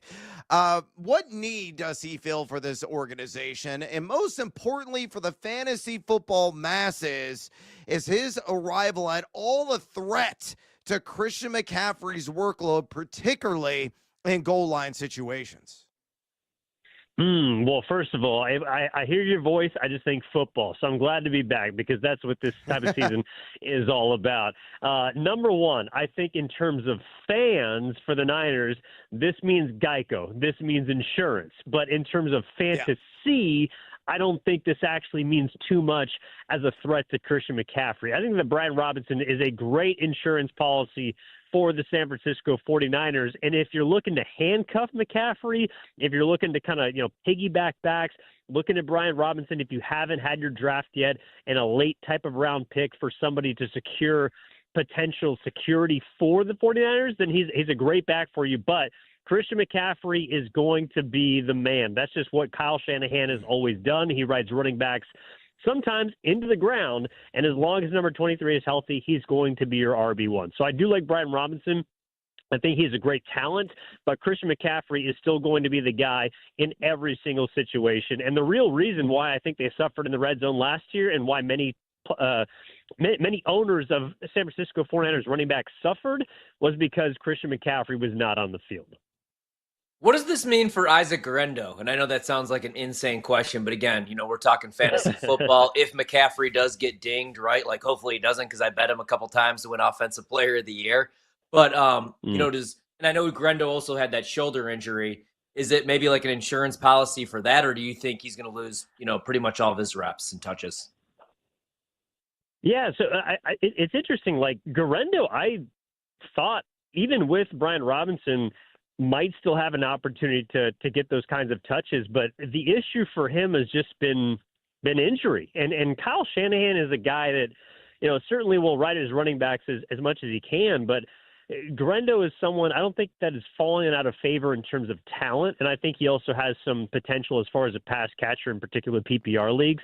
But the 49ers do not have faith in him to stay on the field. I think that's why they made the move for Brian Robinson Jr. So Isaac Guerrero to me is still someone that is a potential stash, but I would not rely on him because the move today makes me think that the Niners don't believe that he's going to be able to stay upright, even if he has to get potential starting reps. And in general, the running back room for the Niners, it kind of reminds me of the way that the Patriots running back room used to be, where that there's a lot of potential and that there's a lot of fantasy stats, but you have no clue of which guy to start, which guy to lean on. And at the end of the day, you're kind of just playing craps. Right now, Brock Purdy is also a top 10 fantasy quarterback, right at number 10. I'm really high on him this season, man. Took a little stab, 28-1 to win the MVP. Easiest schedule. You look at the pass defense, especially like week 11 on to close out the season. And even last year, he misses 2 games, threw for 3,864 yards. What kind of season do you expect from him, especially, with no Brandon Ayuk to start the year, kind of a new-looking wide receiver room with Ricky Pearsall Jr. and Juwan Jennings? What kind of year do you expect from Purdy? And do you expect him to use his legs a little bit more read option stuff? Yeah, I'm really glad you added that last part. I think it's a great question because to me, the difference between Brock Purdy last season and this season in regards to production on the field, but specifically in fantasy, is going to be his mobility. I think he worked on it a lot this offseason, talked about it a ton in camp, and where Brock Purdy, the first couple of years of his career, I think might have been a little more reluctant to use his legs in the red zone. I think recognized that last season he's going to have to do that. Even with McCaffrey in the backfield early this season, should CMC miss games, should teams load the box against him, Brock Purdy's going to have to use his mobility to get busy towards the edge. And I think that he's a guy that can potentially rack up, the 6 to 8 range in terms of touchdowns. He is a guy that could potentially run for, 200 to 300 yards. And that's valuable in fantasy, especially when you're looking at a guy that can also pass for 35 to 4,000 yards, can get you 20 to 25 touchdowns. And so the top 10 type of talent in fantasy to me is by no means out of the question. And I think by the end of the year could be a guy you're looking at as being a sneaky top 8 sort of fantasy quarterback. I think Brock Purdy is the guy that people are sleeping on and is someone that I would absolutely look to try and cash in on in the later rounds. Love to hear you say that, man, because I am heavily invested in Brock Purdy. I also have my fantasy draft this weekend, and he's on the wish list. Another guy that's always on my wish list every year, especially at a tough position. Last year, the tight ends. Right now, tight end number 3, right behind Brock Bowers and Trey McBride. Kittle, though, 30 years old, does sign the extension. And at times, just because of how he has to play, they use him sometimes as a glorified tackle because he's such a great blocker. But last year, 78 receptions, over 1,000 receiving yards, 8 touchdowns. Are you expecting those kind of numbers? Do you think maybe he takes a step back this year at 30 years old? What kind of year are you expecting from George Kittle? Do you think he lives up to his ADP as tight end 3? I do. And actually, I think he's someone that can end up a little bit higher because George Kittle is, at least on this team, I realize that they made a trade for a new running back. I know they added Sky Moore, but George Kittle is the number one receiver on this football team. And he's the number one red zone target in terms of pass catching on this football team. I think that the way Kyle Shanahan described him looking at this season as a whole, in terms, he said, basically this is kind of a 2018 sort of season, the year before the year potentially for a group that's in an evaluatory mode, is looking to cut back in terms of cost, I think really applies to someone like George Kittle. And if you remember back in 2018, George Kittle set the tight end single season receiving record with over 1,300 yards. I think he could challenge that this season because there is not much else for Brock Purdy to distribute to. And George Kittle has been effective, he's been healthy, and he's been productive in seasons in which there's been multiple other pass catchers on the field for the 49ers. So I think that Brock Purdy and George Kittle's connection, their synergy, their chemistry, it's going to be extremely important for this season for this team to win. And more importantly, in fantasy, there's not much else to go to in terms of throwing the ball. So George Kittle's a guy that I think could absolutely, he will eclipse the 1,000-yard mark should he stay healthy. He will get 10-plus touchdowns. And he's going to end up looking at the end of the year like a guy who's maybe the most productive in tight end in terms of fantasy in football.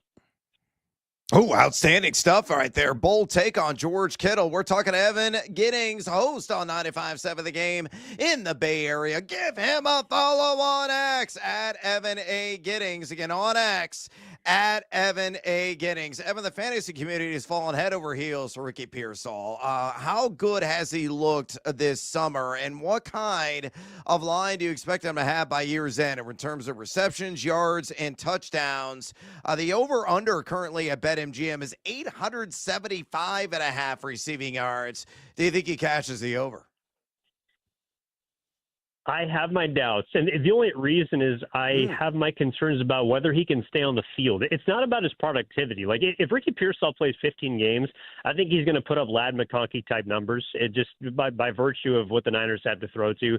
I think he's, around 1,000 yards, 7 or 8 touchdowns. But Ricky Pearsall has been his own worst enemy dating back to college in terms of, a hamstring there, a calf there, a shoulder here.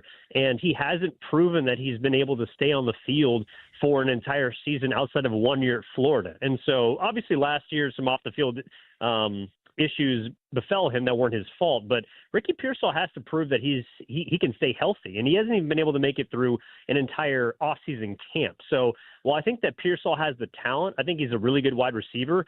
The mark that you're talking about to me is a bit ambitious just based on the health of his entire body of work. So I would actually lean under for Ricky Pearsall, though I do think he is a talented wide receiver. And Evan, we'll get you out of here on this. Sticking with the wide receivers, what's the latest on Jawan Jennings and that tender calf? Do you think he's going to be good to go for week 1 for this organization in the opener at Seattle? What about Brandon Ayuk? When do you expect that he is going to return to the field? And what about when he eventually does? What kind of production would you expect? Is he going to be impactful at all this year? Yes, that is one of the reasons why I do really like George Kittle this year. I think that Brandon Ayuk he's conservatively supposed to be back around week 6. I don't think that's going to be the case. I think it's going to be closer to week 8 or maybe even a little bit longer. But I think that Ayuk is someone who's going to take some time to get himself back because remember, he also was not that productive even before he went down with an ACL and MCL injury. So I think it's going to take some time to get his rhythm back with Brock Purdy. And then, as far as the other side of things, I'm not necessarily sure that the 49ers aerial attack is going to be as prevalent as in years past. In fact, I think that Brock Purdy is a guy that is looking at basically leaning more on his running game, perhaps even more than 2023. So Brandon Ayuk is someone that I would certainly look at to be a contributor in the passing game, but not someone that I would look to be a force. If you're talking about, all right, like who am I looking to stash? Who am I looking to keep? BA is not necessarily that guy for me. Yeah, I totally understand and buy it. He only went for like $2 in my local salary cap / auction draft. So somebody got to put on the IR and just pray for the best. Outstanding stuff from Evan Giddings, host on 95.7 The Game there in the Bay Area. Give him a follow on X, would you kindly? At Evan A. Giddings, again on X. At Evan A. Giddings. Evan, we appreciate the time. Enjoy week 0 in college football. Enjoy the action in the NFL and the final preseason weekend. And next time we'll talk to you, the real bullets are finally going to start flying in the NFL. We appreciate the time. It's the best time of the year, guys. Happy to be on. Take it easy. Thank you very much. There he goes. Evan Giddings from 95.7 The Game. All right, lots to unpack there. Couple interesting notes. Number one, he said that Brian Robinson is just an insurance policy, right? He's the Geico, essentially, that they're taking out to CMC, who was going to be, quote, according to Evan, the man in this Kyle Shanahan system. He also mentioned about Brock Purdy's overall mobility. He said that Kittle could actually be better than the third best tight end in fantasy this year because he has doubts about Ricky Pearsall staying healthy and about Brandon Ayuk making a meaningful impact this year. So take it wherever you want to go. I found all of those points quite interesting. And again, meaningful for a lot of the fantasy players and sports bettors that are listening right now. Yeah, I wasn't worried about Brian Robinson stealing away touches from Christian McCaffrey, even on the goal line. Maybe, like, worst case, we lose 2 touchdown runs for McCaffrey this season. But, you know, if I drafted early in Garendo, and it's a 12-team dynasty league or something like that, man, and I picked up Garendo, I'm a little bit worried because he does struggle to stay healthy, and this probably means less work for him.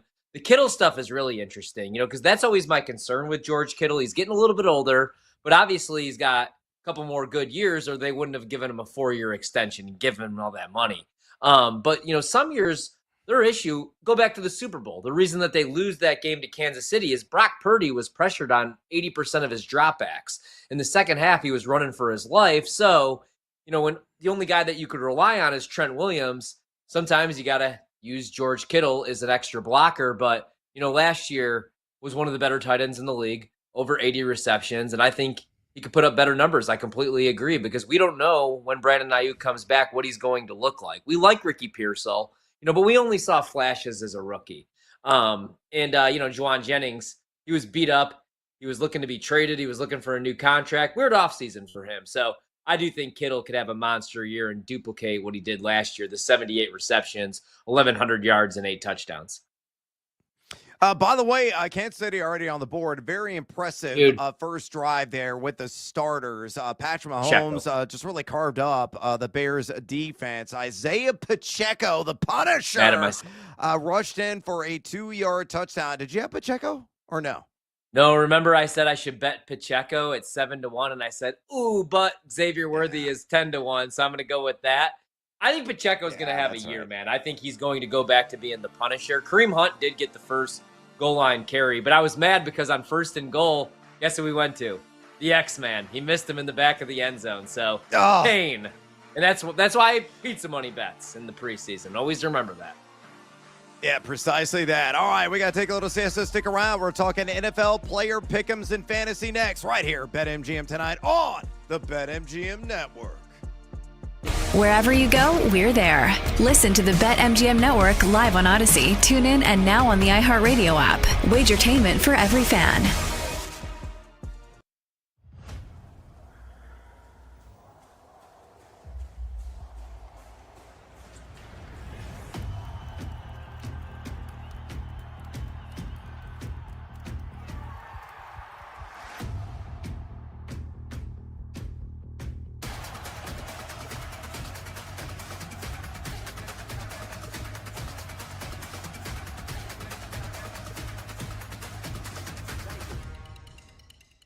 I just talked about positive and negative regression of certain teams and when things start to go their way. Well, nothing went Kansas's way last year. I do think this team will win at least 6 games. I do think they're going to go to a bowl game. But I'm not sure how much they're going to miss Devin Neal, you know, their running back that declared for the draft and is now on the Saints. I think that he was by far able to run that offensive scheme, whether Jalen Daniels was 100% or not. If you remember that K-State game, it was bad. Devin Neal was all over that field. Luckily, the Wildcats, for me, and Ariel Epstein, who I brought to the game, said, okay, thank goodness they got the stop when needed. But here's the real reality. KU has missed the postseason 12 of their last 14. This is a team who's going to have to show me something before I'm going to start to believe in them. You want to lay double digits with a KU team with a quarterback who's been injured last year, knee injury, the year before. I know he's coming back. He's a senior. Everybody's really excited for him, but I think we need to pump the brakes a little too much. Fresno State, I understand, is going through a whole rebuild themselves, but I made this joke on another show, so I'll make it again here. Kurt Warner's kids are 2-0 against the University of Kansas. We'll see if they can't make it 3-0, at least against the spread.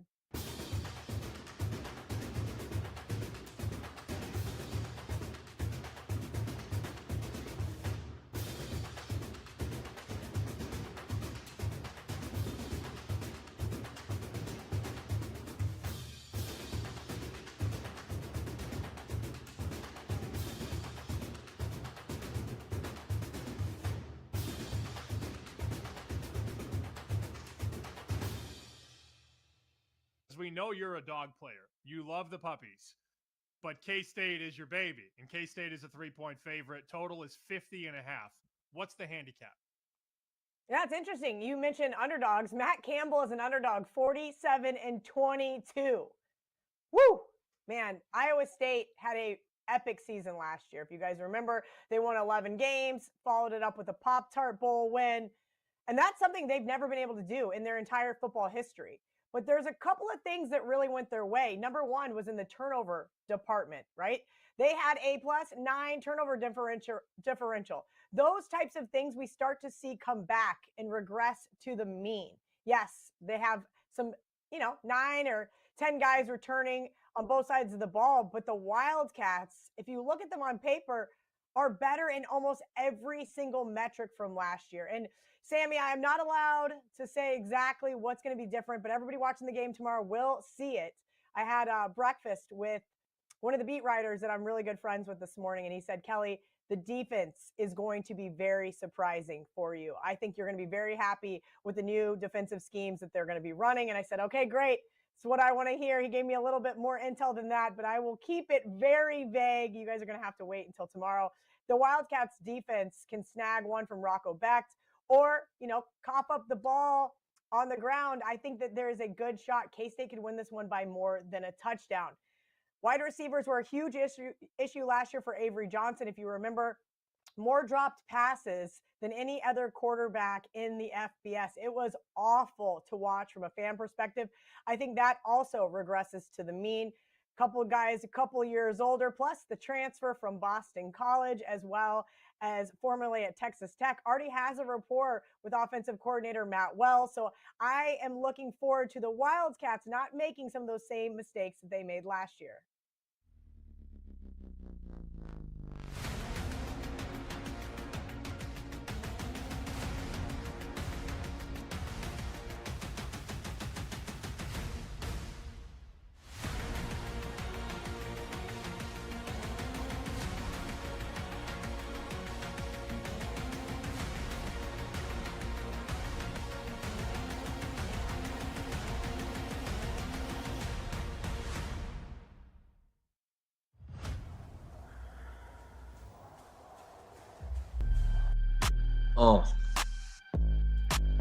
It's time to place your bets. This is BetMGM Tonight on the BetMGM Network.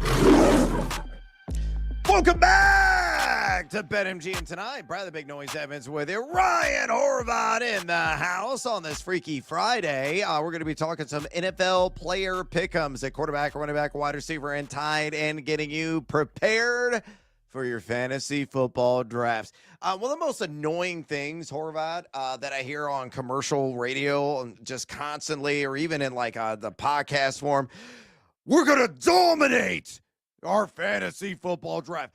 Buy our guide, listen to our show. You're going to dominate the competition. Yeah. Nobody dominates the competition unless you're playing with a bunch of stooges. We're all scratching and clawing and trying just not to suck. I think it's one of the most annoying, overblown words every single year. Dominate your league. Dominate your draft. Dominate in the bedroom. I mean, just get out of here. That's utterly preposterous and ridiculous, and that word needs to die and go away. Any kind of affiliation to fantasy football. Are you in agreement, or am I off my rocker and like old man get off the lawn? No, I completely agree, right? Like, how do you know that you're going to dominate, right? You don't even know where you're going to draft. You don't know what kind of injuries your team's going to suffer. It's like the people that are like, call this hotline. We're giving out 4 winners this NFL Sunday, this college football Saturday. Last weekend, we went 8-0 in college. I used to love those. It reminds me of the 2 for the Money, the Matthew McConaughey, Al Pacino movie. But no, I never trust anybody that tells you that you're going to dominate in anything. Totally agree. And ask my wife. There's no domination going on at all. By the way, if you want to dominate the airwaves, you better listen to our friends Kate Constable and Cam Smith tomorrow, right here on the BetMGM Network on their show, The Better Angle, from 4 to 7 p.m. Eastern. Why? Sir Charles Barkley, an esteemed honor, is going to be joining the broadcast on the show at 5 p.m. specifically Eastern time to talk all things Wagertainment. So go ahead. There was a southern twang that came out there. Tainment. Make sure like you Brian listen to our Kelly. friends, Kate Constable. Yeah, that was weird. Kate Constable and Cam Smith. Listen to their interview with Sir Charles Barkley at 5 p.m. Eastern time on their awesome show, The Better Angle, which you can catch right here on the BetMGM Network. Also, we got a poll question today, friendly reminder, which demands your 2 cents. And we got to get some action on that, sucker. It's slow down here of late, and I got to pull it up. This is great radio. I got it right here in front of me. The poll question today is asking you this. Player pick 'em. We're going to do some of those right now here in a second. Going in a similar tier in fantasy football drafts, which running back would be your top target out of the following group? Then your options are Travion Henderson of the Patriots, James Cook of the Bills, Kenneth Walker III of the Seahawks, or Breece Hall of the Jets. So far, over 240 votes cast. Make your voice be heard. Exercise your democratic right. Keep the votes a-coming.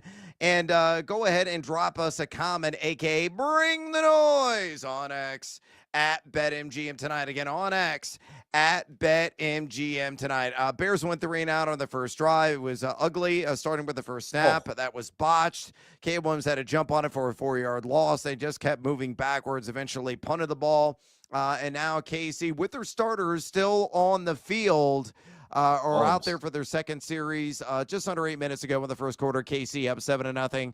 And the Titans scored a touchdown. Julius Chestnut helicoptered in, went airborne at the goal line. Cam Ward looked pretty sharp, though a bunch of backups is facing tonight in the Minnesota Vikings. But a pretty decent showing for him. Calvin Ridley, I don't believe, was on the field. I did target Tyler Lockett one time, and let me give you the stat line, pulling it up in real time for Cam Ward. 3 for 4, 36 yards, did take a sack, no INTs, no touchdowns, but he did spearhead that touchdown drive. Again, Titans up 7-3 with around 12 minutes to go in the first half, and I'm sweating that sucker out because I got Tennessee minus 2.5 on that first half line. Cowboys up 14-0. Nobody important playing in that game against the Atlanta Falcons. Again, we'll keep you updated on all the action in the NFL and also elsewhere on whether on the Diamond, the WNBA. It's what we do. Smorgasbord of sports betting goodness here on BetMGM tonight. Mahomes had a man wide open in the end zone and a drop by the receiver who I did not see who that was unless you caught it. Was that No, Pacheco? I saw Kelsey drop a screen, though. He was mad at himself. So not a great start for Travis Kelsey, who lost 30 pounds this offseason. I missed who it was. I think you're actually a little bit ahead of me tonight. Kareem Hunt. It's crazy. Some nights I'm like Kareem 35 Hunt. seconds in front of you. Whenever I use the NFL Network Plus, I think you're a little bit ahead of me, though, especially because you got the live broadcast being local in Chicago, and I'm on the East Coast. Yep, correct. And the Kansas City Chiefs are trotting out Harrison Butker, and it's up and it's good. Kicking field goals in the preseason. Okay, I'll take it, though, because I'm on the Bears first half money line. 10-0, though. The Chicago Bears down to the Kansas City Chiefs. in the first quarter. Still 7 minutes ago, and again, I have the Bears on the money line in the first half, but a little bit of a hole to try to dig out of. All right, let's go ahead and get after it here with our NFL player pick'ems, and it's all fantasy all the time. These are guys in a similar tier. So I'm going to give you a 3-pack of players, and you simply make your pick. So let's go to quarterback. We talked to Evan Giddings in the last segment about the San Francisco 49ers. Really talked up. Ain't he so purdy? And Brock Purdy, that's one of your options in this tier, along with a guy we're seeing in action, Caleb Williams, a Bear Down Chicago Bears, or a former Chicago Bear, and Justin Fields. So who do you like out of Purdy, Caleb Williams, or Justin Fields? Pick your player. I'm going to go with Brock Purdy, right? 2 years ago, threw for over 4,000 yards. Last year, would have gotten over 4,000 yards if he didn't miss 2 games, and he did it with a beat-up roster. No Christian McCaffrey, who's back. He also has a healthy George Kittle this season, hopefully a healthier offensive line. And then we got to figure out who the go-to wide receiver is going to be until Brandon Ayuk does come back. But I feel still good about that offense with Kyle Shanahan calling plays.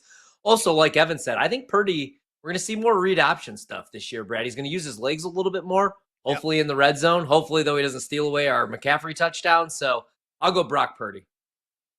Yeah, Purdy's kind of a sneaky good rusher with the ball in his hands. Yeah. He's more than just an opportunistic guy. He can run some of those RPO plays. My pick is actually Caleb Williams. And yes, I know what you're saying. Oh, you're a biased Bears fan. No, I'm bearing the bias and trying to be as objective as I possibly can. I believe he's going to take that quantum leap in production this year. He's got a competent head coach, a guy that can strategically really put together a great game plan offensively, and Ben Johnson. And I like the surrounding arsenal around him with Rome Odunze, who has not made a whole lot of noise in preseason, but he's been lighting it up in practice. Got DJ Moore as well. You bring in Colson Loveland, and you got Cole Kmet there, who can certainly catch passes on seam routes as well. Pretty good and tacky-handed running back receiving room as well. DeAndre Swift, usually effective in that capacity. And the offensive line, much improved compared to last year. So I like everything that Caleb Williams could potentially bring to the table. I think he is going to be a top 12 fantasy quarterback this year. And the other thing you mentioned, Brock Purdy and his rushing ability. Caleb Williams last season rushed 4.8 times per game on the ground, did not have a single rushing touchdown on 10 red zone attempts. That will change this year. There is a shot he can go for like 500 on the ground, maybe have 3 to 5 touchdowns with his legs to go along with probably 3,700 passing yards, to go along with 22 to 25 passing touchdowns.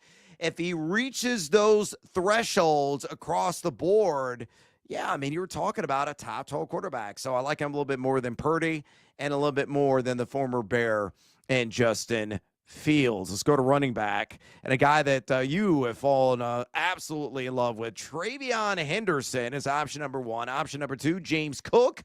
Option number 3, Kenneth Walker III, who has already been battling a mysterious foot injury, and we're hearing rumblings that Zach Charbonnet could force an RBBC. So out of that triumvirate, who do you got?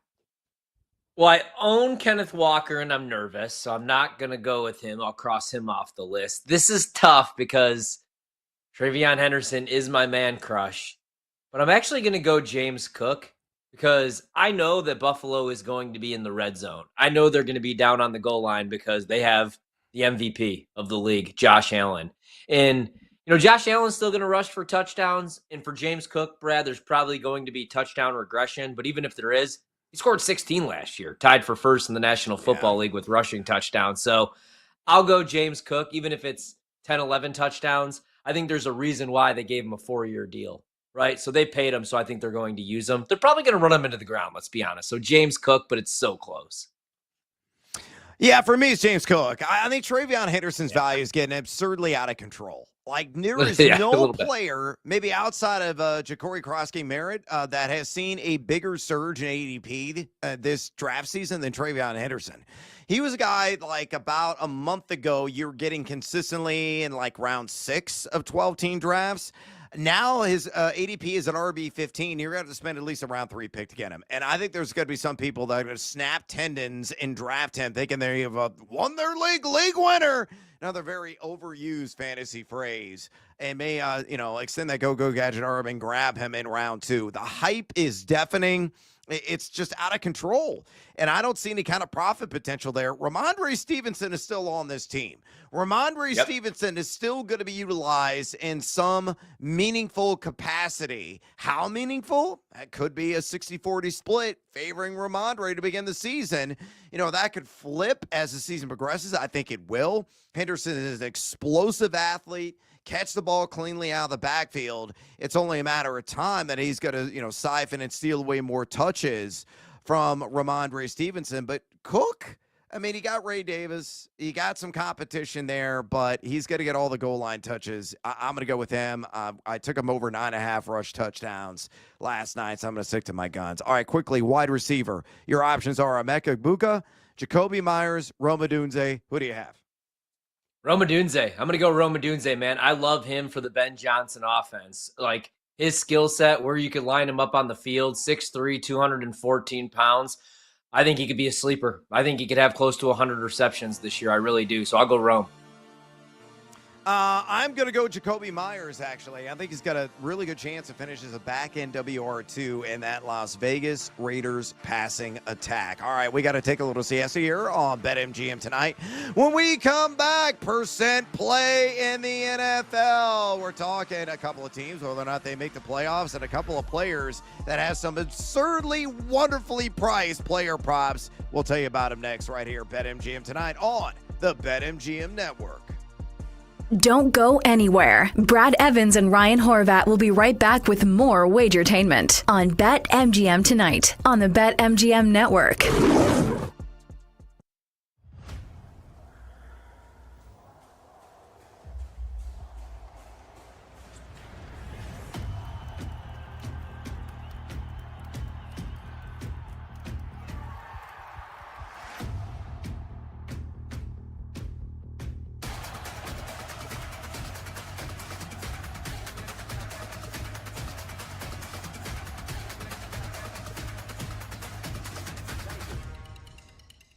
Jenks, do you have a strong feeling about like one of these several contenders? Because from a handicap standpoint, it's difficult when it feels like all these horses are, at the same distance. Yeah. But from a betting standpoint, maybe this is when you say, okay, Baylor or K-State are fourth on the odds list, but they certainly have a striking chance of winning. Like maybe this is where you get value. Yeah, it's crazy, too, because it's going to be hyper-competitive. Arizona State, Texas Tech, Utah, all at plus 550. Kansas State 6-1. Baylor plus 650. You've got all of these teams right there near the top that you can make a case for. I like Arizona State a lot. I think Texas Tech probably has the highest ceiling. But the thing is that, yes, they've spent all this money, but that doesn't necessarily translate into wins, right? Sometimes it does. Sometimes it doesn't. We saw this at Texas A&M. They tried this experiment a couple of years ago, and it flamed out in a big way. They're trying it again this year. They're once again breaking out a ton of money. But that doesn't always create results on the field because if you don't have the culture to go with it, then all of a sudden there's jealousy and there could be, locker room comparisons, all those things. But I like the Sun Devils, and I'm really interested in what Kenny Dillingham is going to do. Yes, Scadaboo is gone, but they replaced him in Kanye Udo from Army. And, he wasn't a bigger name in the transfer portal, but averaged more than 6 yards per game last season. He's got some speed, but he's more of a violent runner than anything else. They've also got Sam Levitt back, who I think is probably the best quarterback in the conference. So coaching is huge for me. And, again, Dillingham is right there near the top when you talk about the great college football coaches or the better college football coaches. And he does have some talent coming back, particularly at quarterback. So I do like Arizona State, even though they're one of the favorites at plus 550. He's had multiple issues. He's had an elbow. He's had an arm. He's had concussions. Now it's the back. And this is not something that's going to get better. A back doesn't get better, especially when you're playing quarterback in the NFL. And we've talked about this a couple times this week. We did it on Monday. I think we did it on Wednesday. It's fine to have him out there with the red jersey on and zipping spirals and, oh, look at Stafford. He looks so good. They're not even breathing on him. Forget the contact. Forget cracking him. Forget trying to pull him down. The Rams aren't even going near him. So he's in these 7-on-7 drills, in these very easy offensive drills where the Rams have no interest in putting pressure on him and on driving him to the ground. What's going to stop other teams? I don't want to say bounty gate like the Saints used to do, but what's going to stop other teams from hitting him after the whistle or hitting him well after he lets go of the ball? This is a wounded deer right now. And you notice that the sports books across the country have pulled down the Matthew Stafford props. There's nothing on season yards. There's nothing on season touchdowns. But we have to take the word of the Rams and Sean McVay that he's going to be just fine. Be careful with all that.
Chaos commence. We are the betting show. There is no other show on the planet that packs in more picks nightly. With the big noise, Brad Evans. Oh, sharp action!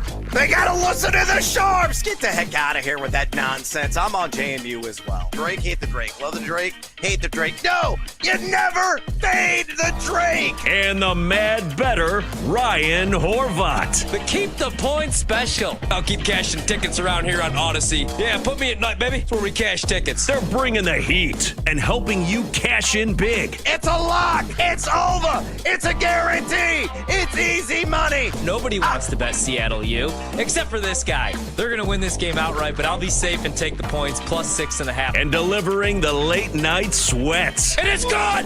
It's good! Oh, and it's good! No way! It's good! Holy God! It is good! I need to celebrate tonight with my family! Do it for my kids! Do it for my boy! It's BetMGM tonight on the BetMGM Network. Welcome back to BetMGM tonight. Brad the Big Noise Evans with you. Ryan Horvat alongside for the ride on this Freaky Friday. We're going to get to a percent play, another edition. We got 4 more NFL-related props, a couple of player, a couple of team that we're going to discuss here momentarily. But before we do, a friendly reminder, if you have any fantasy football questions for us, you want to talk sports betting as well, simple way to contact Tori and I, just pick up the phone and dial us fools at 833-732-3875. 833-732-3875. You can also fire off your questions and comments via the X or the Twitter at BetMGM tonight. Again, on X at BetMGM tonight. Hey, guess what? We got a caller. Mike dialed in Miami. He's got a question about a certain someone who could be a rolling tank in a backfield in Los Angeles. Mike, welcome to BetMGM tonight. How can we help? Yeah, I had 2 questions. First of all, the one you mentioned, the running back on Marion Hampton. Is it okay to take him over like Kenneth Walker, James Conner, who else is there? Breece Hall, and the second question is, I'm in a 2-quarterback league, and I see the second tier, third tier quarterbacks are going early in the 4th round. Is it I don't want to take a pick on like a Drake May or like a Justin Fields in the 4th round or a Justin Herbert. I want to. Is it a good idea to wait until like the 7th, 8th round and get like two quarterbacks back to back, like maybe Tua or Stroud or Penix, Stafford, and just play the matchups and for the second quarterback position. What was your guys' take on that? Thank you so much. Yeah. Appreciate the call, Mike. First, I'll answer the Superflex or two quarterback league question straight away. You want to get one of the better, top tier guys. Maybe not the elite guys, like a Jalen Hurts, Joe Burrow, Lamar Jackson or Josh Allen. But that next tier down, at a minimum, you want to have a top 10 overall quarterback on your roster. Then the second quarterback options you mentioned, I think you're on the right path. You're going to aim for around like in that round 6 to round 8 range and go with whoever is best on the board. Drake May is there. That is a luxury item, to say the least. If you want to gamble with a CJ Stroud, Matthew Stafford, I know he's got the bulky back.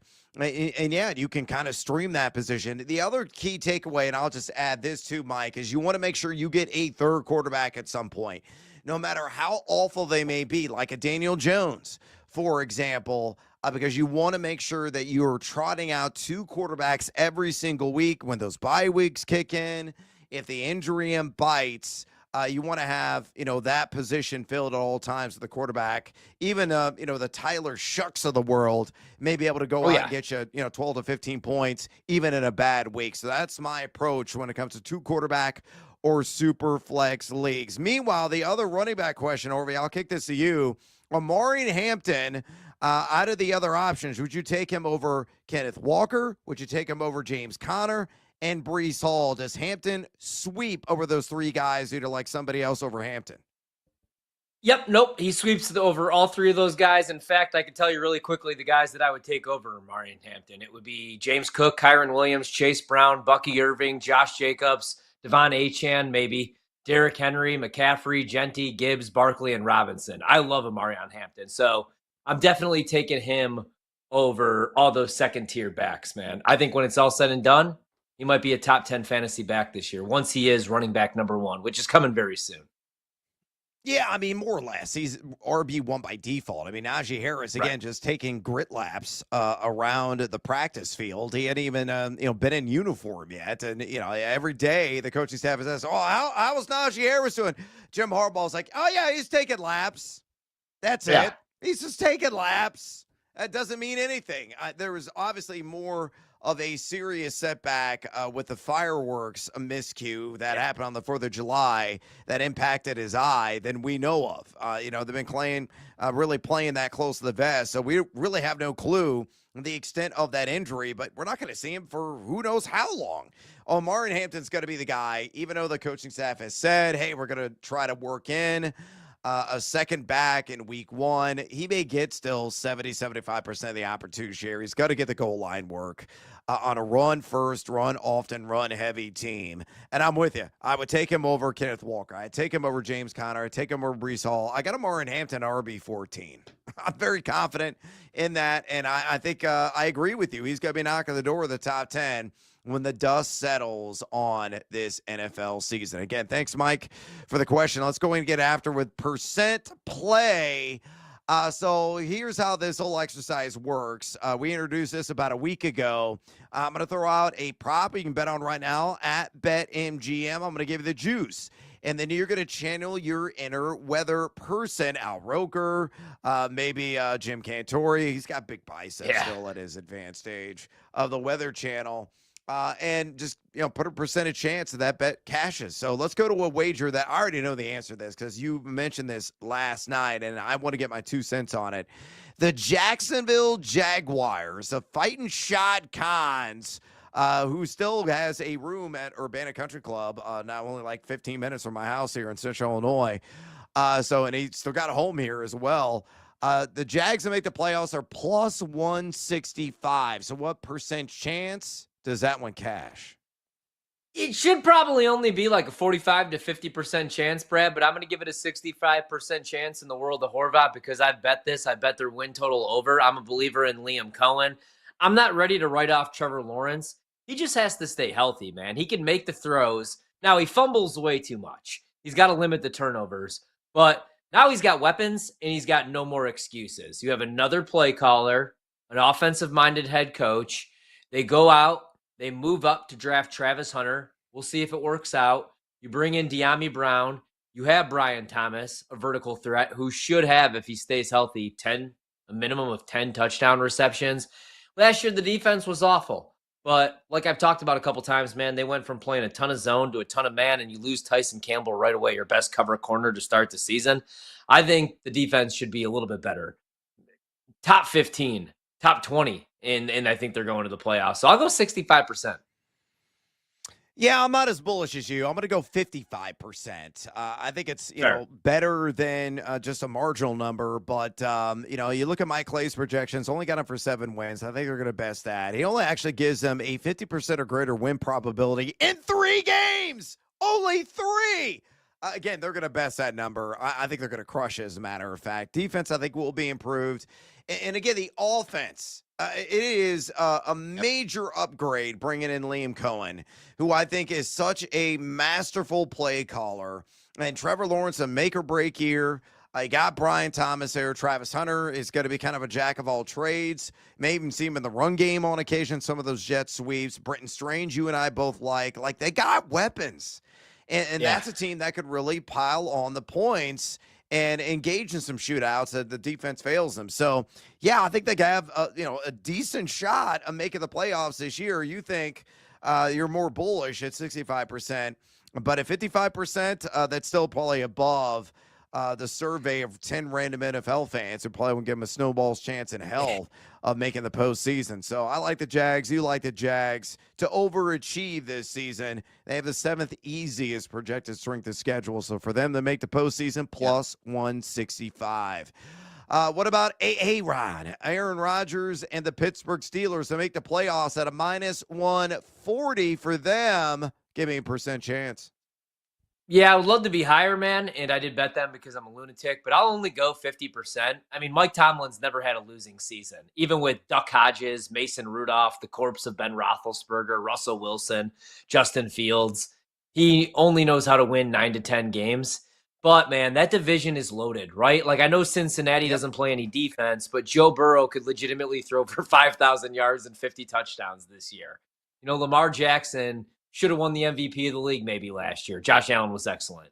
Then you have the Browns, who are going to be terrible. But I'm going to go 50%, right? I mean, if Aaron Rodgers, if they could just protect him, he could still make the throws. So I'll go 50%. I'm going lower, 38%. I'm not buying this team is going to make the postseason. I really am not. I know the defense should be a minimum a top 10 unit. You got Watt, one of the most prolific pass rushers in the league. The back end defensively, a couple of question marks there, but I think they're going to be at least above average of a secondary. I just have not a whole lot of trust right now that offensive line. I think they're going to lose a lot of trench wars, and that exerted pressure on a 40-year-old quarterback is going to prove costly. We saw it last night. Caleb Johnson had some impressive runs. Some people in the fantasy community are like, "Oh man, I'm all in. I'm back in on Caleb Johnson. Take all my money in my salary cap draft. I'm going to go the extra mile to get him in my snake draft." But he was running with the 2s and the 3s, and he was still horrendous in pass blocking. That's the one takeaway that I had last night. Yeah, he had impressive, couple of runs. You saw the explosiveness, you saw the shimmy, the shake, and that separation he can get. But if he is not picking up the blitz, Aaron Rodgers is going to have issues with him. And you're going to see more Jaylen Warren, who's, more than suitable and, productive back. But I have a whole lot of hesitancies about this team offensively. So Mike Clay's got him at 8.7 wins. I think they're only going to win 7 games. He gives them a 51% or greater win probability in 10 games. Certainly ain't buying that. So I think it's going to be a down year. And Aaron Rodgers, just adios, amigo. Sayonara. See you later. Go ahead and disappear. I don't care anymore. All right, let's move on. Matthew Golden. For him to get to 1,000 receiving yards, I was blown away by this juice when I saw this wager, Horvey. It's plus 370. Plus 370 for Golden to get to 1,000 receiving yards. Give me a % play. Well, I can only bet this, right? I would have to bet this. I definitely wouldn't take like any unders on Matthew Gold. Not that this is his number, but I gotta go 40%, right? Just because, okay, 2 years ago when Jordan Love was fully healthy, last year he was all beat up. 2 years ago, though, his first full season as the starter, 4,159 yards passing, but they really spread out the rock, man. Jaden Reed had 793 yards, Dobbs 674, Wicks 581, Watson 422, Kraft 355. And that was with Aaron Jones and A.J. Dillon in the backfield.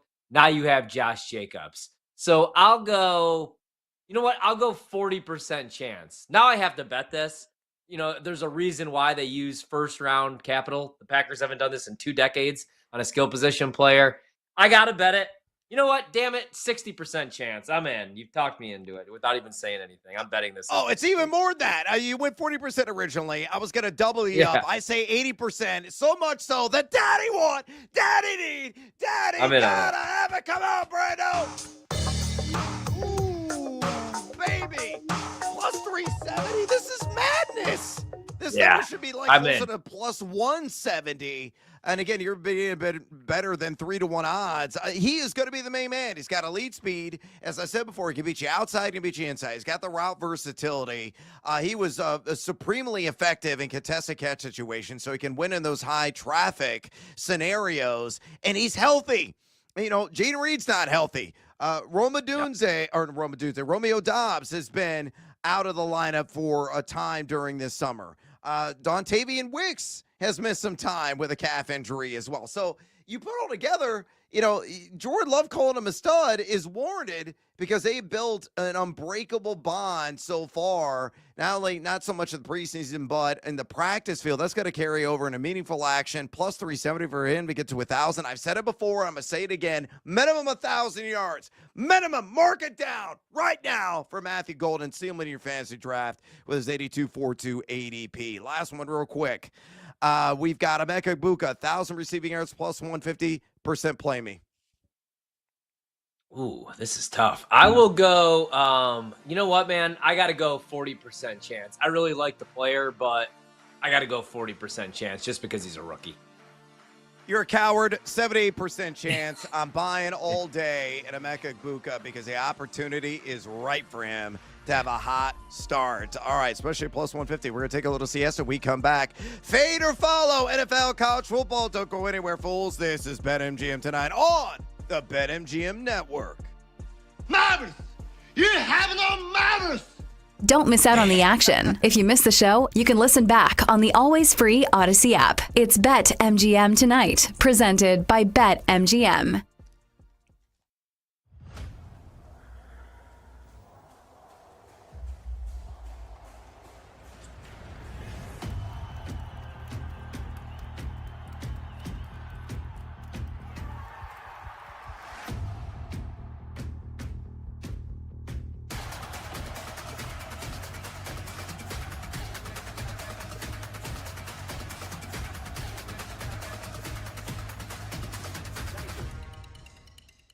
I just talked about positive and negative regression of certain teams and when things start to go their way. Well, nothing went Kansas's way last year. I do think this team will win at least 6 games. I do think they're going to go to a bowl game. But I'm not sure how much they're going to miss Devin Neal, their running back that declared for the draft and is now on the Saints. I think that he was by far able to run that offensive scheme, whether Jalen Daniels was 100% or not. If you remember that K-State game, it was bad. Devin Neal was all over that field. Luckily, the Wildcats for me and Ariel Epstein, who I brought to the game, said, okay, thank goodness they got the stop when needed. But here's the real reality. KU has missed the postseason 12 of their last 14. This is a team who's going to have to show me something before I'm going to start to believe in them. You want to lay double digits with a KU team with a quarterback who's been injured last year, knee injury, the year before. I know he's coming back. He's a senior. Everybody's really excited for him, but I think we need to pump the brakes a little too much. Fresno State, I understand, is going through a whole rebuild themselves, but I made this joke on another show, so I'll make it again here. Kurt Warner's kids are 2-0 against the University of Kansas. We'll see if they can't make it 3-0, at least against the spread.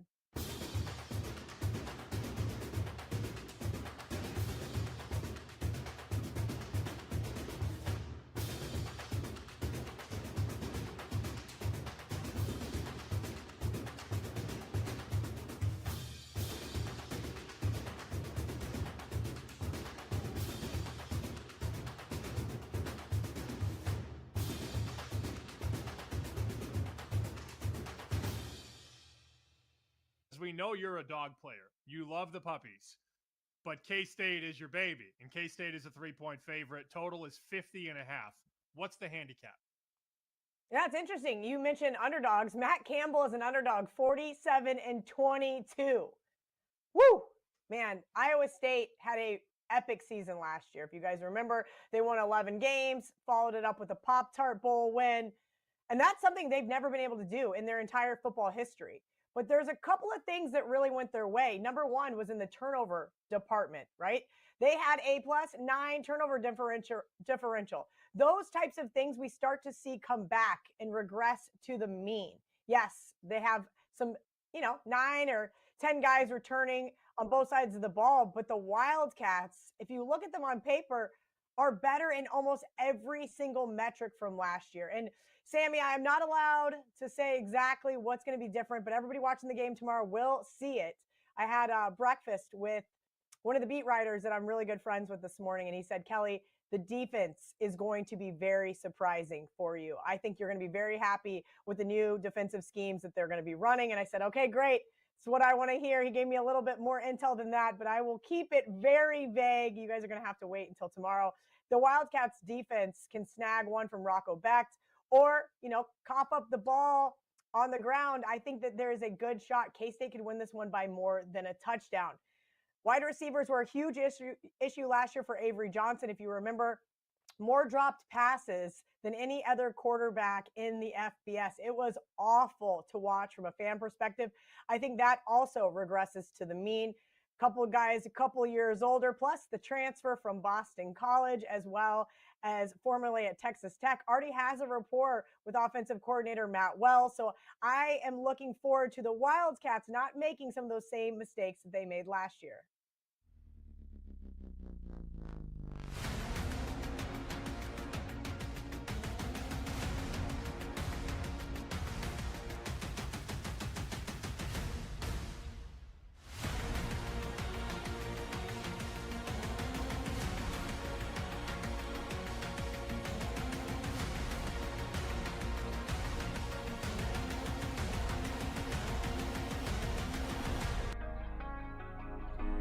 Creed.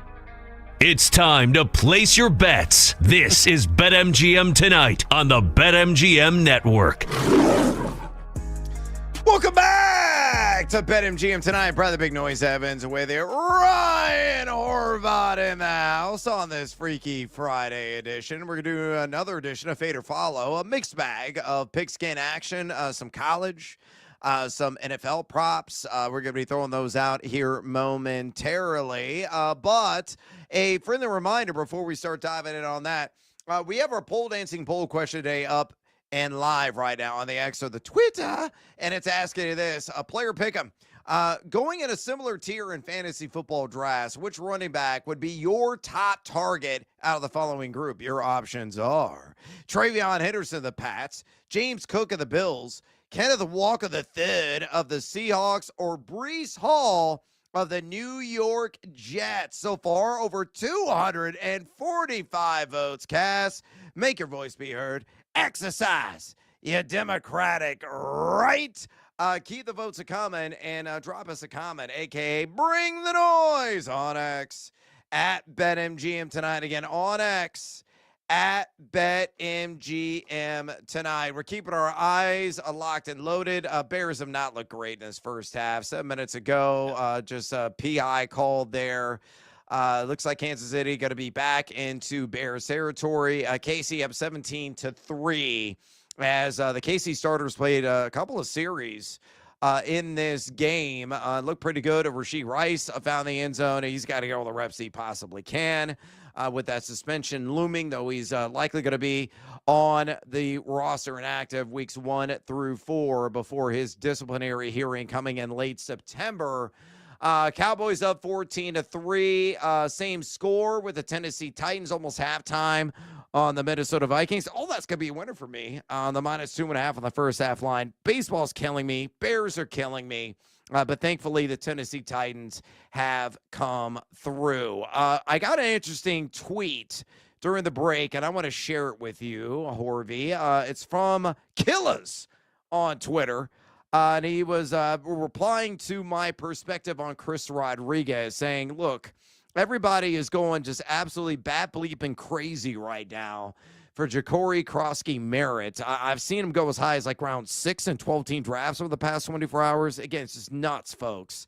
But Chris Rodriguez is largely going undrafted or going after pick 200. So the beer fuzzy hours of a lot of exercises. I don't want anything to do with Bill.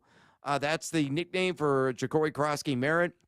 I would much rather roll the dice and take my chances with Chris Rodriguez, who Dan Quinn yesterday said is likely going to be the primary short yardage and goal line back. And, Krosky-Merritt, we don't really know what his role is going to be because Austin Eckler is already like sharpied in to be the pass down and third down running back. So what does that leave Krosky-Merritt? I guess working between the 20s on early downs. Shoulder shrug. It's obscene that he's going that high. And Killas responded to my tweet and with this, and I'm going to get your reaction. He said, C-Rod is up simply because Bill is a rookie and they need to protect JD from himself, running the ball and not sliding. Bill will be in the mix, and if healthy, will be an RBBC, but unfortunately not impressed with Bill's durability so far, so we'll see. This seems to be the perspective of a lot of fantasy drafters that are out there. Hesitancy, reluctancy, apprehension, right? When it comes to everything Krosky-Merritt. He's not a lock. He's not a slam dunk. He's far from a surefire guy. Just pass on him. Let other people buy into the bull market, and you sneakily in the back end of your draft, then grab Chris Rodriguez, and you might, there's no guarantees at all in fantasy or betting, but you might laugh all the way to the bank in the end because he'll be the most valuable running back in this backfield, even with a run-heavy quarterback who likes to call his own number near the goal line there in Jaden Daniels. So what are your thoughts on the backfield, the nation's capital, and am I completely and horrifically wrong about Chris Rodriguez? No, not at all. I like the skill set for Krosky-Merritt for Bill, right? But he is a rookie, right? And it's not the same situation as like I'm in love with Travion Henderson, but I'm not going to reach. I'm not going to go where he's being drafted, that ADP right now. So I would pump the brakes even on him. And we don't even know what the splits are going to be in the backfield because like you said, Austin Eckler, I know he's 55 years old, and last year I joked that it looked like he was running with a refrigerator on his back, but he's still going to be the third down running back. And then you have Chris Rodriguez, and he's got about 15 pounds on Bill. He is more durable, and I do think that he's going to be the goal line, the red zone back. And I do think Washington's going to try to protect Jaden from Jaden because, he didn't get much bigger. It looks like he's like 205 pounds soaking wet. So, yeah, I think you're getting really good value right now on C-Rod, who, like you said, is even getting drafted in some leagues. And look, I'm a numbers nerd, right? I love the advanced analytics, and C-Rod checks that box. I understand it's a small sample size, 35 rush attempts last year, but he was number 5 in yards after contact per attempt among that qualifying, running back group. And he also forced a missed tackle 40% of his touches, 40%. He's got power. He's got elusiveness. You like to have that, especially in short yardage and goal line situations. So come on, folks, stop sleeping on C-Rod. Wait on him, grab him in the double-digit rounds, and let some moron snap arm tendons trying to get Ja'Cory Krosky-Merritt thinking they won their stupid league by selecting a guy that, who knows what his role is going to be in that offense. Killers, thanks for reaching out and offering up your 2 cents. And shout out to Monty working the video board here on BetMGM tonight, getting a quick clip of that and sharing that with our viewing audience if you're streaming the show right now at various places on YouTube or on my site at thegamingjuice.com. All right, with that business put to the side, it's time to get after it with another edition of Fade or Follow. Will you fade or will you follow? Which guy are we going to take? On BetMGM tonight. All right, here's how this works. I'm going to throw out either a player prop or maybe a little team line. Week 0 of the college football season is coming down the chute tomorrow. I'll toss it out. I'll toss the juice out there. Now, I'm simply going to ask the question. Horvat, are you going to fade or are you going to follow? Let's start with a player prop in the NFL. Let's go with a guy that we saw in action last night, who I've already skewered on this show, and I apologize. But Caleb Johnson, and sorry, Monty, working the video board, he went to your prized and esteemed institution, the University of Iowa. The under right now for Caleb Johnson, just the numbers, it's 700.5. And that may seem ultra low to a lot of people on 7.5 rush yards at a -110. But I'm going to ask you, Horby, you got to fade or you got to follow that under 7.5 rush yards on Caleb Johnson? All right, so I'm hoping that he goes way over this. I'm hoping he rushes for 1,700 yards because I have him in my dynasty league. But you give me $100, man, I'm going to have to bet the under. I am going to have to I'm going to have to follow this one and go under 700 rushing yards, right? There's some worries maybe about his pass protection. Right now on the depth chart, he's behind not only Jaylen Warren, but also Kenneth Gainwell. Now, I do think that he's going to leapfrog over Kenneth Gainwell, but I worry a little bit about Jaylen Warren. I worry a little bit about his fit in the Arthur Smith offense. I love the player, though. Also really worried about the offensive line. Not so much in pass protection. That's looked pretty good, but run blocking. So I hope I'm wrong, but I would have to bet the under here, man. So I'm gonna follow this one. Yeah, look, I'm going to follow it as well. That number seems so low. And again, if you asked me this question like even 3 weeks ago, I said, oh, yeah, slam dunk the over on it. But again, the pass protection issues are a thing. He was a third stringer for a reason behind Kenneth Gainwell and Jaylen Warren in the last preseason game. That is not going to sit well with Aaron Rodgers. It's just not. So until he can rectify his pass pro, he is going to be, kind of an afterthought in this backfield. Now, I could look like a giant idiot. So could Horvat come mid-season because the talent is there. But when you throw into the run blocking issues this franchise has had very visibly, I got to pump the brakes. I got to back off everything Caleb Johnson. I'll take the under, so I'm going to follow that under 700.5 rush yards at a -110. What about Tua Tagovailoa? Over 23.5 passing touchdowns, plus money, plus 110 on this prop. You got to fade or follow that over. You know what? I'll actually follow this one. So I'm all the way out on the Dolphins as a team. I think that they could be a disaster this year, but the reason being the defensive side of the ball. I thought I was going to be a big fan of that pass rush, especially after the Chop Robinson draft pick. But every day, man, in the summer, another defensive back would get injured. You have the whole Tyreek Hill situation, where Tua said that he has to regain the trust of his teammates. But still, if they're trailing in games, if they're in shootouts, I like this number at 23.5. Last year, he was injured, so he only threw 19. But the year before that, 29 touchdown passes. The year before that, 25 touchdown passes. You still have Jalen Waddle, who I'm really high on, Achane out of the backfield. So I would follow this one. I'd bet the over. I think he throws at least 24. I'm going to also tell you, I'm going to follow it as well. I love the plus money. Yeah, I'm getting a little babysitted by the Jews on this, but as long as he can stay upright, even for like 15 games, I think he can get there. So he can miss a couple of contests and still achieve the over. I mean, Mike Clay's kind of projected for 27 passing touchdowns. And I understand there's questions about Tyreek Hill, his motivation, his health, but you love Jalen Waddle. And I concur with that point of view. This team is going to be behind. And guess what, folks? Garbage time still counts. It does. Bottom line. Tua's going to have like 600 pass attempts. I'm going to take the over.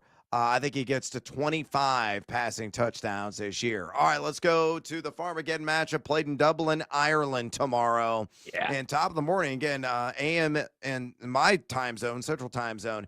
Kansas State, Iowa State, under 50.5 at a -110. Fade or follow?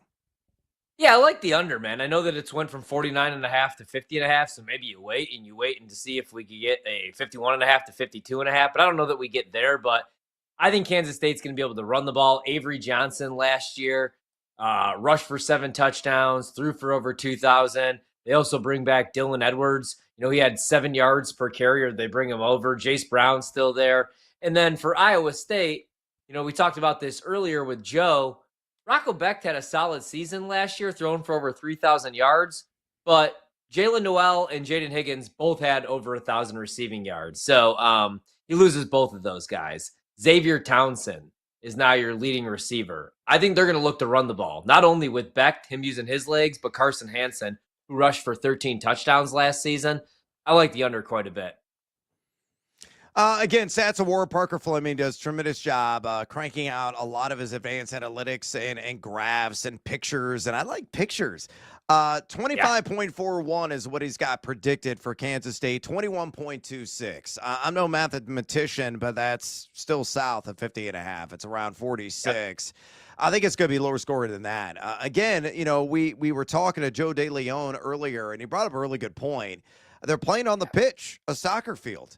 And, those conditions could play a factor. Maybe it's a little bit soggy, a little bit softer than what they're used to. So footing could be problematic. And that would be influential in them, not moving the chains often and punching it in for 6 or even kicking field goals. So, yeah, I love the under.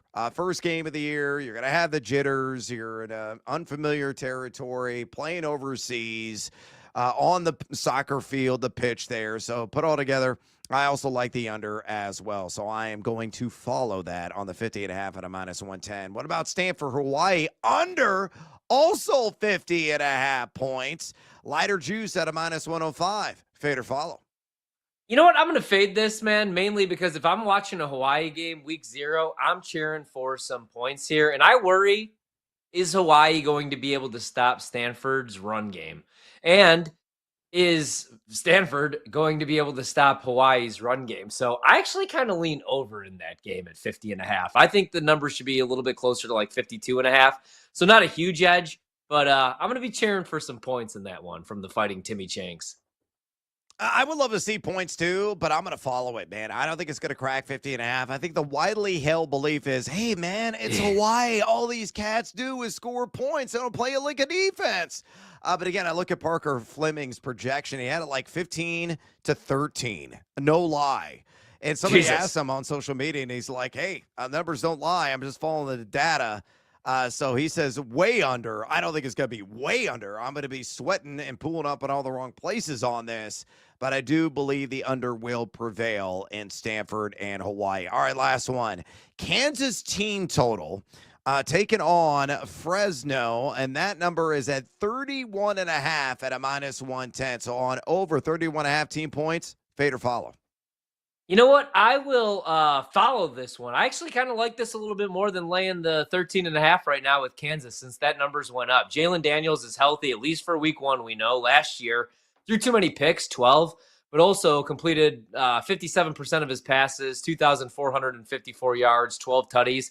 I think he's going to be better this year. They do lose Devin Neal, but I like the running back room. They bring over LaShawn Williams, who at Iowa was 6th in the Big Ten with 823 yards before he got hurt in 2024. I think they're going to be able to score some points, man. So I'm going to follow this one.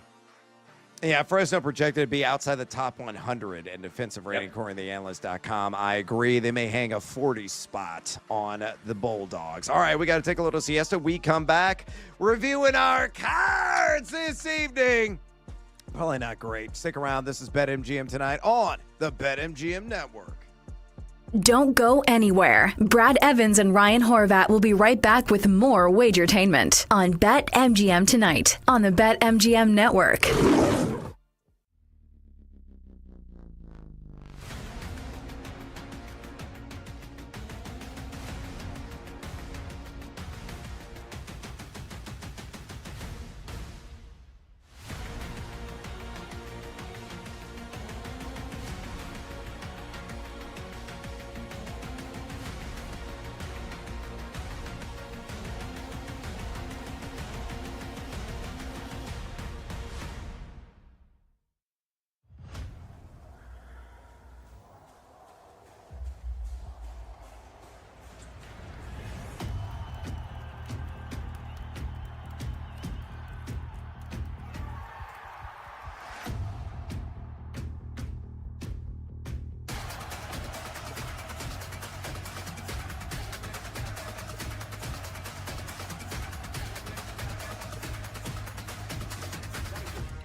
Jenks, do you have a strong feeling about like one of these several contenders? Because from a handicap standpoint, it's difficult when it feels like all these horses are, at the same distance. Yeah. But from a betting standpoint, maybe this is when you say, okay, Baylor or K-State are fourth on the odds list, but they certainly have a striking chance of winning. Like, maybe this is where you get value.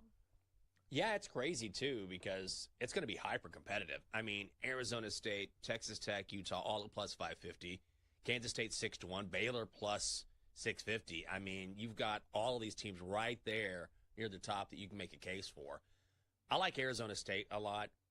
I think Texas Tech probably has the highest ceiling. But the thing is that, yes, they've spent all this money, but that doesn't necessarily translate into wins, right? Sometimes it does. Sometimes it doesn't. We saw this at Texas A&M. They tried this experiment a couple of years ago, and it flamed out in a big way. They're trying it again this year. They're once again breaking out a ton of money. But that doesn't always create results on the field, because if you don't have the culture to go with it, then all of a sudden there's jealousy, and there could be, locker room comparisons, all those things. But I like the Sun Devils, and I'm really interested in what Kenny Dillingham is going to do. Yes, Scadaboo is gone, but they replaced him in Kanye Udo from Army. And, he wasn't a bigger name in the transfer portal, but averaged more than 6 yards per game last season. He's got some speed, but he's more of a violent runner than anything else. They've also got Sam Levitt back, who I think is probably the best quarterback in the conference. So coaching is huge for me. And again, Dillingham is right there near the top when you talk about the great college football coaches or the better college football coaches. And he does have some talent coming back, particularly at quarterback. So I do like Arizona State, even though they're one of the favorites at plus 550. He's had multiple issues. He's had an elbow. He's had an arm. He's had concussions. Now it's the back. And this is not something that's going to get better. I mean, a back doesn't get better, especially when you're playing quarterback in the NFL. And we've talked about this a couple times this week. We did it on Monday. I think we did it on Wednesday. It's fine to have him out there with the red jersey on and zipping spirals and, oh, look at Stafford. He looks so good. They're not even breathing on him. Forget the contact. Forget cracking him. Forget trying to pull him down. The Rams aren't even going near him. So he's in these 7-on-7 drills, in these very easy offensive drills where the Rams have no interest in putting pressure on him and on driving him to the ground. What's going to stop other teams? I don't want to say bounty gate like the Saints used to do, but what's going to stop other teams from hitting him after the whistle or hitting him well after he lets go of the ball? This is a wounded deer right now. And you notice that the sports books across the country have pulled down the Matthew Stafford props. There's nothing on season yards. There's nothing on season touchdowns. But we have to take the word of the Rams and Sean McVay that he's going to be just fine. Be careful with all that.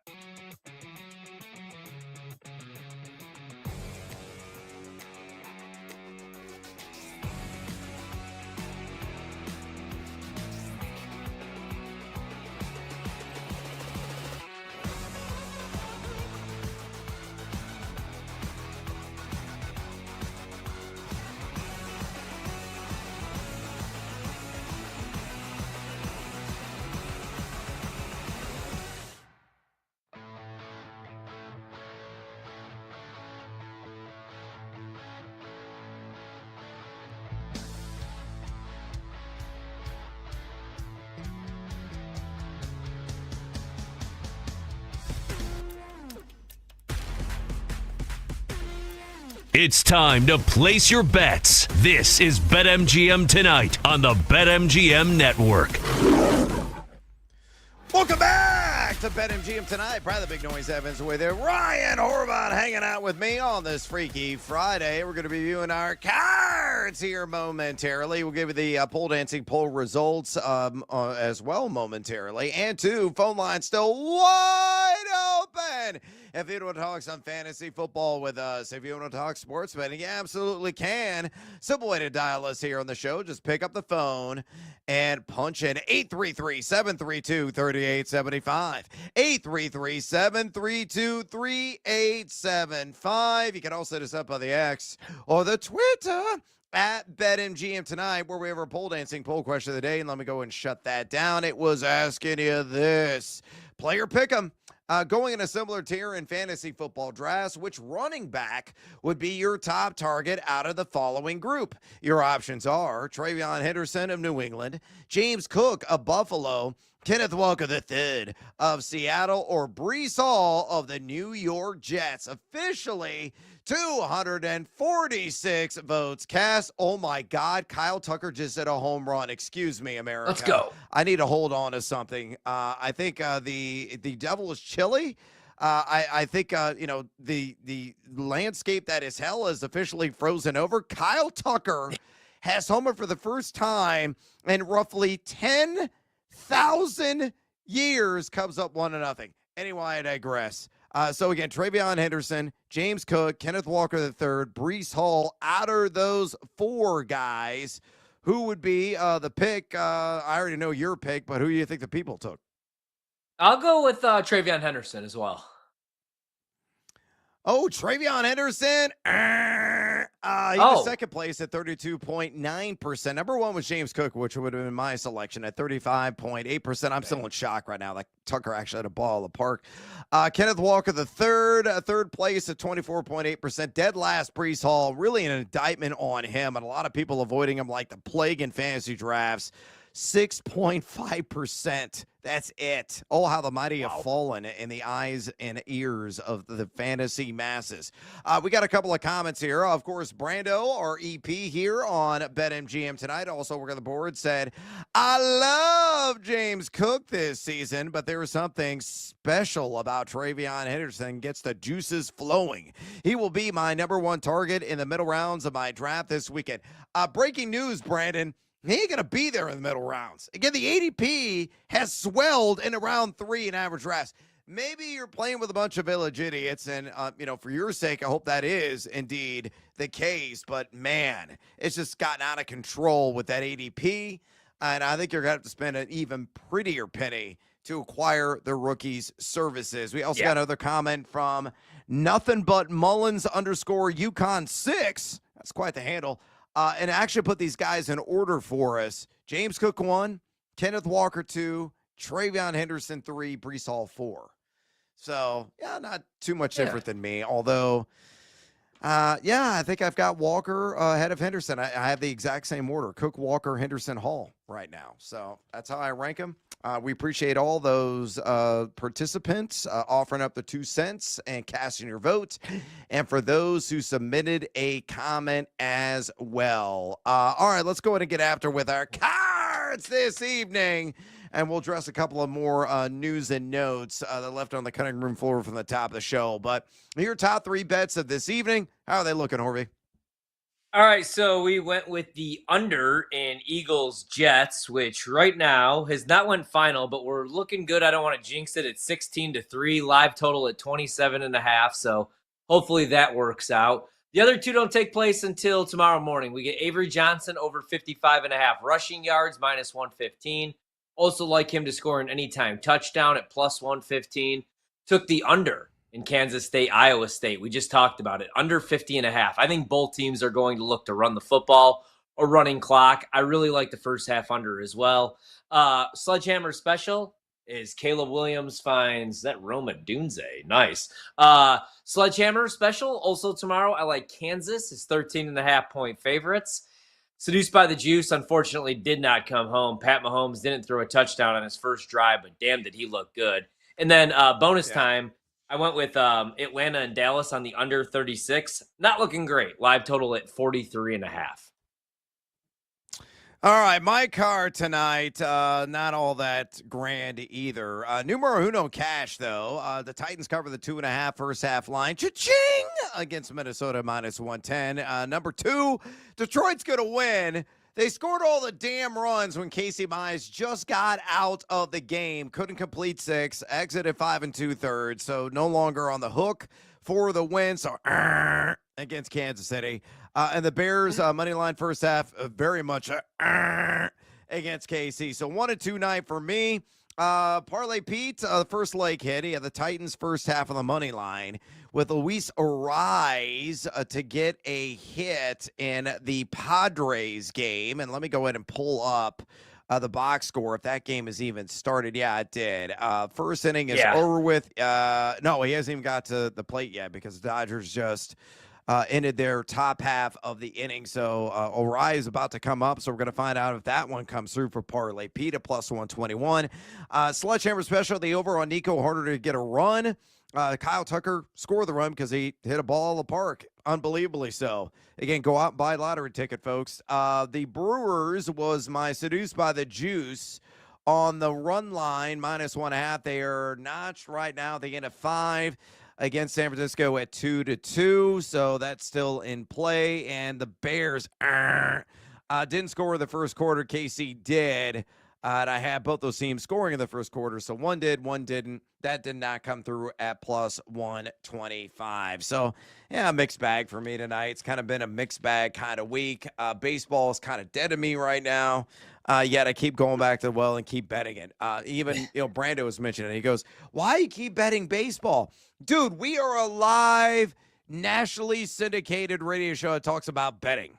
And when you only have scant options to choose from in live markets, you bet what's available, what's on the board. Baseball right now. So that's going to change soon, although that will resurface like Tuesdays and Wednesdays during football season until baseball is done, because honestly, there's not going to be anything else to bet on until we get some action coming around this shit later in the college football season. So there you have it. All right, let's tie some loose ends here. We did our Choose Your Own Adventure topic of the day off the top, and we talked Brian Robinson getting traded from Washington to San Francisco. But the other options were Adam Schefter reporting that could be imminent that Adam Thielen gets dealt back to the Minnesota Vikings. But Diana Rossini said there's some financial hurdles that still remain.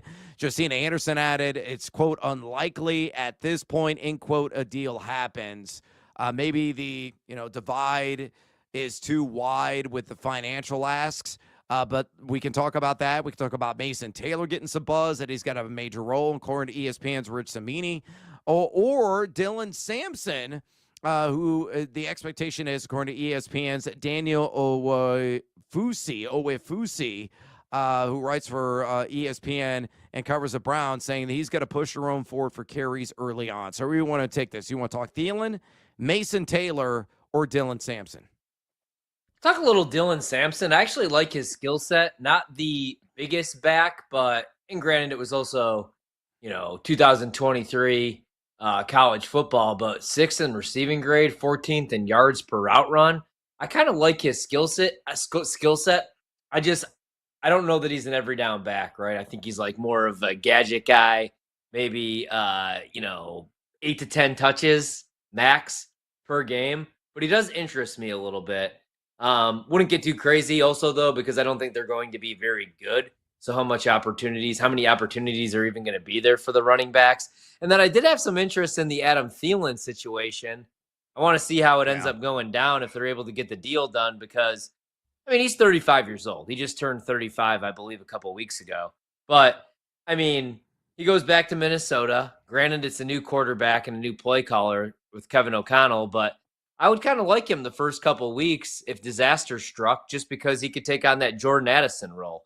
And right now, Justin Jefferson, top 3 receiver, but he's been a little bit beat up. So I want to see how he's moving out there. So kind of interested in this Thielen situation. Not that he's ever going to be the Adam Thielen that he was 3-4 years ago, because he's 35 years old, but maybe a little decent value as, a waiver wire pickup.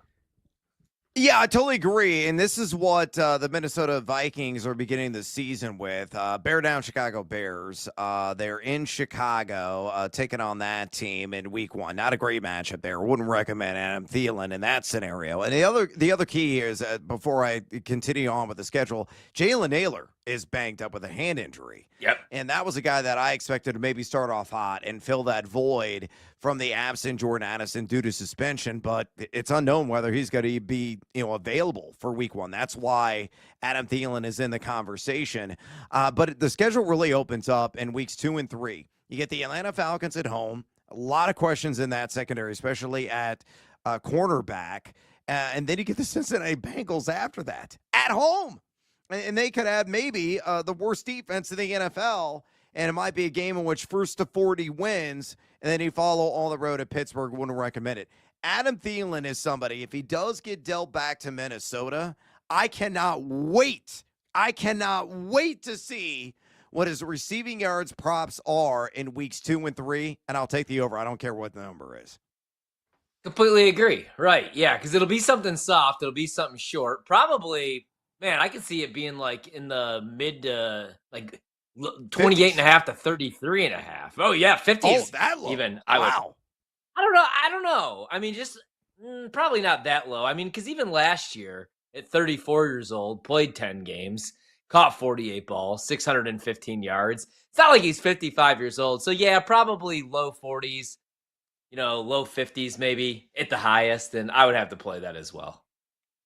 Hey, look, he's still decent in a pinch. And I know we don't have the chemistry with J.J. McCarthy, but again, the opportunity is going to be there. And a guy that knows the system, he can step right in and, he probably delivers some decent results. He's a guy that can still beat defenders, not routinely, but every once in a while, and it's all about snap share. So, yeah, something to keep in mind for those of you in deep leagues that may want some flexy, sexy options as the fantasy season gets underway. All right, I'm going to exit stage left here on BetMGM tonight. Stick around. Horvath has got a bonus hour. Bonus time of BetMGM tonight, talking more week 0 action in college football. Until next time, adios, amigos. Let's go, Cubs. Wherever you go, we're there. Listen to the BetMGM Network live on Odyssey, TuneIn, and now on the iHeartRadio app. Wagertainment for every fan.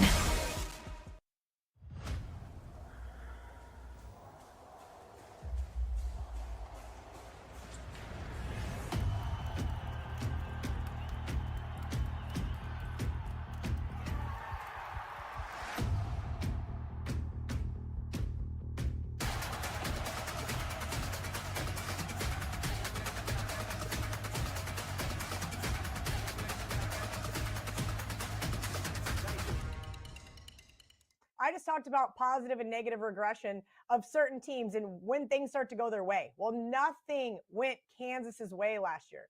I do think this team will win at least 6 games. I do think they're going to go to a bowl game. But I'm not sure how much they're going to miss Devin Neal, their running back that declared for the draft and is now on the Saints. I think that he was by far able to run that offensive scheme, whether Jalen Daniels was 100% or not. If you remember that K-State game, it was bad. Devin Neal was all over that field. Luckily, the Wildcats, for me, and Ariel Epstein, who I brought to the game, said, okay, thank goodness they got the stop when needed. But here's the real reality. KU has missed the postseason 12 of their last 14. This is a team who's going to have to show me something before I'm going to start to believe in them. You want to lay double digits with a KU team with a quarterback who's been injured last year, knee injury, the year before. I know he's coming back. He's a senior. Everybody's really excited for him, but I think we need to pump the brakes a little too much. Fresno State, I understand, is going through a whole rebuild themselves, but I made this joke on another show, so I'll make it again here. Kurt Warner's kids are 2-0 against the University of Kansas. We'll see if they can't make it 3-0, at least against the spread.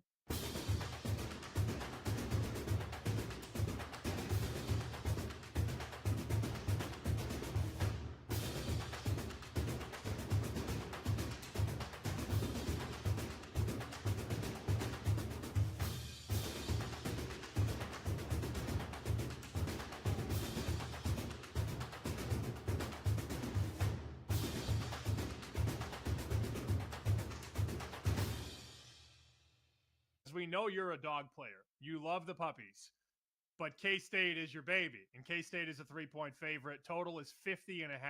What's the handicap? Yeah, it's interesting. You mentioned underdogs. Matt Campbell is an underdog, 47-22. Woo! Man, Iowa State had a epic season last year. If you guys remember, they won 11 games, followed it up with a Pop-Tart Bowl win, and that's something they've never been able to do in their entire football history. But there's a couple of things that really went their way. Number one was in the turnover department, right? They had A+, 9 turnover differential. Those types of things we start to see come back and regress to the mean. Yes, they have some, 9 or 10 guys returning on both sides of the ball, but the Wildcats, if you look at them on paper, are better in almost every single metric from last year. And Sammy, I am not allowed to say exactly what's going to be different, but everybody watching the game tomorrow will see it. I had breakfast with one of the beat writers that I'm really good friends with this morning, and he said, Kelly, the defense is going to be very surprising for you. I think you're going to be very happy with the new defensive schemes that they're going to be running. And I said, okay, great.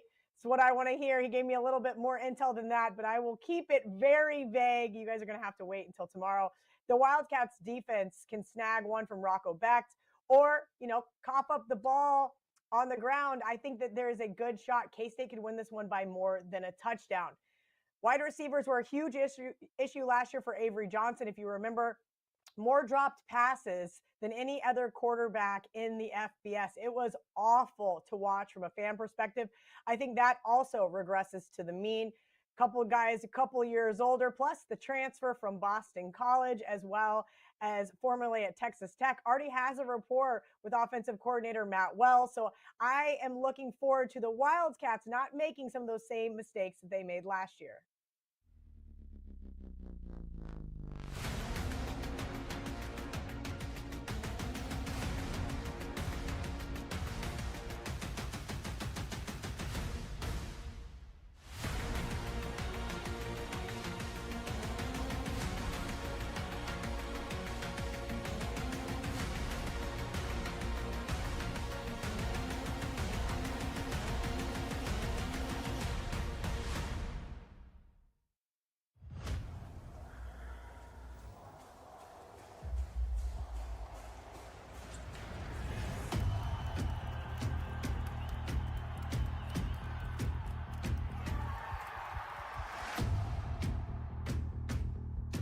Shirts off, throw them around your head, spin them like a helicopter. It's BetMGM Tonight, After Dark, with Ryan Horvat. Some zig, I'm gonna zag. All right, the theme of the night is all dogs hopefully take us to heaven. Nobody wants to bet Seattle U, except for this guy. Presented by BetMGM, the sports book born in Vegas.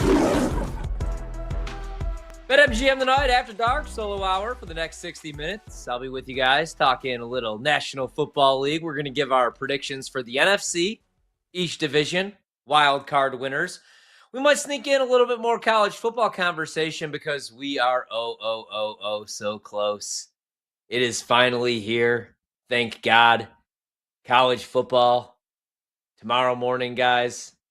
Well, not really for me. This is where I miss being on the in the Midwest, in Chicago, Central Time Zone, the best time zone, because then you wake up, you watch a little College Game Day. Even if it's went downhill a little bit the last couple of years, I'll always be College Game Day. Forget that big noon kickoff stuff. But here I got to wait until noon, which is nice because starting next week when we have the college football show, that runs from 9 a.m. to 10 a.m. Then, if you want to do a little barbecue, you want to grill up some meat, you got some time. You got 2 hours before kickoff because then couch lock from about noon till about 1:32 a.m. for your boy. But this feels good to say. We are officially, as I look up at the clock, 0 days, 14 hours, 58 minutes, and now 30 seconds away from week 0 of the college football season. August 23rd, 2025. Doesn't get much better. And we get a pretty good matchup to kick off the season. We get Iowa State. Last year, they won double-digit games for the first time in school history, 11-win season, taking on Kansas State. A revenge game for Kansas State on a neutral field. And you have an unranked team, 3-point, in some shops, 3.5-point favorites over the 22nd team in the country. And I'll be betting the unranked team, my Kansas State Wildcats. Let's hit some scores real quick before we get into our NFC predictions because it's a busy night of sports. Preseason football action right now. Philadelphia up on the Jets. Eagles 19, Jets 3. The Eagles 15.5-point favorites on the live line. I'm paying attention to the total because I bet the under at 35.5. Live total 28.5. So hopefully that comes home. Tennessee up 17-10 right now on the Vikings. The Titans 6.5-point favorites on the live line. Live total right now in that preseason matchup is 39.5. For the Titans, Cam Ward, limited action tonight, went 3 of 4 passing. He did have 36 yards through the air, no touchdowns, no interceptions. Right now it's Brandon Allen time, though. Atlanta getting beat up on right now, 24-10 by the Dallas Cowboys. The Cowboys 13.5-point favorites on the live line. Live total 47.5. Patrick Mahomes, guys, turns out he's still really good at football, which is why I bet him to win the MVP. He was pushing the ball down the field. The throws that he was missing last year, Mahomes played a couple drives. 8 of 13 passing, 1 touchdown pass, which went to Rashee Rice, who's going to be suspended. Could be up to 10 games, but looked pretty good out there tonight. 2 receptions for 13 yards, scored a touchdown. Mahomes, though, 8 of 13 passing, 143 yards, 1 touchdown, no interception. Meanwhile, Caleb Williams played the entire first half for the Bears. 11 of 15 passing, 113 yards, 1 touchdown, no picks. The touchdown pass went to Rome Odunze, who caught 3 of 5 targets for 45 yards and a touchdown. I want to be excited about that drive, but it was against the third-string defense for the Chiefs, and the Bears were down 17-0 at one point when the first stringers were out there. So maybe I got to pump the brakes on my Bears predictions and bets. Major League Baseball, busy night. Try to run through all these. The Astros with a 10-7 lead over the Orioles. The Mets beating up on the Braves tonight, 12-4 out in Atlanta. Right now, Tampa Bay with a 9-6 lead over the Cardinals. That game's in the top of the 8th. The White Sox doing what they do best, losing to the Twins, 8-4.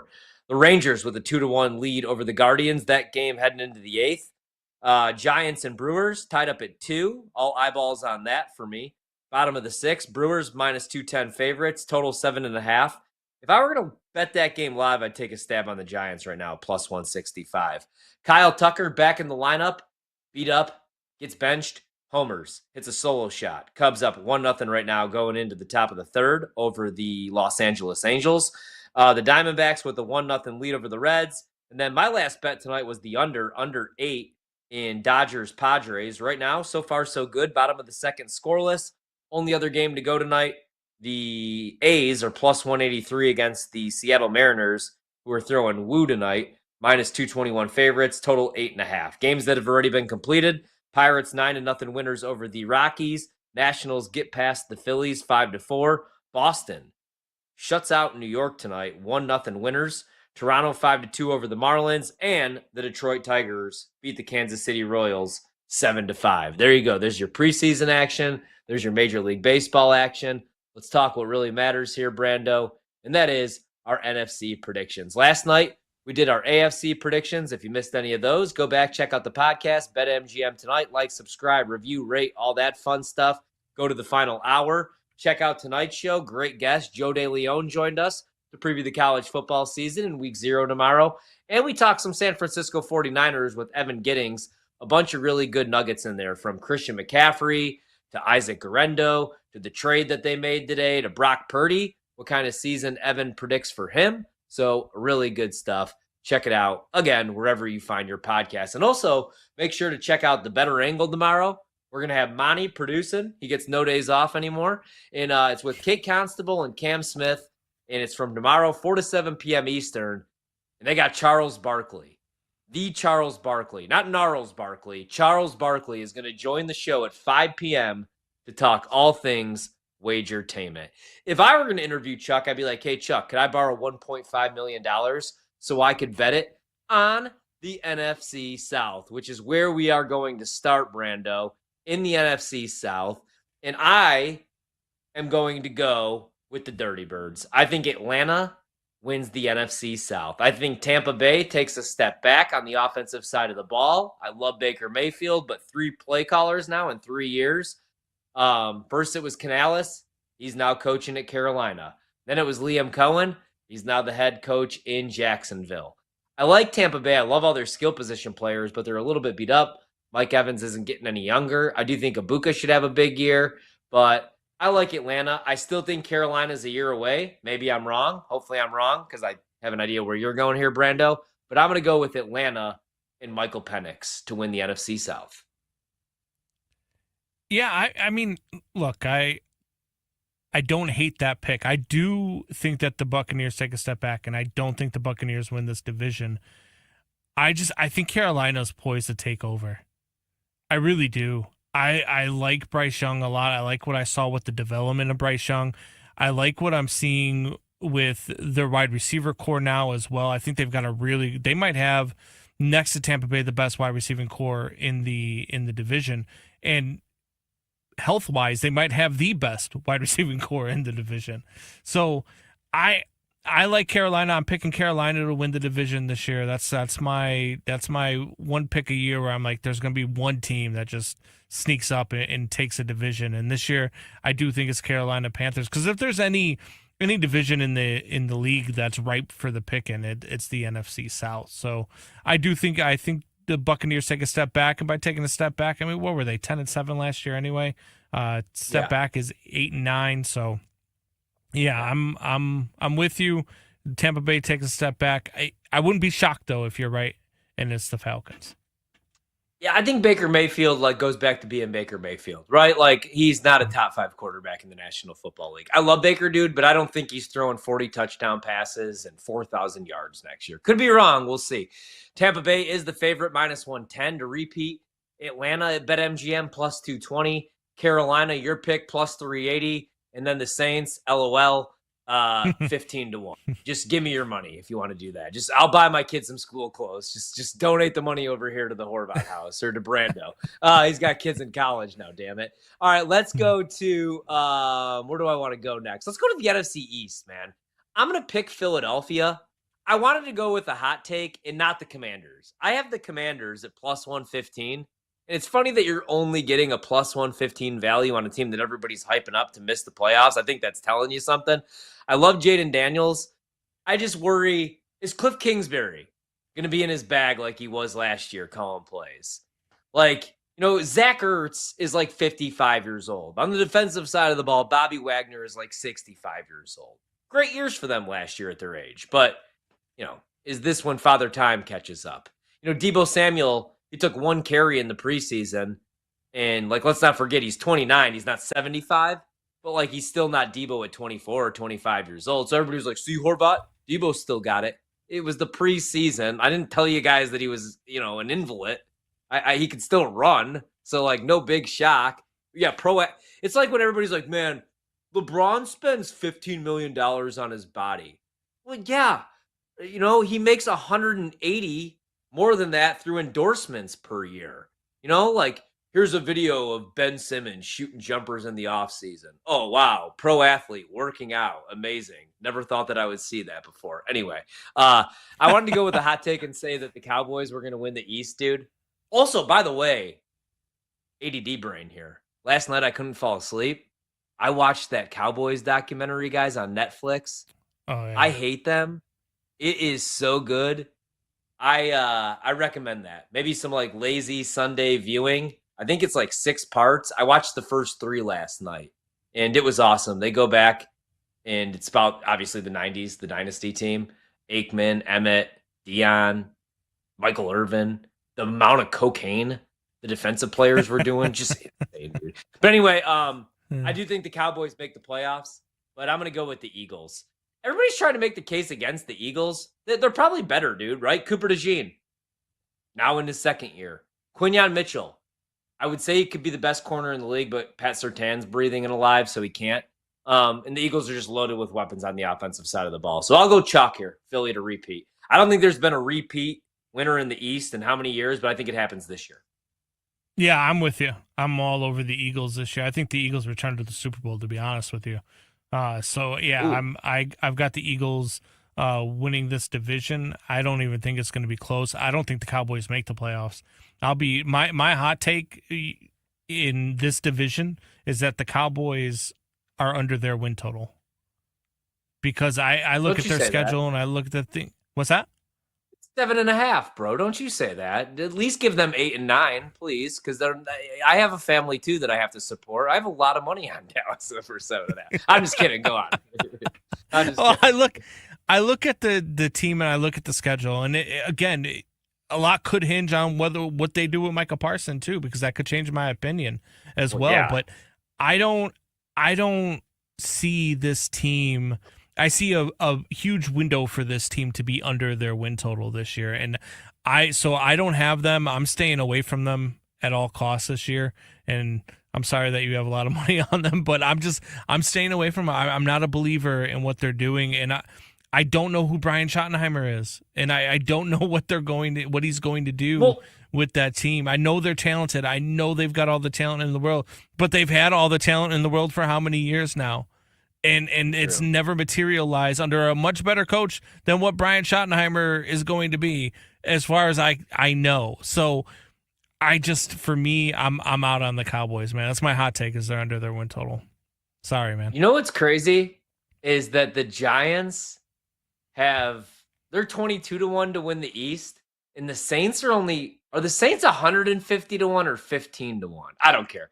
All I'm saying is, if the Giants have higher odds to win their division than the Saints, that's crazy. And I know you could say, well, the South's winnable, right?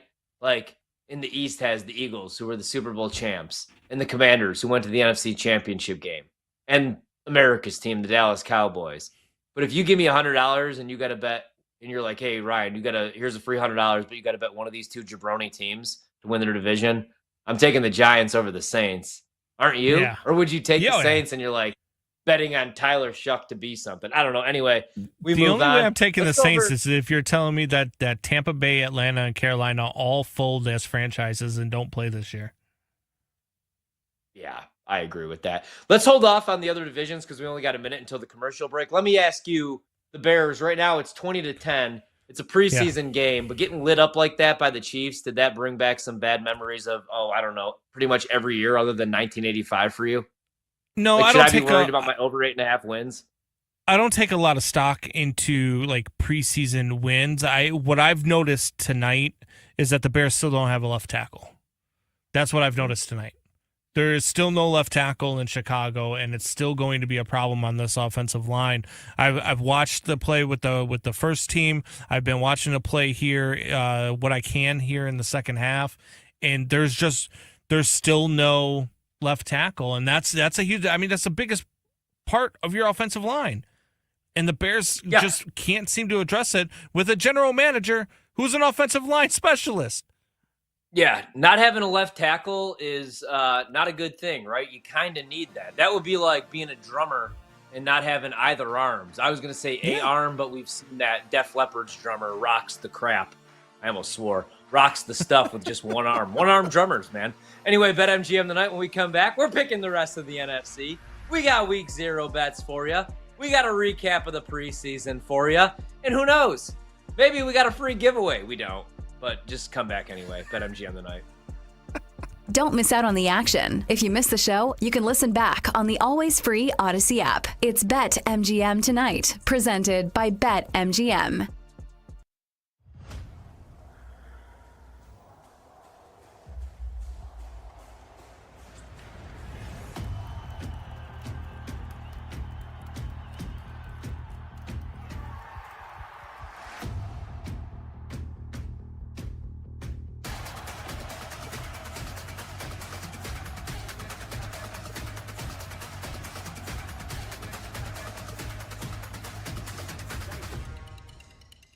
Jenks, do you have a strong feeling about like one of these several contenders? Because from a handicap standpoint, it's difficult when it feels like all these horses are, at the same distance. Yeah. But from a betting standpoint, maybe this is when you say, okay, Baylor or K-State are fourth on the odds list, but they certainly have a striking chance of winning. Like maybe this is where you get value. Yeah, it's crazy, too, because it's going to be hyper-competitive. I mean, Arizona State, Texas Tech, Utah, all at plus 550. Kansas State 6-1. Baylor plus 650. I mean, you've got all of these teams right there near the top that you can make a case for. I like Arizona State a lot. I think Texas Tech probably has the highest ceiling. But the thing is that, yes, they've spent all this money, but that doesn't necessarily translate into wins, right? Sometimes it does. Sometimes it doesn't. We saw this at Texas A&M. They tried this experiment couple of years ago, and it flamed out in a big way. They're trying it again this year. They're once again breaking out a ton of money. But that doesn't always create results on the field, because if you don't have the culture to go with it, then all of a sudden there's jealousy and there could be, locker room comparisons, all those things. But I like the Sun Devils, and I'm really interested in what Kenny Dillingham is going to do. Yes, Scadaboo is gone, but they replaced him in Kanye Udo from Army. And, he wasn't a bigger name in the transfer portal, but averaged more than 6 yards per game last season. He's got some speed, but he's more of a violent runner than anything else. They've also got Sam Levitt back, who I think is probably the best quarterback in the conference. So coaching is huge for me. And again, Dillingham is right there near the top when you talk about the great college football coaches or the better college football coaches. And he does have some talent coming back, particularly at quarterback. So I do like Arizona State, even though they're one of the favorites at plus 550. He's had multiple issues. He's had an elbow, he's had an arm, he's had concussions. Now it's the back. And this is not something that's going to get better. I mean, a back doesn't get better, especially when you're playing quarterback in the NFL. And we've talked about this a couple times this week. We did it on Monday. I think we did it on Wednesday. It's fine to have him out there with the red jersey on and zipping spirals and, oh, look at Stafford. He looks so good. They're not even breathing on him. Forget the contact. Forget cracking him. Forget trying to pull him down. The Rams aren't even going near him. So he's in these 7-on-7 drills, in these very easy offensive drills where the Rams have no interest in putting pressure on him and on driving him to the ground. What's going to stop other teams? I don't want to say bounty gate like the Saints used to do, but what's going to stop other teams from hitting him after the whistle or hitting him well after he lets go of the ball? This is a wounded deer right now. And you notice that the sports books across the country have pulled down the Matthew Stafford props. There's nothing on season yards. There's nothing on season touchdowns. But we have to take the word of the Rams and Sean McVay that he's going to be just fine. Be careful with all that.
Let's get back to the madness. It's BetMGM Tonight After Dark with Ryan Horvat.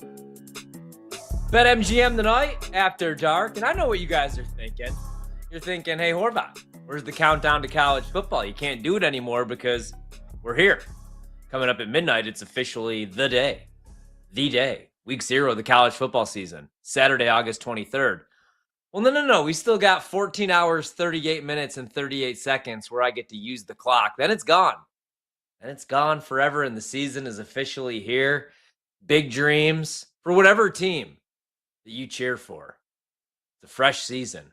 Maybe you're a fan of the Northwestern Wildcats. You actually have hope this season. You can win 4 games. You have Preston Stone, the starting quarterback.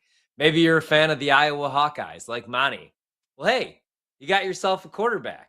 And Gronowski, granted, he comes over from the FCS, but if he's the real deal and you could score, 23 points per game, you could win double-digit games maybe with that defense. Maybe you are a fan of Ohio State, the Buckeyes, the Ohio State. You just won a national title, but maybe this is the year that you could finally beat your rival, Michigan. It's a brand new year. You gotta be vaping me. We're Notre Dame fans. Maybe this is the year we get back to the Natty, but we win it. Maybe this is the year where Jeremiah Smith doesn't make just a ridiculous. I want to swear so much, man, because like I'm a wee guy. We kind of contained him for 3 quarters, but you knew it was coming. You knew it was coming because that was the concern going into that game. Notre Dame has this great defense, but how are they going to defend this cyborg, this freak, this guy that's going to be a top 3 pick? I wouldn't be shocked. I would be shocked because of this quarterback class. But like, if you told me this year when Cam Ward goes number 1, like if Jeremiah Smith came out last year and you told me he went number 1 overall, I wouldn't think that's crazy. And that's just not something that you see ever. Like, not since Keyshawn. Wide receivers don't go number 1 overall, no matter how good they are. But Jeremiah Smith is that good. And Notre Dame kind of contained him for 3 quarters, but you knew it was coming. Because there's no way to play that guy. You play man defense, he's going to crush you.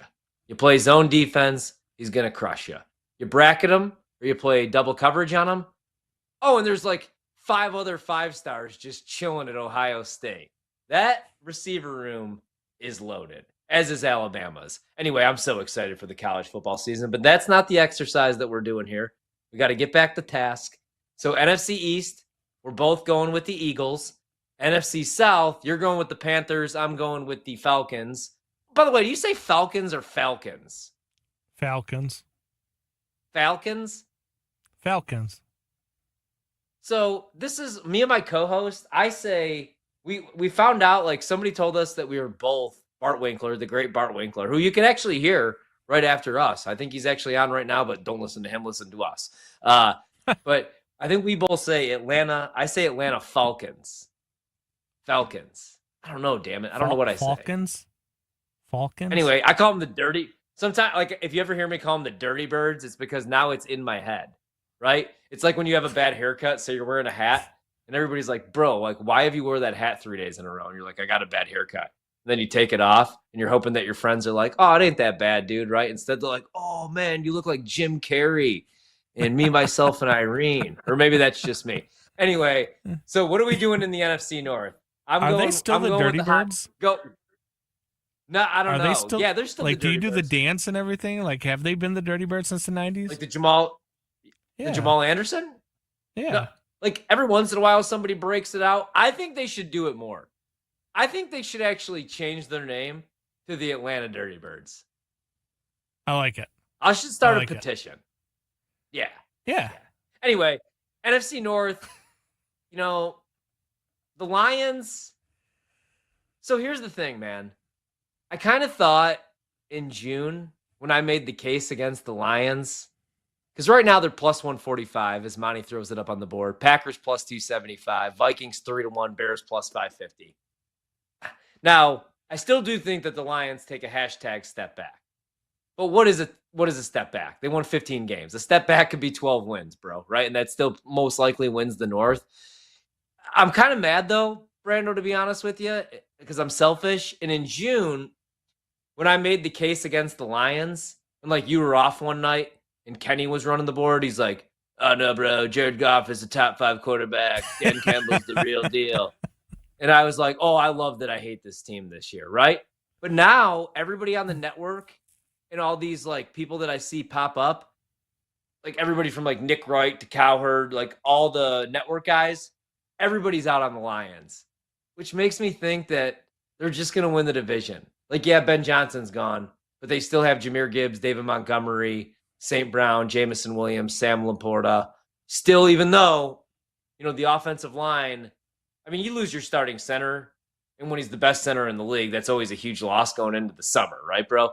But then I worry about the defense, especially with Aiden Hutchinson coming back from that broken leg. But watch, they're just going to win the division because now everybody's out on the Lions. That pisses me off. I thought I was going to be on an island like last year when I didn't like the Niners and I loved the Eagles, and everybody was calling me crazy.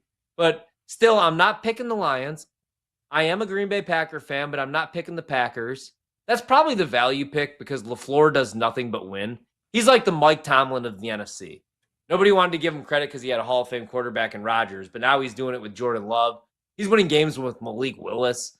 But I will stick with my original pick, even though wasn't all that impressed. Granted, it was against the Chiefs. Bears plus 550. Ben Johnson calling the offense. Dennis Allen calling the defense. Randall L helping out the receivers. Yeah. I hope that tonight, though, isn't what we see, because a lot of Caleb holding on to the ball a little bit too long in the pocket for my liking. I want Caleb letting that thing rip. But I'm going to bear down. I would love the Bears to be able to acquire one of these pass rushers that are angry. Why aren't the Bears in the conversation for Hendrickson? I don't want to pull up the cap stuff because it's 10:27 Eastern time on a Friday night, and I'm more excited for this Dave Matthews concert in week 0 than I am the Bears cap situation at this point in my life. But like, why wouldn't they be in the conversation if Hendrickson's really on the move? Parsons is a pipe dream, because if Dallas moves him, they need to check Jerry into a home right now. Yeah, but no, I don't disagree with you on that point, because Dallas. But like, I don't think the Bengals not move him. Moving Hendrickson. I didn't mean to cut you off. I want to get your take. I don't think the Bengals moving Hendrickson is as crazy as we think. Is he awesome? And does their defense suck? Both true. But dude, they can't stop the run. And even with him, the defense is bottom 10. So like, and they treat their team like it's Madden. They're like, oh, T. Higgins, there's $100 million. Hey, Jamar Chase, you're the highest paid receiver in the league. Burrow, highest paid quarterback. Oh, Burrow, we got you killed 3 of the 4 years that you were in the league. We got to fix up the offensive line.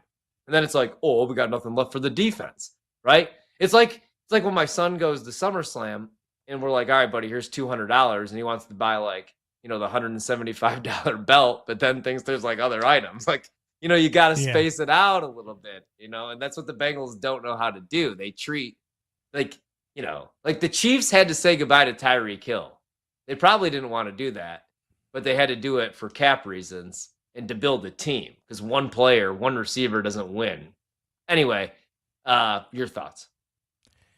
Yeah, I don't know why the Bears are in on Hendrickson. I don't know that they're not in on Hendrickson.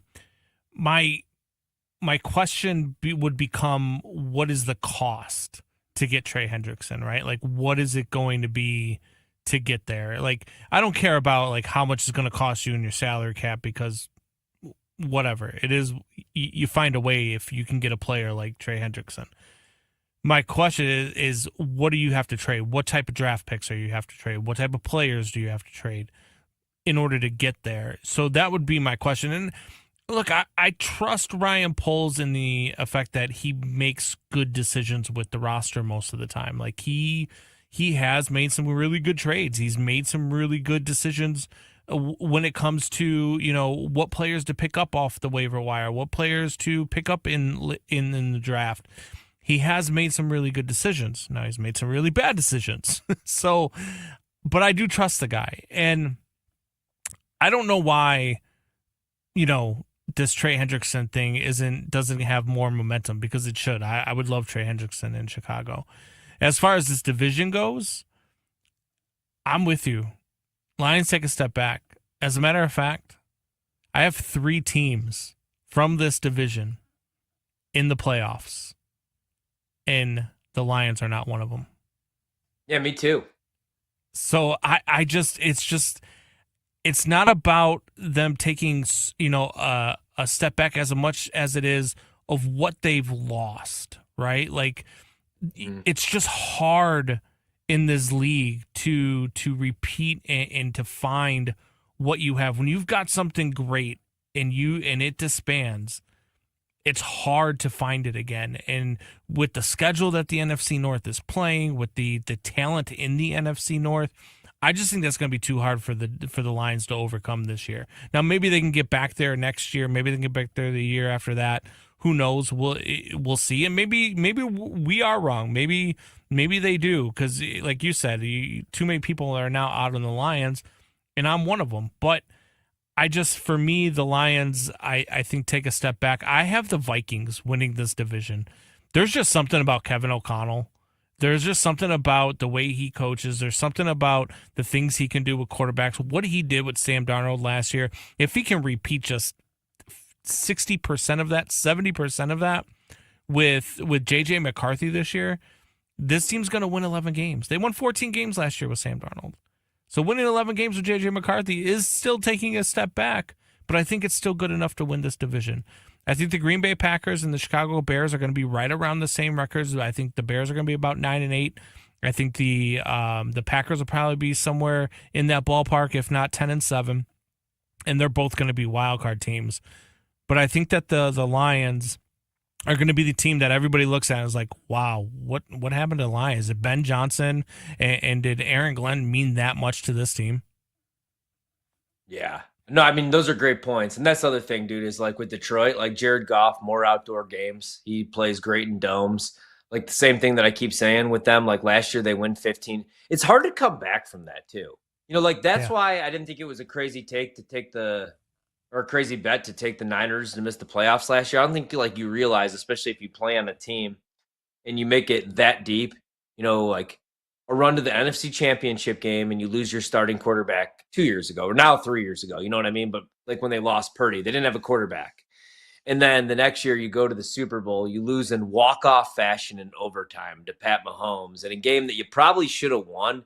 I think they win that game if Dre Greenlaw doesn't get hurt. Like Travis Kelce didn't have a reception in the first half in that game while Greenlaw was out there at least.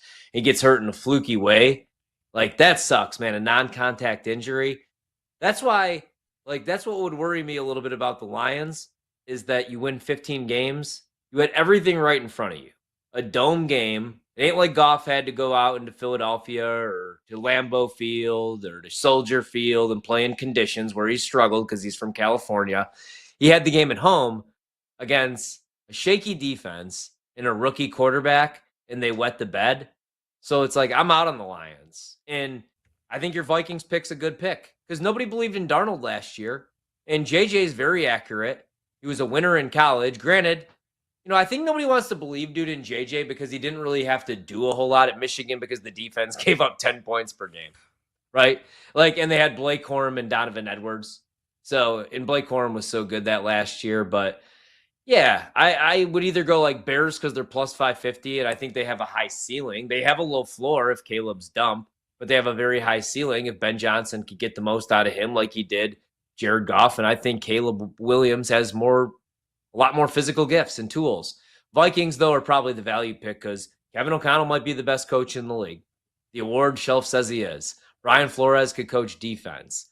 That's the other case I make for Ben Johnson, though. I think that's a very underrated stat when we do talk about the Bears, and granted, it was with another team. But like all these coordinators, Ben Johnson owns the Packers, right? Obviously, everybody owns the Bears, right? Or everybody owned the Bears. And then, you know, 4 of the 7 games that Brian Flores last year, in the last 2 years, gave up over 30 points. 4 of them came from Ben Johnson's offense. So it just comes down to, is Caleb that dude? And he was drafted number 1 overall over Jaden Daniels. So he has to be that dude or he'll be a bust. And unfortunately, your GM, who you just extended, like, he probably gets a shot at drafting another quarterback, which is crazy. When we come back, we'll wrap up the NFC conversation. But again, the Lions plus 145 to win the division. Green Bay plus 275. You got Minnesota 3-1 and the Bears plus 550. As a Packers fan, I should be more in on Green Bay. You know, I mean, I'm obviously not worried about Jordan Love's injury because he's already back. The only concern I have about them is their pass rush and their secondary. Right now, they're playing Bo Melton, converted wide receiver and defensive back. That works like if you're at Mount Carmel High School or on the FCS level. I worry a little bit when an NFL team is moving like Bo Melton to play defensive back when you could have just, I don't know, paid Jair Alexander what he wanted. Actually, you already paid him, just brought him back. Dumb. BetMGM tonight. We wrap up the week next. Wherever you go, we're there. Listen to the BetMGM Network live on Odyssey, tune in, and now on the iHeartRadio app. Wagertainment for every fan.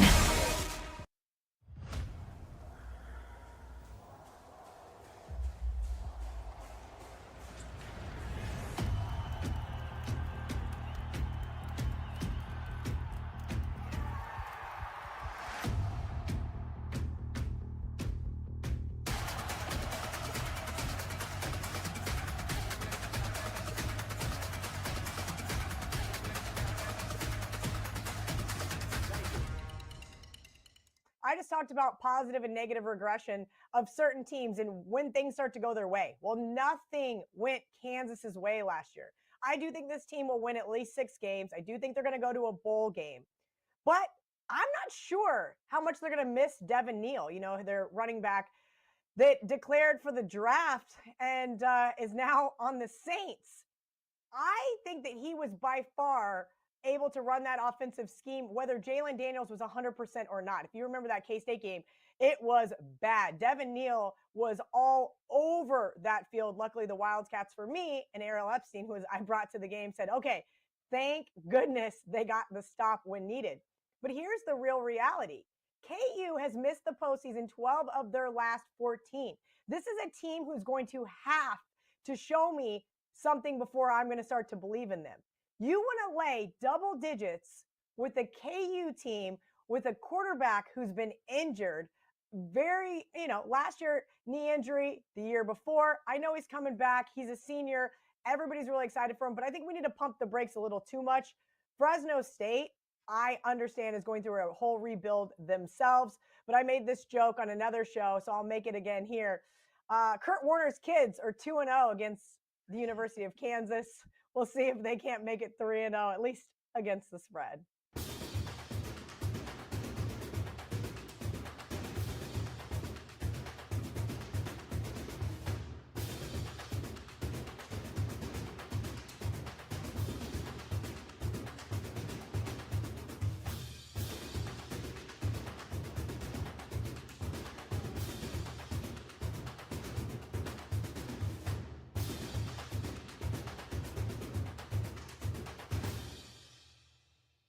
We know you're a dog player. You love the puppies, but K-State is your baby, and K-State is a 3-point favorite. Total is 50.5. What's the handicap? Yeah, it's interesting. You mentioned underdogs. Matt Campbell is an underdog, 47-22. Woo! Man, Iowa State had a epic season last year. If you guys remember, they won 11 games, followed it up with a Pop-Tart Bowl win, and that's something they've never been able to do in their entire football history. But there's a couple of things that really went their way. Number one was in the turnover department, right? They had +9 turnover differential. Those types of things we start to see come back and regress to the mean. Yes, they have some, 9 or 10 guys returning on both sides of the ball, but the Wildcats, if you look at them on paper, are better in almost every single metric from last year. And Sammy, I am not allowed to say exactly what's going to be different, but everybody watching the game tomorrow will see it. I had breakfast with one of the beat writers that I'm really good friends with this morning, and he said, Kelly, the defense is going to be very surprising for you. I think you're going to be very happy with the new defensive schemes that they're going to be running. And I said, okay, great. It's what I want to hear. He gave me a little bit more intel than that, but I will keep it very vague. You guys are going to have to wait until tomorrow. The Wildcats defense can snag one from Rocco Becht or, cough up the ball on the ground. I think that there is a good shot K-State could win this one by more than a touchdown. Wide receivers were a huge issue last year for Avery Johnson. If you remember, more dropped passes than any other quarterback in the FBS. It was awful to watch from a fan perspective. I think that also regresses to the mean. Couple of guys a couple years older, plus the transfer from Boston College, as well as formerly at Texas Tech, already has a rapport with offensive coordinator Matt Wells. So I am looking forward to the Wildcats not making some of those same mistakes that they made last year.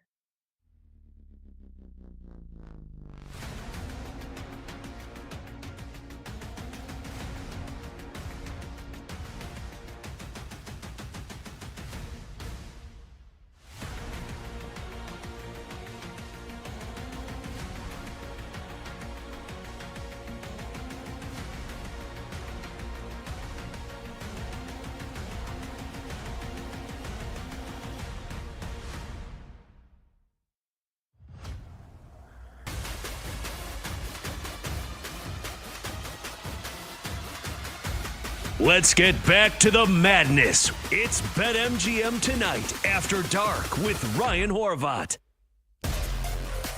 After Dark is right, 10:42 p.m. on the East Coast. It's our final segment of the night, but fun doesn't stop just there on the BetMGM network. You could go back, listen to all of this week's content, all of our great guests. Tonight, we spoke with Joe DeLeon, talked a little college football, San Francisco 49ers with Evan Giddings, and then all of our great weekend content you could find anywhere with Odyssey, iHeartRadio, or the TuneIn apps.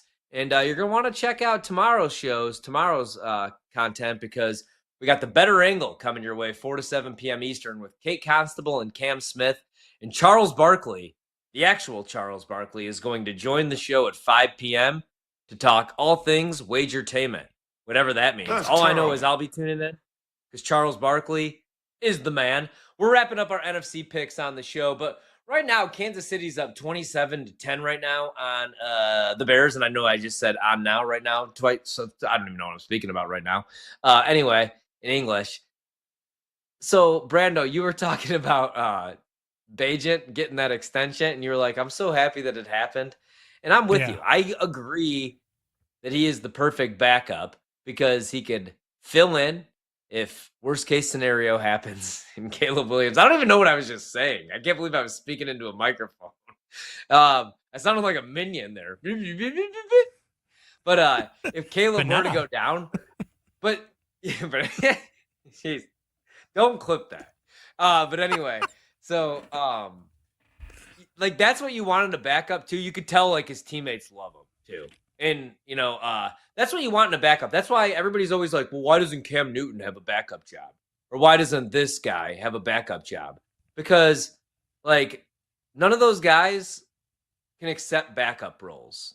A backup role is you're running prep team. You know what I mean? Like, you're getting the quarterback ready for the opponent. You're getting the defense ready for the opponent. So that's why I agree, man. I think that if we were going to play the backup game, which might happen before we get to week 1. You never know. Doing 4 hours a night. He would definitely be top 5 for me. I don't know. He might be my favorite backup in the league. Let's set it at 5.5. Week 5.5, where people are calling into 670 the score. Hey, give that Bajent kid a shot. He reminds me a little bit of Trubinsky. They're already doing it.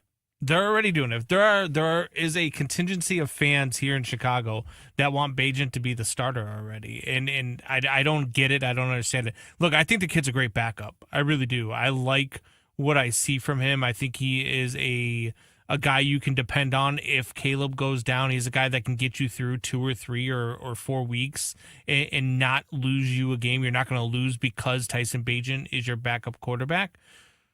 Yeah. The thing with, like, you know, when you look at like guys like Cam Newton, right? The guys that are like, why isn't Cam Newton? Cam Newton couldn't throw the ball 10 yards downfield the last time that we saw him on an NFL field. So you gotta stop with that. And then I saw a list this past week where they ranked all of the backups in the league, and Tyson Bajent was 28th on that list. What? I don't know how that happens, but Tyson Bajent was 28th.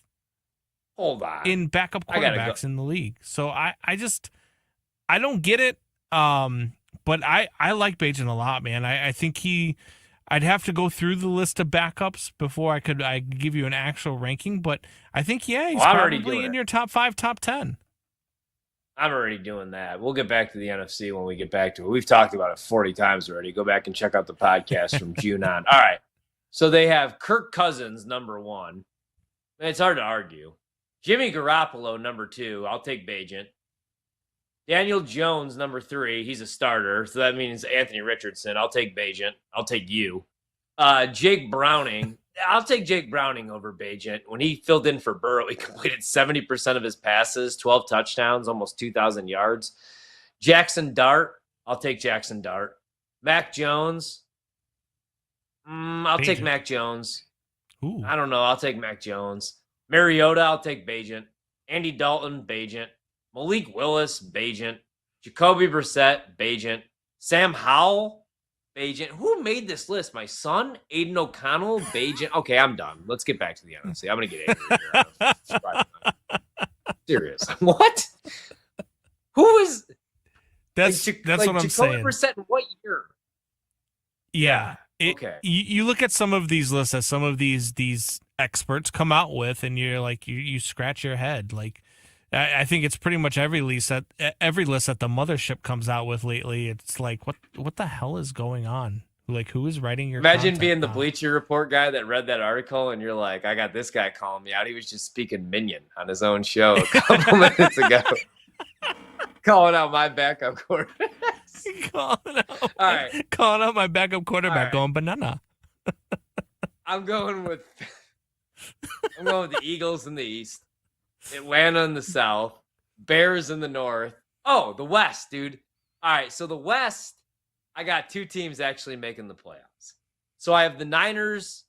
They're back now. The Super Bowl hangover is over. They're fully healthy, and it helps. They're playing the easiest schedule in the league. I didn't want to be a Purdy guy just because like he cost me some money at Iowa State, and I didn't want to believe, just like every other team in the league didn't want to believe, which is why he was Mr. Irrelevant. I don't know if we pumped that story out there enough, but he's good, man. I mean, like last year he almost threw for 4,000 yards. He didn't play in 2 games, and all of his weapons were hurt.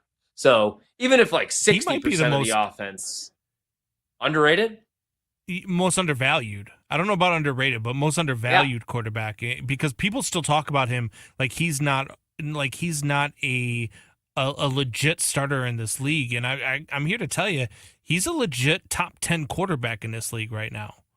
And people that don't believe that need to go back and watch him. But he's very accurate. He's smart with the football, doesn't turn the ball over a ton, and he makes really good decisions. He reads plays really, really well. He reads defenses really, really well. Brock Purdy is a very good quarterback. I completely agree, dude. But it's like, the debate shows Brock Purdy is not elite. Okay, he is. Like the only reason, dude, he actually played really well in that Super Bowl against Kansas City. He was just running for his life. He was pressured on over 75% of his dropbacks, and he was not the issue in that game. I love Christian McCaffrey. If he doesn't fumble, it's probably a different story, man, right? But Niners are actually the favorites at plus 165. That's my pick, though. I like Purdy. McCaffrey should be fully healthy. Worry a little bit about the defense, but they bring back Robert Saleh, and Bosa's still there, and Fred Warner's still there. The Rams can easily win the division. The Rams also could be, lead the league in injuries. Right now, Matthew Stafford has a bad back. I do not trust that situation. I mean, they froze him. They're like, hey, guys, we actually made a big mistake. We froze this man, and now his back is actually worse. And I love Devontae Adams, and I still think he's going to – I keep saying, but he's not getting any younger. Devontae's still very good. And then the other team I'm taking to make the playoffs, though, is the Arizona Cardinals at plus 450. I like Jonathan Gannon. I liked him a lot as a defensive coordinator with Philly a couple years ago when they went to the Super Bowl, and I like what they did in the draft. I think that, picking up Nolan from Ole Miss and Johnson from Michigan, that'll fix the secondary, and they also spend some money on some edge rushers like Sweat. It just comes down to, can Kyler finally live up to the hype, man? I mean, he's a great fantasy quarterback, but that doesn't always translate to being a great actual NFL quarterback just because you give us rushing yards. So I feel like honestly, it's got to be S or get off the pot time for both Jonathan Gannon, though, and Kyler Murray, where if it's not this year, it's next year, because there's no more excuses now. Trey McBride got paid, and he might be the best tight end in the league. Marvin Harrison's now in year 2. James Conner's still an absolute stud, even at 30 years old. So that's it for me, man. So, again, I want to get your picks here, Brando, but I'm going to go with Eagles, Atlanta, Chicago, San Fran, and then my wild card teams, I'm going to go Arizona, I'm going to go Green Bay, and I was going to go Minnesota, but I'm going to replace them with the Cowboys. I think the Cowboys go to the playoffs this year just because nobody else thinks that they're going to.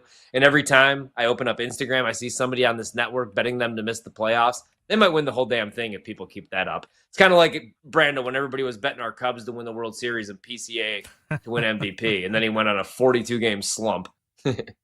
Yeah. No, I'm with you in the West. I like the 49ers as well. You listen to all the Brock Purdy dejectors, like you were talking about with the Super Bowl, right? Like he played well in that Super Bowl, but he was getting killed by the defense of the Kansas City Chiefs.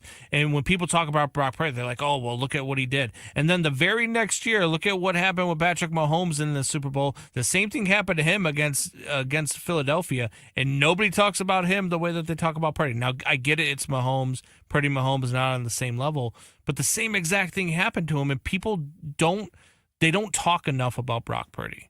And Brock Purdy and the 49ers are going to win this division pretty easily. My wild card picks, I've got the Green Bay Packers, the Chicago Bears, and the Los Angeles Rams, as much as it scares me because I don't know how Matthew Stafford's back is going to hold up. They might be the team that is the odd team out, but I've got them in right now. So those are my wild card teams. My NFC champion, Philadelphia Eagles. They're going back to the Super Bowl. I've got Eagles, Ravens in the Super Bowl. I've got the Ravens beating the Eagles in the Super Bowl. Ooh-wee. I have the Pittsburgh Steelers shocking the world, going to the Super Bowl and beating the San Francisco 49ers. Your Super Bowl MVP, Aaron Rodgers, who then rides off into the sunset, only to be seen 2 weeks later on the Joe Rogan podcast. There it is. There's our NFL predictions. Before we get out of here, in case you missed it, the first 50 times that we talked about it, before we wrap up the show, got to give weekend picks, of course. I'm rolling with Kansas State on the money line. I also like them under 3.5. So as a field goal favorite over Iowa State. I think they get revenge from last year's loss. I like their starting quarterback, Avery Johnson's rushing yards and anytime touchdown. And I like the under in the game, 50.5. When some zig, we zag. The total got bet up yesterday in Sam Houston in Western Kentucky to 61.5. Today comes the resistance. Regardless, we still like the under at 60.5. Also coming up tomorrow, Brando got the closing line value. UNLV now a 30.5 point favorite. Good call, Brando. I'm not on that one, but I'm laying 13.5 with Kansas over Fresno State. And then Stanford, Hawaii. I'm going to do myself a favor and not bet that game. Maybe bet it live, but you don't need to bet every week 0 game. Like I told Brandon last night, you try to bet every game, you're going to end up living under a bridge. That's the advice that I leave. Be safe, be responsible, enjoy your weekends, enjoy your fantasy drafts, enjoy the sex if you're lucky enough. At MGM tonight, we're back on Monday. That's a wrap. Come back for more Wagertainment on BetMGM tonight, Monday to Friday, 7 to 11 p.m. Eastern on the BetMGM network. Make it legendary.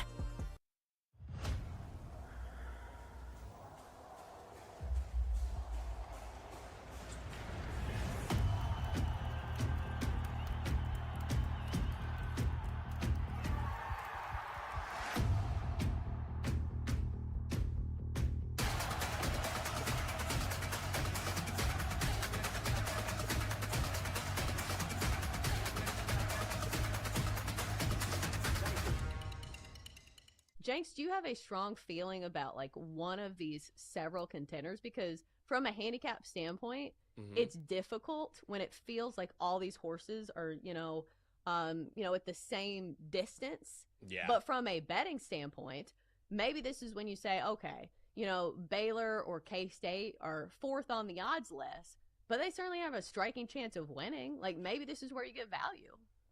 Yeah, it's crazy, too, because it's going to be hyper-competitive. I mean, Arizona State, Texas Tech, Utah, all at plus 550. Kansas State 6-1. Baylor plus 650. I mean, you've got all of these teams right there near the top that you can make a case for. I like Arizona State a lot.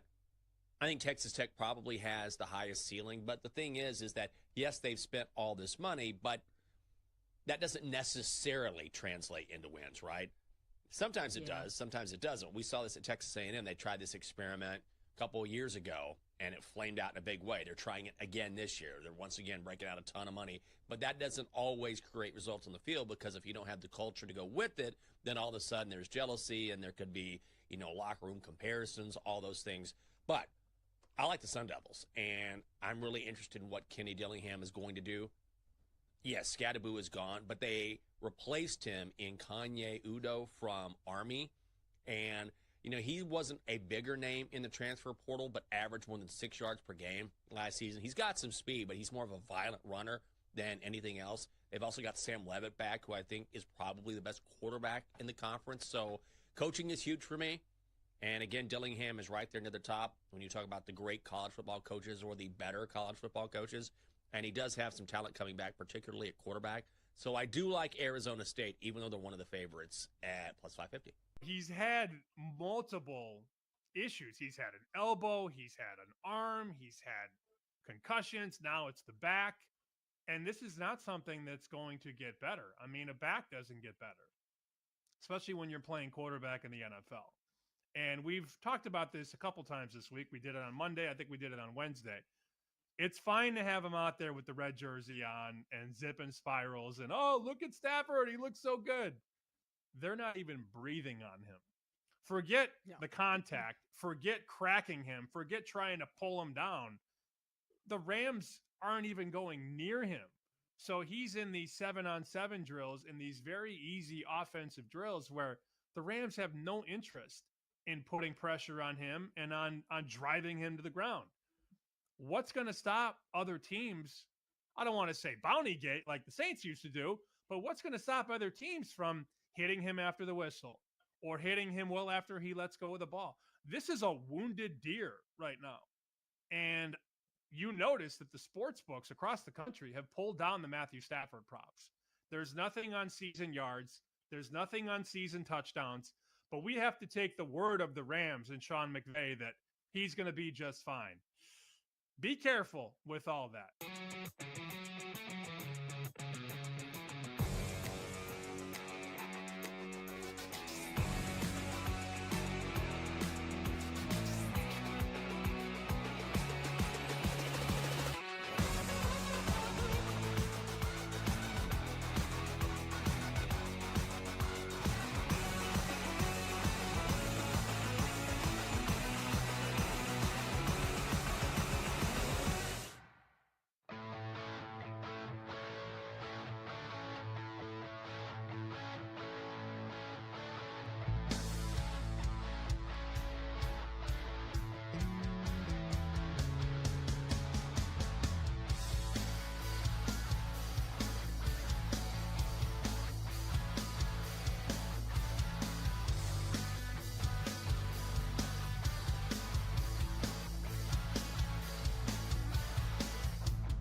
And now it's time for Back to the Futures on the BetMGM Network with Brandon Sprague and Will Ortner. Hey, welcome in. Back to the Futures is back again here on the BetMGM Network. I'm your host, Brandon Sprague, out here in Portland, and joining me, as always, is my co-host out there in Dallas, Texas. Yeehaw, Cowgirls. Everybody stand back. We've got Cowboy himself, Will the Thrill, the greatest stepdaddy in the Big TX, joining the show. Will Ortner, how we doing? Well, I'm just happy to be the not the stepfather, but the father that stepped up. You know, I'm enjoying it out here, trying to get a different lay of the land. It's way warmer. I'm like working out all the time now because it's always really warm, and I can't be as fat as I want to be. There you go. I mean, look, slim down, attract more mommies. Totally get it. It's a good game plan for you. How much of the I know you got a new gig, and we won't talk about that for weird reasons, but I know you're covering the NFL pretty closely. NFL preseason week 1 is here. It is past us. We had all the games. I was at a game. I flew back in time to do the show today. Let's start with this. Let's start with Shedeur Sanders, which I just want to note for the record, because we'll talk about this guy.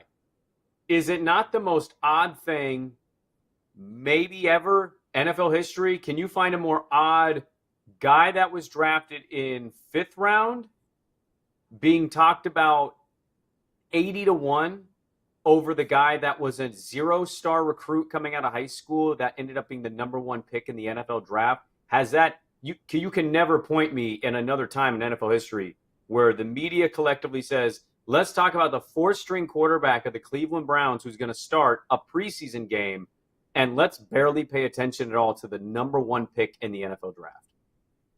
Well, just because of what the Sanders have been able to build. I mean, Prime was like kind of the originator of that.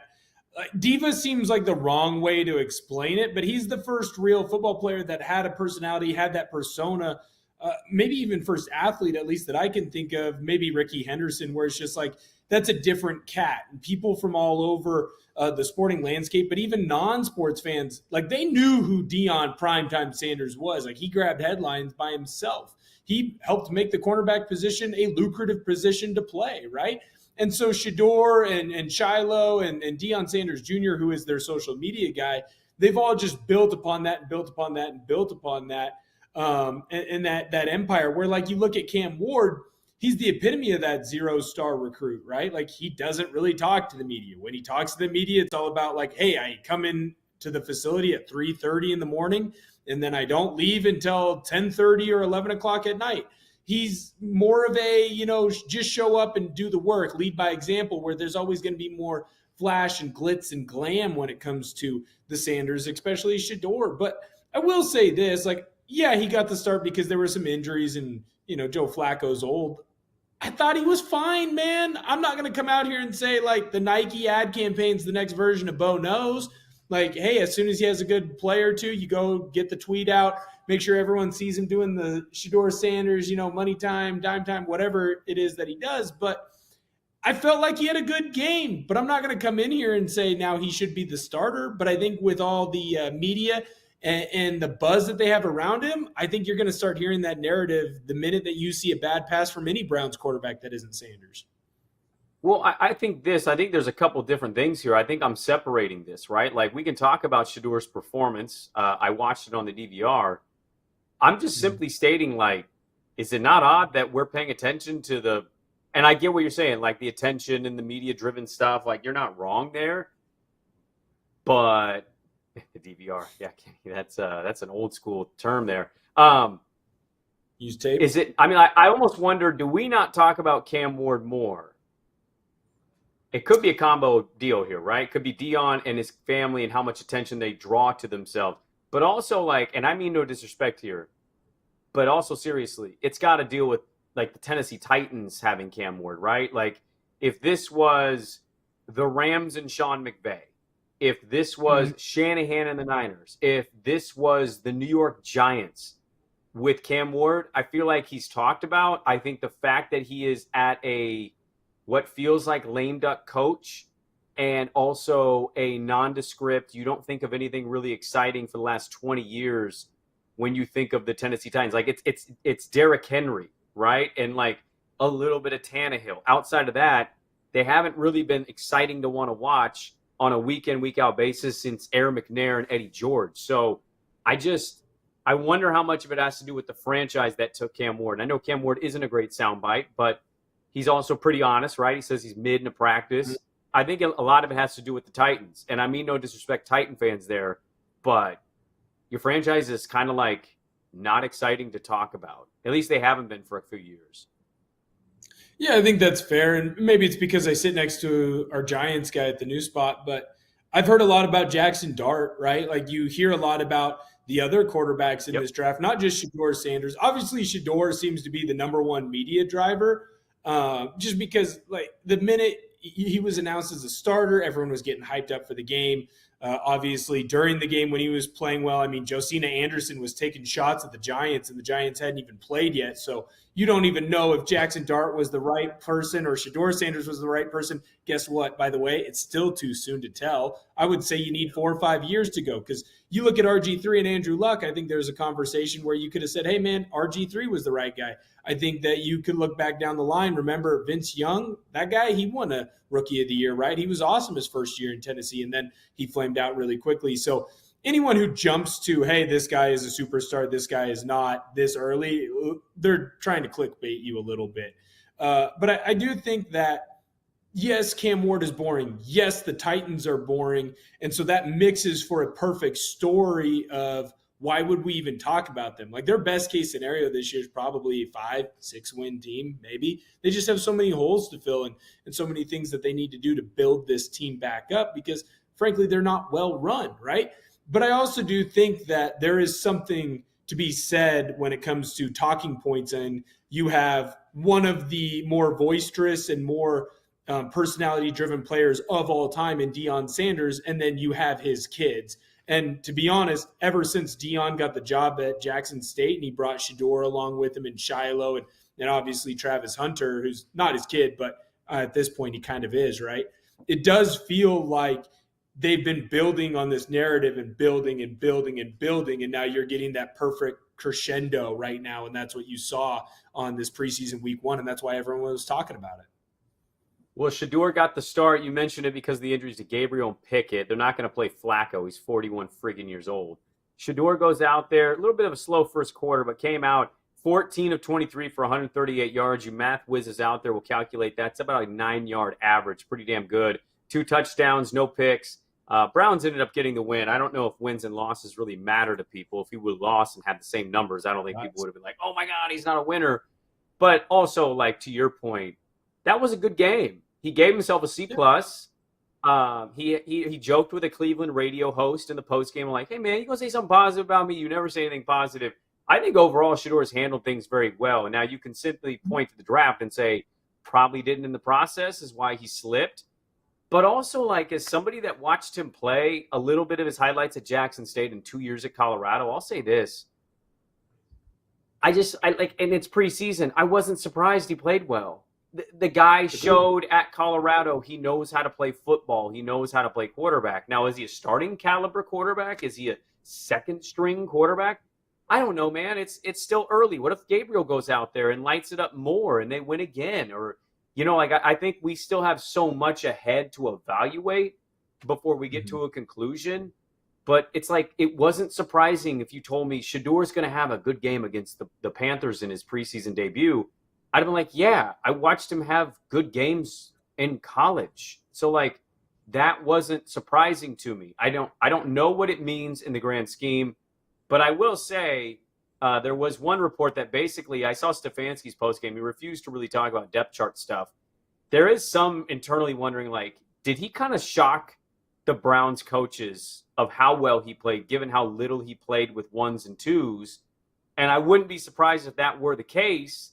Because I coach my daughter's basketball team, and we have players that, like, when we play, man, they stand out. When we practice, they struggle a little bit. We call those gamers. And I think Shedeur is a gamer. I just think he's a dude that you put in a moment and he can produce. Doesn't mean he's going to be perfect. Doesn't mean he's going to be starting quarterback. But it was like I thought it was weird how surprised people were that Shedeur Sanders played well in a game of football. Well, I also think that with Sanders, you have a lot of the people that are going to put a shine on no matter how he does, right? We've seen it before. That first year at Colorado really wasn't that good, not necessarily from his play, but from a team standpoint, right? Like, you have your first couple, they went 3-0. Terrible. Right. But they started the year 3-0. Everyone's talking about them being a playoff team, and then, it all goes downhill after the Oregon game where Oregon stomps them out at Autzen. But the other thing with him, you have these people that are always going to bring a shine to him. You also have a lot of people that are going to downplay any of his accomplishments just because they don't like the sideshow around him, whether that's fair or not fair, right? And I do think that there are some people that are a bit surprised by how he played because either they didn't take the time to truly watch a lot of the Colorado games, or they bought into their own narrative or other people's narratives that they hold in high regard, where you have a lot of negative press around Shedeur. Basically, since this draft process has started, he doesn't take it seriously. His dad's his own agent. As soon as, he slides in the draft, he goes and finds his own agent because they were handling it improperly. Mm-hmm. He comes in and he's going to be the fourth string behind all these quarterbacks. They drafted another guy who has similar, arm strength issues 2 rounds ahead of him. So, like, what is he going to turn into? And so then when he goes out in a preseason game, everyone starts overreacting. Go, oh, my God, like, look at how well he did. I do want to remind most people, and I don't know the complete ins and outs of which starters played for the Panthers or if every starter played. That's completely possible. But I watched the Seahawks game start to finish. Aside from the rookie starters or guys who were really battling it out for a position, none of the starters started in that game. The Raiders, on the other side, their starters played one series and then they were out. So, as well as Shedeur looked, just remember, hey, the playbook's a little bit different. Everyone is trying things out, right? So you're not up there making big audibles. You're not necessarily trying to get big chunk plays and big yards. You're trying to see what works and what doesn't work. Is Shedeur able to go out there and make all the calls? So do you shrink the playbook a little bit to make his life easier on him? If you're the Carolina Panthers, are you trying to add in more blitz situations? Are you trying to sit back in coverage more just so that you can get different looks for different things? It's not a normal football game. I would equate it more to like a high school scrimmage where you just call plays to see if it works or if your guys can handle it or how they handle it, right? Sometimes you make calls on purpose for your guys to look bad. In the game you went to, San Francisco, they went for it on a fourth down, like deep in their own territory when they were getting blown out. There was no reason to do that. In a real game, Shanahan doesn't do that, but he did it in that game and in that moment because he wanted to see what his guys could do. Sean Payton in that game called a bunch of timeouts so that they could get the ball back right at the end of the first half so his guys could go through a 2-minute drill type situation. So as good as Shedeur looked, I'm really taking a lot of it with a grain of salt because we don't know the entire situation of what's going on both sides. What are they looking for? What are they trying to do? It's a cool story. Do it when it matters, right? Do it when real bullets are flying. Right now, you're still kind of going through the trainings of everything. From one quarterback having a good night to another quarterback not having a good night during the week, going into the weekend, we had Ravens-Colts, and so Anthony Richardson was announced as the starting quarterback for the Colts. Pretty pivotal year. Feels like the Colts are sitting in a place where they're probably not in a win situation. If you have them at, I think it's, Zach, could you look this up? I think at BetMGM I saw if you have them under 6.5 wins, which is an alternate line, because I think their over-under was like 7.5, 8.5. If you go alternate line 6.5 under, you're at plus money. I think the Colts are going to be in a competition for the number one pick, and I think the Colts might completely restart their organization in many ways. And one of them might be at quarterback. Richardson has only sub 60% quarterback last year in completion percentage. Pretty pivotal season. Goes out against Baltimore. Everybody's kind of watching, going, all right, what are you? Can you dominate here? And I don't know, man. He gets hurt. He doesn't see the cut. It's like one of those. He doesn't see the blind side. He doesn't read the situation. He dislocates his pinky. Daniel Jones comes in and sucks. So, Colts under 6.5, is plus 150. I have a hard time going under that, but if you think they're under 5.5, that's plus 260. And if they're Tennessee Titan bad under 4.5, it's 4-1. So, give me a couple thoughts real quick because we got 60 seconds. We'll carry this over. Anthony Richardson, your thoughts when you saw him go down? Yeah, I think he's clearly not learned the aspect that he needs to learn the most. He has all the athleticism in the world. He's a freak athletically. His issue is between the ears. And right there, you had a 5-man pass protection, and you had a 6 guy coming off the edge in a blitz. Like, you need to shift your line protection there so that you stay upright. And he didn't.